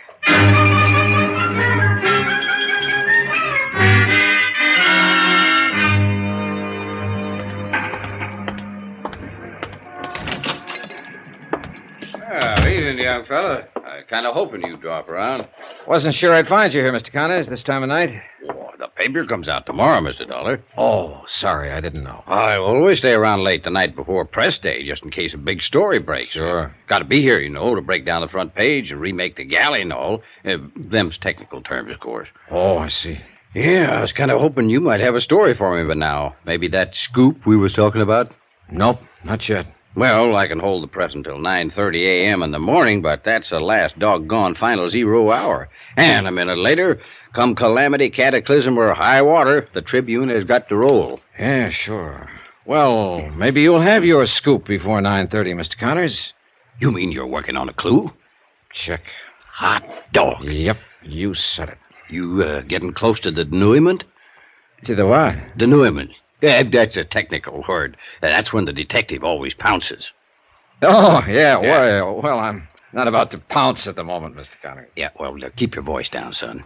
Why? There's nobody else here. You never know on this kind of a case. Well, let's take a chance. All right. I'm game if you are. Good. I've got a couple of questions I'd like to ask you. Shoot, son. You know anything about a gambler named Deuce McCoy? Owns the Lead Balloon Casino over across town? Well, I know who he is, all right. He don't own it, though. He just runs it for a syndicate.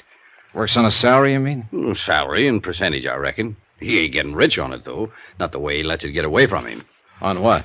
Just 2 words, son. Women. Hilda Gramley wouldn't be one of them, would she? Well, it's a new one on me if she is. Of course, you live and learn. Yeah, you sure do. Yeah, and be right cozy if something like that was going on. Her husband spends half his time in McCoy's place. Yeah, I know. You figure Deuce McCoy's tied in on this Gramley thing?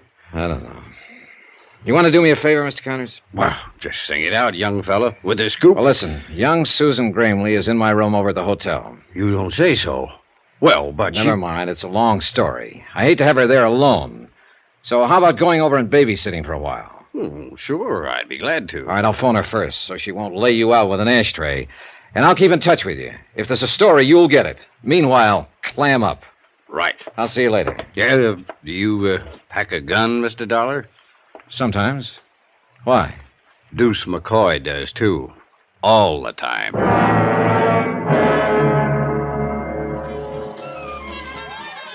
The evening was just starting in the Lead Balloon, with 2 crab tables already in action, 2 more standing by, and a roulette wheel warming up. No one paid any attention when I walked back through the casino to the office. I waited what I considered a reasonable length of time, then tried the knob. The door was unlocked. Go on, Buster. Beat it. The girl was alone in the office, sprawled back on the sofa, a drink in her hand. And it was pretty obvious it wasn't her first one, nor her second or third. She'd have been a real knockout, sober. What's the matter? Don't you understand English? I said get out. Where's McCoy? What's it to you? Feeling no pain, huh? Oh, cut it, Buster. Must have been a pretty big pain, though, earlier, if it's taken this much to kill it. Go on and get out of here.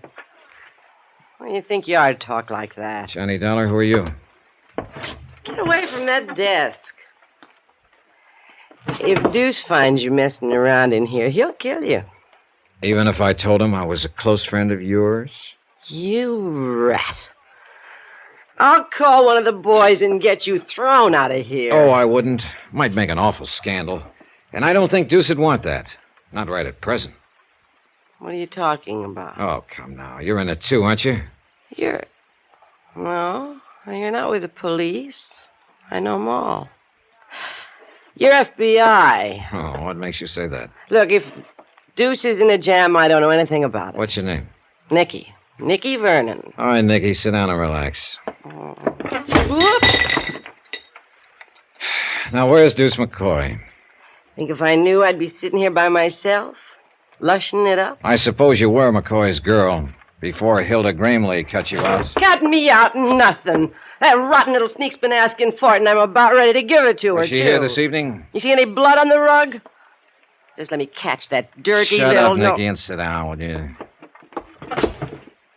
Now, what about Walter Gramley? Was he here? Yeah, earlier. He was here in the office for about an hour.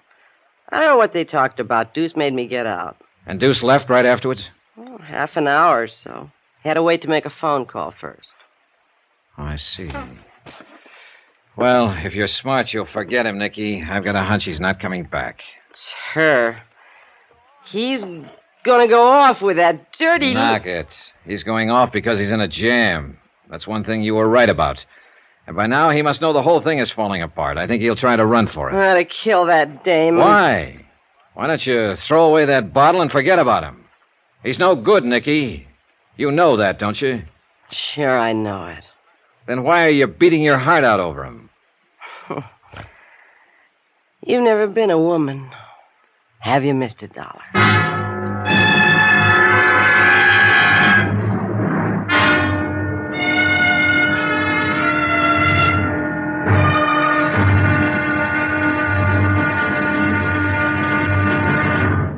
Now, here's our star to tell you about the final intriguing episode of this week's story. Tomorrow, I tag the pitch too late, and a runner gets home. The score? 1-0. In favor of death. Join us, won't you? Yours truly, Johnny Dollar.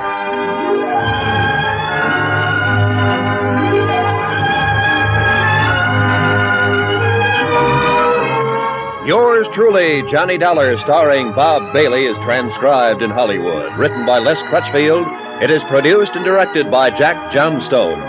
Be sure to join us tomorrow night, same time and station, for the next exciting episode of Yours truly, Johnny Dollar. Roy Rowan speaking.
From Hollywood, it's time now for...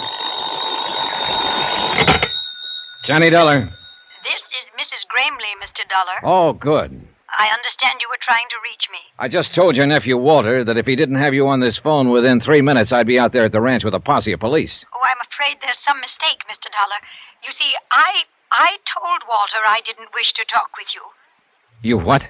I admire your persistence, young man, but... Are you saying this of your own free will? You're not being forced? How ridiculous. Who's there with you? Just my nephew, Walter, and his wife, Hilda. Surely I'm coming out there, Mrs. Gramley. Mr. Dollar, You were sent out here from Hartford to investigate an insurance trust I was arranging for my granddaughter. Well, I've decided not to set up the trust, so there's no further reason to involve yourself in my affairs. Good night, Mr. Dollar. Hello. Hello. What have you got cooking with the Gramleys anyway, Mr. Shut up, Nicky. Let me think.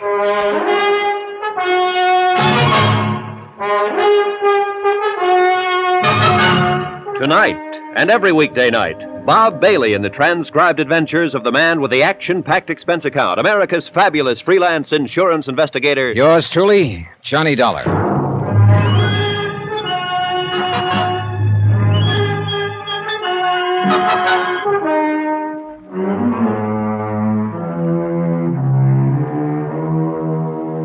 From Special Investigator Johnny Dollar, location Las Vegas, Nevada, to the Home Office, Amercon Northern Trust Company, Hartford, Connecticut. Assignment, the matter of reasonable doubt. Expense account, final page. Item 12, 75 cents. I had a pint of black coffee sent in for Nikki Vernon, girlfriend of missing casino operator Deuce McCoy. She'd been overworking a bottle of scotch, and I figured the coffee would help clear the fumes. And it might have, if she'd drunk it. No, take it away. I don't want any coffee. I couldn't figure that phone call from Mrs. Gramley. She knew her nephew and his wife had been stealing from her. That's why she'd started to set up the trust to save the estate from them and turn it over to a young granddaughter, Susan. And she knew also, App told her, that Walter and his wife had probably contrived the auto accident that had killed Susan's parents. And yet now she seemed to have reversed her whole attitude. Maybe Jonas Parks had been right. Maybe there was a reasonable doubt as to her sanity. Maybe a lot of things. But all of the answers were out there at that ranch. She's to blame for it. Things were all right with Deuce and me till she came messing around. If it hadn't been Hilda, it would have been somebody else. A whole lot you know about it. Oh, why don't you drink some of that coffee, Nicky? I don't want any coffee. Okay, suit yourself. Go ahead and enjoy your broken heart, then. Kill the rest of that bottle if that's what you want. Cry up a storm. Live it up. Wallow in it. I'll get that dame. It's the last thing I ever do. For what? You ought to thank her for getting that rat off your neck. What'd you have to turn him in for? Deuce never did anything to you. He never had the chance. Well, what's he supposed to have done that's so horrible? It's more what he tried to do. Oh, sure. You happen to know young Susan Gramley? Yeah, I've seen the kid. Why? Well, your lover boy phoned her out at the ranch earlier this evening, disguised his voice, said he was a friend of mine. He tried to get her to meet him on the old Boulder Cutoff out in the middle of the desert. If you think Deuce would try to date up a 16-year-old kid, you're crazy. Nicky, I think he was going to kill a 16-year-old kid. It's her fault. Hilda Gramley. She and her sneaky little henpecked husband got Deuce mixed up in something. I don't imagine he was very hard to mix. That dame's been asking for it for a long time. Yeah, I know, and you're about ready to give it to her. Well, forget it. Sober up, find the nearest exit, and then run like the devil. I want Deuce. So do the police. And they're the ones who are going to get him. They're covering the airport now, the depot, all the highways. Vegas is a tough town to get away from. He hasn't got a chance. It's just as much your husband's fault. Why didn't he keep her at home? Why didn't he... Oh, for the love of... You keep on playing that same old record, you're going to wear a groove right through your brain. Maybe so. Now, look, I got things to do. Are you going to be all right here alone? No, I'm just fine. I never felt better in my life. Then you've already got it halfway made. So why don't you double up and get even? Try some of that coffee. You're a real busy guy, Mr. Dollar. You put the finger on a man with one hand, and at the same time you try to sober up his girl with the other. Sure. And if I had a broom, I'd sweep the office. Well, then why don't you go be busy someplace else? That's exactly the idea. All right, kid, you're on your own. Good luck, Nicky. Good luck? Huh. What do you care what kind of luck I have? Oh, I don't know. I picked up my car and drove out across the desert toward the Flint Rock Ranch. I couldn't quite imagine Mrs. Gramley being intimidated. The idea of Walter and Hilda standing over her, holding a gun at her head and making her say things against her will was pretty unbelievable. Faced with a threat like that, she'd probably say, shoot and be blasted. It just didn't make sense. Apparently, she really had reversed her field. But I had to hear it from her face to face.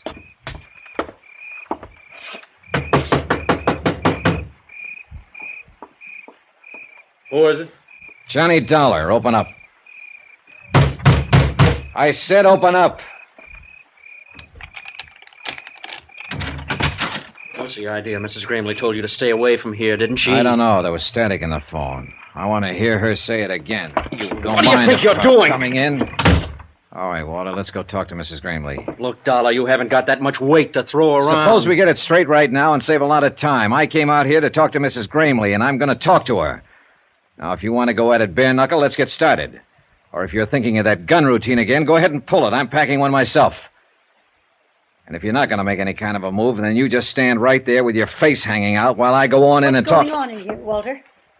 Good evening, Mrs. Gramley. Dollar won't take no for an answer. He just forced his way in. I'm glad to find you looking so well. I thought I'd made myself clear on the phone, Mr. Dollar. Really?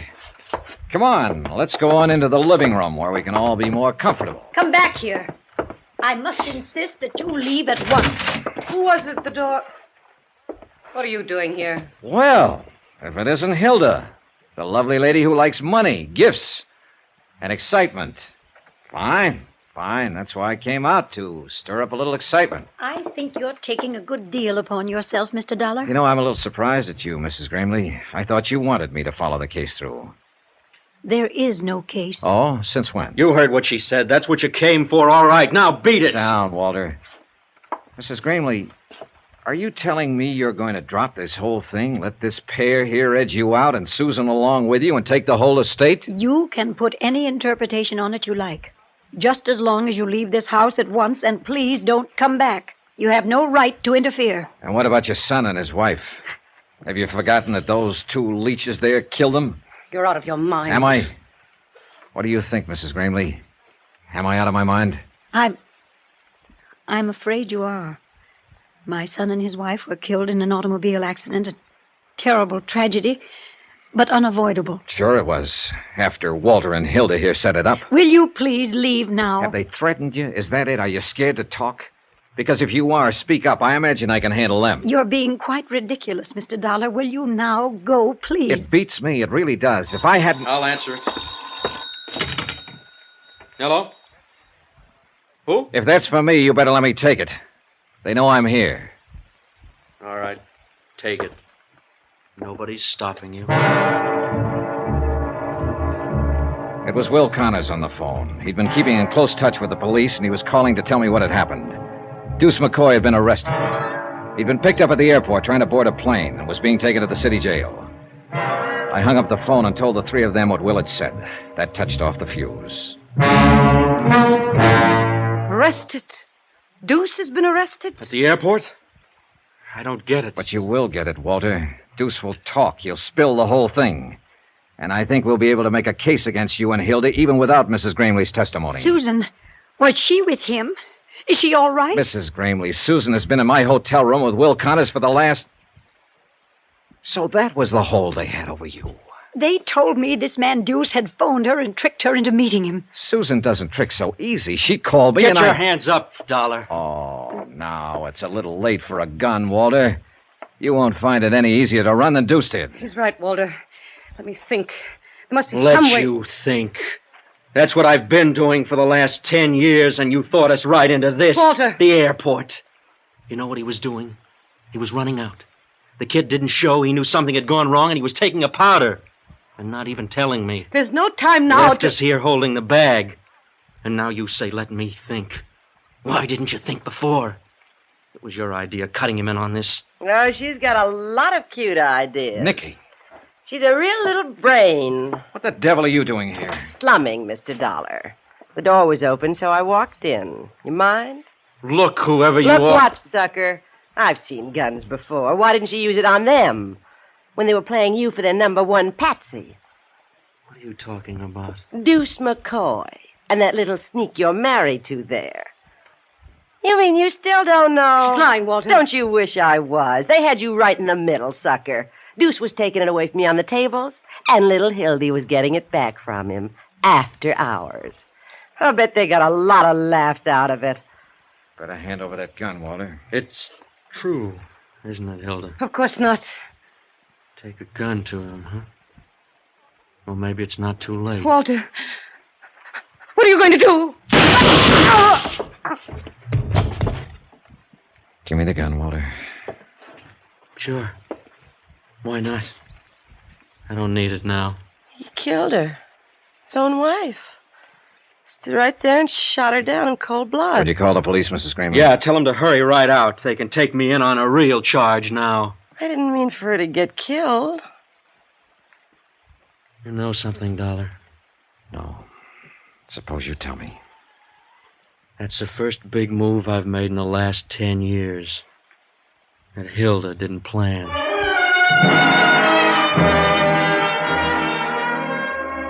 Expense account item 14, $305.20. Hotel and incidentals in Las Vegas and transportation back to Hartford. Expense account total, $596.45. End of account. Remarks? Well, I can't figure out why she had to go messing around that way when she already had a man of her own, her husband. Of course, he didn't amount to much, but not many men do. What'd you expect to find in this world? Pearls in all her oysters? A turkey in her soup? well, that was Nicky, and that's the report.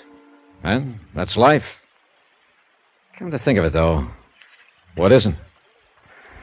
Yours truly, Johnny Dollar.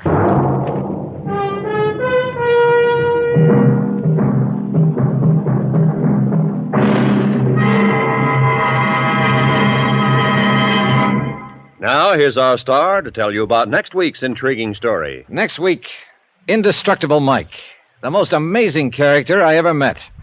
A man with 9 lives at least. Join us, won't you? Yours truly, Johnny Dollar.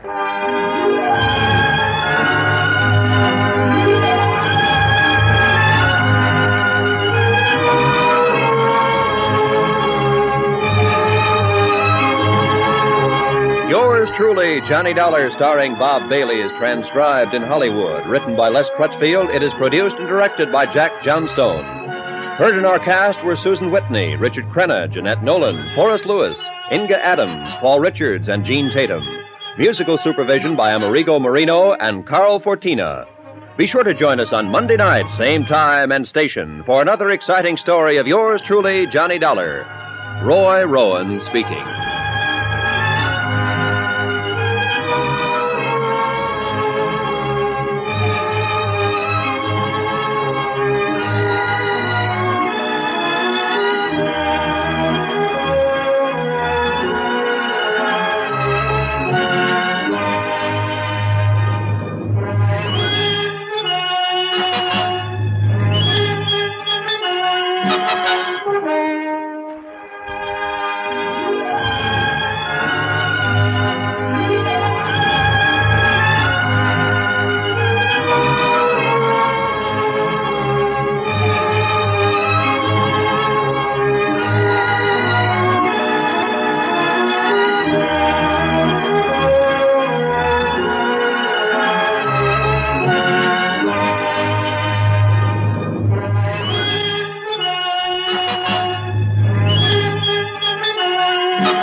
This is your FBI.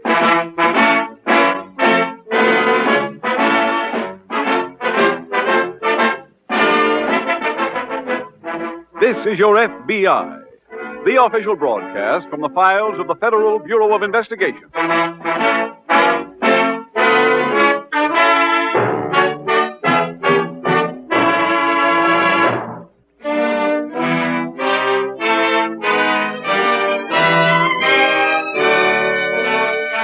Tonight, the subject of our FBI file, Escape. Its title, The 3-A-Day Fugitive.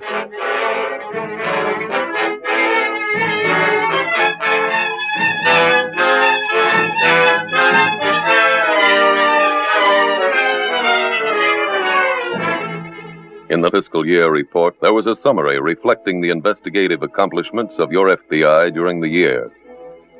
One of the results showed that in a single year, your FBI had apprehended more than 6,000 fugitives, an average of well over 100 a week. Some of those fugitives were bad check artists. Some were auto thieves. And some, like the one in this evening's case, were killers.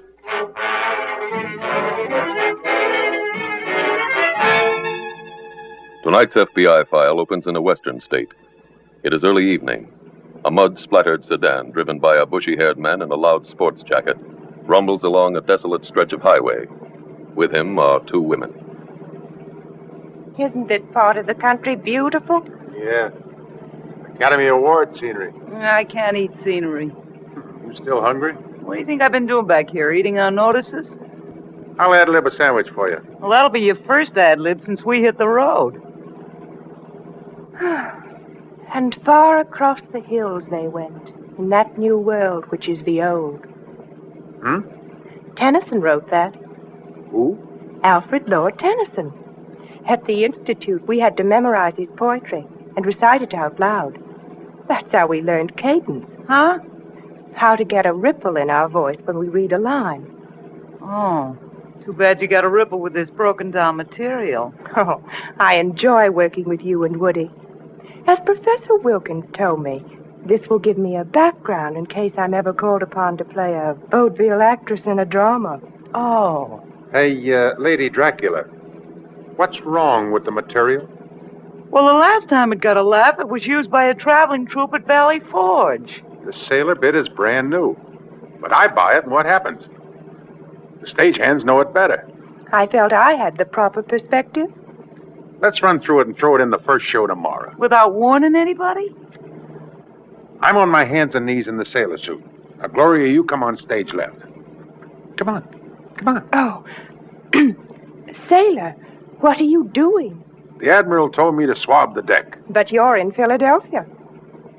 Ruth, you've got the next line. I know. I didn't forget it at the last show. I just didn't have the nerve to say it. If we do it right, we'll get a laugh. Okay, so I walk up to you and I say, Sailor, what are you looking for? My wallet. I'll be court-martialed unless I find it. Where did you misplace it? Across the street. Well, why don't you look over there? There's more light here. Then you both get down on your knees with me while they're laughing. We can't bend that fast. Oh, no. What's that? Well, it's either the tire or a critic. Oh, what a great little spot for a flat. Do we have a spare? Yeah, but no jack. Ad-lib one. Dandy. Hey, those lights up ahead. That must be Crystal City. Where are you going? To find a gas station. Clever? Woody, you don't have to walk all the way down there. Look at those big rocks. What about them? At the Institute, they taught us to improvise when the property man couldn't secure the correct articles. Honey, get with it. Well, if we roll the car up onto a rock, it would lift the wheel enough to allow us to change the tire. Sorry, girl, that's not my line of work. You two wait here. I'll be right back with a jack, then we drive into town and hit the sack. That was written by Tennyson, too. Sam Tennyson.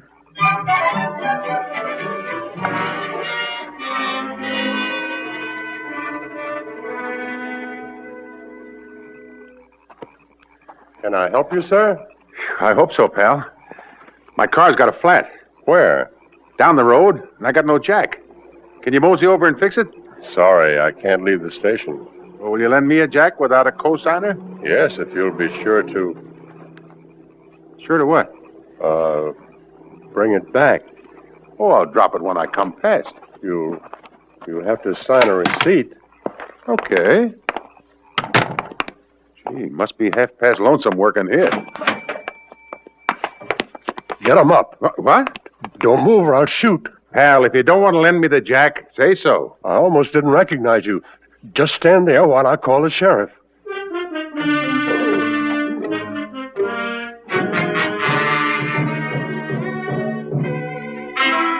Meanwhile, at the FBI field office in a nearby large city, Special Agent Taylor approaches the desk of Agent in Charge Malden. Taylor, were you in on the Frank Dudley arrest? Dudley?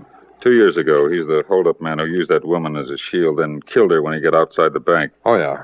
Bank robbery charges are still pending against him. Yes, I know, Mr. Malden. I arrested him. You'll have to try and do it again. But he was given a life sentence. I know. He was being brought in from the state prison to testify at a trial here. When the train was about 10 miles outside of Crystal City, he slugged the guard and escaped. Well, when did this happen? Tonight. Dudley got the guard's gun and an extra clip of ammunition, so don't take any chances. All right, sir.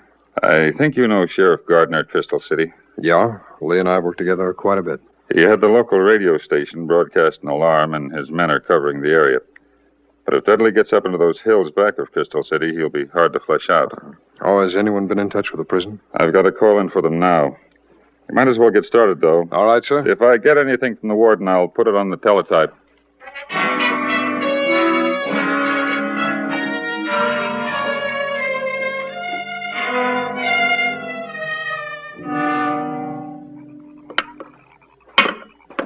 Ruth, is there anything else I can do?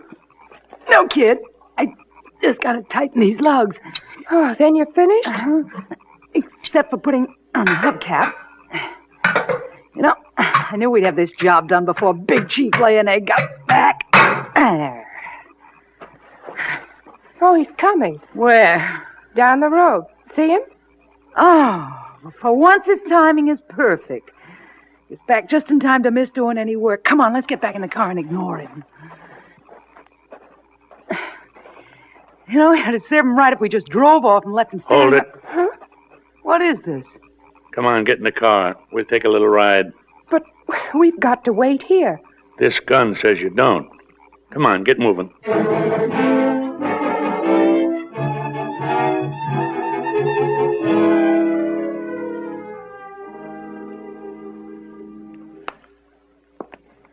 Say, pal, what's with that sheriff?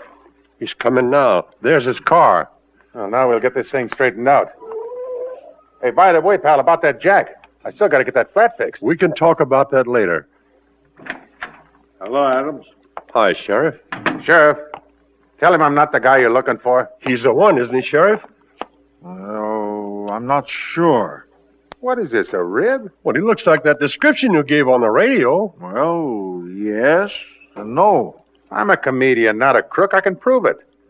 You came here down the side road? That's right. Well, it's my car you passed. The one with the two girls in it. They're part of my act. We were on our way to Crystal City. Now drive me back to the car and the girls will give you a rundown on me. There's no car parked on that road. Oh, now I know it's a rip. An FBI man is on his way here now. FBI? I'll have to hold you till he arrives.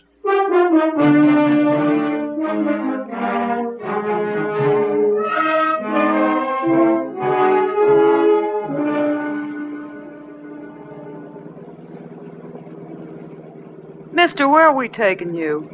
You'll find out. Ruth, look. There's a policeman up there. That's a roadblock. Now listen, and listen carefully. Just stay right in line. I'm going to lay down on the floor under these suitcases. When you get to the cop, just give him the right answers. Why should we protect you? Because I got this gun. That policeman must have one, too.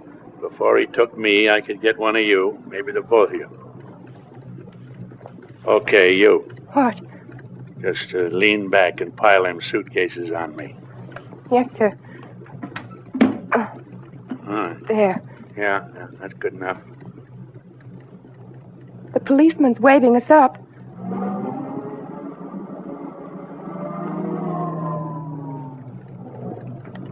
Good evening. You see a man walking along the highway?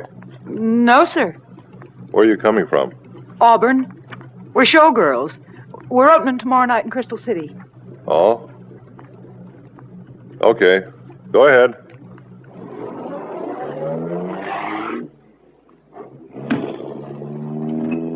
Now, make that right turn and head up into the hills.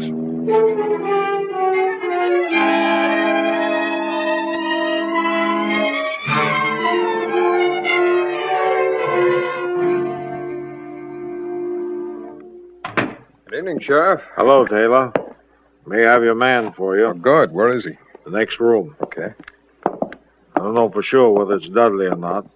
He answers the general description, but he claims he's some kind of actor. Oh, thanks, Sheriff. Hey, Sheriff, how long are you going to keep me here? Is this the man? Yep. Well, Sheriff, he's not Frank Dudley. Well, hallelujah. Give me 5, pal. I'm Woody Webster, the man that makes you laugh. How are you? On the chance he wasn't Frank Dudley, I kept the roadblocks up. Good. Now, Sheriff, what about my car? Those dames will think I walked out on them. Be with you in a minute, Webster. Oh, I brought some pictures of Dudley for you, Sheriff. We ought to post these as soon as possible. All right. Sheriff, In here, Tom. I left Clark in charge at the block.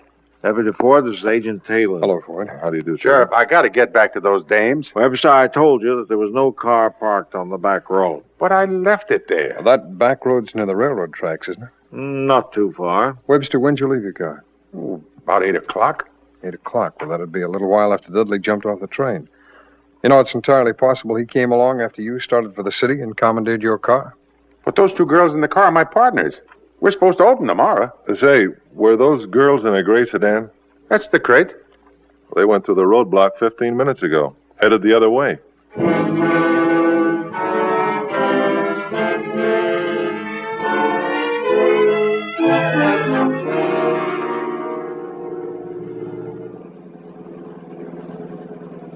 Mister, how much further we going?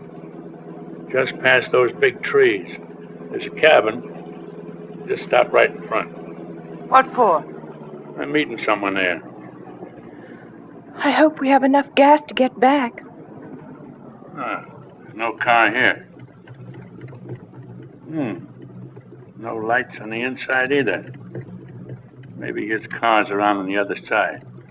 Let's pull up a little. Enough? That'll do. I guess he didn't make it. Shut off the motor. Why? Shut it off. Let's have them keys. Here. Now, come on, get out. Where are we going? We're going into the cabin and wait for my pal.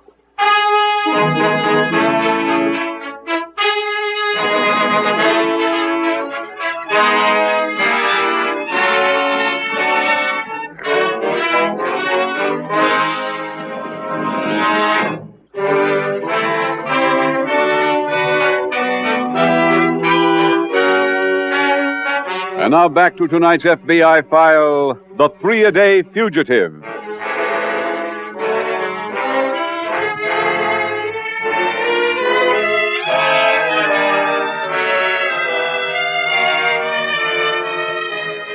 The wanton attack on the prison guard by the killer in tonight's case and the subsequent taking of the female hostages were typical of the seriousness of crimes committed in this country in the last year.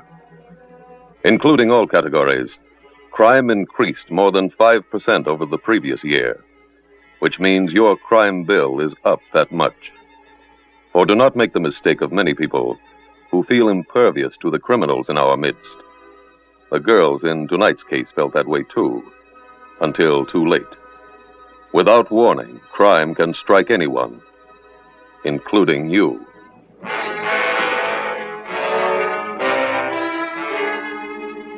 Tonight's FBI file continues a few minutes later at the office of Sheriff Gardner.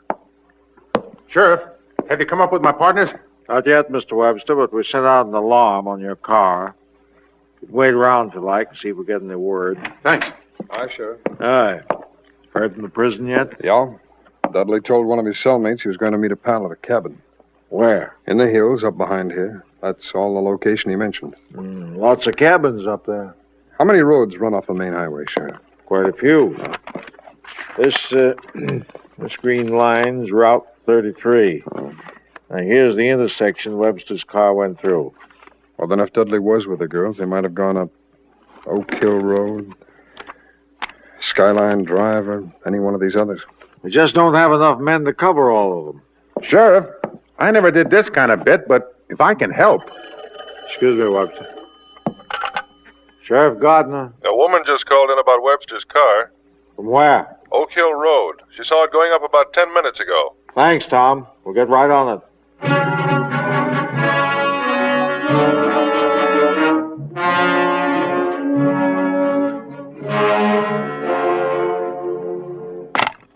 Let us out. Let us out.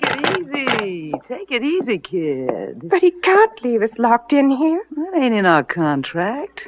Oh, how can you just stand here and not do anything?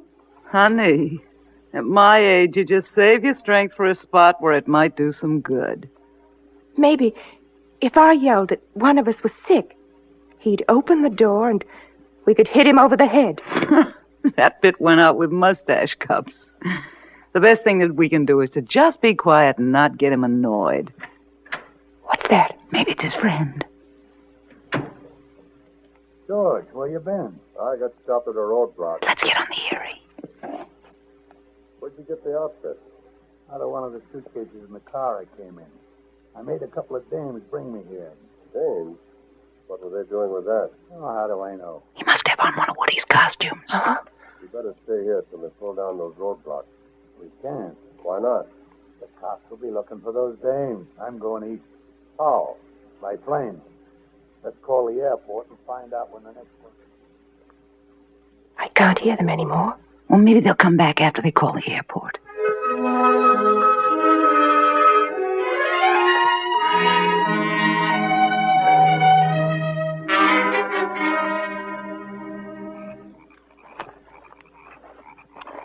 Hold it, Sheriff. There's a car. Looks like Webster's. Come on, let's move in.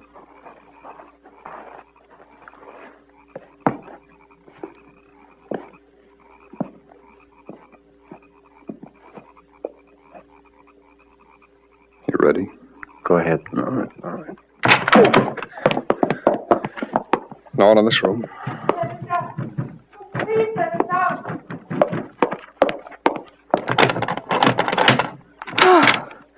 Thank you. Are you both all right? Yeah, who are you? I'm County Sheriff. Where's Dudley? Who? Look at this picture. Is this the man who locked you in there? That's him. Do you know where he went?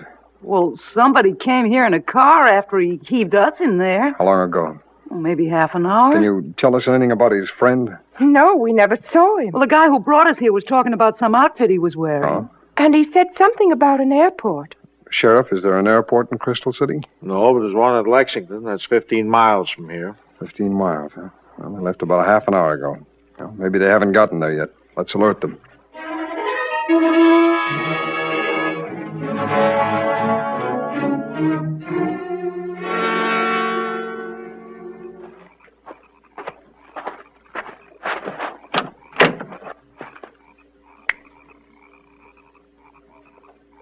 This is car 3.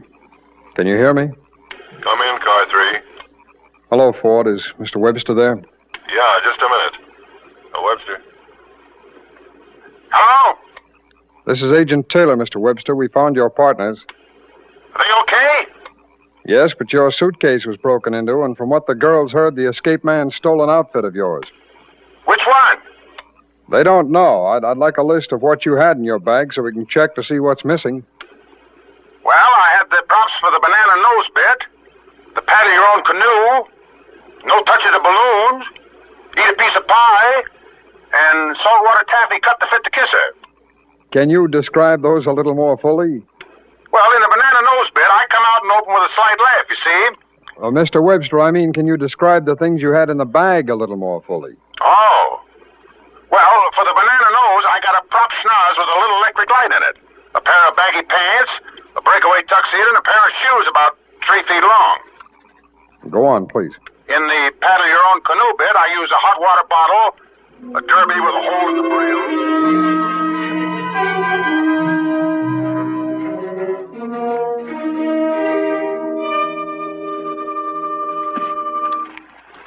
A pair of pants with patches on the knees. Right.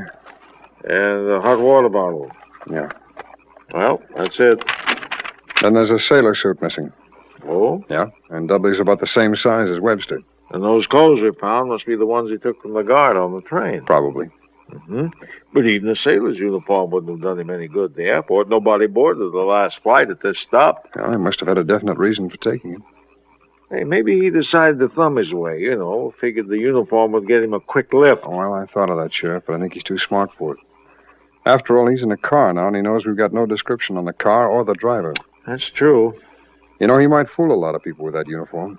He was in the Navy during the war till he was dishonorably discharged. Mm-hmm. You ever wear a uniform during a job? No, that's not his pattern. My guess is he took this for transportation. Well, he won't get through the roadblocks this time because every car's being checked inside and out. Hold on, Sheriff. I just remembered something on that map of yours. Let's take another look at it.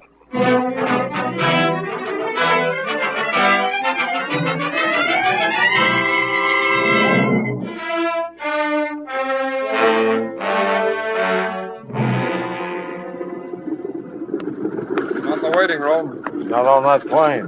The girl at the counter told me she had a call asking when the next plane was taking off.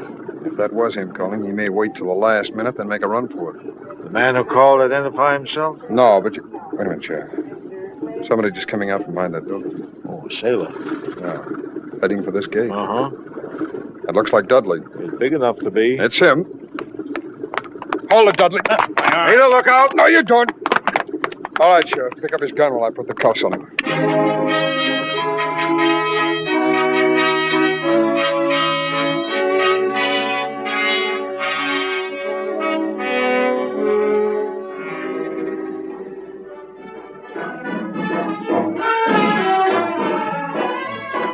Webster, you're on next. Okay. Hey, girls. Yeah? Girls. How do we look? Oh, swell, Okay. swell. Look, I wrote a new opening joke for the restaurant bit. Let's throw it in this show. How does it go? Well, after you two sit down at the table, I bring you each a menu, just like we do now. Then, Gloria, you say, this is printed in French. This is printed in French. No. This is printed in French. Oh, this is printed in French. That's it. Then Ruth points to her menu and says, I'll have some of this. I do a double take and say, Madam, that happens to be what the orchestra is playing. Pretty good, eh? If that gets a laugh, I'll carry you piggyback to the hotel. Look, the FBI man. Oh, hello, Mr. Taylor. Hello, Mr. Webster. I'm glad I found you. Here, your sailor uniform's in this bag. Thanks. Hey, that means you found the guy. That's right. We arrested him a little while ago. Isn't this exciting? How'd you come up with him? Well, the things you girls heard gave us the lead. Huh? You said you heard Dudley mention the airport and the fact that he was wearing an outfit of some kind? Oh, then you found out about the outfit being the sailor suit. We're hep up to there. Well, the first time the sheriff showed me a map of this particular area, I noticed a naval air station close by. Dudley must have known about it, too. Oh, so that's why he glommed the uniform. That's it. He wanted to hitch a ride on a Navy plane. To where? Any place, as long as it was far away. He did that during the war, but we arrested him when the plane landed. This time, he never got off the ground.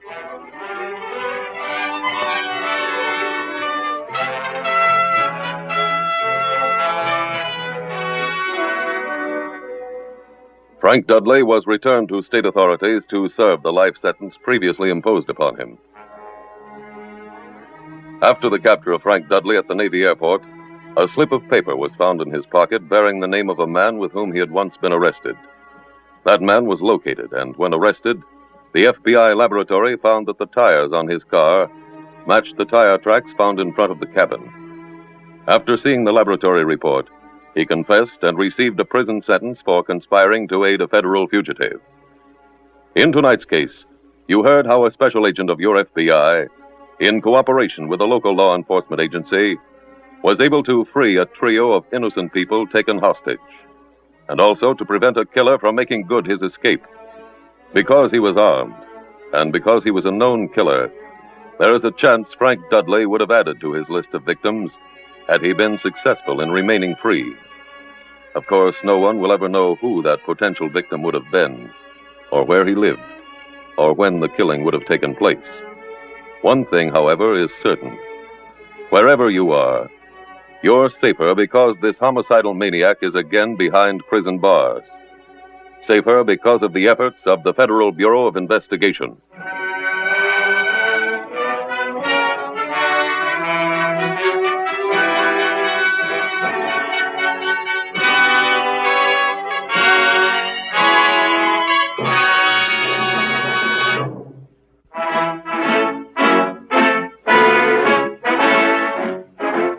The incidents used in tonight's broadcast are adapted from the files of the Federal Bureau of Investigation. However, all names used are fictitious, and any similarity thereof to the names of places or persons, living or dead, is accidental. This Is Your FBI is a Jerry Devine production.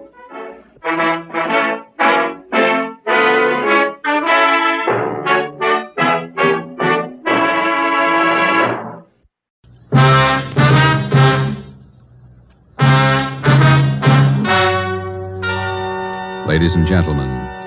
The story you are about to hear is true. Only the names have been changed to protect the innocent. NBC brings you Dragnet.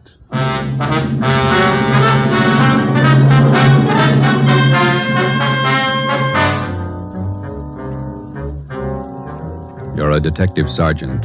You're assigned to robbery detail. An armed gang of blitz bandits has started to work in your city. Their pace is fast, 4 and 5 robberies each night. The criminals are not amateurs. They're well armed, dangerous. Your job, get them. Dragnet, the documented drama of an actual crime, investigated and solved by the men who unrelentingly stand watch on the security of your home, your family, and your life. For the next 30 minutes, in cooperation with the Los Angeles Police Department, you will travel step by step on the side of the law through an actual case from official police files. From beginning to end, from crime to punishment, Dragnet is the story of your police force in action. It was Thursday, October 23rd. It was windy in Los Angeles. We were working a day watch out of robbery. My partner's Ben Romero. The boss is Ed Backstrand, chief of detectives. My name's Friday. I was on my way back from the statistician's office, and it was 11:42 a.m. when I got to room 27A. Robbery detail. How'd it work out, Joe? Any good prospect? Well, I don't know how good they are, but I got a handful. How many did you get? Well, let me see. 15, 18, 22. Ethel down in the stats office ran them on the IBM for me. There they are. Let's see. It's a gang of 3 men working on foot. Blitz robberies. They only take cash. M.O. is tie-ups. Work from 8 to 10 at night. One of the gang's tall, the other 2 short. And these are the men the machine sorted out? Under that heading, yeah. If our information's wrong, then so's the machine. Got a good bunch of candidates here. Descriptions match up with what we got. They seem to. Check the names on that list, Ben. Some of the smartest thieves in the country. Yeah.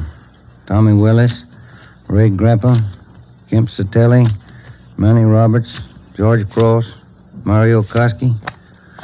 Reads like June graduation at San Quentin. Yeah. George Cross and Tommy Willis are in town. We know that. And Koski, he's around a couple of weeks ago. And what about the rest? It's a big field.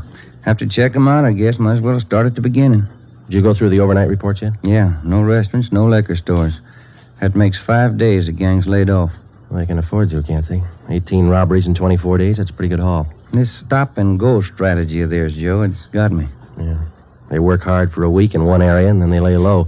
If they just keep going, we might have a better try at them.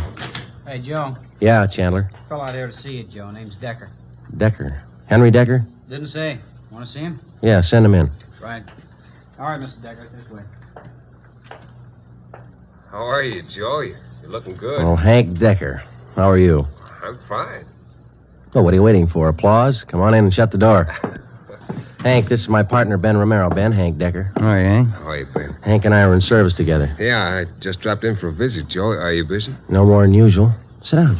Thanks. I remembered you telling me you were on the PD, so I figured I'd drop around and get an inside track. How do you mean? I just filed with civil service to take the exam next month. Figure I'd like to work at being a cop. He's shell-shocked, Joe. Great pep talk you boys hand out. You sure you want to be a cop? Oh, look, I'm 30 years old, Joe. I'm married, high school education, about a year of junior college. What's your wife think? She's not sold. Well, that's why I dropped in. How about coming out to the house for dinner tonight? You want me to sell her? Just talk to her. 7 okay? Yeah, 7's okay. I'm glad to have met you, Ben. Same here, Decker. See you again. Bye, Joe. See you tonight, Hank. Well, what do you think, Ben? Ought to make a good cop. We had a list of 22 possible suspects. By 5 o'clock, Ben and I had checked out 2 of them who might possibly have had a hand in the blitz robberies of the 18 liquor stores and restaurants in the past 24 days. Number 1 man was Thomas Willis, Caucasian, age 29, 5 feet 11 inches, 175 pounds, dark hair, blue eyes. Number 2 man was Mario Koski, Caucasian, 5 feet 6 inches, 170 pounds, dark hair, dark eyes, large scar under his chin, running across his throat, up to and behind his left ear. According to our informants, and after questioning some of their associates, either Willis or Koski or both could have taken part in the blitz holdups. We showed their mugs to the victims, but none of them could give us definite assurance that either Willis or Koski were in the holdup gang. At 7 that night, I went out to Hank Decker's house for supper. Met his wife, Linda, his 4-year-old twin boys. We talked about the Army, played with the kids for a while. Before we sat down to eat, we put the boys in bed. Hank was in the kitchen carving the roast. His wife closed the door to the kids' room, and we started downstairs for the kitchen. What do you think of our two atom bombs? They're fine kids, Miss Decker.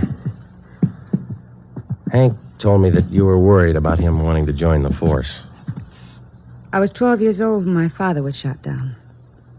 He was a policeman in Des Moines. He was only 37 when he died. I wouldn't know what to do if anything like that happened to Hank. What do you want me to say? But does Hank really want it? Can't you talk him out of it? You're his wife. Can you? No, I think it's his choice, Miss Decker. He's going to have to make up his own mind. I'm sorry. If it's what Hank wants, I guess I worry too much. A lot of women marry cops. They have, and they will, and they all worry. Hank will be all right. Will you guarantee it, Joe?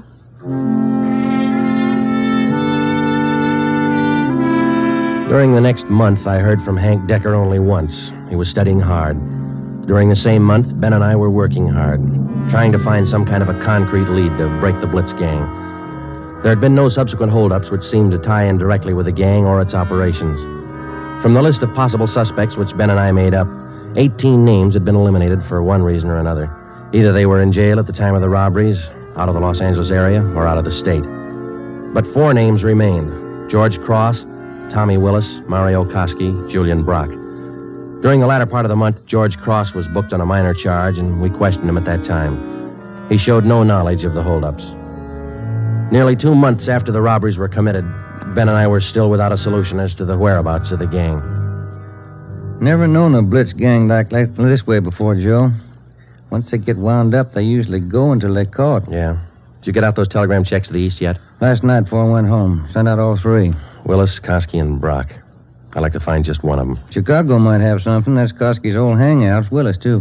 What about Brock? He's from Kansas City, isn't he? Yeah. I got a wire, too. Might have an answer from one of them tomorrow. That's a slow job. We'll have to wait it out. Guess so. No follow-ups from the victims we talked to. I'll get it. Robbery Friday. Oh, hiya, Joe. Hank Decker, congratulate me. What for? Just passed my written exam. Got the letter this morning. How about that? That's fine. When do you take your physical? Oh, not till the end of the month. Next week, I take the oral and agility tests, then the physical. If I get by them, I'm in. Well, you're going to have a full month at the police academy after the test. There's a lot of work, Hank. Oh, it can't be any worse than these tests. It's a tough 30 days out there on the Hill. Law, court procedure, evidence, combat firing, target practice. You'll have to wade through all of them. You ever going to have anything encouraging to say? Yeah, when you graduate. I won't count on it. How's your job going? Slow. How's your wife feel now? About taking the job? Uh-huh. A little better. She said to say hello. Okay. Keep us posted, huh? I'll do that, Joe. Right. Bye. Hank passed his written test. Sure anxious. Brandy, Romero, got a minute? Yeah, Skipper. Come on, Joe. You got something, Ed? Yeah, those Blitz robberies you're handling. Not having much luck. We were. Gang's disappeared. Not a trace of them so far. They leave town? Oh, we're not sure, Ed. We don't even have a good description. We're guessing most of the way. What are your guesses? You've had a couple of months to make them. 12 of the holdup victims we talked to told us definitely that there were 3 men in the gang, 2 of them short, 1 of them tall. We've just been working from there. All 3 of them have dark complexions. Started with 22 possibilities and got it weeded down to 4. No, wait a minute, 3. Yeah. Tommy Willis, Mario Koski, Julian Brock. Willis and Koski are Eastern Hoods. Brock's from the Middle West. And where are they now? Haven't showed their faces around town. We're checking some of the cities in the east. That's about all we got, Skipper. Not much for 2 months' work. Thieves can't be that smart. Right now they are. We've sounded out every lead we had, Ed. We're doing our best. Either of you ever hear of a man by the name of Al Mishakov? No, I don't think so. Chicago gunman in the old days, wasn't he, Ed? That's right. I thought he was doing time in Joliet. Paroled last year. Got a tip he was spotted on East Broadway night before last. You figured it might tie in with our job? I don't know. Find out. If I remember right, Mishakov's brother used to be pretty friendly with Mario Koski. I helped send both of them up 13 years ago. Same rap, robbery. Was that all you heard, Ed? Somebody spotted Mishakov? That's all. If you can track him down, you might get some kind of a lead. That's more than you got now. That night and for the next 2 nights following, Ben and I had dinner downtown instead of going home, and then we spent the rest of the night covering the lower end of the city in search of Al Mishikoff. We got more than a dozen leads on where to find him from some of our informants, but none of the leads paid off. We kept missing him. No one knew where he was staying. No one knew, or no one would tell us. Worst thing about this job, Joe, leg work? We must be averaging 10 miles a night. My feet say 20. Almost midnight. Here's McCarthy's place. Let's try it. Right. Let's go down to the end of the bar, Ben. Yeah. Hiya, Ben. Good to see you come in. What's new? Oh, not much, Bert. Meet my partner, Joe Friday. How are you, Friday? What do you fellas have? Looking for a guy, Bert. His name's Al Mishikoff, Chicago. You heard anything? He was in here earlier tonight. Couple of guys with him. Are you sure? What do you look like? 6 feet, about 45, I guess. Big build. Sounds like him, all right, Joe. Is he staying in the neighborhood, Bert? Down here? I don't think so. Most of those big-timers stay uptown someplace. You looking for Mishikoff? I'd like to talk to him. How long ago was he in? Oh, about 8 o'clock. Couple of guys with him. They were talking about driving out to the airport. Something about Las Vegas. There's an 8:40 plane for Vegas, isn't there, Ben? I think so. 8:40, 8:50. I can't recall which. Bert, do you remember the exact time they left? Exactly. No. Say, there's one of the fellas that was with Mishikoff down there in the middle of the bar. Which one, Bert? There. One with a sandy hair, big chin. See him? Yeah. Want to talk, Joe? Come on. And Judge, you know what he said? He said when he was in Vegas last week... Pardon me. Killing. Yeah, that's... Pardon me. I'd like to talk to you a minute. Yeah, who are you? Police, Sergeant Friday. Oh, have a drink, Sergeant. No, thanks. I said I wanted to talk to you. Square John, huh? Wait a minute, George. Square John wants to talk to me. Come on outside. We can talk better out there. I ain't done nothing. What's the pitch? I got a right to know. Let's go. Outside. Maybe I don't want to go outside. I think you better. Come on. All right. Quit shoving, you dumb cop, shoving people around. What are you trying to do anyhow? Every sausage. All right, down this way. Car's parked up the next alley, Joe. Hey, look, what's this all about, huh? I got a right to know. You were seen with Al Mishikoff tonight. Where is he? Who? Al Mishikoff. You want us to spell it? I don't think you can spell your own name. Nobody's asking you to play smart. Where's Mishikoff? Out of town. What do you care? Here's the car. All right, inside, you. Now, look, you got me wrong. I ain't done nothing. Where's Mishikoff? You and some other guy drove to the airport with him tonight. Let's have it. I'm clear, I tell you. I just drove out with him, that's all. Where'd Mishikoff go? Vegas. Took the plane for Vegas. When? About 8:30, 8:45. What's up, anyway? Who's the guy traveling with Mishikoff? Nobody. Who's the guy traveling with Mishikoff? Koski. I just met him tonight. Mario Koski, is that the guy? Yeah, I'm leveling. I ain't done nothing. Ben, get to a phone, call the office, contact Las Vegas police. Ask them to pick up Koski and Mishikoff. When we got back to the office, we questioned the man we had picked up for almost 2 hours. His name was John Delmar, an ex-convict. He'd been paroled from Folsom Prison 2 months before after serving 3.5 years for burglary. He said Mishikoff was looking for a man to work with him and Koski. He didn't specify the work. Delmar said he refused the offer, but they parted on friendly terms. He said Koski and Mishikoff told him that they were going to Las Vegas for a few days, then return to Los Angeles. But when Ben and I checked back with the Las Vegas police the next morning, they reported that nobody answering the description of either Koski or Mishikoff was seen arriving or leaving the airport. We checked with the airlines and sent inquiries to law enforcement agencies throughout the entire area. No sign. 3 weeks went by. Still no sign. Nothing in the overnights, Joe. No, not a thing. Oh, yeah, same here. Reno, Sacramento, San Francisco. Nobody's seen him. Ain't got to come out sometime. We can wait. Yeah, we can wait. Gets on your nerves. Let's check with Backstrand. Maybe he's got a job for us in the meantime. You're getting as eager as your friend Hank Decker, Joe. Incidentally, how'd things turn out for him? He passed all his exams, putting in his month's training at the academy now. He should do all right. Hiya. Hi, Mike. Skipper busy? Not in his office. Won't be in till afternoon. What's the matter? He's got a lecture at the police academy this morning. Thanks, Mike. Come on, Ben. Ben and I drove out to the police academy near Elysian Park. We went out to check with Ed Backstrand on the Blitz robberies, not to listen to his lecture. When we walked into the classroom, he was just finishing up, so we sat in the back of the room and listened. It was a pretty good speech. Because of the alertness of the arresting officer, his talent for memorizing detail, and his knowledge of how a criminal acts under a given set of circumstances, the arrest was made. Well, that's about it, gentlemen. Thank you for your attention. Now, when I ran this speech over at home, my wife said it wasn't a very good talk, but at least it came out on time. Now it seems I'm 2 minutes short, so I guess I failed on both counts. If I may, I'd like to use the few minutes that are left to tell you what I think of being a cop after 24 years.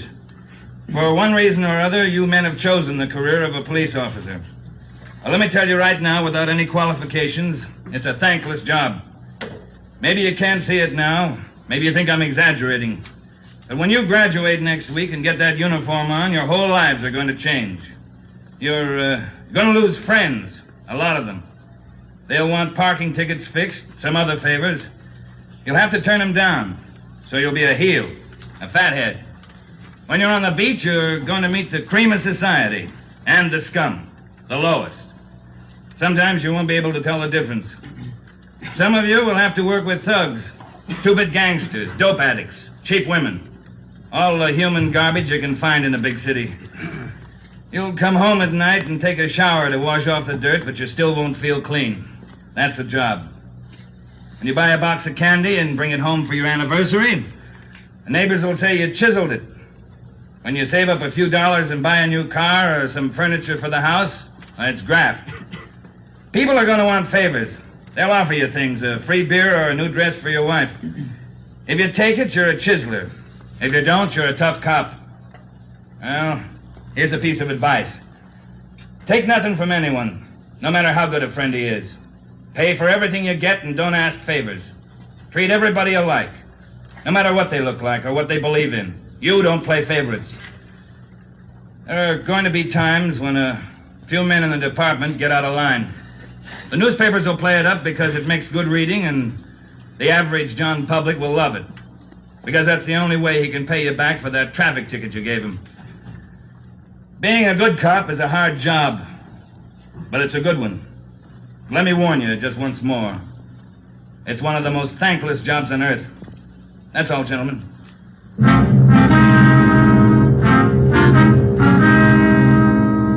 The following week, Hank Decker graduated from the police academy and hit the transfer list for a regular assignment. He drew a job of teaching combat firing and boxing at the academy. He didn't like it, so he put in a request for a transfer and waited. For the next 6 weeks, Ben and I waited, too, for some sign of the Blitz bandits.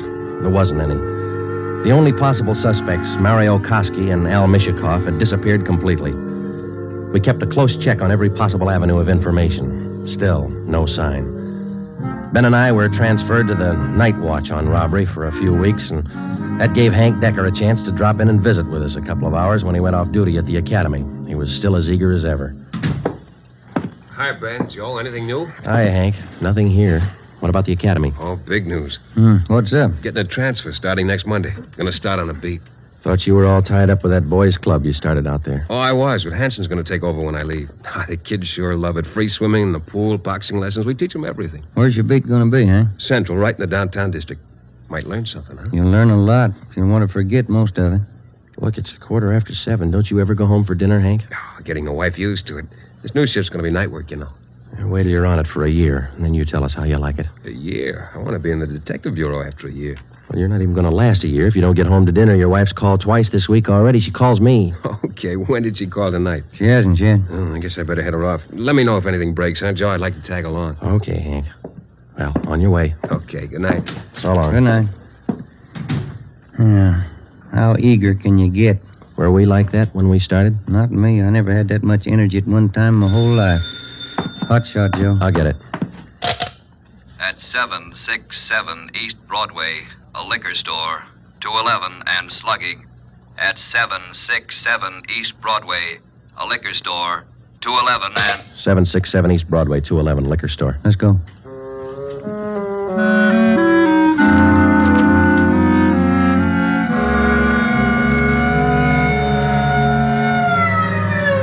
.767 East Broadway, King's Liquor Store.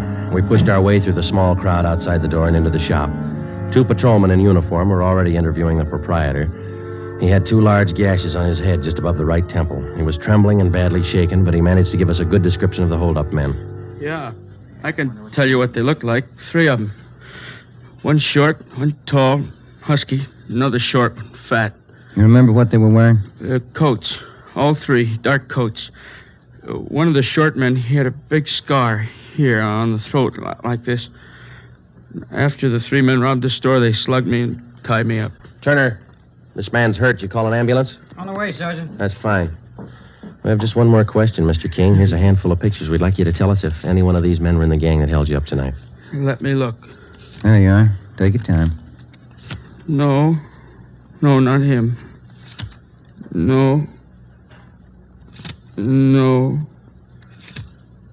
Oh, this one. Here. He took the money from the register. Would you look through the rest, please? Are there any more? Let me see again. No. Oh, here. Another one. The fat one with the scar. This is him. I think he's the one that slugged me. Thanks, Mr. King. Here's our card. We'll be contacting you later. Turner, will you and your partner take the crime report? We got some checking to do. Right, Sergeant. Thanks. Come on, Ben. Yeah. Koski and Mishikoff. He picked out both of them, Joe. Yeah, he certainly did, didn't he?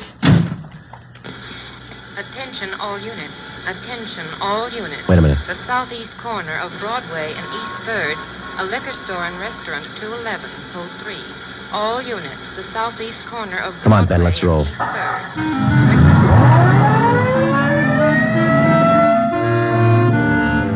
When we got to the liquor store and restaurant at Broadway and East 3rd, Ben and I knew for certain that Koski and Mishikoff were back in the city and working hard. Their M.O. matched down to almost the smallest detail. We put a call through to communications, and the entire Central Division was alerted. Then we called Chief Backstrand and told him the news. He assigned a special detail from the Metropolitan Unit to patrol the area until further notice. But at 9:23 p.m., before they pulled out of the police garage, the Blitz bandits added 2 more liquor stores and 1 more restaurant to their list of victims. Early the next morning, Ben and I met with Chief Backstrand in his office. You got a make on that third man yet? We ran his description through R&I early this morning, Ed. Closest candidate's a guy by the name of Julian Brock. Done time here in New York. Any tie-up with Koski or Mishikoff? Mama Sheet says he knows Koski pretty well. And that's good enough. Now, how do you think you're going to get these thieves? We've got the alert out, Chief. Special detail from Metropolitan Division's been briefed. Communications all set. All right, here's a tip for you. Tell the men if there's a hold-up call that only the car in the area of the hold-up will handle it. These thieves are no amateurs. They may try some decoy trick. Tell the men to stay in the area they're assigned to until they receive a call. Check? We'll take care of it, Ed. You going to be on hand tonight? And when do you figure on starting? We'll have the full detail out by 6:30. Play it safe and start at 4. Why chance missing them?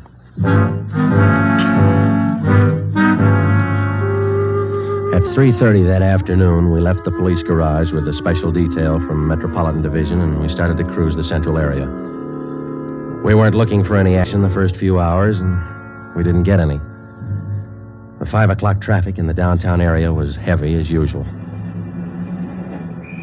Hope that gang holds off till after 6. We couldn't get out of this traffic if our lives depended on it. Well, we'd probably do better on foot if it wasn't for radio contact.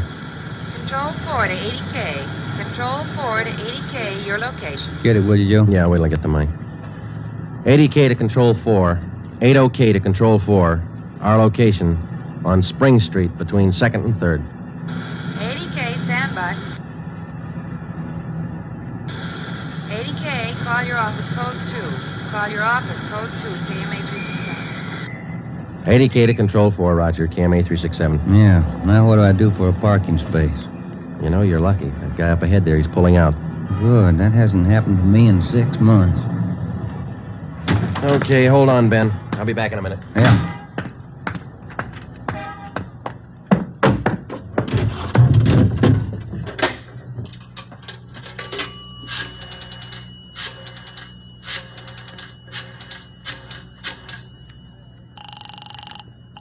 City Hall. 2511. 2511.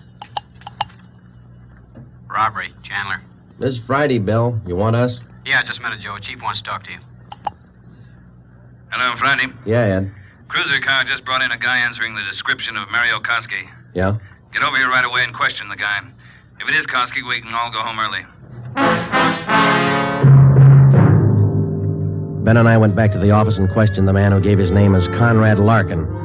He was Koski's approximate height and weight, same color hair, same color eyes.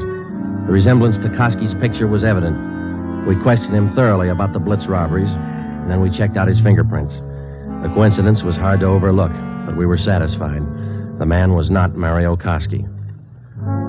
There was a phone message on my desk to call Hank's wife. I called her, and then we checked with Chief Backstrand again and started for the police garage. It was 10 minutes past 6. Hey, Ben, Joe, wait a minute, will you? Oh, hi, Hank. What's all the excitement? I heard about those jobs last night, the Blitz gang. How about tagging along tonight? What's the stare? You suit yourself, Hank. When are you due home for dinner? I told the wife I'd eat out tonight. You sure you're not due home for dinner? No, not tonight, Joe. Does you have any luck yet? Not so far, Hank. Maybe later on tonight. Come on, here's the garage. How close did you come to the gang last night? Not close enough. 2 steps ahead of us all the way. They sure must work fast. 5 jobs in a row. All right, Hank, let's don't rub it in, huh? Hey, Ben, watch it, will you? Yeah.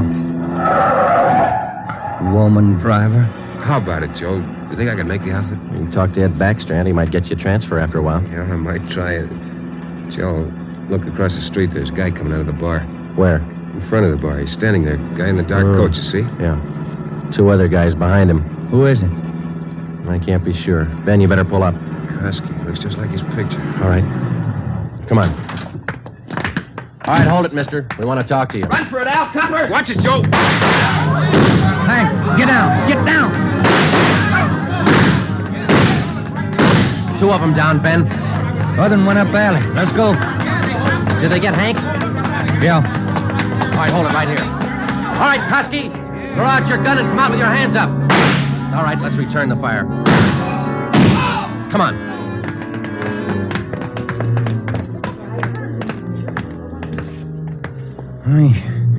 He had his chance. Yeah. Grab his gun. Let's get back to Hank. Did you get the guns from the other 2? Yeah, they're dead. Hank got them both. All right, one side, please. Officer, did you call an ambulance? Yeah, they're on their way. Come on, Ben. One side, please. Will you let us through? Hank, how you doing? Not so good, Joe. Ben, will you get the crowd black? Give him some air. Would you just move back and keep right on walking? Joe, All right, easy, Hank. They'll be here in a minute. Hank? Hank? How's it doing, Joe? Gone? Yeah, come on.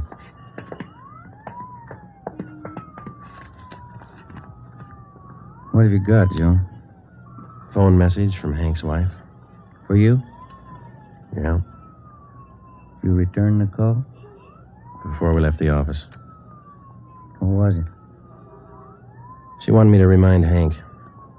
He was due home for dinner at 7 o'clock.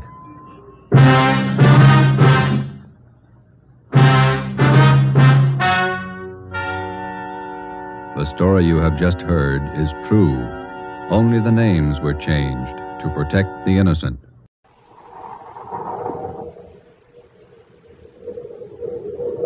Instant Ralston and regular Ralston, the hot whole wheat cereals in the red and white checkerboard packages present Space Patrol! High adventure in the wild, vast reaches of space. Missions of daring in the name of interplanetary justice. Travel into the future with Buzz Corey, Commander-in-Chief of the Space Patrol! In today's transcribed Space Patrol adventure, Buzz and Happy, helpless from the effects of a paralyzer ray, are in a lab ship out beyond the Jupiter orbit. Sure gave us a stiff charge with that ray, Commander. It isn't even beginning to wear off. Yes, and every second we lie here, Rinker and Betts are getting farther away. What's that? That equipment over there. The equipment? But I just connected it. Rinker must have hooked it up again. If that electrical charge builds up, this whole lab ship will be blown to pieces. We'll return in just a moment with today's exciting Space Patrol adventure, The Wistful Wizard of Neptune's Moon.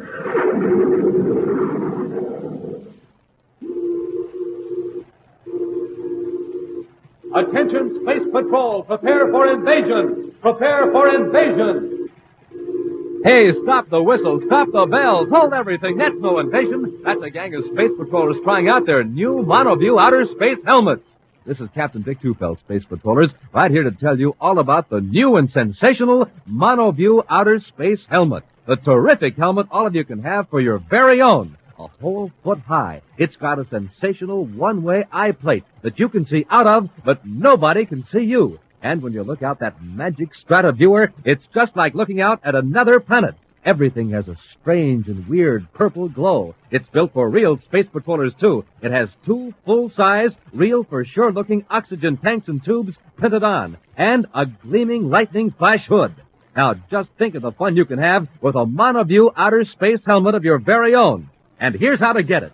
Just buy a box of good hot Ralston. Then, with your name and address, send 25 cents in coin and the instant or regular Ralston box top to Space Patrol, Box 686, St. Louis, Missouri. That's Space Patrol, Box 686, St. Louis, Missouri.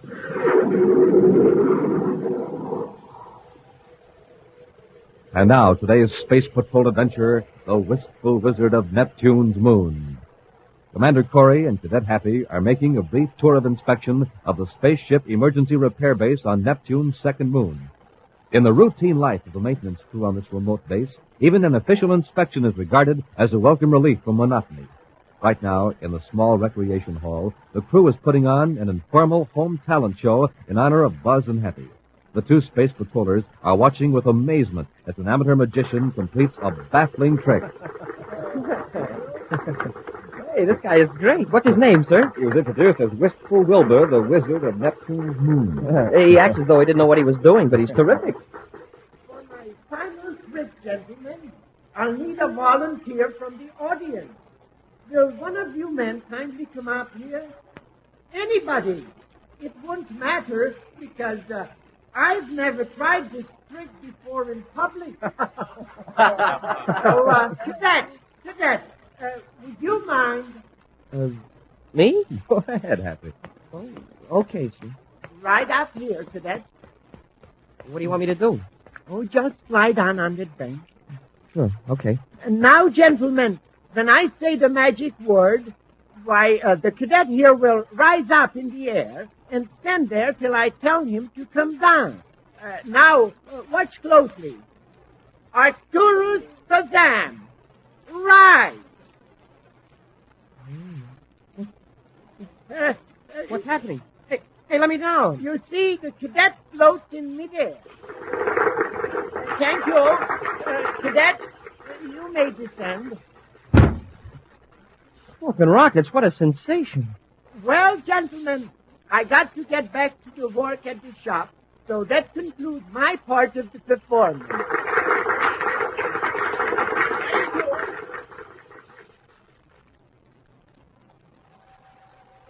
Later that evening, in another part of the repair base on Neptune's second moon, 2 men wait in a neat, well-equipped shop. Bet you can't be serious about this fellow, Wilbur, what's his name? Crawford. Wilbur Crawford, I tell you, Winkler, he's a wonder. What you've described is impossible. You've been taken in by a few sleight-of-hand tricks and optical illusions. You're just a good amateur magician, nothing more. Winkler, haven't you heard of telekinesis, the control of physical objects by the human mind? Sure, the theory's hundreds of years old, but it's never been proved. Yeah, just the same, there are lots of intelligent scientists who believe it can be done. Yeah, maybe. But I'll have to see it to believe it. You saw it tonight in the recreation hall. A trick, an illusion. All right, have it your way. But you'll have to admit that Wilbur Crawford would be mighty useful to us if he can move objects without touching. You seriously think he could take that microfilm from Lauren Wilson without Wilson being aware of it? That's right. And without being suspected. Suppose Crawford won't agree to try it. Leave that to me. Wait, now. Let me do the talk. The Wistful Wizard of Neptune's Moon. Sorry it took me so long to get here, gentlemen. I had a hard time getting away from the gang at the rec hall. That's all right, Crawford. Hey, nice act you put up. Oh, it's nothing, really. But you gentlemen didn't come here to discuss the magic acts, did you? You said something was wrong with some of the instruments? Yeah, that's right, Crawford. The calibration is all off. The calibration? Why, that's impossible. I checked them carefully on the testing equipment right here. Yes, Crawford, the calibrations match perfectly when you run it. Unconsciously, your mind controls those instruments. They register exactly what you as a skilled machinist know they should register, even when they're out of adjustment. Let's face it, you have a strange and rare power that can move solid objects just by thought. Yes. Isn't that right? Yes, but please don't tell the foreman. I wouldn't be able to work here. Crawford, how would you like to work for Mr. Winkler and me? You mean you're willing to take a chance on me? Sure. We'll take you to Neptune tonight. We can fly to Terra in style. In a space flight passenger special. That sounds wonderful. Terra. Is that where your headquarters is? No, but we'll meet you there. There's a little side job we'd like to have you do on the way. It's right up your alley. Oh? You see, Mr. Betts and I have been cheated by a man named Wilson. Lauren Wilson. He has something that belongs to us. Why don't you go to the Space Patrol? No, that wouldn't do any good. Wilson's too clever. If you can get our property away from Wilson without any trouble at all. What do you mean? You'll be aboard the same passenger ship as Wilson. Without any risk at all, you can concentrate on... 2 days later, in his central office on the man-made planet Terra, Commander Corey listens gravely as a prominent industrialist tells a strange story. At a nearby desk, Cadet Happy takes notes. Those are the facts, Commander. The reel of microfilm definitely disappeared while I was aboard the Spaceflight Express between Neptune and Terra. And the sealed can containing the microfilm was in your inside coat pocket at all times. Yes, Commander. You say this microfilm contained a detailed description of a new ion exchange process. It's a formula that's worth millions, Commander. It would revolutionize manufacturing in several basic industries. Is there a possibility that someone outside of your trusted associates knew about this process? One man may know about it. But you can be sure he wasn't on that spaceship. You could have an agent. Who is this man? His name is Anson Rinkler. I've learned he's on Terra. I had the misfortune to have some dealings with him a year or so ago. What kind of dealing? He operates a lab ship, a pretty well-equipped one. I hired him to do a little field work for me. I fired him when I found him analyzing my private papers instead of chemicals. Well, there's one way to find out if Rinkler knows anything about the missing microfilm. How, sir? Ask him. What's his address?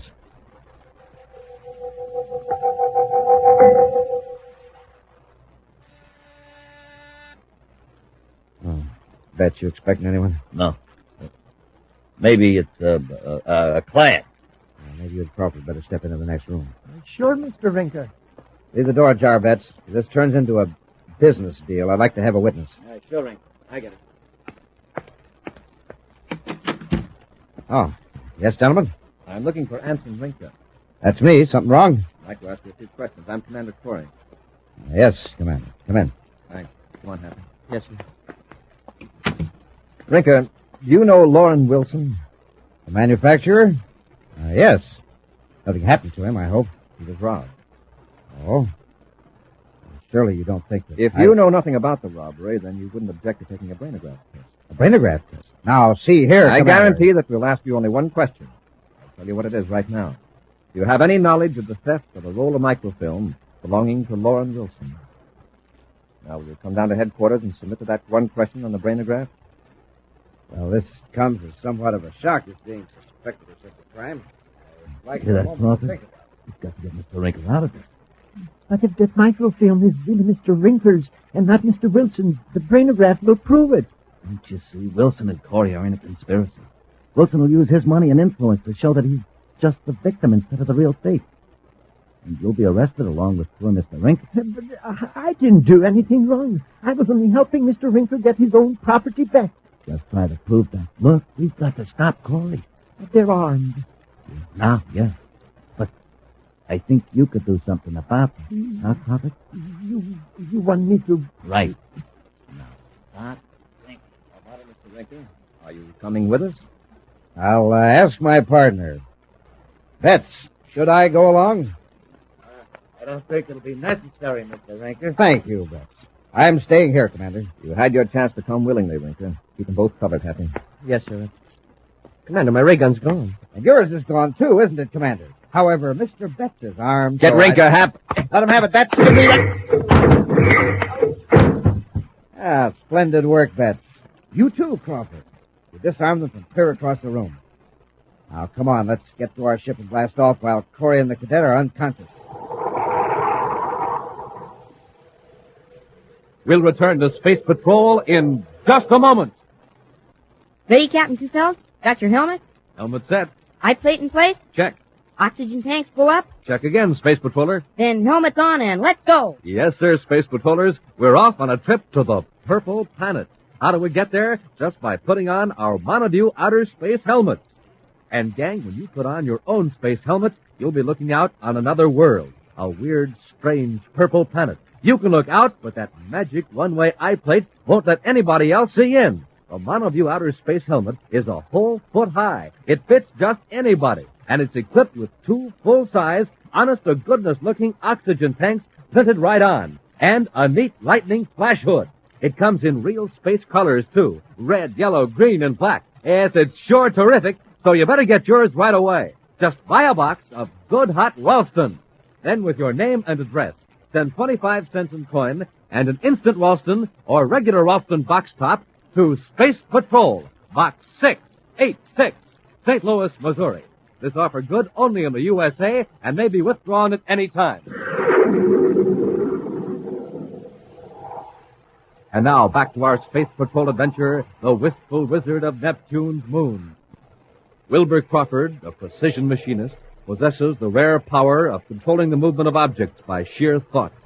Through trickery, Crawford has been persuaded to use this strange talent to steal a microfilm description of a valuable chemical process from Loren Wilson, a prominent industrialist. When Wilson's suspicions led Commander Corey and Cadet Happy to the apartment of Ensign Rinker, chief conspirator in the theft plot, the gullible Crawford was induced to disarm Buzz and Happy by means of his weird control over matter. Then Rinker's partner Betts drew a ray gun, rendered the space patrollers unconscious, and the 3 men escaped. It's now an hour later, and Buzz and Happy are shaking off the effects of the ray gun. You know one thing, Hap. Rinker is behind the theft of Wilson's chemical process. Yeah, and that magician Crawford must have done the actual stealing. Yeah, we won't find a solution standing here talking. Rush back to headquarters and send out an all-planets alarm for the 3 of them. Meantime, far from the regular space lanes, a spaceship blasts through the void. 2 men watch the rear viewscope anxiously, while the third sits in moody silence. Finally, Wilbur Crawford raises his head. I've been thinking it over, Mr. Rinker. I don't want to run away. Don't be foolish, Crawford. You realize what'll happen if the Space Patrol finds you? I don't care. I'm willing to take my chances with the Space Patrol. Look, I know you don't like being a fugitive, but don't worry. When we sell Wilson's chemical process, we can hide out in style the rest of our lives. Wilson's process? Then you were lying to me. I wasn't getting back something that belonged to you after all. I guess I gave it away, Rinker. Sorry. It's time our wizard here got wise to himself anyway. Crawford, you've got a talent we could use. So we used it. You'll never use it again, and neither will I. Oh, I think we will. You've got a younger sister, I believe. Sister? I don't know what you're talking about. Sister Verna, a math teacher at Lowell City High School on Mars. Lovely girl. Plans to get married next summer, I understand. What's my sister got to do with this? Nothing. Except that I'm going to contact one of my men on Mars and suggest that he look after Verna. You leave her alone, do you hear? Just behave yourself and cooperate with Mr. Betts and me, and nothing will happen to your sister. What do you say, Crawford? What are you going to do with me? For the time being, we'll stay out here beyond the regular lanes. Then we'll go to Mars and transfer to my lab ship. By that time, the Space Patrol will figure we're headed toward one of the outer planets. Then we're going to hide out on Mars, eh? No. We'll head for Mercury. We'll leave Mars as soon as we can. You aren't going to try to land in Lowell City, are you? Of course not. My lab ship is several DUs north of the city, near the old bauxite mine. But you don't have to worry about that, Crawford. Now, just do what you're told, and you'll keep your sister in good health. Yeah.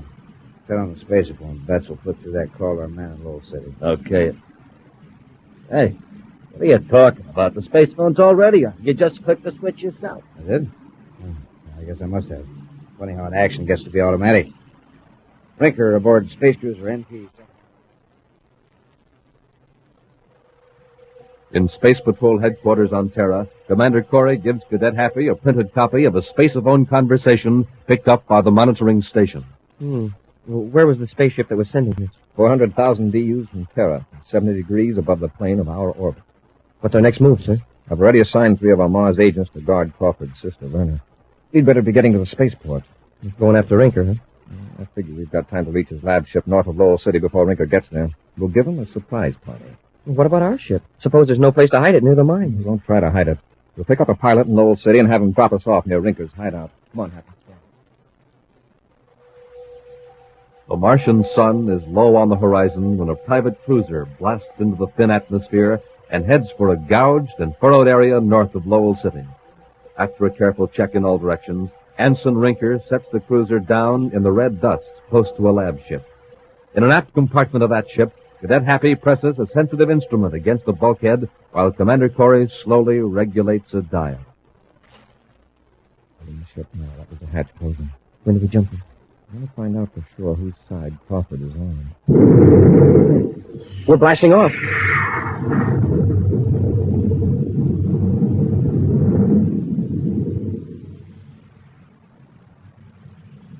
Just make yourself comfortable here in this compartment, Crawford. Wait if you like. A long way to Mercury's Vector Whitney.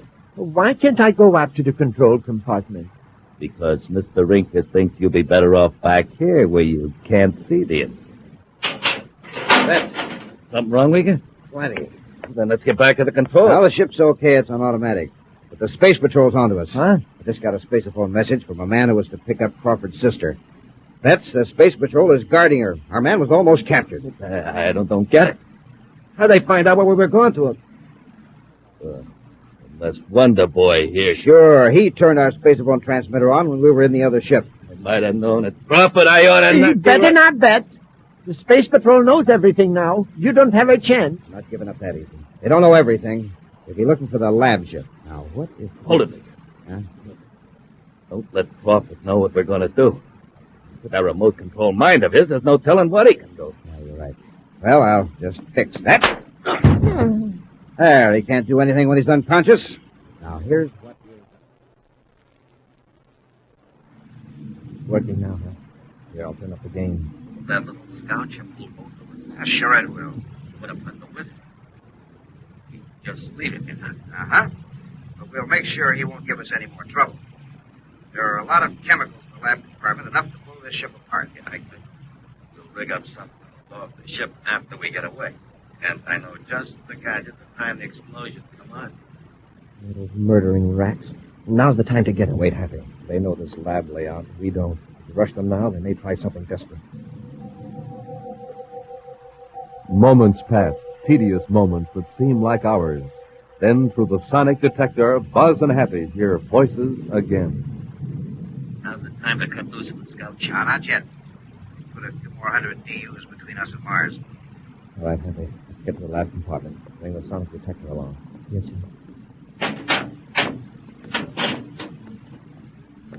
In here, Hank. Shut the door. Is this what they're going to blow the ship up with? What they plan to use. This device here builds up an electrical charge very gradually, at a steady rate. When it reaches a certain intensity, the charge is released into these chemicals. Wow. Sort of a time bomb. Exactly. Pull that switch, Happy. Yes, sir.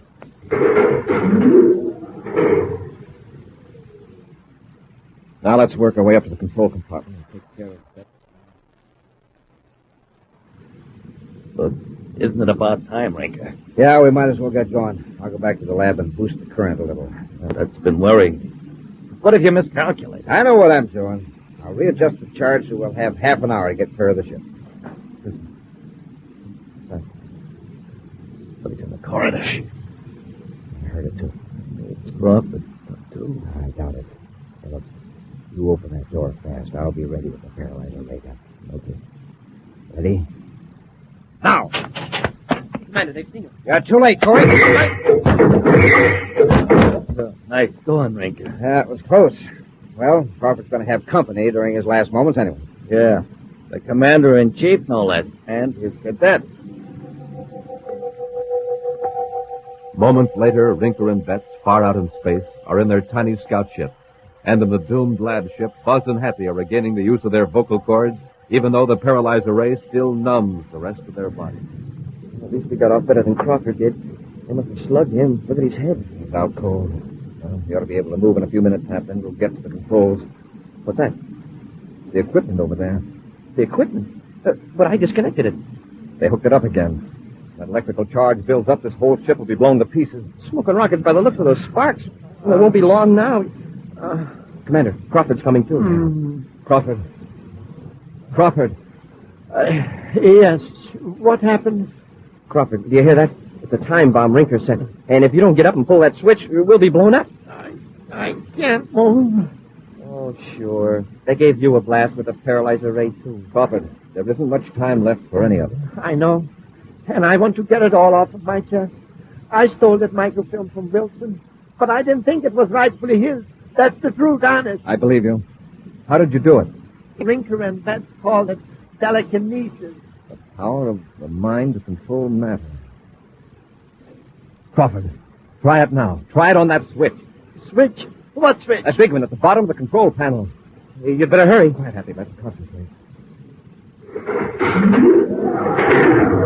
Hey, you did it. You did it, Crawford. Elsewhere on their tiny scout ship, Rinker and Betts cruise on low power, waiting for a distant flash that will tell them that Buzz, Happy, and Crawford have been destroyed. You must have miscalculated, Rinker. The ship should have blown up by now. I don't understand it. Hey, Rinker, look. The rear view scope. There's a spaceship. Confounded Betts, why weren't you watching? Look, I've been looking for the explosion. The lab ship. Our lab ship. Now, don't get panicky.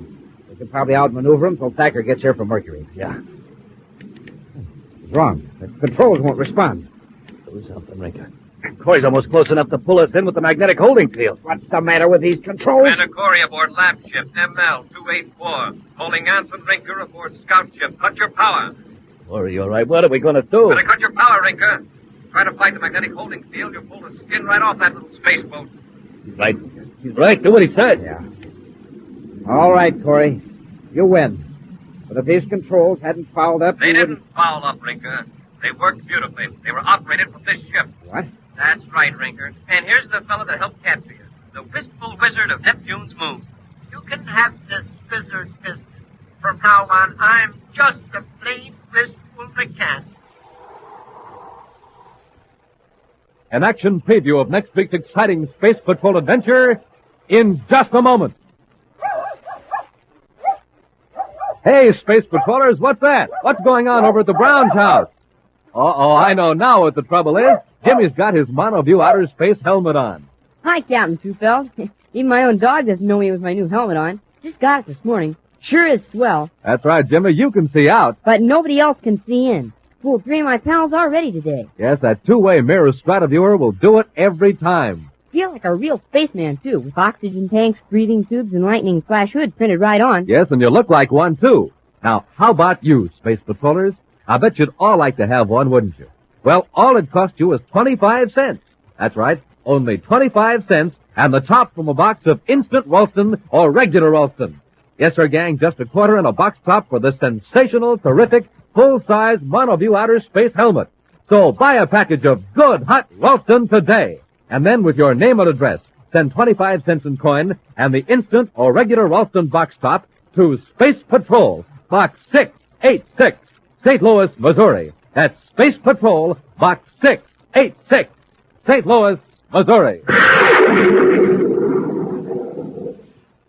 Attention, all Space Patrollers. All Space Patrollers. Attention. This is your commander with big news that you've been waiting for. News about the Name the Planet contest. Next week, you'll hear the name of the grand prize winner in the Name the Planet contest. Yes, in just 7 days, you'll know the name of the space patroller who wins my rocket ship and $1,500 cash. And who knows, it may be you. So stand by and be sure you're listening to Space Patrol next week for the name of the grand prize winner in the great Name the Planet contest. And now, a preview of next week's exciting Space Patrol adventure. Commander Corey, at the controls of the Terra 5, pilots the ship close to a strange, disc-shaped object floating above the planet Venus. Cadet Happy is on the disc in a spacesuit, reporting to the commander by spaceophone. Can you make anything out of those controls and instruments, Happy? Well, no, sir. They're nothing like you'd find in a spaceship or artificial satellite. And besides, they're not even connected. The disc seems to be defying gravity. Now, don't touch anything, Hap. You see, these wires are just hanging loose. It looks like they've been yanked away from... Hey, Commander, what's wrong? The disc is falling toward Venus. Be sure to join us next week for the thrilling story in The Claw of Venus, when Instant Ralston and Regular Ralston again present Space Patrol! Space Patrol, created by Mike Moser, starring Ed Kemmer as Commander Corey and then Osborne as Cadet Happy, was written by Lou Houston, produced and directed by Larry Robertson, executive producer Mike Devery. Other players were Bela Kovach, Norman Jolly, Ken Mayer, and Stephen Robertson. Dick Tufeld speaking. Now, don't forget to tune in next Saturday and every Saturday when Instant Ralston and Regular Ralston again present Space Patrol!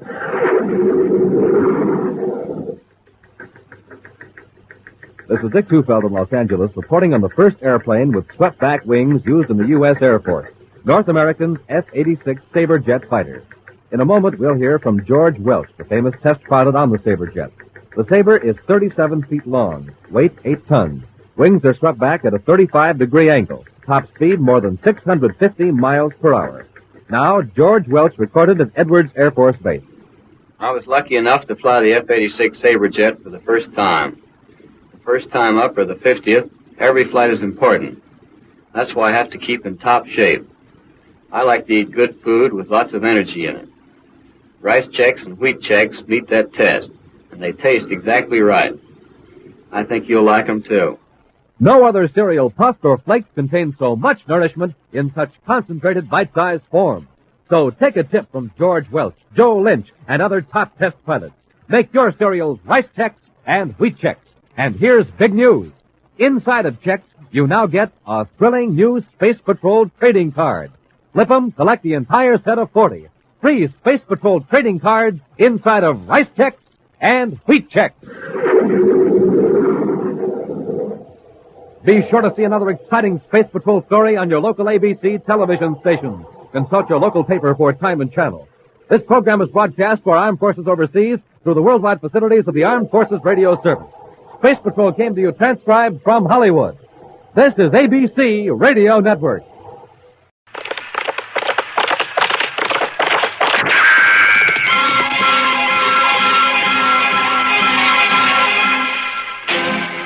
Around Dodge City and in the territory on West, there's just one way to handle the killers and the spoilers, and that's with a U.S. Marshal and the smell of Gunsmoke.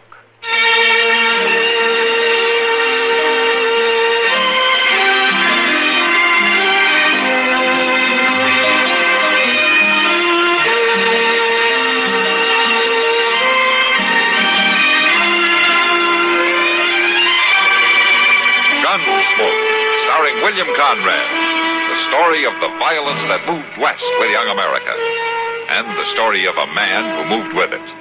I'm that man, Matt Dillon, United States Marshal.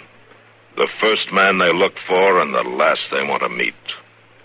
It's a chancy job, and it makes a man watchful and a little lonely.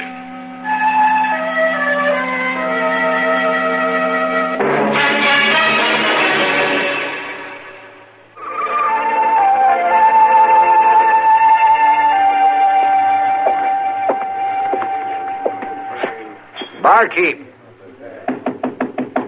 Barkeep! What'll you have? I was told I'd find the marshal in this place. Well, I don't rightly see him here now. At his office, they said he'd be here. Well, he ain't. Oh, a man should be able to find the marshal. Oh, now, listen, mister, it ain't up to me. Miss Kitty? Yes, Sam. This man's uncommon anxious to see the marshal. You know where he is? Well, no, Sam, I don't. Have you tried his office, mister? Of course I've tried his office. They told me he was headed here. Well, he may be, but I haven't seen him until now. Hey, Matt. Ah, hello, Kitty. Sam, Marshal. Matt, this man's waiting to see you. Oh, is that so? Are you the marshal? Yeah, I'm the Marshal, Matt Dillon. My name is Foss, Marshal. Jasper Foss. All right, Mr. Foss, what can I do for you? I figured you'd ought to know about the telegraph line. What telegraph line? Well, why, the one just strung out west of town. What about it? Well, somebody's cut it. That's what about it. Well, how do you know? I was riding past. That's all I know. About a mile or a mile and a half out. Did you see anybody? Oh, well, nobody I could recognize. I seen a horse hightailing it in the distance. I couldn't tell no more than that. When was this? Oh, an hour ago, maybe. I figured you'd want to take a look around. Yeah. Thanks, Mr. Foss. I guess I'd better.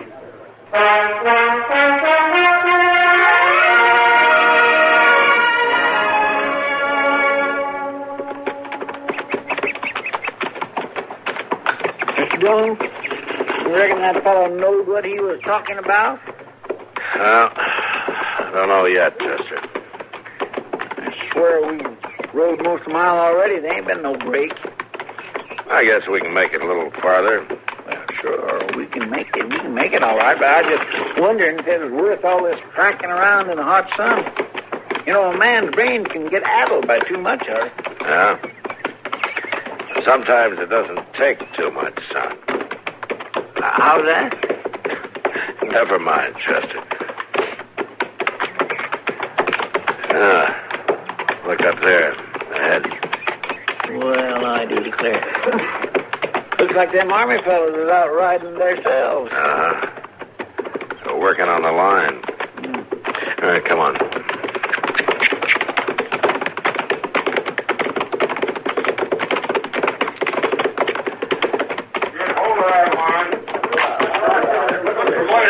Morning. You tell me where the lieutenant is? Oh, I see him. Lieutenant? Are you having trouble with the line? Well, it's been cut. Mr. Dillon? Yeah? Counter. Yeah, I see him. You holding that man for it, Lieutenant? He's under guard. Yeah, I see he is. You mind if I talk to him? Well, he's my prisoner. Well, I'm the U.S. Marshal from Dodge. Oh, well, in that case, I suppose it wouldn't do any harm. No, I guess not. All right, Chester. You hold my horse, huh? Yes, sir. Put your back to it, Get on. Hello, Small Hawk. Small Hawk is dishonored before his old friend. Sorry to see you like this. The marshal will have them set Small Hawk free. I don't know if I can do that. Did you cut the wire? It was cut by my knife. And they have a right to hold you. They have no right to send the wire across the land. Oh, why not? Wire doesn't hurt you. It is bad magic. It carries bad sounds across the land of my people. It can be good magic, too, Small Hawk. The white man makes no good magic for my people. I wouldn't be too sure. The white soldiers will shoot Small Hawk? I don't think you need worry about that. Yeah. Small Hawk not afraid. No, I know that. But just the same, I think I'll ride along when they take you to the fort.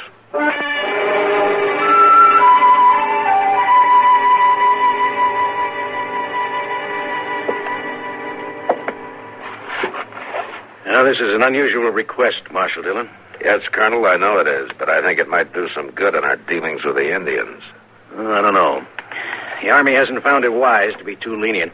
You're not telling me that the Army believes the only good Indian is a dead Indian? No, Marshal. Certainly not. But I know this man, Colonel. Small Hawk is not a troublemaker. He cut the wire. He cut it out of fear. It's been cut several times. Small Hawk says he cut it only once, and I believe him. Well, what do you want me to do? I'd like you to release Small Hawk to me, Colonel Hooper. How can I be sure he won't go right out and cut the wire again? Because I'll be responsible for him.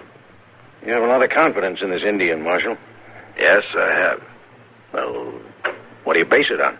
Taking away his fear. How do you propose to do that? I think I can show him that the wire isn't bad magic. And then he'll leave it alone. All right, Marshal Dillon. I'll release him to you. Thank you. But remember this. We're all in for serious trouble if he touches that wire again. Yeah. So is Small Hawk.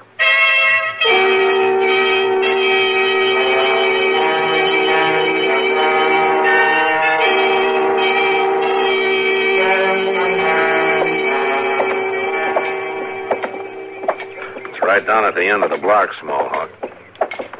The Marshal is Small Hawk's friend. Sure I am. If it were not so, I would not walk with him. I know that. Small Hawk would no go to house of white man's magic. I want to show you it can be good magic, Small Hawk. Now, here we are. Let's go in.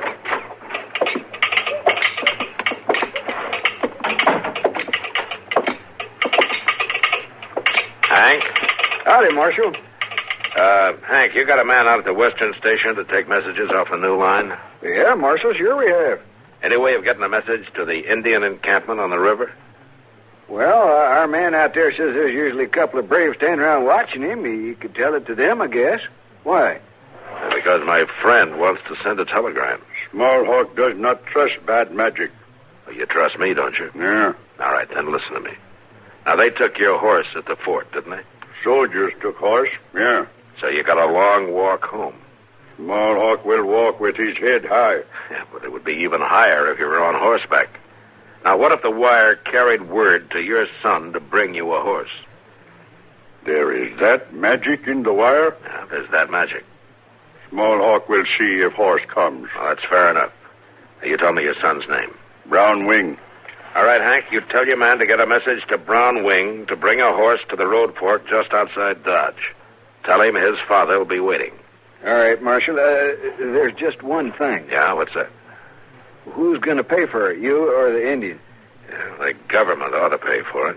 Now, Marshal, that kind of money ain't easy to collect. Yeah, I know that better than you. All right, I'll pay for it, Hank. Come on, Smallhawk. We better get you started out to meet your horse.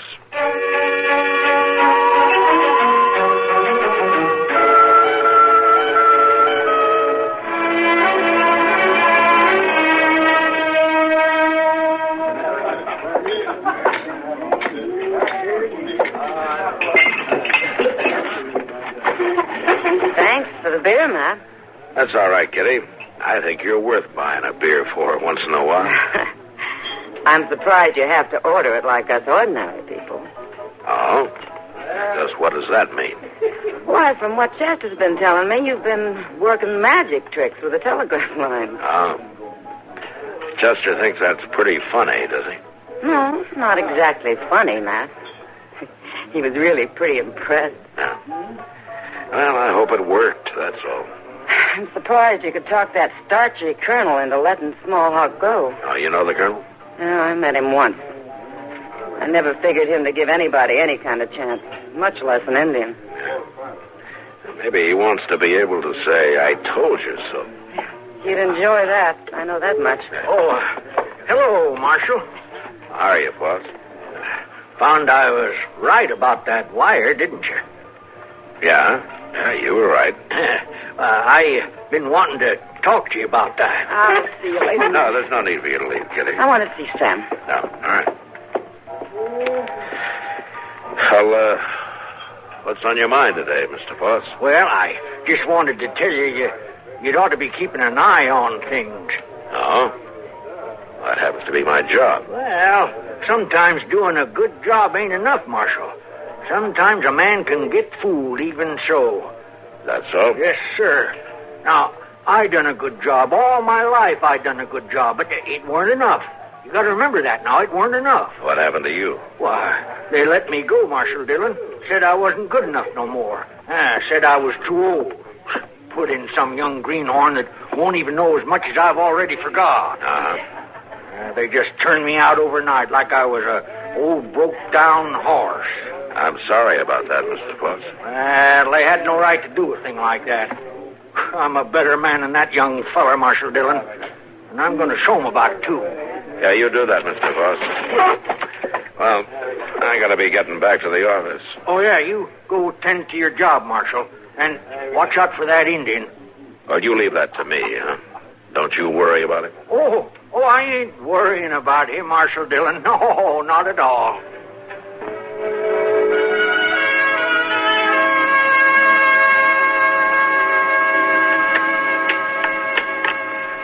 A 7 or a 3, Mac. You got to come up with a 7 or a 3. Yeah. Well, let me see here a minute. Good. You have to go at the boneyard. Yeah. Go ahead, draw. All right, I'm drawing, Doc. Go right ahead. Take another. Oh, I must say, Matchy, you don't play dominoes any better than you play checkers. You're talking pretty big for a man who just won his first game this week. Well, it's not whether I win or not, Matt. It's just that I make the moves better. I hope you don't figure like that about your patients. About my paper? Well, it doesn't matter whether you cure them or not. So you make a few moves. Oh, don't you worry about my patients. I'll take it. Oh, how's your Indian getting along? Oh, fine, I guess. I think I finally got it through his head that the telegraph wire wasn't strung up there just to work some black magic. You were lucky. Yeah, Doc, I guess I was. But Smallhawk is mighty pleased. Oh, you've seen him? No, but he had the agent out at the other end send me a message back. Oh, is that so? Well, what'd he say? Just one word. Good. Well, the telegraph company isn't going to make much money out of him at that rate. Yeah, maybe not, but it'll save them money having him leave their lines alone. Mr. Dillon? Oh, hold on. Yeah, Chester. What's the trouble? Mr. Dillon, you know that fellow Ted Creel? Yeah, I know him. What's he done? Well, he ain't done nothing, Mr. Dillon. He just come in from out west of town. Well, no law against that.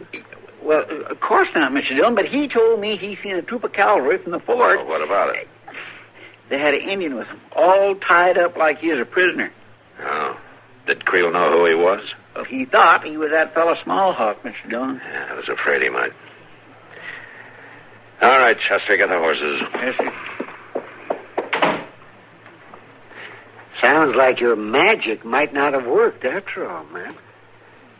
Yeah, Doc, it does.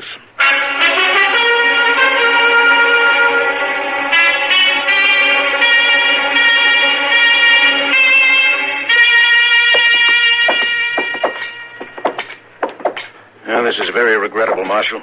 Yeah. My superiors will want a full explanation. I'd like one, too. Well, you might. You gave me your word you'd be responsible for that Indian. My word still goes, Colonel. A little late now. You're not sure he cut your wire this time? My men picked him up right near the break. I'd still like to know what he has to say. Well, he's right in here. Guard? Yes, sir. The Marshal has permission to see the prisoner. Yes, sir. I'll be in my office when you're finished. Thank you, Colonel.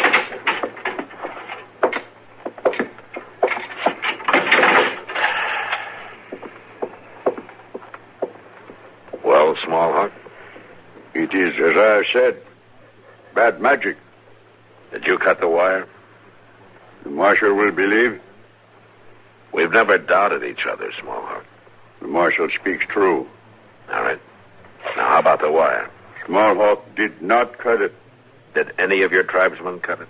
The braves of my tribe believe the good magic of the wire, as the Marshal taught us. Then you're telling me that no Indian had anything to do with this latest break? That is what Smallhawk says. You believe? Yes, I believe. The Marshal will release me? Well, I can't do it this time, Smallhawk. At least not yet. But I'll tell you something. If there's any way of tracking down the man who did cut that wire, you'll be out of here soon.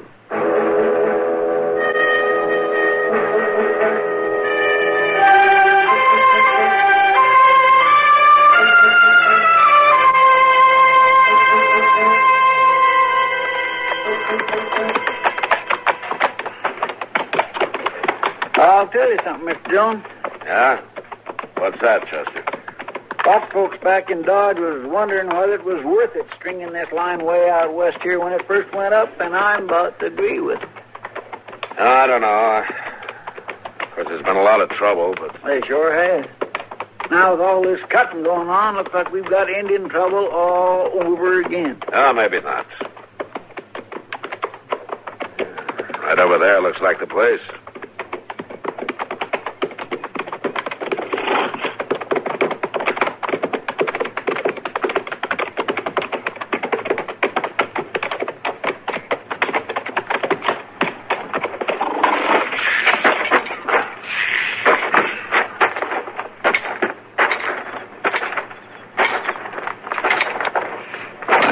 Sure has been a lot of horses around here.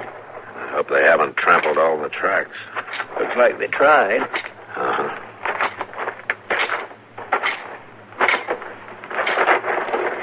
You finding anything, Mr. Dillon? Yeah, I can't be sure yet.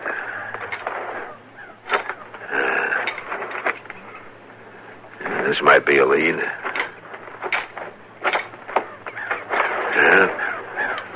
Like this might be something, Chester.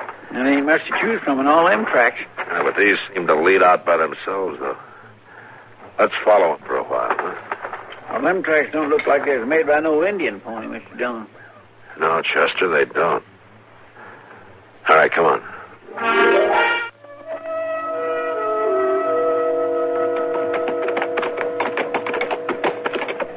Mr. Dillon? Uh-huh. They're just going across the country aimless like. No, not quite.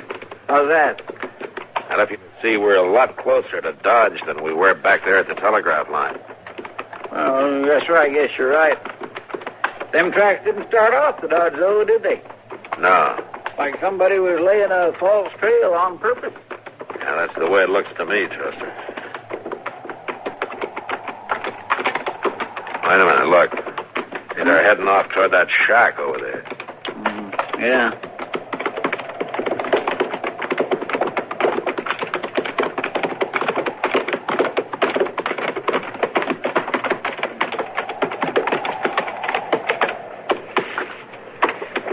It don't look like much of a place to live, half fallen down that way. Reckon anybody's here, Mr. Jones? I don't know, but we'll find out.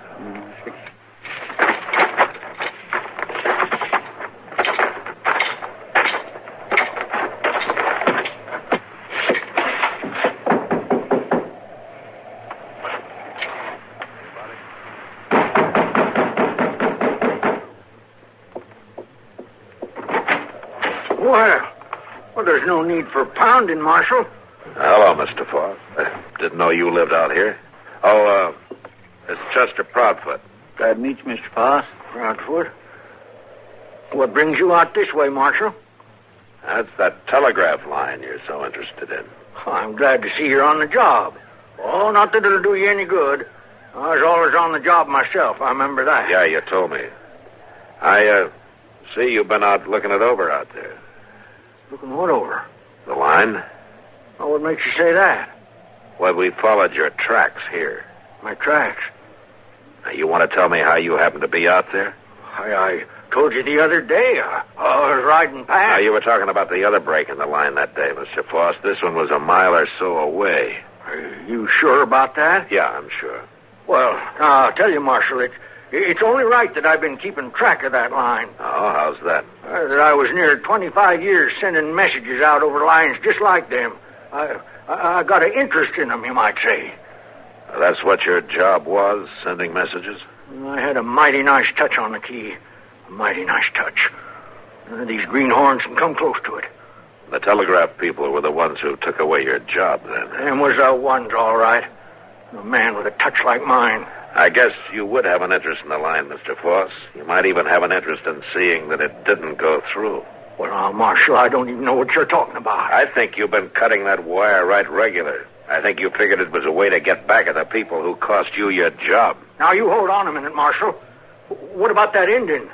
He was the one that cut it. He said so. He cut it once, Mr. Foss, and he admitted it, but you did it the other times, didn't you? I said, didn't you? You know, don't you, Marshal? Yeah. Yeah, I know. Well, I figured it'd be all right. They already had the Indian. It wouldn't matter anymore. It mattered to the Indian. I guess you're right. Will you be taking me in, Marshal? Yeah. A man has to do his job. Always believed in a man doing his job. But, Marshal, climbing around them lines and all... Yeah, Mr. Foss? I showed him I wasn't so old, didn't I? Yeah, you showed him. All right, saddle him up a horse, Chester. Let's get back to town.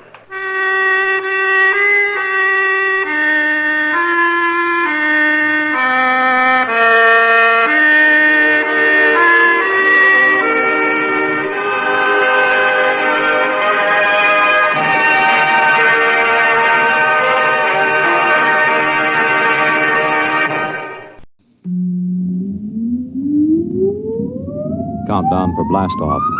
X minus 5, 4, 3, 2, X minus 1, fire.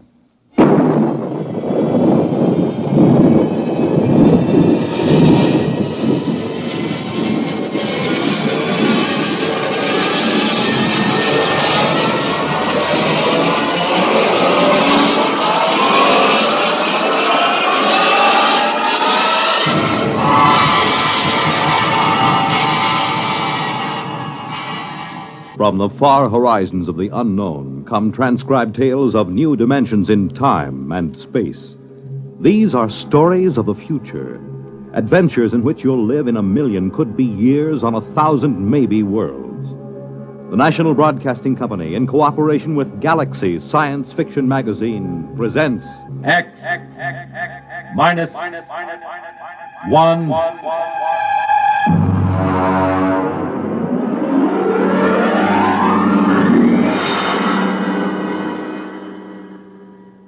Tonight's story, Hello Tomorrow.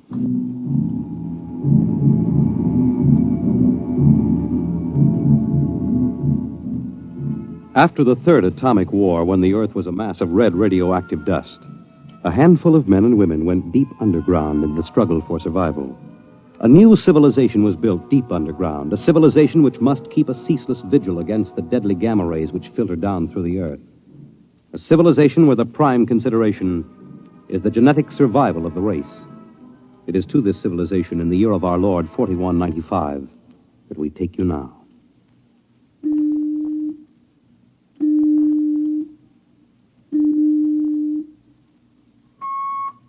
Professor Lois Burton? Yes. I have a call from the Director of Emotional Stability for the Third Outlaw.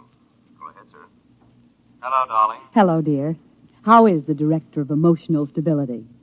My, how impressive that sounds. Don't joke, dear. You never know who may be listening. Sorry. How are you? You sound tired. Well, we've had some bad cases. Mostly frantic mothers who insist on imparting their feelings to children. I suspect it's chromosomes affected by gamma ray leakage from the surface, but the head of the psychotechnic division says they're glandular cases. But that isn't why I called. I have good news. What is it? The genetic board has approved our application for marriage. So soon? Our chromosomes tested perfect. We can marry any time we want. As a geneticist, you should know that our offspring should be 90 percentile of perfection. I know. What's the matter? You are happy about it, aren't you? Of course. Terribly happy. I'm coming right over to the lab. You'll have to give me some time. What's the trouble? No trouble. You know that genetic survey I've been working on? What about it? Well, I've finally gotten permission to study an actual living case, a specimen of imperfect genetic transmission. Really? They're bringing him, or it, up from the condemned cages on the lower level. You will be careful. There's nothing to be afraid of. The specimen is XJ12. It's been studied before many times and is quite well trained. Oh, there's my door signal. I'll have to hang up, darling. See you later. Yes? Professor Burton? Yes. I'm from the Phylogenic Institute. Oh, you brought my specimen? May I come in? By all means.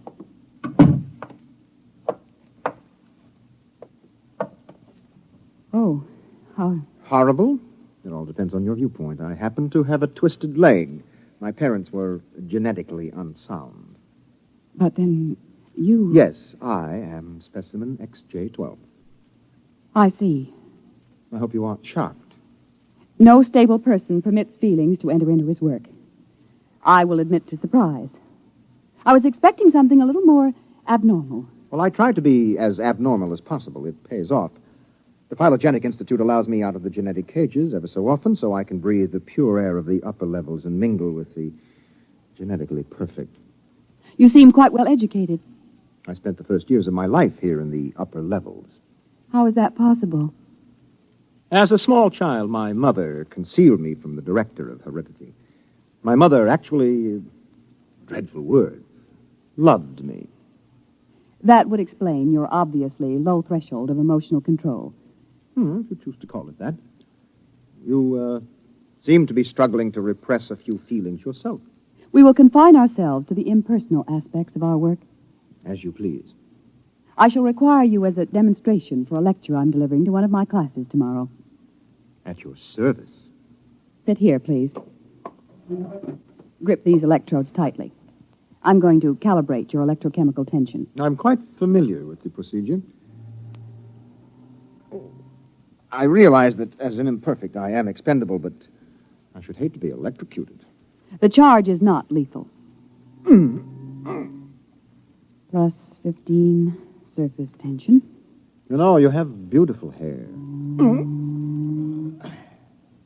Plus 12 at a depth of 4 centimeters. My hair meets minimal requirements for the genetic code. Lovely blue eyes. Crystal clear. Plus 10 at 7 centimeters. Pretty. A perfect woman. Lovely expressive hands. and a heart of stone. Like all the rest of you perfect survival types. Shut up. Oh, could it be you do have feelings? I seem to sense an air of emotional tension. It's nothing, dear. This is the specimen. You, specimen. Tell this dolt who I am, Lois. This is the Director of Emotional Stability for the Third Oblong. You will address him as Mr. Director. Mr. Director. This creature seems quite impertinent.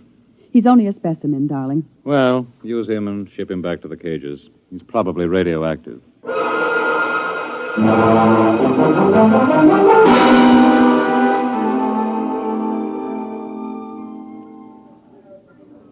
Attention, attention. The next demonstration will be conducted by Professor Lois Burton of the Institute of Genetics. Her topic, the probability of radioactive damage in the chromosome heredity of imperfect non-survival types. Professor Burton. As you know, most imperfects are destroyed at birth. However, those who, for one reason or another, manage to survive are segregated in cages on the lower level for study purposes. The specimen we have today has been trained to tell in his own words about the factors in his upbringing.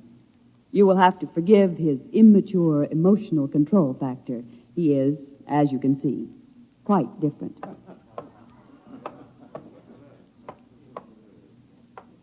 Specimen XJ12. You will proceed, please. Thank you. My mother was a psychotechnician in the Fifth Oblong. My father was an historian specializing in the records of pre-atomic surface culture. In the earthquake of 2170, apparently some hard radiation filtered down through the tunnels and penetrated the Fifth Oblong. The effect on my hereditary factors is quite apparent in this twisted leg. My father taught me in the last days before he was executed that every human personality is born with certain inalienable natural rights. The rights to have feelings, the right to mature, and above all, the right to be different from every other living organism. Because it cannot be otherwise, I submit to you, distinguished students, that the attempt by this society to abridge these rights is a violation of nature. I submit that the imperfects, the mutants, those who are different, have as much right to exist and be free as you. And I say, break open the cages. Stop him! Give us back the right to be individuals. Stop him! Oh! Perhaps that will teach you. Professor Burton, take this specimen back to your laboratory and confine him.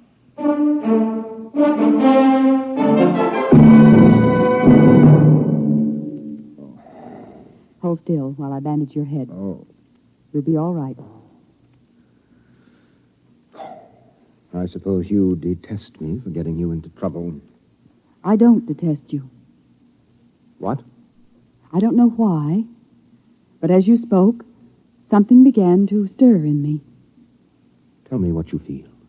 If I moved you, then I must have moved the others, some of them at least. For some reason, I took pride in what you were doing, seeing you stand up against them.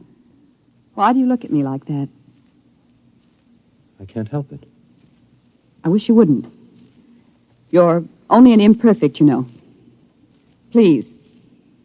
My name is Oren. Please. Say it. Oren. Oren. Again. Oren. Lois. Oren. Lois. Lois. How touching. Walter. I've been listening for some time. Walter, how could you? In my capacity as Director of Emotional Stability, it is my duty. What are you going to do? Specimen XJ12 will be disposed of quite systematically by the state. For the good of the state, for the good of the genetic code, and in the name of emotional stability.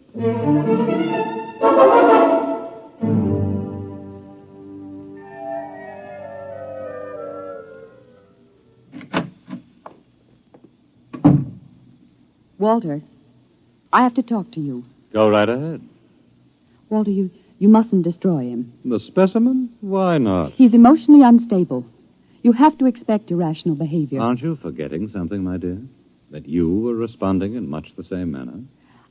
Or had you forgotten? You see, I'm having him liquidated for your sake.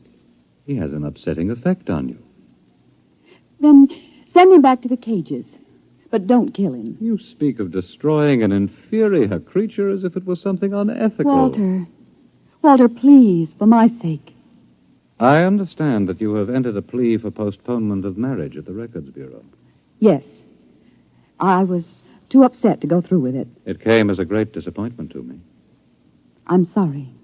I was hoping that, linked to a stable personality such as mine, you might settle down. If you were married to me, I might even be persuaded to send him back to the cages instead of having him destroyed. Think it over. If I refuse? The choice is yours. Well, my dear? Perhaps you're right. I am.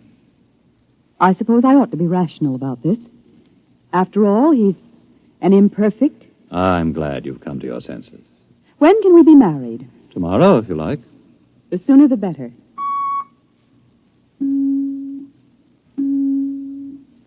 Let me talk to the custodian, please. Hello. This is the Director of Emotional Stability for the 3rd Oblong. I would like you to cancel the execution of specimen XJ-12. Turn him over to be remanded permanently to the genetic cages. You'd better go. I'll pick you up in, say, an hour, and we'll make plans. All right? Yes. Yes, of course.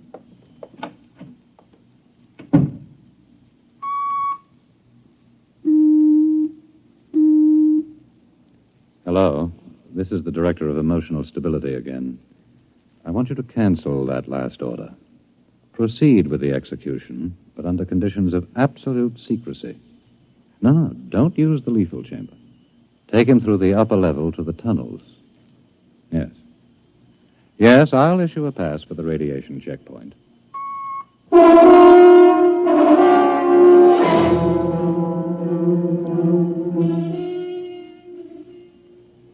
Into the elevator. Very well.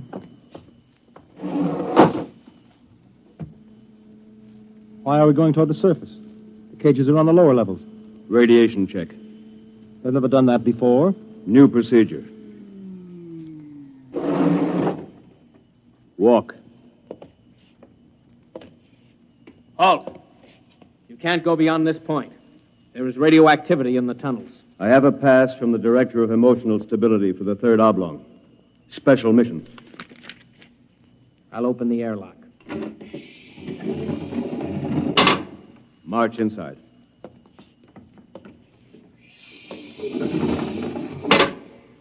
Turn around.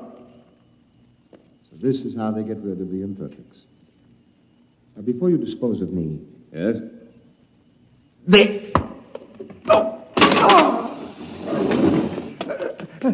Help! Security! Security! What is it? What's happened?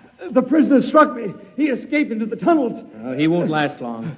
Can you go after him? I could send a robot, but it isn't worth the trouble. There's no way back from the tunnels except through here.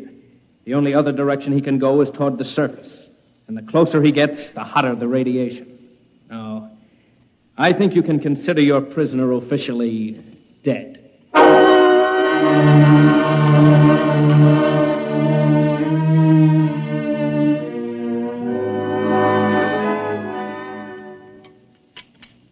More wine? No, thank you, Walter. You look very beautiful, my dear. Very beautiful. Thank you. The wedding will be a small affair. The Director of Endocrine Control, the Chief of the Security Guard... Walter? Yes? Was he returned to the cages? Oh, now, why must you spoil it? Was he, Walter? Well, as a matter of fact, there was a little difficulty. Difficulty? Yes, you see, XJ-12 escaped. How? Where? He struck a guard and ran off into the tunnels. The tunnels? But that's sure death. He's free to return any time he chooses. Now, don't become upset, darling. You planned it, didn't you, Walter? Stability, darling, stability. Stability. Here's what I think of stability.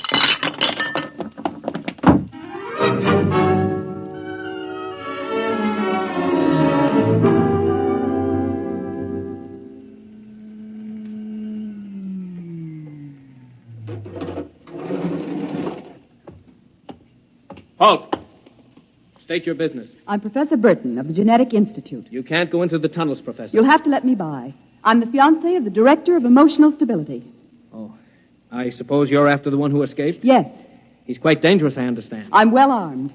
Wouldn't it be better to send a robot? I'm quite capable of handling him. He was my subject. All right, miss. It's your risk.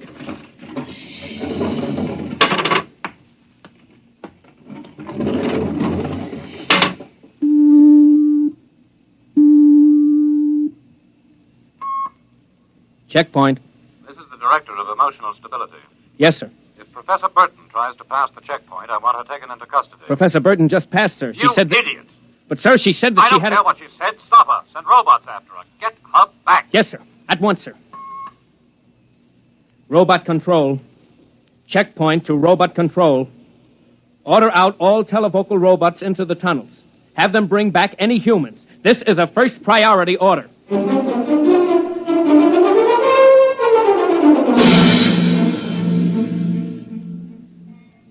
Oren! Oren! Oren! Oren! Oren! Oren! Oren, where are you? Oren. Hello? Oren! It's Lois. This way. Behind the rock. Over here. Oh, darling, darling. Lois, why did you come here? It's suicide. I had to. Oh, darling, are you all right? So far. You've got to turn back. Give yourself up. They'll kill You me. can't stay here. The radiation is +4 at this point. It gets worse as you approach the surface. Lois, darling, go back. What will you do? I'm going ahead. But you can't. I can. I'm going to the surface. It's certain death. Not even the robots can survive it. Well, at least I'll be the first human in 1,100 years to see what the surface of the Earth looks like. Come back with me. No, Lois. Then I'm going with you. Lois. Don't try to stop me, darling. There's nothing to go back to now. Nothing but Walter and emotional stability. You really want to come with me? Yes. You know what it means? I don't care. My mother used to believe there was a life after death. A place called heaven. We'll believe it, too. Oh, no, Lois, I can't let you go. Oren, I love you. See, I know how to say it now. Say it again. Oren, I love you. What is that? It sounds like... Oren, it's a robot patrol. They're looking for us. All right, come on. This way.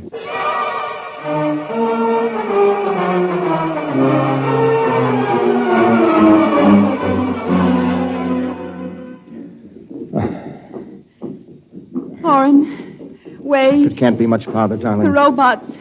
They're coming. I can see their lights now. Listen, they've stopped. The lights are swinging round. Oren, they see us. Come on.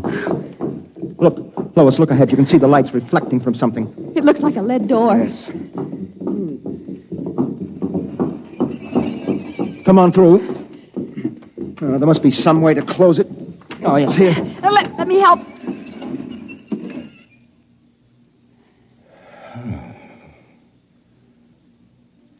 Well, they won't get through that. It's solid lead.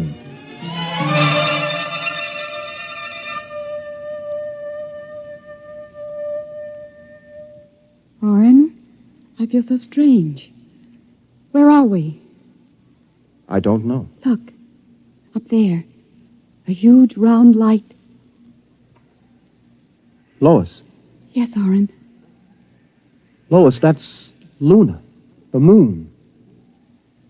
We're on the surface. How strange and red everything looks.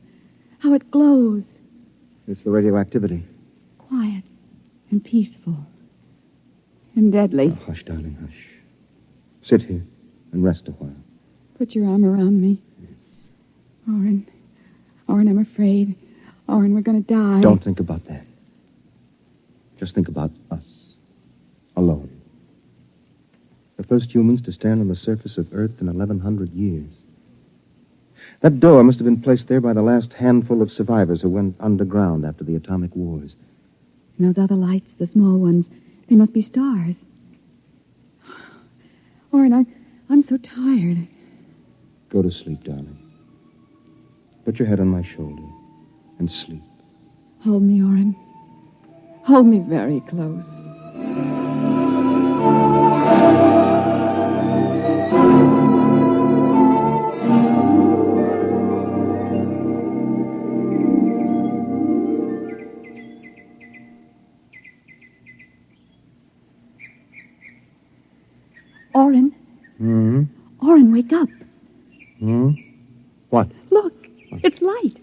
The whole universe is light. Oh, Orrin, how beautiful. Look. This must be the heaven my mother talked about. See the plants? All green and fresh. And the birds. How strange they look. Lois, this isn't heaven. But we must be dead, Orrin. We should be dead. The radiation. By all the laws of nature, yes. By all the laws of nature. Orrin. Orrin, we're not dead. This is Earth. And we're alive. We're not going to die. But, Lois, the radiation, it's present. You can see its effects. Orrin, did you ever hear of geotropism? I'm not a geneticist. There is a natural law of adaptation by which an organism will try to adjust itself to its environment by changing. It's called geotropism, don't you see? No. All these generations we've been bombarded by radiation filtering down through the Earth. Each successive generation must have inherited some degree of immunity. But... Orrin, it can't hurt us. Don't you see? We're immune. We're probably the first generation to inherit sufficient immunity. But, darling, if that's true, then we can transmit that immunity. We can pass it along to our children. And they to their children. Come on. We'll have to find food and water. The practical wife. Wait a minute. What are you doing with that rock? I want to scratch something on the outside of this lead door. Lois and Orrin. 4195 AD. Hello, tomorrow.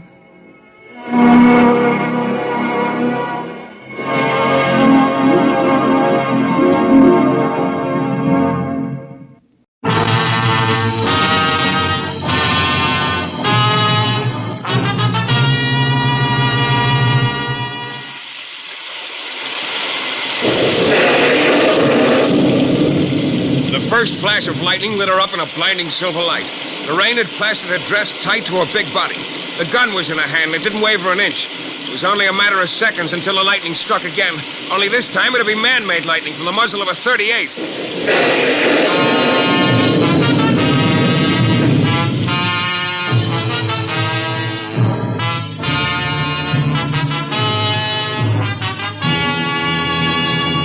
The New Adventures of Michael Shayne, Private Detective.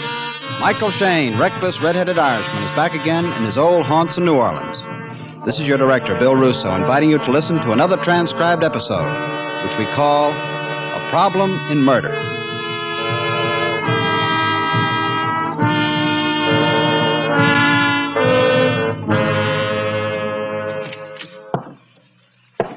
Hello, Shayne. It's nice to know that when homicide calls, you come right down. Why, sure, Inspector. Don't I always oblige? Sit down. Thanks. You working? Sort of. For who? A guy with the unlikely name of Lemuel Barrington. You like Shayne as a name? You like Lefevre? What kind of a job? All I know is what he told me in my office. He wants me to meet him at 5 this afternoon at a house he just rented out on Chef Highway. He's from out of town. You're not working for anybody else? No. You know a fellow by the name of Frank Carter? Mm-mm. You sure? Hey, you look like the original cat with a canary in his mouth. What's the pitch, Inspector? Or aren't I old enough? Let's take a walk, Shayne. Okay. After you. Thank you, sir. Who's Frank Carter? A stiff. Yeah, that's what I figured, inasmuch as we're on our way downstairs. We're a pretty nice gang down here at headquarters, don't you think, Shayne? Oh, princes. We go out of our way to be polite. We don't mess people up. We even treat some private detectives real nice. We cooperate. And sometimes you get some cases solved for you that way. Now along comes a thing, and we got to go to work. You know, when somebody gets himself killed, then we got to find out who did the killing. It's our job. Mm-hmm. Now, this thing now, we like to feel that the people we cooperate with us. I can go along with the cooperation, Inspector. Sure, Shayne. I knew you would. Right under that sheet. That's Frank Carter. Yeah. It's not very pretty. Nobody's pretty when they stop a .38 slug with their head. Still dressed and everything. You want to know if I ever saw him before, huh? Well, now, you see, it's easy when you know what we want. I never saw him before. No, Shayne. A very dull type. Where'd you find him? In an alley down by the waterfront. Well, then what are those grass stains doing on the knees of his trousers? It's raining outside. I get it. He walks on his knees, huh? Could have slipped. Oh, it looks more like he was doing something on his knees, Inspector. Those aren't skid marks. The grass stains are rubbed right into the cloth. Mm-hmm. It's the face I want you to remember. No can do. Try. Not a glimmer. Harder. All right, you've been playing 20 questions with me since I came in. I give up. What's the answer? Stick your hand in his coat pocket. Oh, no. Go on, Inspector. You pull out the surprise. All right. Take a look. Yeah. Michael Shayne, private detective, I know it was a good idea to have those cards printed. It's good advertising. Yeah, well, you might have advertised yourself right out of business, Shayne. It's funny how a guy you never saw in your life turns up dead with your card in his pocket.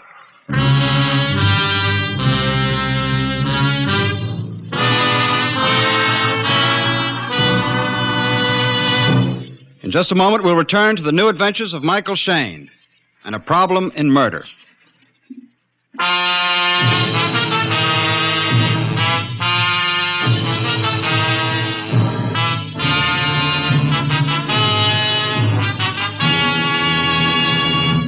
The day started out wet, promised to get a good deal wet. New Orleans rain has a habit of overdoing things. A character from out of town, Lemuel Barrington, stepped into my office to make a date for me to meet him later in the day. And then I got a phone call from Inspector Lefevre at Homicide. He wanted a date, too, but right away. So I swam over to police headquarters, and he took me downstairs to the morgue for a look at a stiff named Frank Carter with a .38 slug in his head. The inspector thought I ought to know the dead man because he happened to have one of my business cards in his pocket. I didn't, so he let me leave for my appointment at Barrington's house way out on Chef Highway. The water had reached hubcap level by the time I got there. It was a lonely spot, lonely and soaked. I splashed my way across the road, dashed under the portico. It was pretty dark, and there weren't any lights on in the house. I pushed the button. I never did like rain. It's swell for farmers and crops and irrigation, but like I always said, why does it have to rain on the sidewalk? Maybe he wasn't home yet. Well, at least it was dry under the portico, and he should be along soon. Oh. Well, why don't you turn on the lights, Mr. Barrington? I felt like the back of my neck had been smacked with a sledgehammer, and I'd never be able to straighten it again. I opened my eyes and saw I was nose to nose with a figured pattern on the rug. For a big boy, you do a slow dive. Maybe it was my position, but she sure looked big. Big and massive, but beautifully proportioned. A sort of Lana Turner king size. Don't you know better than walking in without an invitation? You mind if I get up? After all, there's a lady in the room. Sure. I'll give you a hand. Thanks. Oh, easy. My neck. It was a pretty fair rabbit punch. I learned it from my kid brother. Oh? Is he as big as you? I'm not so big. You'll do until another 170-pounder comes along. No fat. I should say not. You bet there's no fat. Oh, all muscle. Who are you? I was just going to ask you that. I'm Mike Shayne. I'm Diana. Good. Well, let's start our friendship all over again in a different kind of spirit. You haven't got a gun, Mike. Do I need one? I have. What do you want here? I got an invitation from Mr. Barrington. I thought this was his house. I'm looking for him myself.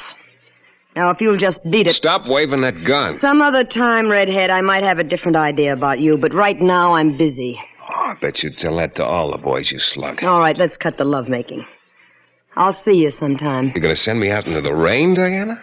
That's the way you came, isn't it? Yeah, but I didn't have a stiff neck then. How about massaging it for me? Huh? I told you some other time, Mike. Okay. I sure wish I'd brought my life raft. You know, you're kind of cute. I'll look you up. Give me a ring first, Diana. I might have another date. No, I won't late date anybody. I splashed back to my car, drove it up the road about 20 yards, and hid it behind a large and stately oak, just in case she was watching. Then I got out and doubled back toward the house. About 6 feet to the right of the front door was a porch swing. This one had a canvas top to keep off the sun, but it was just fine to keep off the rain, too. I crawled in and waited. Barrington was due pretty soon. I wanted to see what Diana was up to.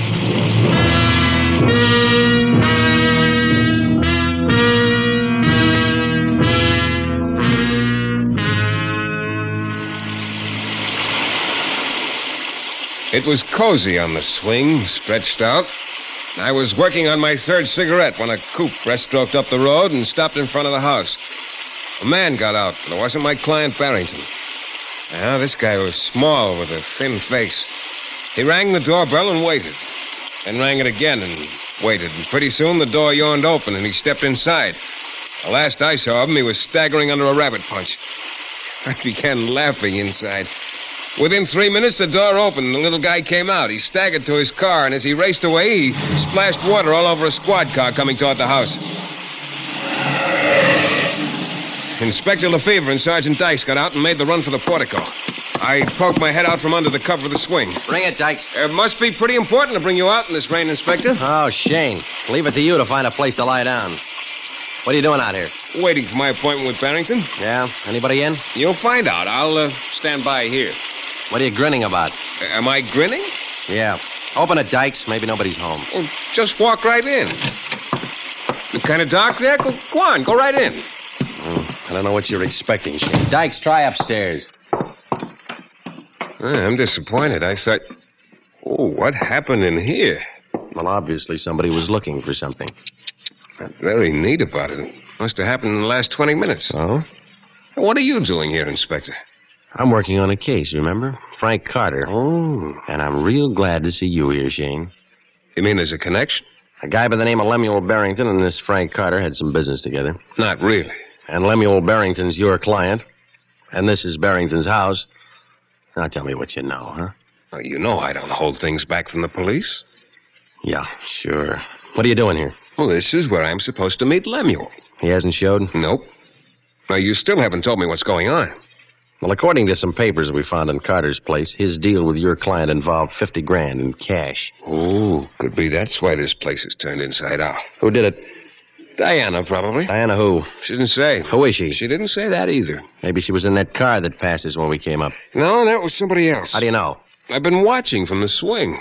Oh. If you really want to know what's happening to Diana... Yeah? Listen.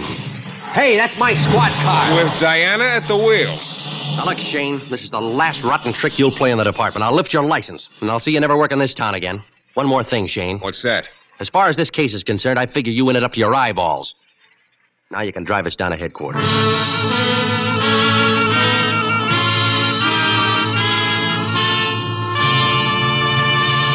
In just a moment, we'll return to the new adventures of Michael Shayne and a problem in murder.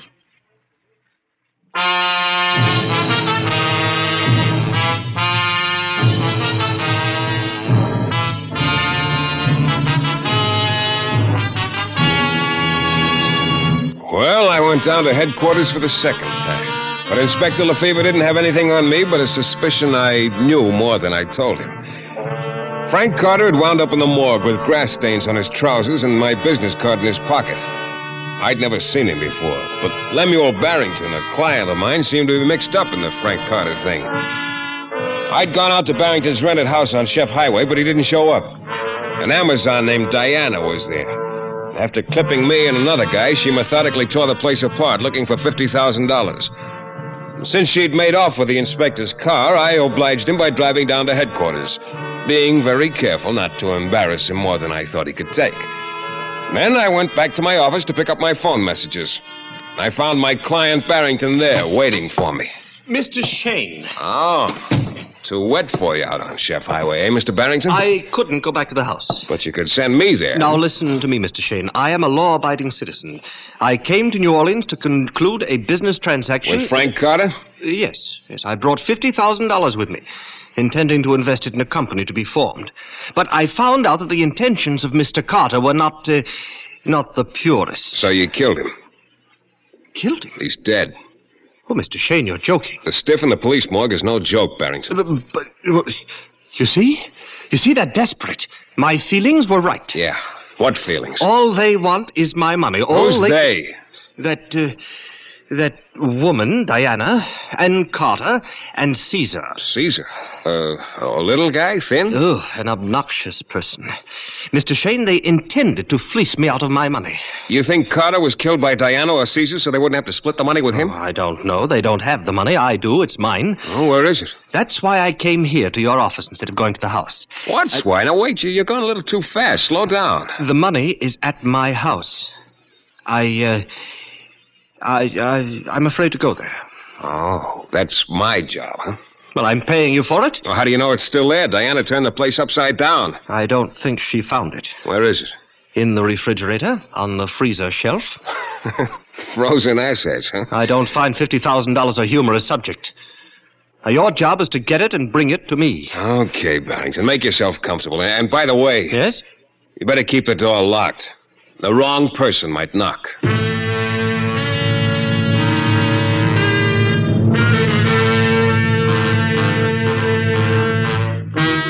I drove out Gentilly Boulevard and onto Chef Highway, the water 4 inches deep and rising steadily. It was a good day to curl up with a book if you happen to be literary-minded.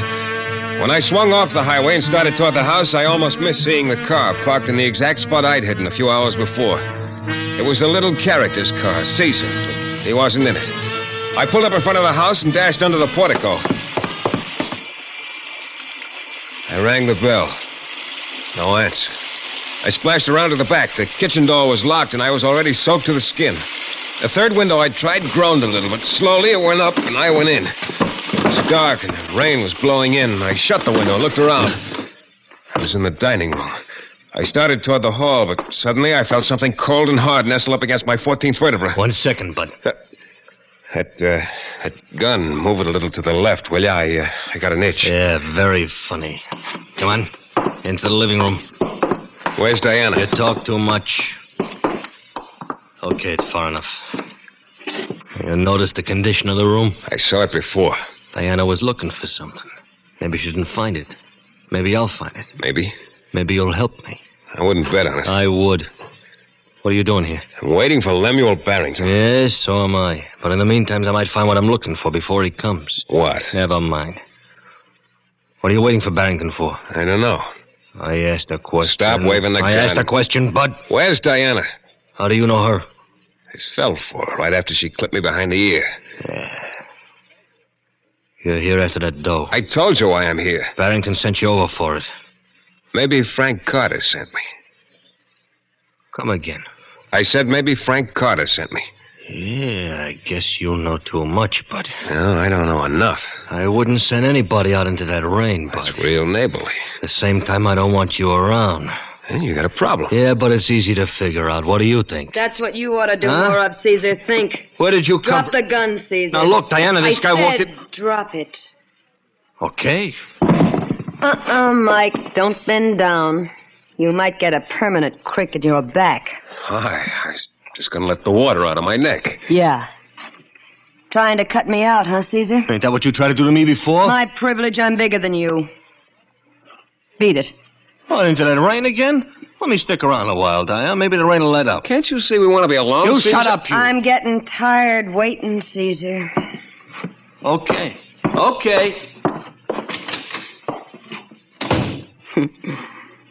See, Mike? He's a good boy. He's learned a good lesson one time or another. You didn't find the 50 grand yet. You know about that? I'm working for Barrington, remember? And Inspector Lefever's going to hate you for borrowing his squad car. I'm more interested in the money. Barrington's money. He welched on a business deal. With Frank Carter and you and Caesar. Yeah. But Carter's dead. That's a shame.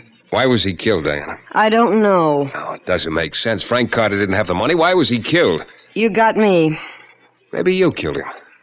Maybe. Maybe Caesar killed him. Maybe. How about Lemuel Barrington? Yeah, maybe he did, too, but I don't think it matters much what you think, Shayne. Too bad, too. You've got such nice shoulders. Now let's get down to business, Before we do, just one thing, Diana. Sure. What? The grass stains on Frank Carter's trousers. Any idea how they got there? No idea. Let's get back to the money. I haven't got it. But you know where it is. I figure you were sent here to bring it to Barrington. You figure wrong. I don't think so. Nice perfume. I never made love to a girl before while she held a gun on. Mike, the dough. Where's the dough? All right, Diana. But let's talk this over. Hey, you're straining my chivalry. The dough, Mike. I can use this gun another way, too. Don't force me. Now, where's the money? It's in the kitchen. Then let's go see. You understand I don't have any grudge against you, Mike. It's just the money I want. Under different circumstances, I think we could make beautiful music together. Right now, we don't even seem to be playing in the same key. Maybe you just have a bad ear for music. Okay, where is it? In the refrigerator. Why didn't I look there? I don't see it. Under the cold cuts on the freezer shelf. Oh.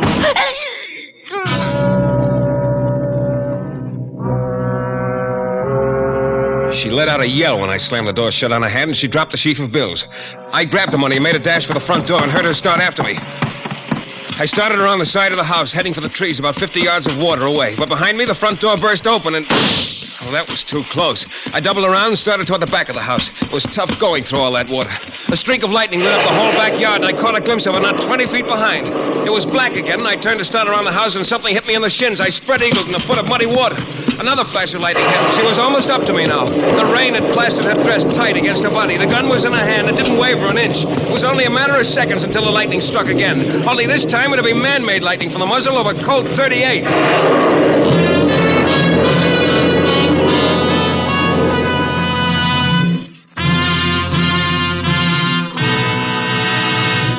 In a moment, we'll be back with a thrilling climax to tonight's Michael Shayne adventure.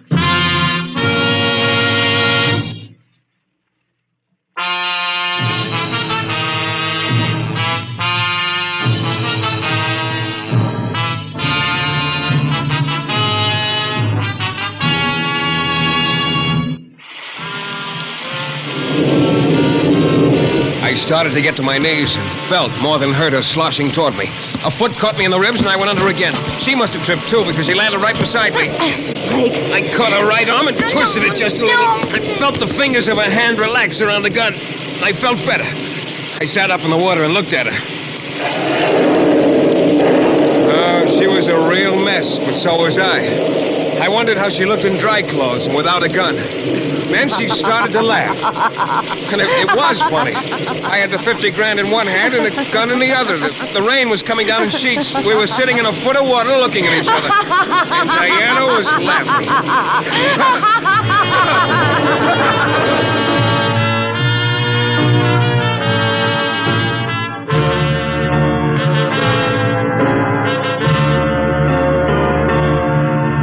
I guess maybe the laughing jack did it.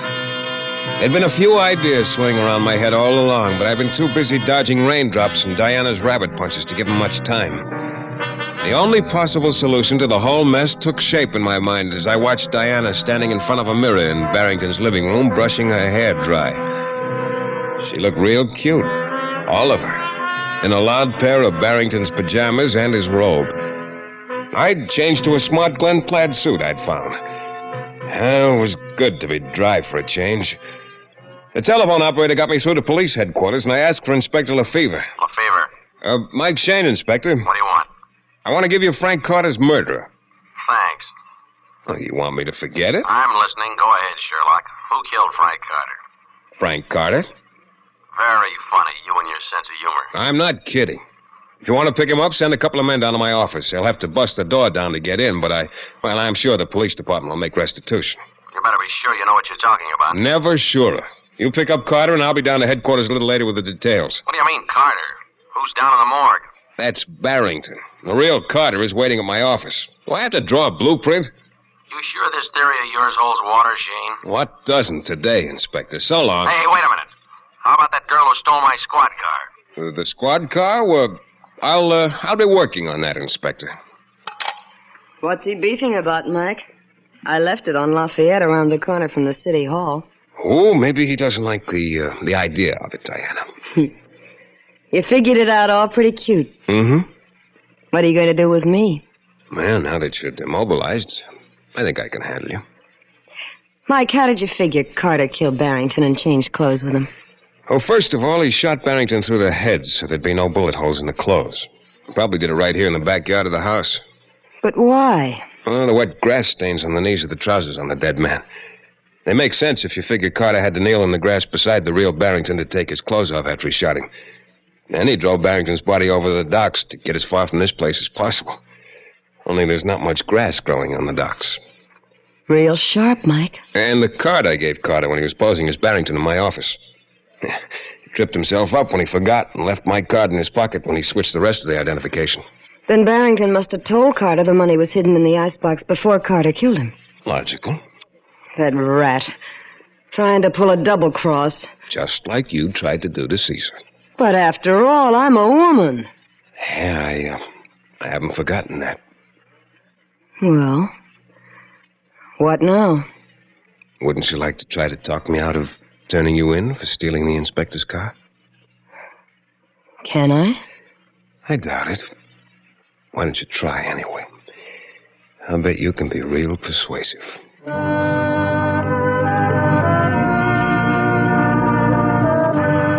Barrington's 50 grand went to his family in his hometown. That is, 50 grand minus my fee. I eventually got my clothes dried out, but the back of my neck will never be the same.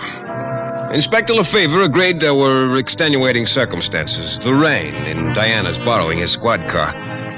He was, in his way, grateful for me handing over the murderer complete with details.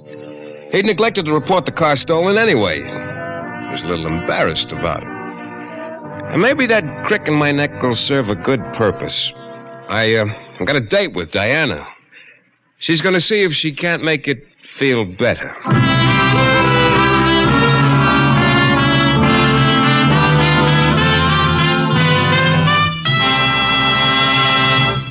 This is your FBI.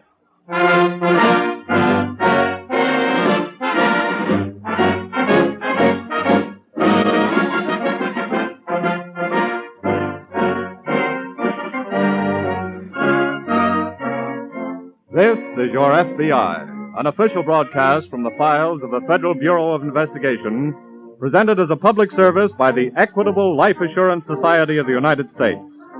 To your FBI, you look for national security, and to the Equitable Society for financial security. These two great institutions are dedicated to the protection of you, your home, and your country.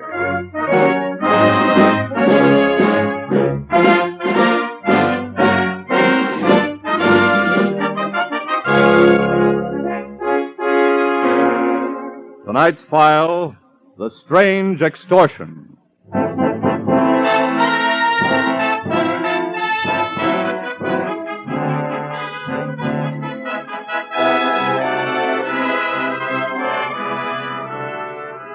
Hardly a day passes that some person of large income or great wealth does not receive a letter demanding that he pay the sender a certain sum of money or suffer the consequences. The usual implication is death to himself or some member of the family. True, most of these extortion letters are written by cranks who never carry out their threats, but the FBI must investigate them all. And quite often, the letters are the real thing. Tonight's case from the files of your FBI involving attempted extortion is one of the most extraordinary stories of its kind on record. Flint Rock was a wholly appropriate name for the old secluded Long Island estate, for it not only described the volcanic outcroppings about the place, but it suited the character of the despotic old woman who ruled the cold gray stone house with perpetual ill temper and a passionate contempt for all under its jagged roof. Although Letty Bradford could seldom leave her bed, her irascible spirit haunted every room and had long since made Flint Rock a house of mutual hates. It is now 1 minute after 9 o'clock in the morning. Letty Bradford reaches for her stick and... Janet! Janet!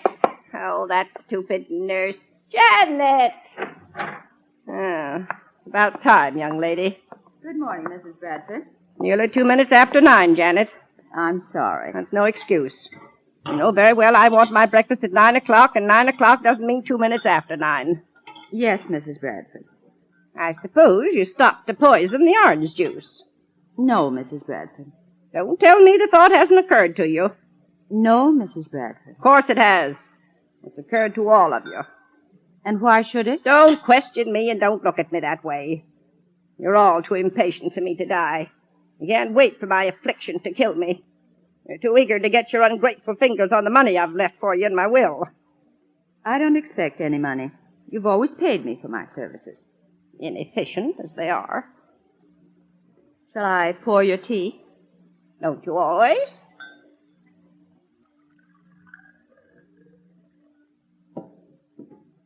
You want me to drink it, don't you? You said for me to pour it. There's some poisons that cannot be detected in a body, aren't there? Yes, there's several. I won't drink the tea. Take it away. Take it away, I say. As you wish. Well, don't stand there tapping like a woodpecker, Charles. Good morning, Mrs. Bradford. Good morning, Janet. Another Judas. I beg your pardon, Mrs. Bradford. Take the tray, Janet.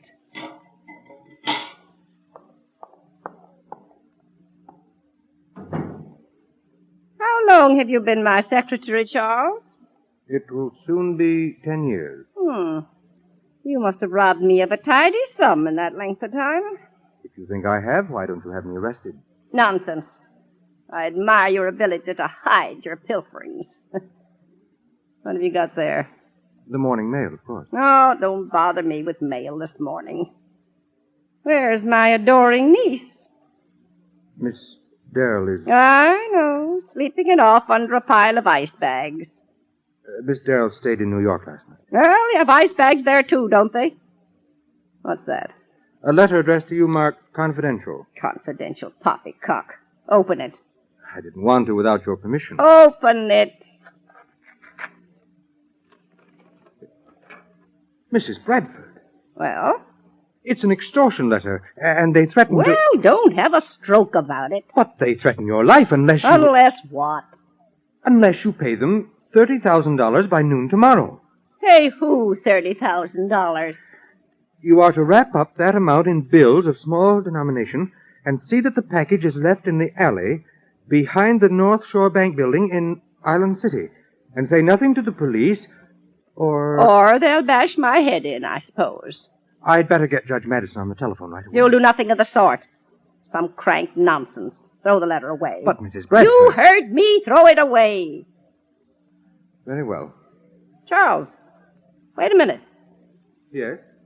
Why should anyone ask for $30,000? Why not $25,000 or $50,000 or $100,000? Why $30,000? It is an odd amount. There may be something to this after all, Charles. Get Judge Madison over here right away.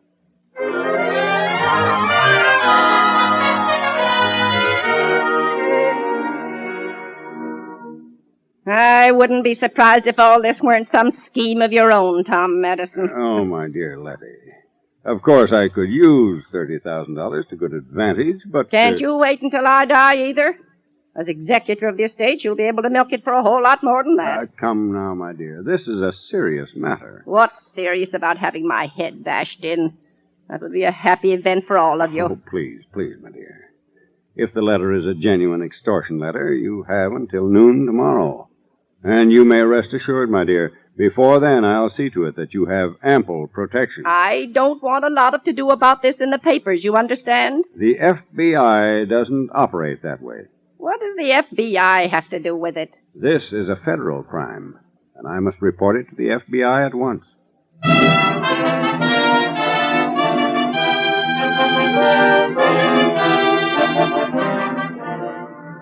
Judge Madison drove swiftly into New York and went directly to FBI headquarters, where he reported the case to Special Agent Hugh Barnes. And here is the letter, Mr. Barnes. Uh-huh. Now, this looks like the type of stationery ordinarily used for social correspondence. And whoever sent the letter was careful to use a typewriter. Typewriting can be as incriminating, Judge Madison, as handwriting. Each set of type leaves its own peculiar marks. But they don't necessarily prove who did the typing. No, but it's a good clue anyway. Oh, yes, of course. Now, who occupies the house with Mrs. Bradford? Besides the servants, there's Mrs. Bradford's personal nurse, Janice Smith. Well, what do you know about her? Not much, except that she has attended Miss Bradford for 3 years. Single? Yes. A young man calls on her once a week, I believe. Well, what's her attitude toward Mrs. Bradford? Frankly, Mr. Barnes, no one has any real affection for Letty Bradford. Well, from your description of her, that's understandable. Who else lives there? Her secretary for almost 10 years, Charles Forbes. Single, about 34. Does Mrs. Bradford have any children or other relatives? Only a niece, Darrell Bradford, about 27. Very attractive. Also single? As Darrell says, she's still playing the field. Nightclub style. Has a generous allowance, I suppose. Not always generous enough. I've had to clear up her gambling debts from time to time. For large sums? Well, they varied in the past. I say past because 3 months ago, Mrs. Bradford swore she would never settle another one. Now, what about the servants? Well, there'd be no reason to suspect any of them, except, Except whom? The chauffeur, Floyd Parker. He likes his drink a little too much, and occasionally he's disappeared for 2 or 3 days at a time on what he calls a little bottlenecking. I see. And Mrs. Bradford says she had a row with Floyd on the subject 2 days ago and fired him. Anyway, Parker's gone. Morley. Yes, Barnes? Get a complete description of Floyd Parker from Judge Madison and start trying to locate him, will you? Right. There are a couple of angles I want to go out on for a while, Judge. Would you be good enough to meet me this evening at the Bradford house? Certainly. And please see that everyone's there, including Darrell Bradford.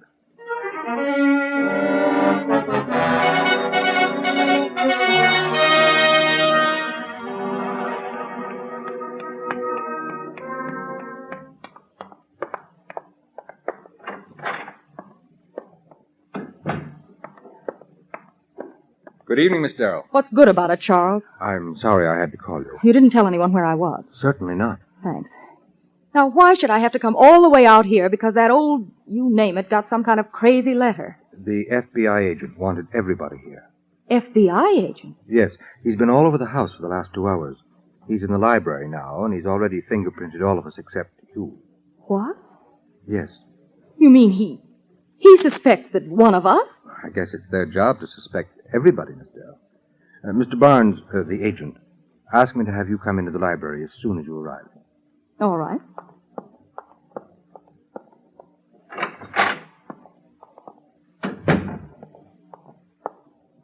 I'm Darrell Bradford. They say you want my fingerprints. Oh, please, if you don't mind. Were you expecting me to object? Do you? Why should I? It'll only take a moment. Now, press your right fingers on this ink pad, please. Good Lord. Wonder if I've robbed any safes lately. Well, probably not, or you would have paid off your gambling debt to Nick. Now, press your fingers on this card here. What do you know about Nick? Well, he's a dangerous man to owe $30,000 to. Now, the left fingers, please. All right, so you know about it. But I didn't write that letter. I didn't say you did or you didn't. If I didn't, who did? I haven't found out yet how many people know about your debt. And a lot of people, including you, would benefit by Mrs. Bradford's death. Have you finished with me? Well, for now, yes. Oh, please send the nurse, Miss Smith, in, will you? And I'd rather you wouldn't leave the house. Very well. You're in charge.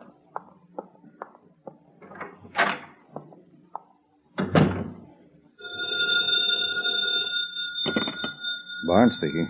This is Morley. Any trace of the chauffeur?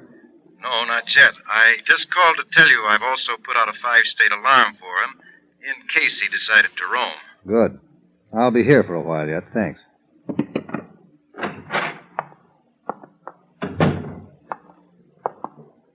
Well? Oh, this is a sheet of your stationery, isn't it, Miss Smith? Where did you get it? Out of your room. Then I guess it's mine. Why? Well, the extortion letter was written on a sheet of paper exactly like this. And that makes me guilty, I suppose. I didn't say so. If anybody wanted to get $30,000 from Mrs. Bradford, it probably would have been...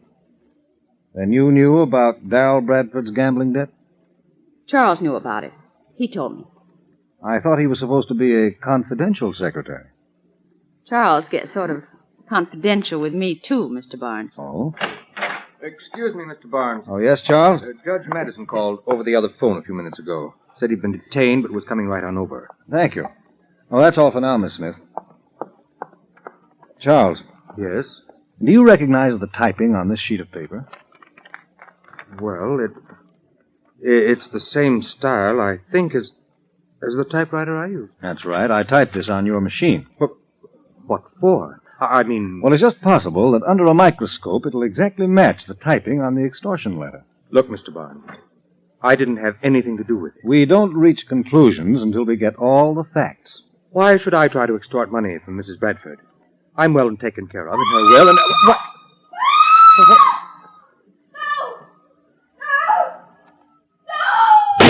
Come on. Charles! It's Mrs. Bradford, Janet. She's been shot. Miss Darrell! I'm coming.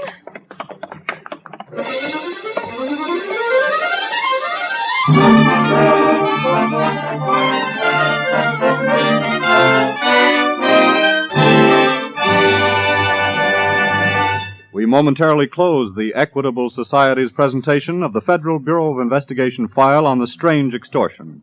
We will return to this case in just a moment. A quarter of a century ago, a great American president, Woodrow Wilson, saw the need for world cooperation. He urged the nations to get together, to drop their rivalries, to form a united front for world peace and security. Today, the ideals of this far-sighted leader are an inspiration to those who are planning to banish injustice, war, and aggression from the face of the earth.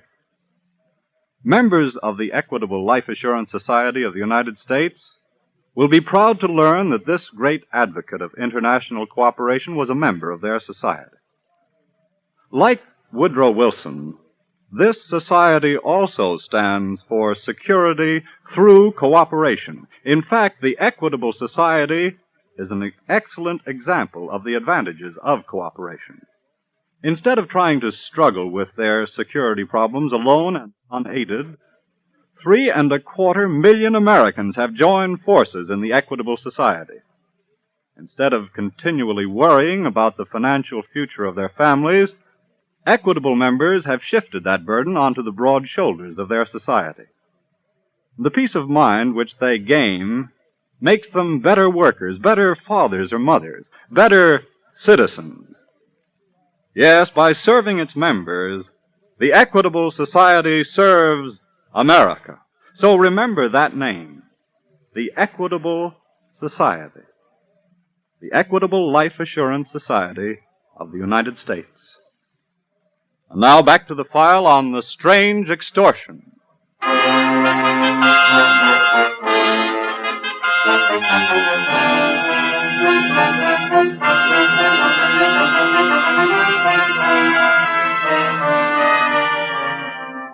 In the case of Letty Bradford, mailing the extortion letter was a federal offense.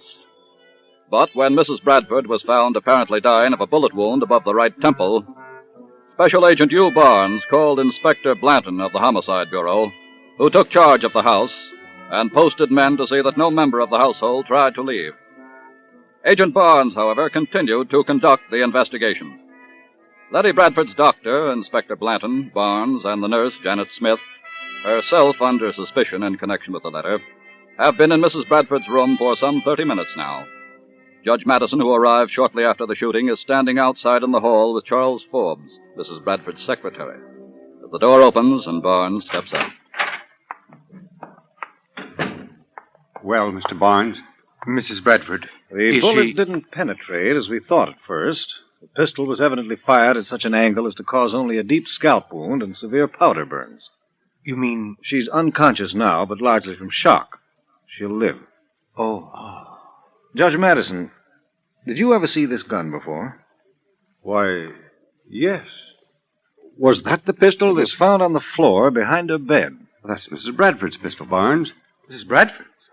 I didn't know she had one. Yes, Charles. I bought it for her myself 3 weeks ago. Said she wanted one for protection, so I humored her. Thank you, gentlemen. You know where I can find Miss Darrell? Oh, yes. She went downstairs just before you came out, sir. I saw her going toward the library. Thanks, Charles. And, Judge Madison. Yes? Inspector Blanton says no one is to leave the house just yet. If you'll excuse me now, please.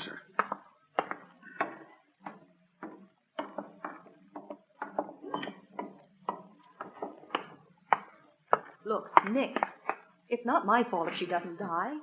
I didn't do the shooting. What? Well, if she lives, you'll just have to give me more time. I can't raise $30,000 like an umbrella. All right, do anything you like about it. I didn't intend to eavesdrop, Miss Bradford.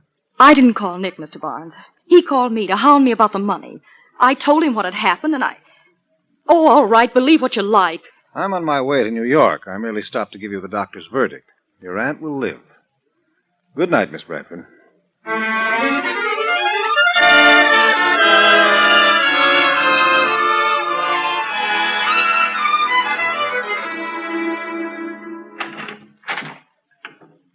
Morning, Barnes. You don't look very happy. Just mixed up, I guess, Morley. No trace of the missing chauffeur yet. Not yet. What about the pistol? There are no fingerprints on it. I can't understand anybody leaving it behind the bed in the first place. When you got to her so fast, I don't see how they had time to escape. Well, they didn't use the window. That's a cinch. You suspect anyone in particular yet? Well, look, Morley, it's easy to suspect nearly everybody out there. Most all of them have acted funny about one thing or another. The nurse about the stationery, the secretary about the type, Darrell Bradford about $30,000. And they all stood to gain by Mrs. Bradford's death. Yes? Here's the laboratory report on the extortion letter, Mr. Barnes. Good. What's the verdict, Barnes? That's very interesting. The extortion note was typed on the secretary's machine. Yeah? The only fingerprints on the letter are his. Oh, wait a minute. Here's something else. Also found on the stationery were microscopic traces of purple suede fuzz. Uh-oh. As if it had been handled by someone wearing purple suede gloves. I'll take it. Barnes speaking. Oh, hello, Doctor. Yes? Yes, I see. I'll be there. Thank you very much. That's Mrs. Bradford's doctor. He wants to keep her quiet for the rest of the day, but says she should be able to talk to me by tonight. Good. In the meantime, I'm going to do a little checking on Nick today. And if you get any word on the chauffeur, call me at the Bradford house tonight. Right.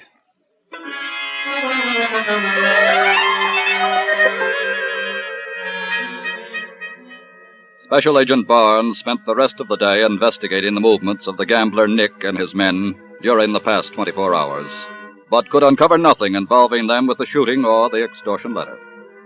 Shortly after dark, Barnes forged his car through a rain and windstorm sweeping Long Island up to the Bradford house.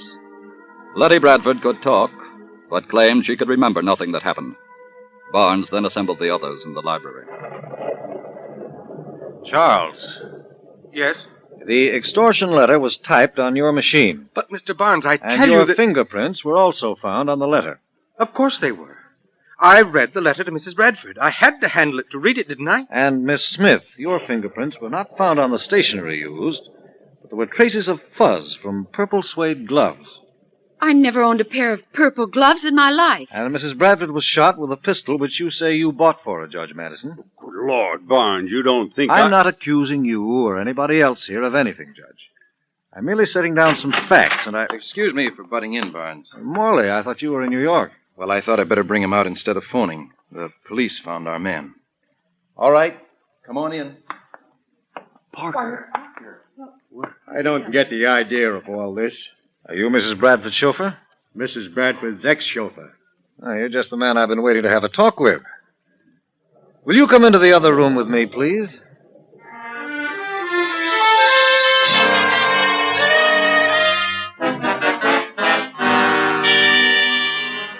"30 minutes later, Special Agent Barnes emerged from his talk with the chauffeur, whispered something to Janet Smith, the nurse, who immediately set off upstairs. Then Barnes called Judge Madison to one side. Well, Barnes? I think I have it all cleared up now, Judge. Parker, the chauffeur? No, but he was very helpful. He He knew something? Yes, something that completely clears Miss Darrell, the nurse, and Charles. Oh? I was finding it awfully hard to suspect any of them anyway. Why so? Well, Miss Smith wouldn't have been so obvious as to use her own stationery. For the same reason Charles wouldn't have typed the letter on his own machine. And Miss Darrell? Oh, she needed $30,000 all right, but she's too intelligent to have demanded a sum which everybody, including Mrs. Bradford, knew she owed to Nick the gambler. Well, that sounds reasonable, but... Oh. I think I found what you want, Mr. Barnes. Yes. I'm afraid you have, Miss Smith. Judge, I think you'd better come upstairs with me. All right.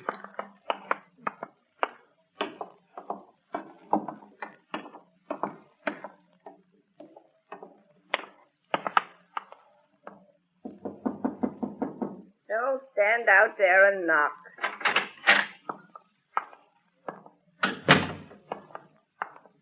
Mrs. Bradford? Well, what are you and Tom Madison up to? When you fired Floyd Parker 3 days ago, you gave him a handsome sum of money to soothe his feelings. What if I did? It's my money. You also gave him a letter to mail. A letter addressed to yourself. What are you trying to say, Are young these your man? purple suede gloves? Well, Oh, certainly they're mine.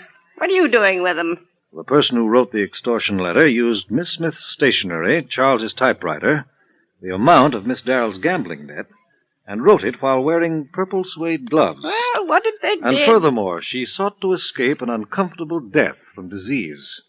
At the same time, put the suspicion of murder on the beneficiaries of her will, whom she holds in contempt, by attempted suicide with a gun registered in Judge Madison's name. Well, Mrs. Bradford? All right. All right.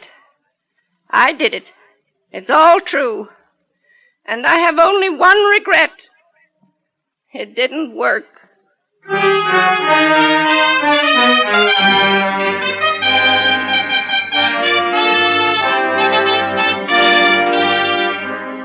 As a public servant charged with protecting the lives, property, and general welfare of all citizens, the FBI is just as diligent in establishing the innocence as well as the guilt of persons involved in a crime.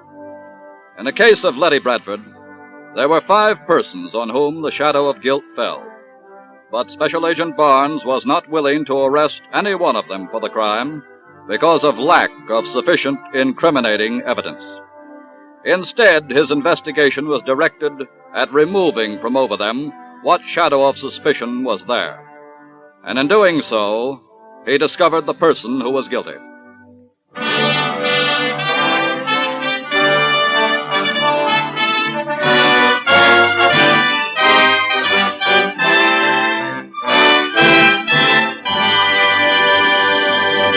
You'll hear about the disposition of this case in just a moment. But now, will you join the Equitable Society in a salute to the American industry which employs more men than any other except farming? An industry which is most typical of democracy and free enterprise because it is made up of many thousands of little businesses. A salute to the architects, engineers, lumbermen, the contractors, plumbers, electricians, masons, and carpenters who constitute America's great building construction industry. During the war, these were the men who built army camps and vitally needed factories almost overnight. During the post-war years ahead, this is the industry which will be the wheelhorse of our national prosperity. Authorities estimate that the building construction industry will erect 1 million homes a year for the next 10 years and will give employment to 4 to 5 million men. Today, the need for more manpower is acute in this industry, and it can be counted on to provide large numbers of jobs for ex-war workers and returning servicemen. For many years, the Equitable Life Assurance Society of the United States has been closely associated with the building construction industry. Equitable Society funds have made possible the construction of countless homes, factories, and business buildings. Every time a member of the Equitable Society pays a life insurance premium, he knows that his money is helping to make jobs for millions of his fellow Americans. For just as Equitable Society dollars were fighting dollars in wartime, so at all times they are security dollars. For you, your home, and your country.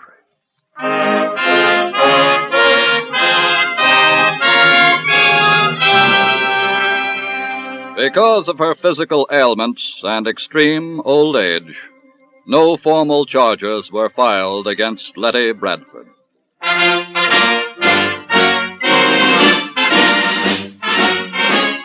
Next week on the Equitable Society's presentation of This Is Your FBI, be sure to hear the adaptation of the forthcoming 20th Century Fox motion picture, The House on 92nd Street, relating the counter-espionage work of the FBI in protecting the secret of the atomic bomb.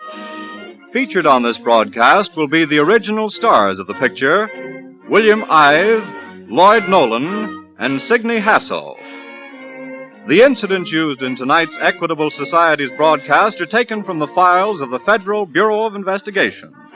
However, all names used are fictitious, and any similarity thereof to the names of persons living or dead is accidental. Tonight's broadcast was directed by William M. Sweets. The music was under the direction of Frederick Steiner. The author was Frank Ferries, and your narrator was Dean Carlton. This Is Your FBI is a Jerry Devine production.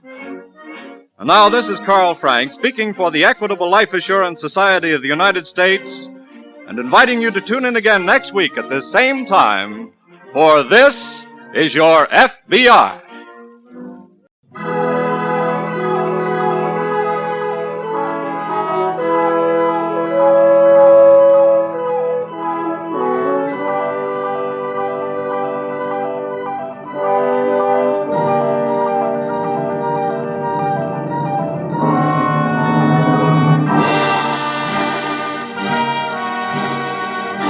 It was a rare morning, clear and clean. You know the kind that knocks 10 years off your age and makes you taste the sunshine in your orange juice? It was a day to be spent on an open road to someplace new and exciting. But a phone call I'd received had reduced my open road to Carmelita Avenue, and nothing more exciting than Beverly Hills. The house I stopped at was one of those you entered through a tunnel of dank, overhanging foliage on a flagstone path grown green with damp moss. A low, thick-walled affair with tiny barred windows hidden from the sidewalk. I pressed the bell, and a moment later a sallow housekeeper opened the door with what seemed to be a last ounce of strength. She squinted at my card and beckoned me inside. I followed her down a dusky corridor to a heavy closed door, where she signaled me to wait. The air in the house smelled thick and stale. When she came out again, she held the door open for me and motioned me into a room full of darkness. It became nearly complete when the door clicked shut behind me. All I could see was the vague form of a man in smoked glasses propped up on a bed across the room. There's a chair beside you, Marlowe, if you care to sit. Oh, thanks. I'm Carl Estabrook, importer. You may have heard of me. No, I don't think so. Well, no matter. Marlowe, I have a peculiar problem. I want to know why my wife, Ona, was on a boat day before yesterday off the coast of Mexico. Think you could find out? Well, if that's all you got to go on, I doubt it. No, there's a little more. Yeah? Ona and I planned to take vacation together. But when I was confined with this illness, we decided she should go on alone. Oh, then your illness is the reason for the midsummer blackout, huh? Yes. If I expose my eyes to light at any time in the next few weeks, the doctors promised me plenty of pain and virtual blindness. Oh. It's temporary, but tedious to mend. That's why I need a capable man with sharp eyes. To look into what specifically? The paradox of my wife aboard a boat. Mm-hmm. She has a phobia about them. The mere thought of being on a boat makes her panicky. She drove to Ensenada, Mexico earlier this week, but believe me, her plans did not include boat rides. Well, tell me, how'd you find out she was on one? She right? No, she hasn't written me at all, but that's not unusual for her. A friend of mine got back yesterday from a fishing trip down there. The day before, his boat passed another with a girl aboard. He got a good look at her. He was so sure that it was Ona that he hailed her. The girl turned and ran inside. It bothered him to the extent that when he got home here, he called me to find out if Ona was in Ensenada. Is that all? That's all. He didn't get the name of the boat. Look, you want me to go all the way down there just to find out if the girl he saw was Mrs. Estabrook? Right. What is your fee, Marlowe? $50 a day plus expenses. That's the minimum if I take the job. I don't think I will. When business gets so bad I have to do divorce work, I'll quit and write my memoirs. No, I'm sorry, but that's the way it is. No, sit down, Marlowe. Ona and I have had our share of difficulties, true. She's quite a few years younger than I and used to be a dancer. But, generally speaking, we're happy. Specifically what? I'm worried about her. Here, there's money in this envelope and a recent photograph of my wife. And there's more of both if the need arises. Incidentally, what kind of a day is it outside? Gorgeous. Well, then you can drive. It's only 250 miles. Yeah. By the way, how has the importing business been lately, legitimately speaking? You do have a suspicious mind, don't you? Only when the situation calls for it, and this does. However, I can understand an imagination working overtime here in the dark, Mr. Estabrook. So I'll take your money and go on down to Ensenada and see if anything's wrong. But look, I'm giving you notice beforehand. If it turns out to be family laundry and nothing more, I drop it. You're a reputable man. Just see that I get my money's worth, Marlowe, and you can keep the change. I'll expect to hear from you.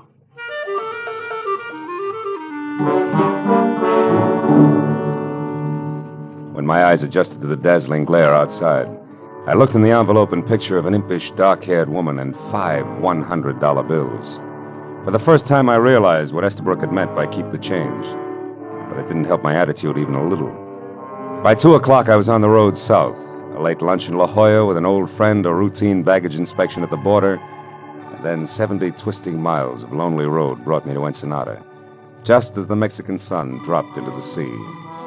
I drove past the piers and canneries at the edge of town, and then along the curving shore to the only hotel elegant enough to meet the demands of the woman I figured Ona Estabrook to be. After I'd gotten a room and cleaned up, I went to the desk and asked for her. She was registered, had number 74, and at the moment was out on the patio. All of which sounded ridiculously normal. And I thought again of an imagination at work in a dark room back in L.A. I thanked the clerk in crippled Spanish and turned in time to catch the end of a long, cold stare from a pair of frog-like eyes that bulged out of an otherwise handsome head on a man in a gray gabardine suit. I didn't think my language had been that bad. But when Popeye followed me out onto the patio, I wasn't too sure. There was no mistaking Ona Estabrook. She sat alone at a table in the far corner, a tall, minted gin drink in front of her. So I put on my best tourist-type smile and walked over. Well, Ona Estabrook, this is a pleasure. Enjoying your visit? Why, yes, very much, but I don't think I... Know me? Oh, of course, you wouldn't remember. My name's Marlowe, Philip Marlowe. No, I'm sorry, Mr. Marlowe, but You were a dancer, weren't you? Before your marriage, I mean? Well, yes, I was a dancer, but you'll have to excuse me now. I'm expecting a friend. I hope you don't mind. Oh, well, just one thing then, Mrs. Estabrook. Would you mind telling me why you were out on a boat day before yesterday? A boat? Mm-hmm. Why do you ask that? Because you hate boats. You have a phobia about them. And yet you were seen aboard one just 2 days ago. How come? Well, how clumsy of me. I've spilled the drink all over my skirt. Excuse me. I'll have to change. That maneuver was as subtle as a bulldozer at work. When she spilled her drink, it was done desperately, and fear sent her running for the exit. I turned to follow her as she left the lighted patio and headed down a dark arcade. But a gray gabardine suit and a pair of Popeyes slid out of a chair and beat me to it. I waited until their footsteps faded, which said they turned a corner. Then I started after them. It was strictly follow the leader, but I didn't realize how many were playing the game until a knife point stung at the skin at the soft part of the back, about kidney high. Stop, senor, and don't cry out. Don't even say ouch. I turned and saw a mottled red face, ugly on a squat, long-armed body. The ivory-handled knife in his hand could have clipped my spine in one easy thrust. You got a car here, senor? Come on, I speak English good. You got a car? Yeah, I got a car. What's it to you? I am Haiba, the crab. It's lots to me. What's Let's your pitch, Buster? Come on, tell me. Martinez says for me to keep a sharp eye on things, to be sure something is not wrong. It looks to me like something is wrong with you, senor. Who's Martinez? You going to play possum, senor? This one is your car, huh? All right. Yeah. Okay. I take first your one. Now, please to get in. You gonna drive? Believe it or not, you're making a big mistake, Krabby. Besides, what if I don't want to drive? Oh, you better want to drive, gringo. Or I kill you right here. Go on, drive. Ándale.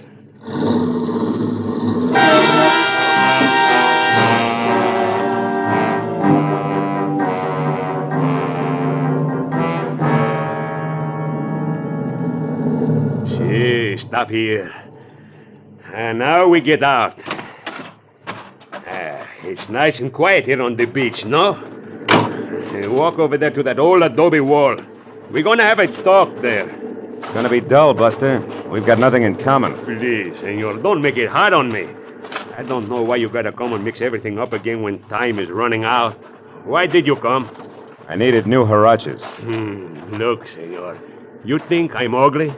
You're no beauty, Crab, let's face it. See, and I can act even uglier. Maybe I could go on the radio and make a big hit, no? Or maybe I make the big hit on your face. Oh! Don't try something, senor, or I kill you with your own gun. Now, the truth. You spoke to the senora about the boat. Why? I forget. Oh! Who are you, senor? Private detective named Marlowe. Oh, a private detective. Who are you working for? Dolph Bentley? I never heard of Dolph Bentley. Who's he? You're lying. The senora knows him. I heard her say Dolph Bentley won't make it tonight. Yeah, he's lucky. See, I tell you something else. He better not make it. Martinez is going to do business with one man only tonight. Now, you want to say something? No? Then I'll say it. You take what's going to be left of your face, better, Senor Bentley, until we get out of Ensenada and don't come back. Understand? Oh! Hey.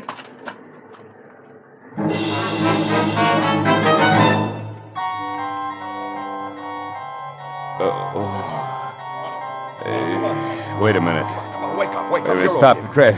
Come on. Who are you? Oh, it's you. I'll kill you. Wait. Hey, take it easy, will you? You're in good hands now, Marlowe. I'm a fellow American. Oh. You know, you're pretty lucky, you know that? I am? Oh, sure, yeah. Where'd my pal go? Oh, him? Oh, I chased him off. You know, it's a wonder he didn't put a knife in you. These fellas are mean with knives. This guy was no slouch with a gun butt, either. Hey, where'd you come from, anyway? Oh, down the beach a ways. I just finished working on my boat, and I was taking a walk, and I heard the commotion, came over to see about it. This guy was beating you up, so I yelled and started for him, but he ran. Oh, is that right? I'm glad somebody stopped him. Thanks very much, Mr. Roman. Oh. Lou Roman's my name. Yeah, I'm pleased to meet you, Marlowe. Thanks. You know me? Well, yes, I took the liberty of looking in your wallet to see that devil had robbed you. Oh. It doesn't seem so, though. Yeah, I guess I got here just in time. You're a private investigator, I see. You working on a case now?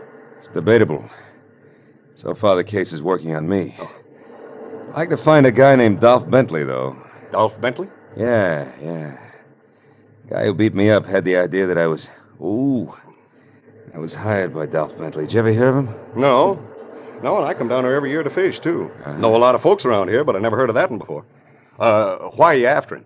Well, he's tied up in some way to the Crab, who seems to work with another guy named Martinez, who in turn is going to do some business of some kind tonight with somebody other than Dolph Bentley. I don't know. And it's all connected for some screwy reason with a woman who took a boat ride the day before yesterday. Well, what about that? The woman being on a boat, I mean. Oh, well, she can't stand boats. She's afraid of... Oh, my head. Wait. Here. Thanks. I better get you some first aid right away. That's a good idea. Holy smoke, my car. Now, relax. It's right over there. Come on, let me help you up. All right, easy now, easy. That's it now. I'll drive you. Where are you staying? At the hotel, huh? Yeah. Thanks, good. Roman. I'm still dizzy. Easy, I got you. I got to get back there. I got to find that girl, because she's up to her hair doing a very nasty mess. Listen, Marlowe. If I can help in any way, let me know, will you? You know, us Americans have to stick together in a place like this, right? That's it. Come on, let's go. Easy now.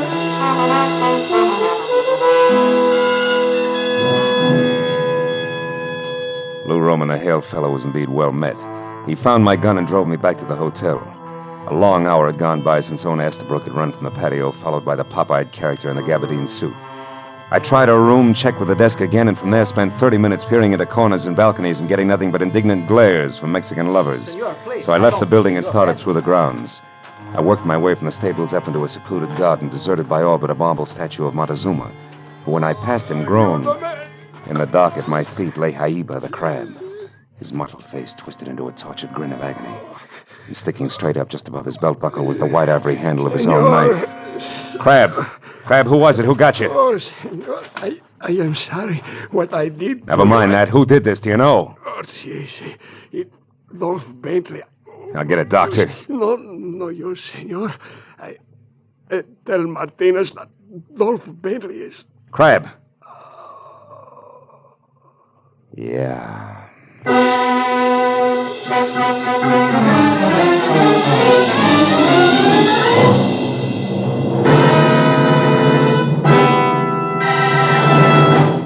In just a moment, the second act of Philip Marlowe. But first, when you're 65, if you have worked in business or industry, call any office of the Social Security Administration for information about your old age and survivor's insurance. The account number that appears on the Social Security card identifies your wage account. The amount of retirement and family insurance that may be payable is set by this account. Now, with our star, Gerald Moore, we'll return to the second act of Philip Marlowe and tonight's story, The Mexican Boat Ride.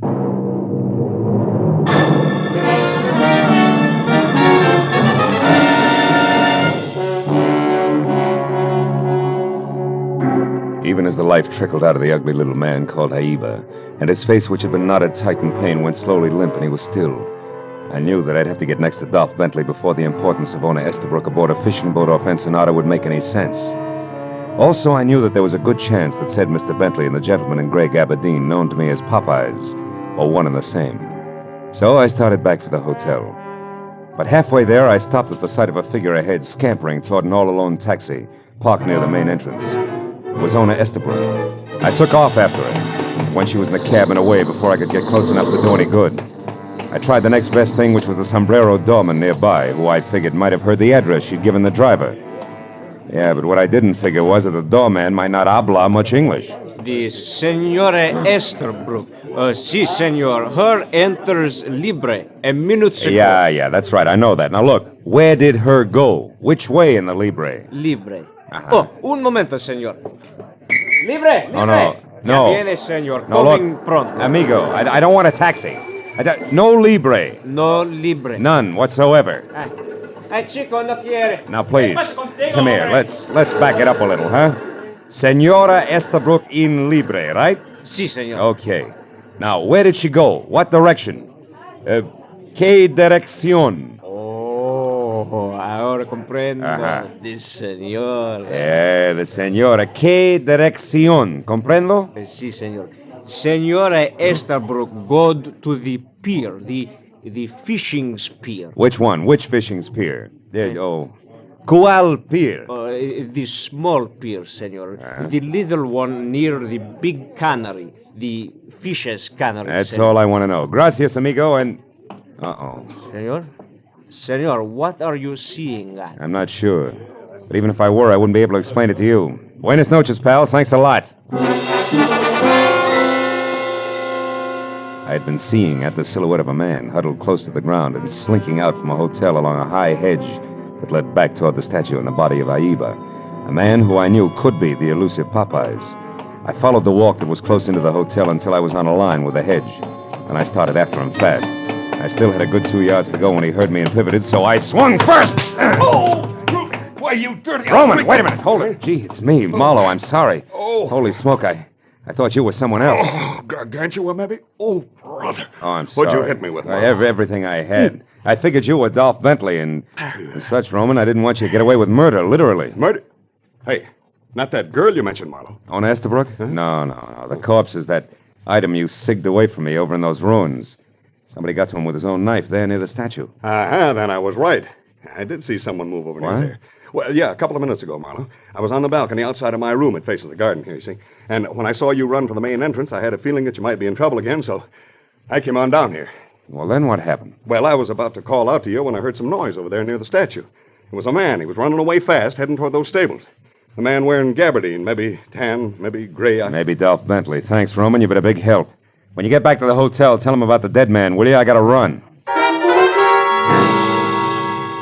Stable was a robust left fielder's peg to home plate from where we'd been standing. So by the time I got there, I was out of breath and facing nothing more important than thick darkness, a lot of hay, and a couple of horses who couldn't sleep nights talking things over. Until I moved around a corner past the stalls and close to the half-open door of a shack, marked both cabina telefono and the equivalent in English that showed a single unshaded light. And under that, a man standing alone next to a telephone, writing something on the back of an envelope. He was wearing a gray gabardine suit, and when he lifted his Popeyes from the paper in front of him, I knew the next move had to be mine, 38 in all. Let it go, Buster. Keep your hands close to your sides. Just as you say, senor. I'd be a fool not to obey you. You're so right, a dead fool. So keep that in mind while we chat, won't you, Mr. Bentley? Bentley? Uh-huh. How did you find out who I am? It was easy. All I had to do was listen to a dying man's last 2 words when I asked him to name his murderer. He said, Dolph Bentley. Any comment? Yes. You know a lot, senor. Don't resent it, friend. I learned it all the hard way. Don't move, Bentley. I was only changing my position, senor. Which will be prone if you try it again. Now, what do you know about this whole mess and an American girl named Ona Estabrook, who I figure is no mobster? Nothing, senor. You're a liar, Bentley. Which brings me to the point. 1, why the pressure on the girl? And 2, what's so important about her taking a ride on a fishing boat? Come on, brother. It's getting late for a murderer. Start talking straight the first time out. All right. I'll start with a question. Senor, how does all this concern you? You gain a percentage if the smugglers are not interfered with, perhaps? We were talking about the girl, remember? Yes, I remember. But you see, senor, I have little to offer on that score. How little? A single observation. In your country, senor, people who do not mind their own business are called nosy. Here in Mexico, we have another term, asno. Which means what? Jackass, senor, who, unlike the cat, cannot see in the dark. But can try his best, Bentley. No gun, senor. Okay, amigo, no gun, but this. Asno.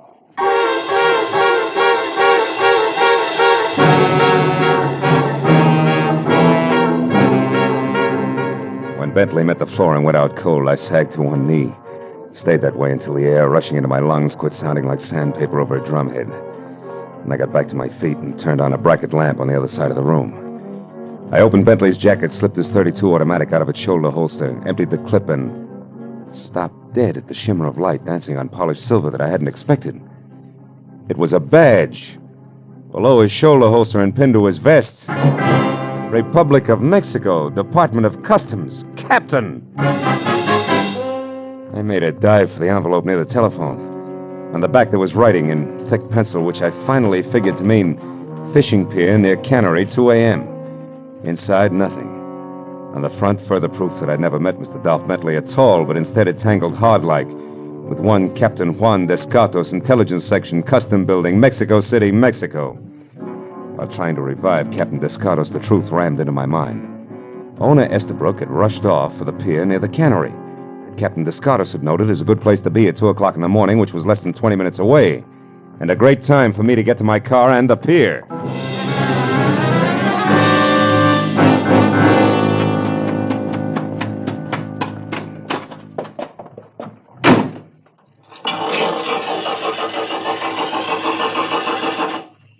It won't work, senor. You're a bright boy, thanks. Welcome. Do you like the job on the car, senor? I think it shines well for the 8 pesos you owe me. Nobody asked you to bother, Junior, but I'll see you later. Right now I gotta run, huh? For 8 pesos, $1 you can ride, senor. I'll replace the distributor cap. What? Come here, you. But senor, it was very dirty all over, inside, too. The steering wheel, black as can be. Look, I ruined my best rag cleaning That's it. tough. Now give me that distributor cap, or you'll be the saddest pair of dark eyes between here and the Panama Canal. Senor! Oh, never mind. Here. You pay me the $1? Yeah. Just put the cap back where it belongs. Quick, will you? I'm in a hurry. Well, come on, let's go.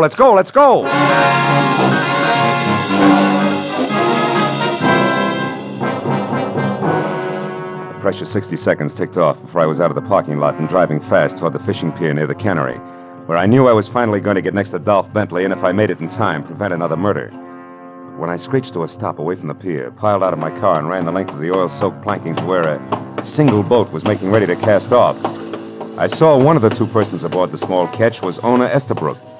The other was Lou Roman, hearty American fisherman. When I stepped aboard, our hunch hit me right between the eyes. I pulled my gun and pointed it an inch above his waist. What are you doing here, Marlowe? Might ask you the same question, Roman, or do I call you Bentley from here on out? Marlowe, you know, now he can't kill me. Now I don't have to be afraid of him anymore. Oh, Marlowe, thank goodness you got here in time. Yeah, hooray. The Marines have landed in the form of a private eye. Cut it out, Bentley, and don't move. Oh, no, what do you mean about being afraid? What's your connection with this fisherman here? Well, it was an accident, Marlowe. A mix-up in our baggage. Lou Roman and I both happened to stop for customs inspection at the border at the same time, and our suitcases were switched. I didn't notice it at the time, but when I got to the hotel, I discovered the mistake and went to Roman's room to correct it. But instead, you found Bentley here posing as Roman, right? Yes. He killed him, Marlowe. He told me he did. That's a dirty lie. Roman's all right. He's in Chicago. No, he's not. He's dead. You killed him. Someplace between here and Tijuana, Marlowe. He said I'd get the same treatment if I opened my mouth. Then he's the one who forced you to go out on that boat yesterday. Well, Stay listen, back, Bentley. Yes. So that people wouldn't be suspicious, he made me appear at the hotel, in the patio there, and at the restaurant. Well, why didn't you run? Well, I couldn't. He wasn't around. Another man was. A horrible man with large eyes that never left me. Yeah. So why don't you drop it, Marlowe? No sale, Bentley. You see, I know that the horrible man with the large eyes can't be one of your henchmen. His badge says so. What? Badge? He's an officer, Marlowe? Yeah, Captain Owner. Give up, Bentley? You had better. There are too many men ready to take you. Descados. Where'd you come from? Oh, I have been here quite a while. But your story was so interesting, I just couldn't interrupt.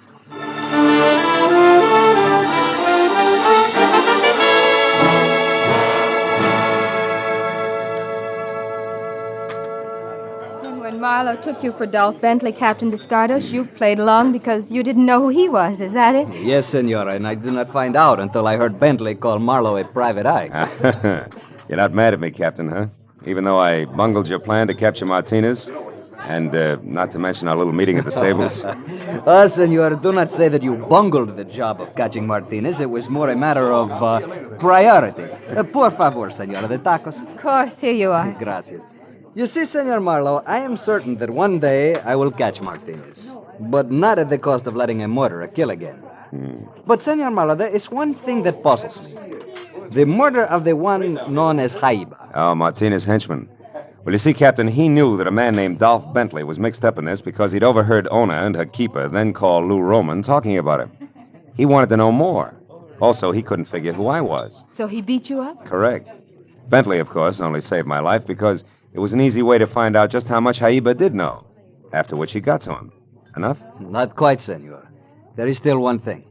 How did you know that Lou Roman was actually Bentley? On a hunch, Captain. And by positive identification from you, Ono, when we were on the boat. But now it's my turn. I got a question for you, honey. Have you had enough vacation? Uh-huh. As a matter of fact, Marlowe, I wired my husband just before we came in to eat. Oh. I said the change did me a world of good. Be home tomorrow to stay. Love always. Well, Captain, will you pass the tacos, please? They're awfully good, really.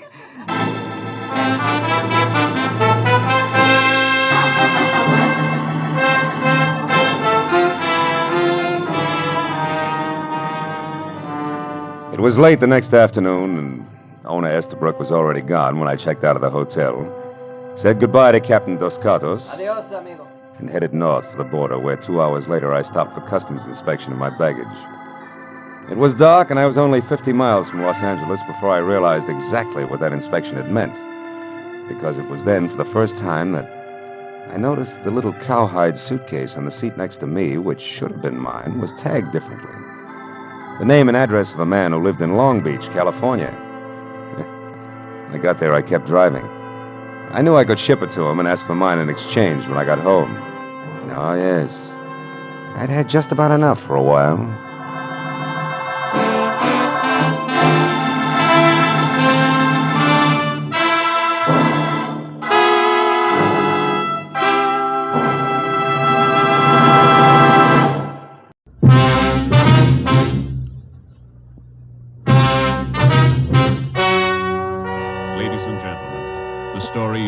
To hear is true. Only the names have been changed to protect the innocent. NBC brings you Dragnet.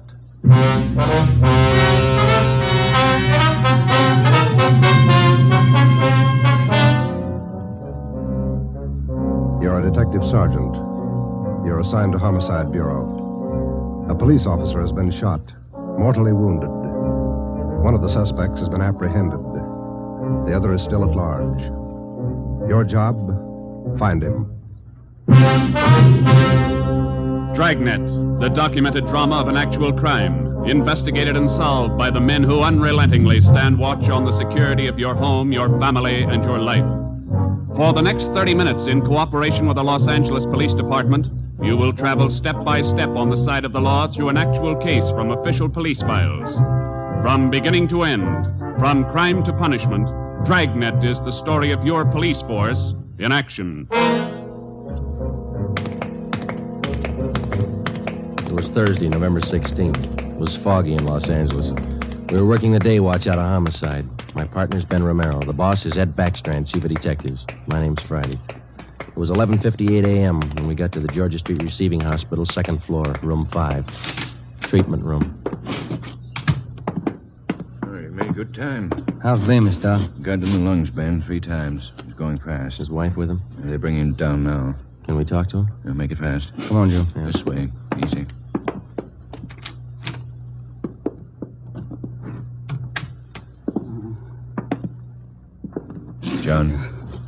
John, it's Friday and Romero. I want to talk to you a minute. Doc, it burns. My chest. Burning up. Nurse? Yes, Doctor? The hypodermic. Yes, Doctor. Yeah, easy. All right, fellas. Don't take too long. John, it's Joe Friday. Can you tell us how it happened? Joe. How'd it happen, boy? Can you tell me? Can't figure it, Joe.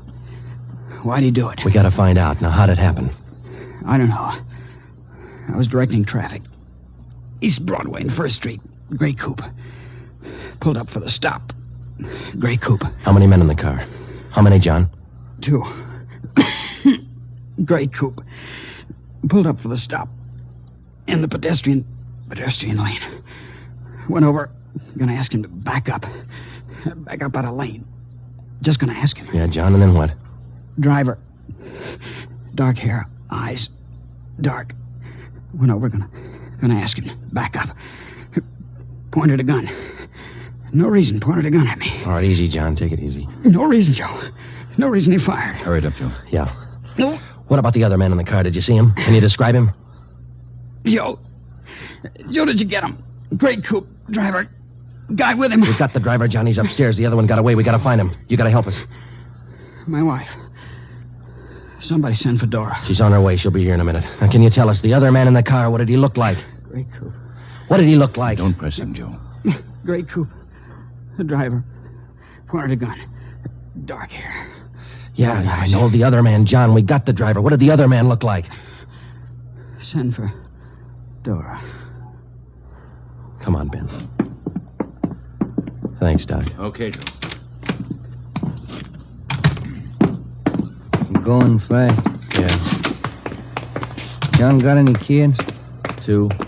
Always pick a family man. This thing's got a phony ring to it, Ben. You don't just pull a gun and shoot a man. Not if you're sane, you don't. Here's the stairs. The guy we got is as sane as they come. And how do we explain it? All I know is that hood shot John Bemis, and I want to know why. Might be a lead in that car he was driving. Maybe. Come on, here we are. Phone message for you, Friday. Came in a few moments ago. Thanks, Davis. It's from R&I. They got a make? Take a look. No make or warrants on James Vickers. Great. Let's talk to him. Come on. Yeah.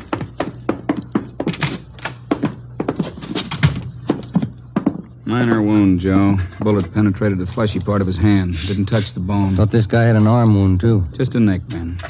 That officer you shot, Vickers, he's dying. Is he? He's a family guy. Got a wife, 2 kids. Has he? Why did you shoot him, Vickers? Ask him. We did. And you know the reason. Said there wasn't any reason. That's right. Look, we're gonna make you on this, Vickers. You know that, don't you? I don't know anything. Why'd you shoot him? Shut up. Why'd you shoot him? Joe. Yeah. Davis? Yeah? Stay with him. Fine. Doc, get us an MT slip on this guy, will you? We'll be back in a minute. Come on, Ben. All right, Joe. I'll have it ready.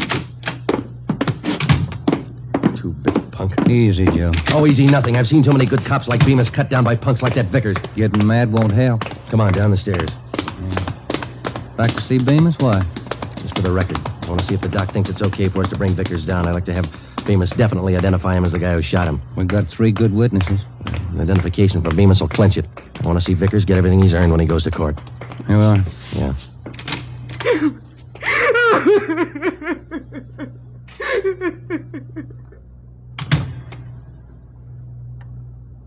He went fast, Joe. Yeah. That his wife? Yeah. She make it in time? No? Did he say anything that'd help? Yeah, it might. He said a prayer.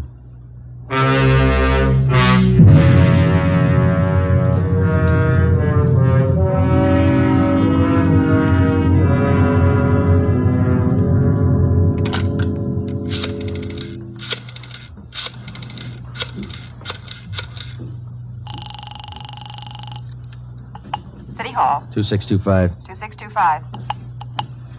Auto records, Crowley.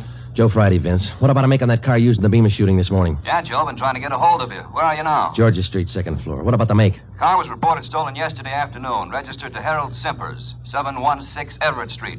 Report said the car was taken from a parking lot at Grand and Wabash. Okay, Vince, thanks. What about the guns they found in the car? Lee Jones still has them over at the crime lab. He's running them through. No word yet? No. You make out the impound report on the car, Joe? Yeah, recovery report, too. They're still dusting for print. MT slip ready, Doc? Yeah, right here, Ben. Medical card, history, MT slip. You ready, Vickers? Yeah. All right, put out your wrist. Put the cuffs on him, Ben. Watch his hands. You saving me for the hot lights? All right, let's go. I'm not going to jail. You're in jail now. Looks like a hospital. Bars on the windows, aren't there? All right, come on. Give me a smoke. Here. Okay. Light. What do I get if I open up? No deal. My talk, make it attractive. Who was the other guy in the car? Hitchhiker. I always give rides. Then why'd he run when we chased you? Maybe he was scared. You're part of a gang. Maybe. Who was the other guy? What's it worth? Oh, come on, Vickers. You're wasting our time. Where are we going? All right. My hand hurts. I want to call my own doctor. You hear me? Yeah. That cop pulled his gun first. I can prove it. Yeah, down the stairs. Easy, huh? Where are we going? I said, where are we going? All right, what's it worth if I talk? I can tell you all about it. Let's make a deal. You'll tell us anyhow. Think so? All right, you, out the door. Wait a minute, huh? Cigarettes out. All right, Ben, light it. Yeah. Nice of you guys. Thanks. Oh, get up, Ben. Vickers, stop! He's crossing the street. Fire over his head. Watch the crowd. Vickers! Joe, he's running for that car. All right, let's hold it, Vickers. All right, stop it, Ben.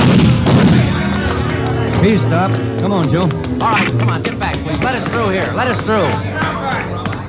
Shall I call a doctor, Joe? No, he wouldn't be interested. The guy's dead.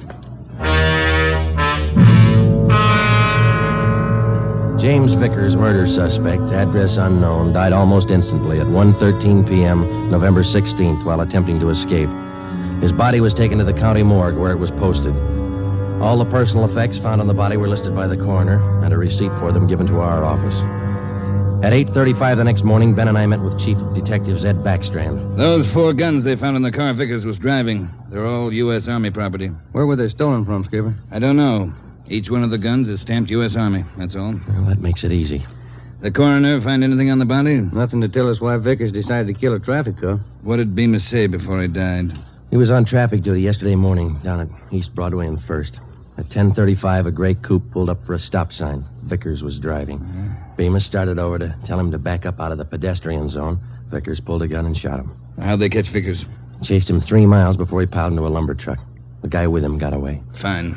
Checked R&I. No make or warrants on Vickers. Kickback's not in on his fingerprint. All right. What's your guess, Friday? I don't have one, Ed. Vickers could have been hopped up. Doc Stanley over at Georgia Street said no. We checked him. Wait a minute. Backstrand. Yeah, hold on. For you, Friday. Okay, thanks. Friday talking. Yeah. Yeah, good. Be right over, Lee. We're in business, Ed. Crime Lab just found Vickers' address.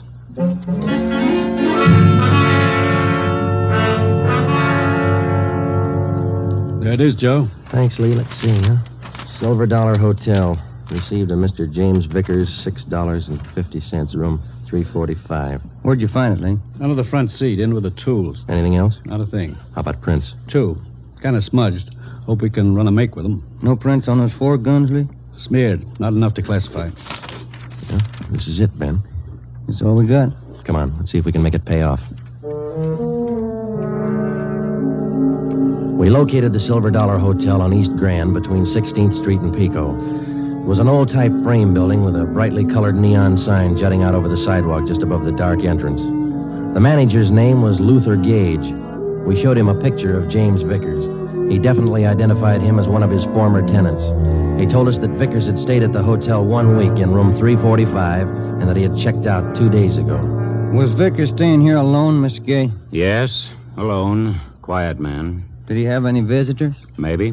Wouldn't know. Paid his bills, spent most of his time away from the hotel. Good tenant. Did Vickers have any friends here in the hotel? Maybe. Fell in the room next to Mr. Vickers. He still lives here. 2 of them used to be kind of thick. Can we look at that room Vickers stayed in, Mr. Gage? Let's see. Yes, it's still vacant. All right, this way. This man Vickers was friendly with. What's his name, Gage? Knight. Raymond Knight. Room 343. Is he in his room now? No. Went out about 8 this morning. Here's the elevator. How well would you say Knight and Vickers knew each other? Couldn't say. Good tenants, both of them. Pay their bills. Did they go out together? Seem to know each other well? Wouldn't know. I don't pry. Look, this case involves murder, Mr. Gage. We told you that. We'd appreciate your cooperation. Cooperation don't pay the rent, Sergeant. 3rd floor. This way. Here, 345. Open it up.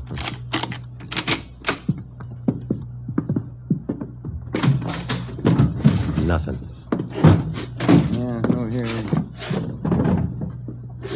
Looks pretty clean, Joe. All my rooms are clean. He didn't mean it that way, Mr. Gage.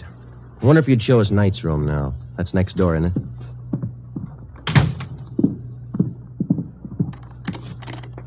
I don't know about this. Poking into other people's rooms. Not regular. Neither's murder. Come on, let's go. Does Mr. Knight have this room to himself? Sure ask questions, don't you? No, Knight has a friend staying with him. About 2 weeks now. Not in much. Is he in now? Don't think so. Ben, watch it! Oh, drop that, you. Bad shot, Mr. Gage. Look out!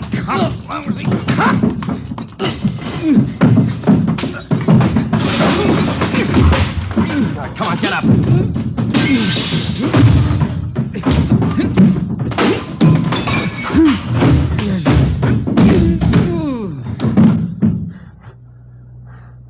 Ben? He's out cold. Look what you've done to the room. I thought you said Knight wasn't in. He isn't. This is his friend. Great friends. 45 automatic in his hand. 38 snub nose in the bureau, another 45. Look in his bag. I don't pry. He pays his bills. Good tenant. Yeah. Can I get outside on this phone? Yes. All outside calls are 10 cents. Yeah. Here. Have to keep the books straight. Sure you do. Who's going to pay for the damage? Ask Mr. Knight's friend here. Well, say... Why worry? He pays his bills. Good tenant. I called Ed Backstrand, and he sent out a special detail to stake out the hotel and bring in Raymond Knight if and when he returned. Ben and I drove to the Georgia Street Receiving Hospital, where Doc Stanley patched up the cut on Ben's scalp and treated Raymond Knight's friend for simple cuts and bruises. From papers found in his wallet and in the hotel room, he was identified as Frank Gannon, 9896 Wasatch Street, Kansas City, Missouri. When we got to headquarters, we had Gannon taken to the interrogation room where we questioned him briefly. He told us that he was a self-employed watch salesman, and that he was in the city on a business trip. He admitted friendship with Knight, but not with Vickers. We booked him at the county jail for assault with intent to commit murder. The 3 guns found in the hotel room were turned over to the crime lab. We reported back to the office. Joe, my head's pounding like mad. That Gannon's a mean one. Yeah, it's a nasty crack. I got some aspirin in my desk. Might help. Here are. Hi, boys. Rough day. I don't get much rougher, Eddie. Message for you on the desk. Now I'm gonna eat. Starving. Right, Tracy. What is it, Joe? Well, Jones got to make on those prints he lifted off the car. Let's see. Yeah, something else in there on James Vickers. Wanted 10-14-43, desertion, U.S. Army. That could account for those stolen Army guns. Yeah.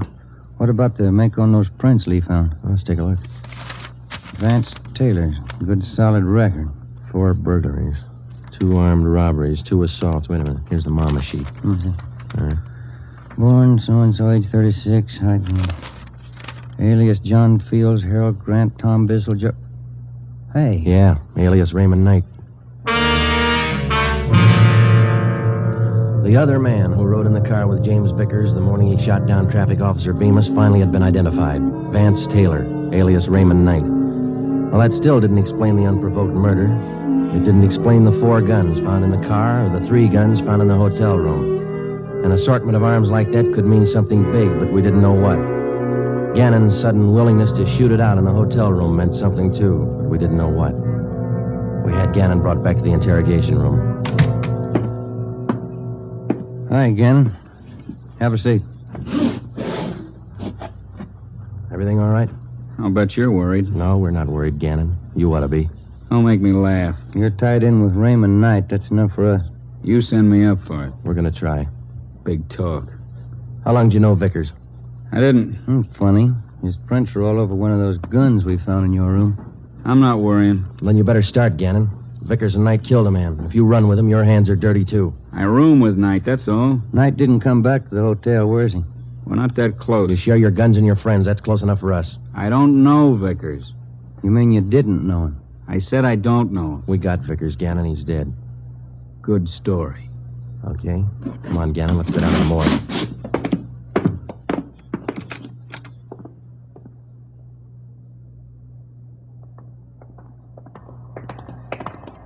Down this way, Joe.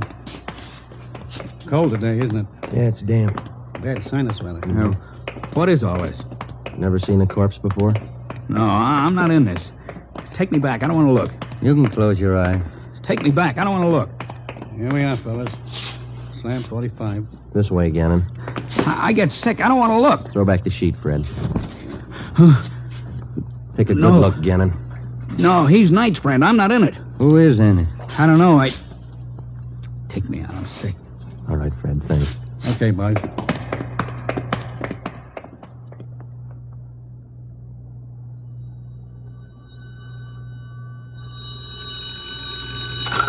Interrogation room, Friday. Joe, on stakeout at the Silver Dollar Hotel. No sign of Raymond Knight. Keep you posted. Okay, Dave. Thanks. How long does this go on? I can call a lawyer, you know. And you better call one right away, Gannon. They just picked up Knight at the hotel. He's incriminated you.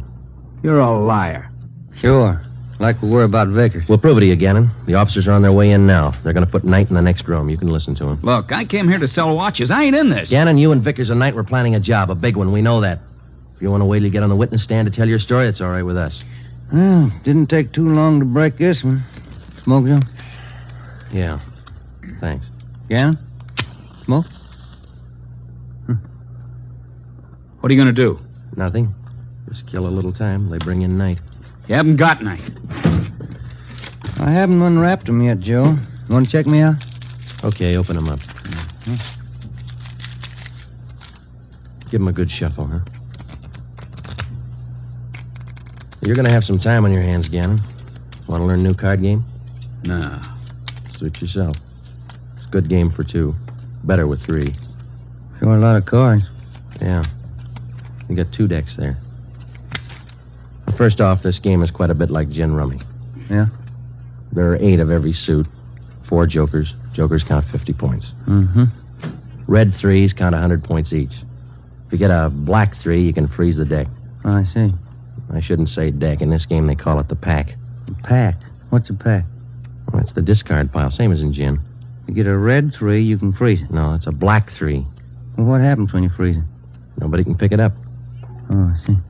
All right. Let's deal out a dummy hand here. Fine game, Gannon. Sure you won't change your mind? You don't want to play, Joe. All right, now in two-handed, you deal out 15 cards, see? How many can play? As many as 6, I think. I've only played up to 4. You play partners with 4? Yeah, that's right. Okay, count your cards. I think that's 15. 13, 14, 15. Right, now what do I do? Well, I guess you better lay your hand open. That'll be the easiest way to show you. Okay. Now, spread them all out over there. Well, you don't have a great hand there. You got a couple of black 3s. You can use those. Yeah, that's fine. They count 100 apiece. No. Those are red 3s. Black 3s don't count anything. Oh, red 3. That's right. Do you remember what black 3s are for? You can use them to freeze the pile. Pack. That's right. The pack. Well, you know what I mean. All right, now, look. You see, I got a joker here. Jokers are wild. Do you remember how much they count? They're wild. 100 points. No, red 3s are worth 100. Jokers count 50. You don't explain it very good. I don't understand. Well, how simple can it be? Gannon's not even playing. You get it, don't you, Gannon? Okay, red 3s count 100. Jokers count 50. Black 3s, you can freeze the pack. Yeah, good. Now, hold on to that, will you? Now, black 3s freeze the pack, but that's not the only card that can do it. No? No. Deuces can do the same thing. Well, you see, the only difference is if you use a deuce, which is also wild, you have to have a natural pair in order to pick up the pack. Now, with a black 3, it's only good until... I knew it wouldn't work. It was sour right from the start. Vickers killed the cop. Ben, I'm not in stenographer. it. I'm copping out. I'm taking no raps. Johnny, the stenographer? Right, Ben. All right, Gannon. It's too late. You haven't got time. 20 after 1, they're going to do it. Do what? Payroll. Brazier Company. Messenger leaves at 1:20. He's got the payroll. 30 grand. They're going to get him. Where does the messenger leave? 1:20. You're too late. I'm not in it. Where does he leave? 1:20 leaves the bank, I think. No, maybe the company. Where's the company? 3rd and Spring. They're going to get him. Where's the bank the messenger goes to? Up the block, 2nd National, 3rd and Hill. Where are they going to get the messenger? By the alley, Clay Street. I'm not in Ben, it. check it. Get out of communications. Have him put out a call to block off the area. Give him the details. All right. Johnny. Yeah, Joe. Stay with this guy. Okay. Davis. Let's go. Brazier. Manufacturing. Olympia.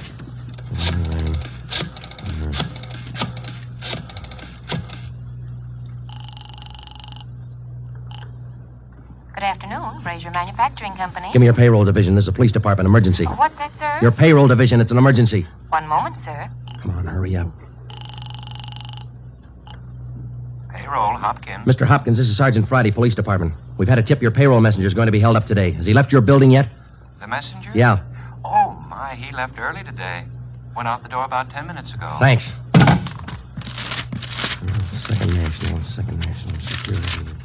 Second National. What's row 3? Friday, what's all the excitement? You break that guy? Explain in a minute, Ed. No time.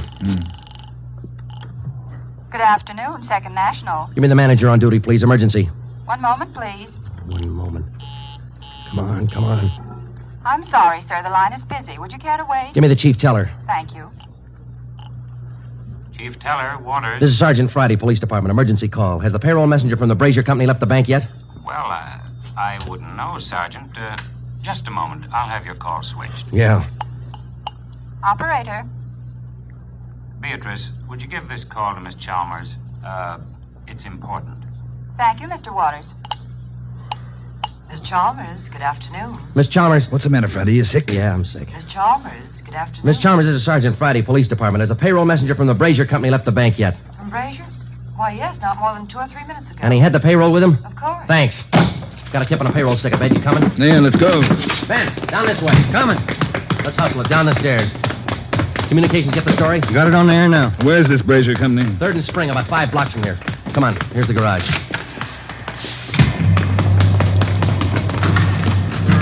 All right, come on, hit it. Let's make time. Get the radio on. Just warming up. All units. Attention, all units. On 3rd Street, corner of Clay Alley, 211. A bank messenger. Suspects are headed west on Clay Alley. Suspects are armed. Code 3. 11R, take the call.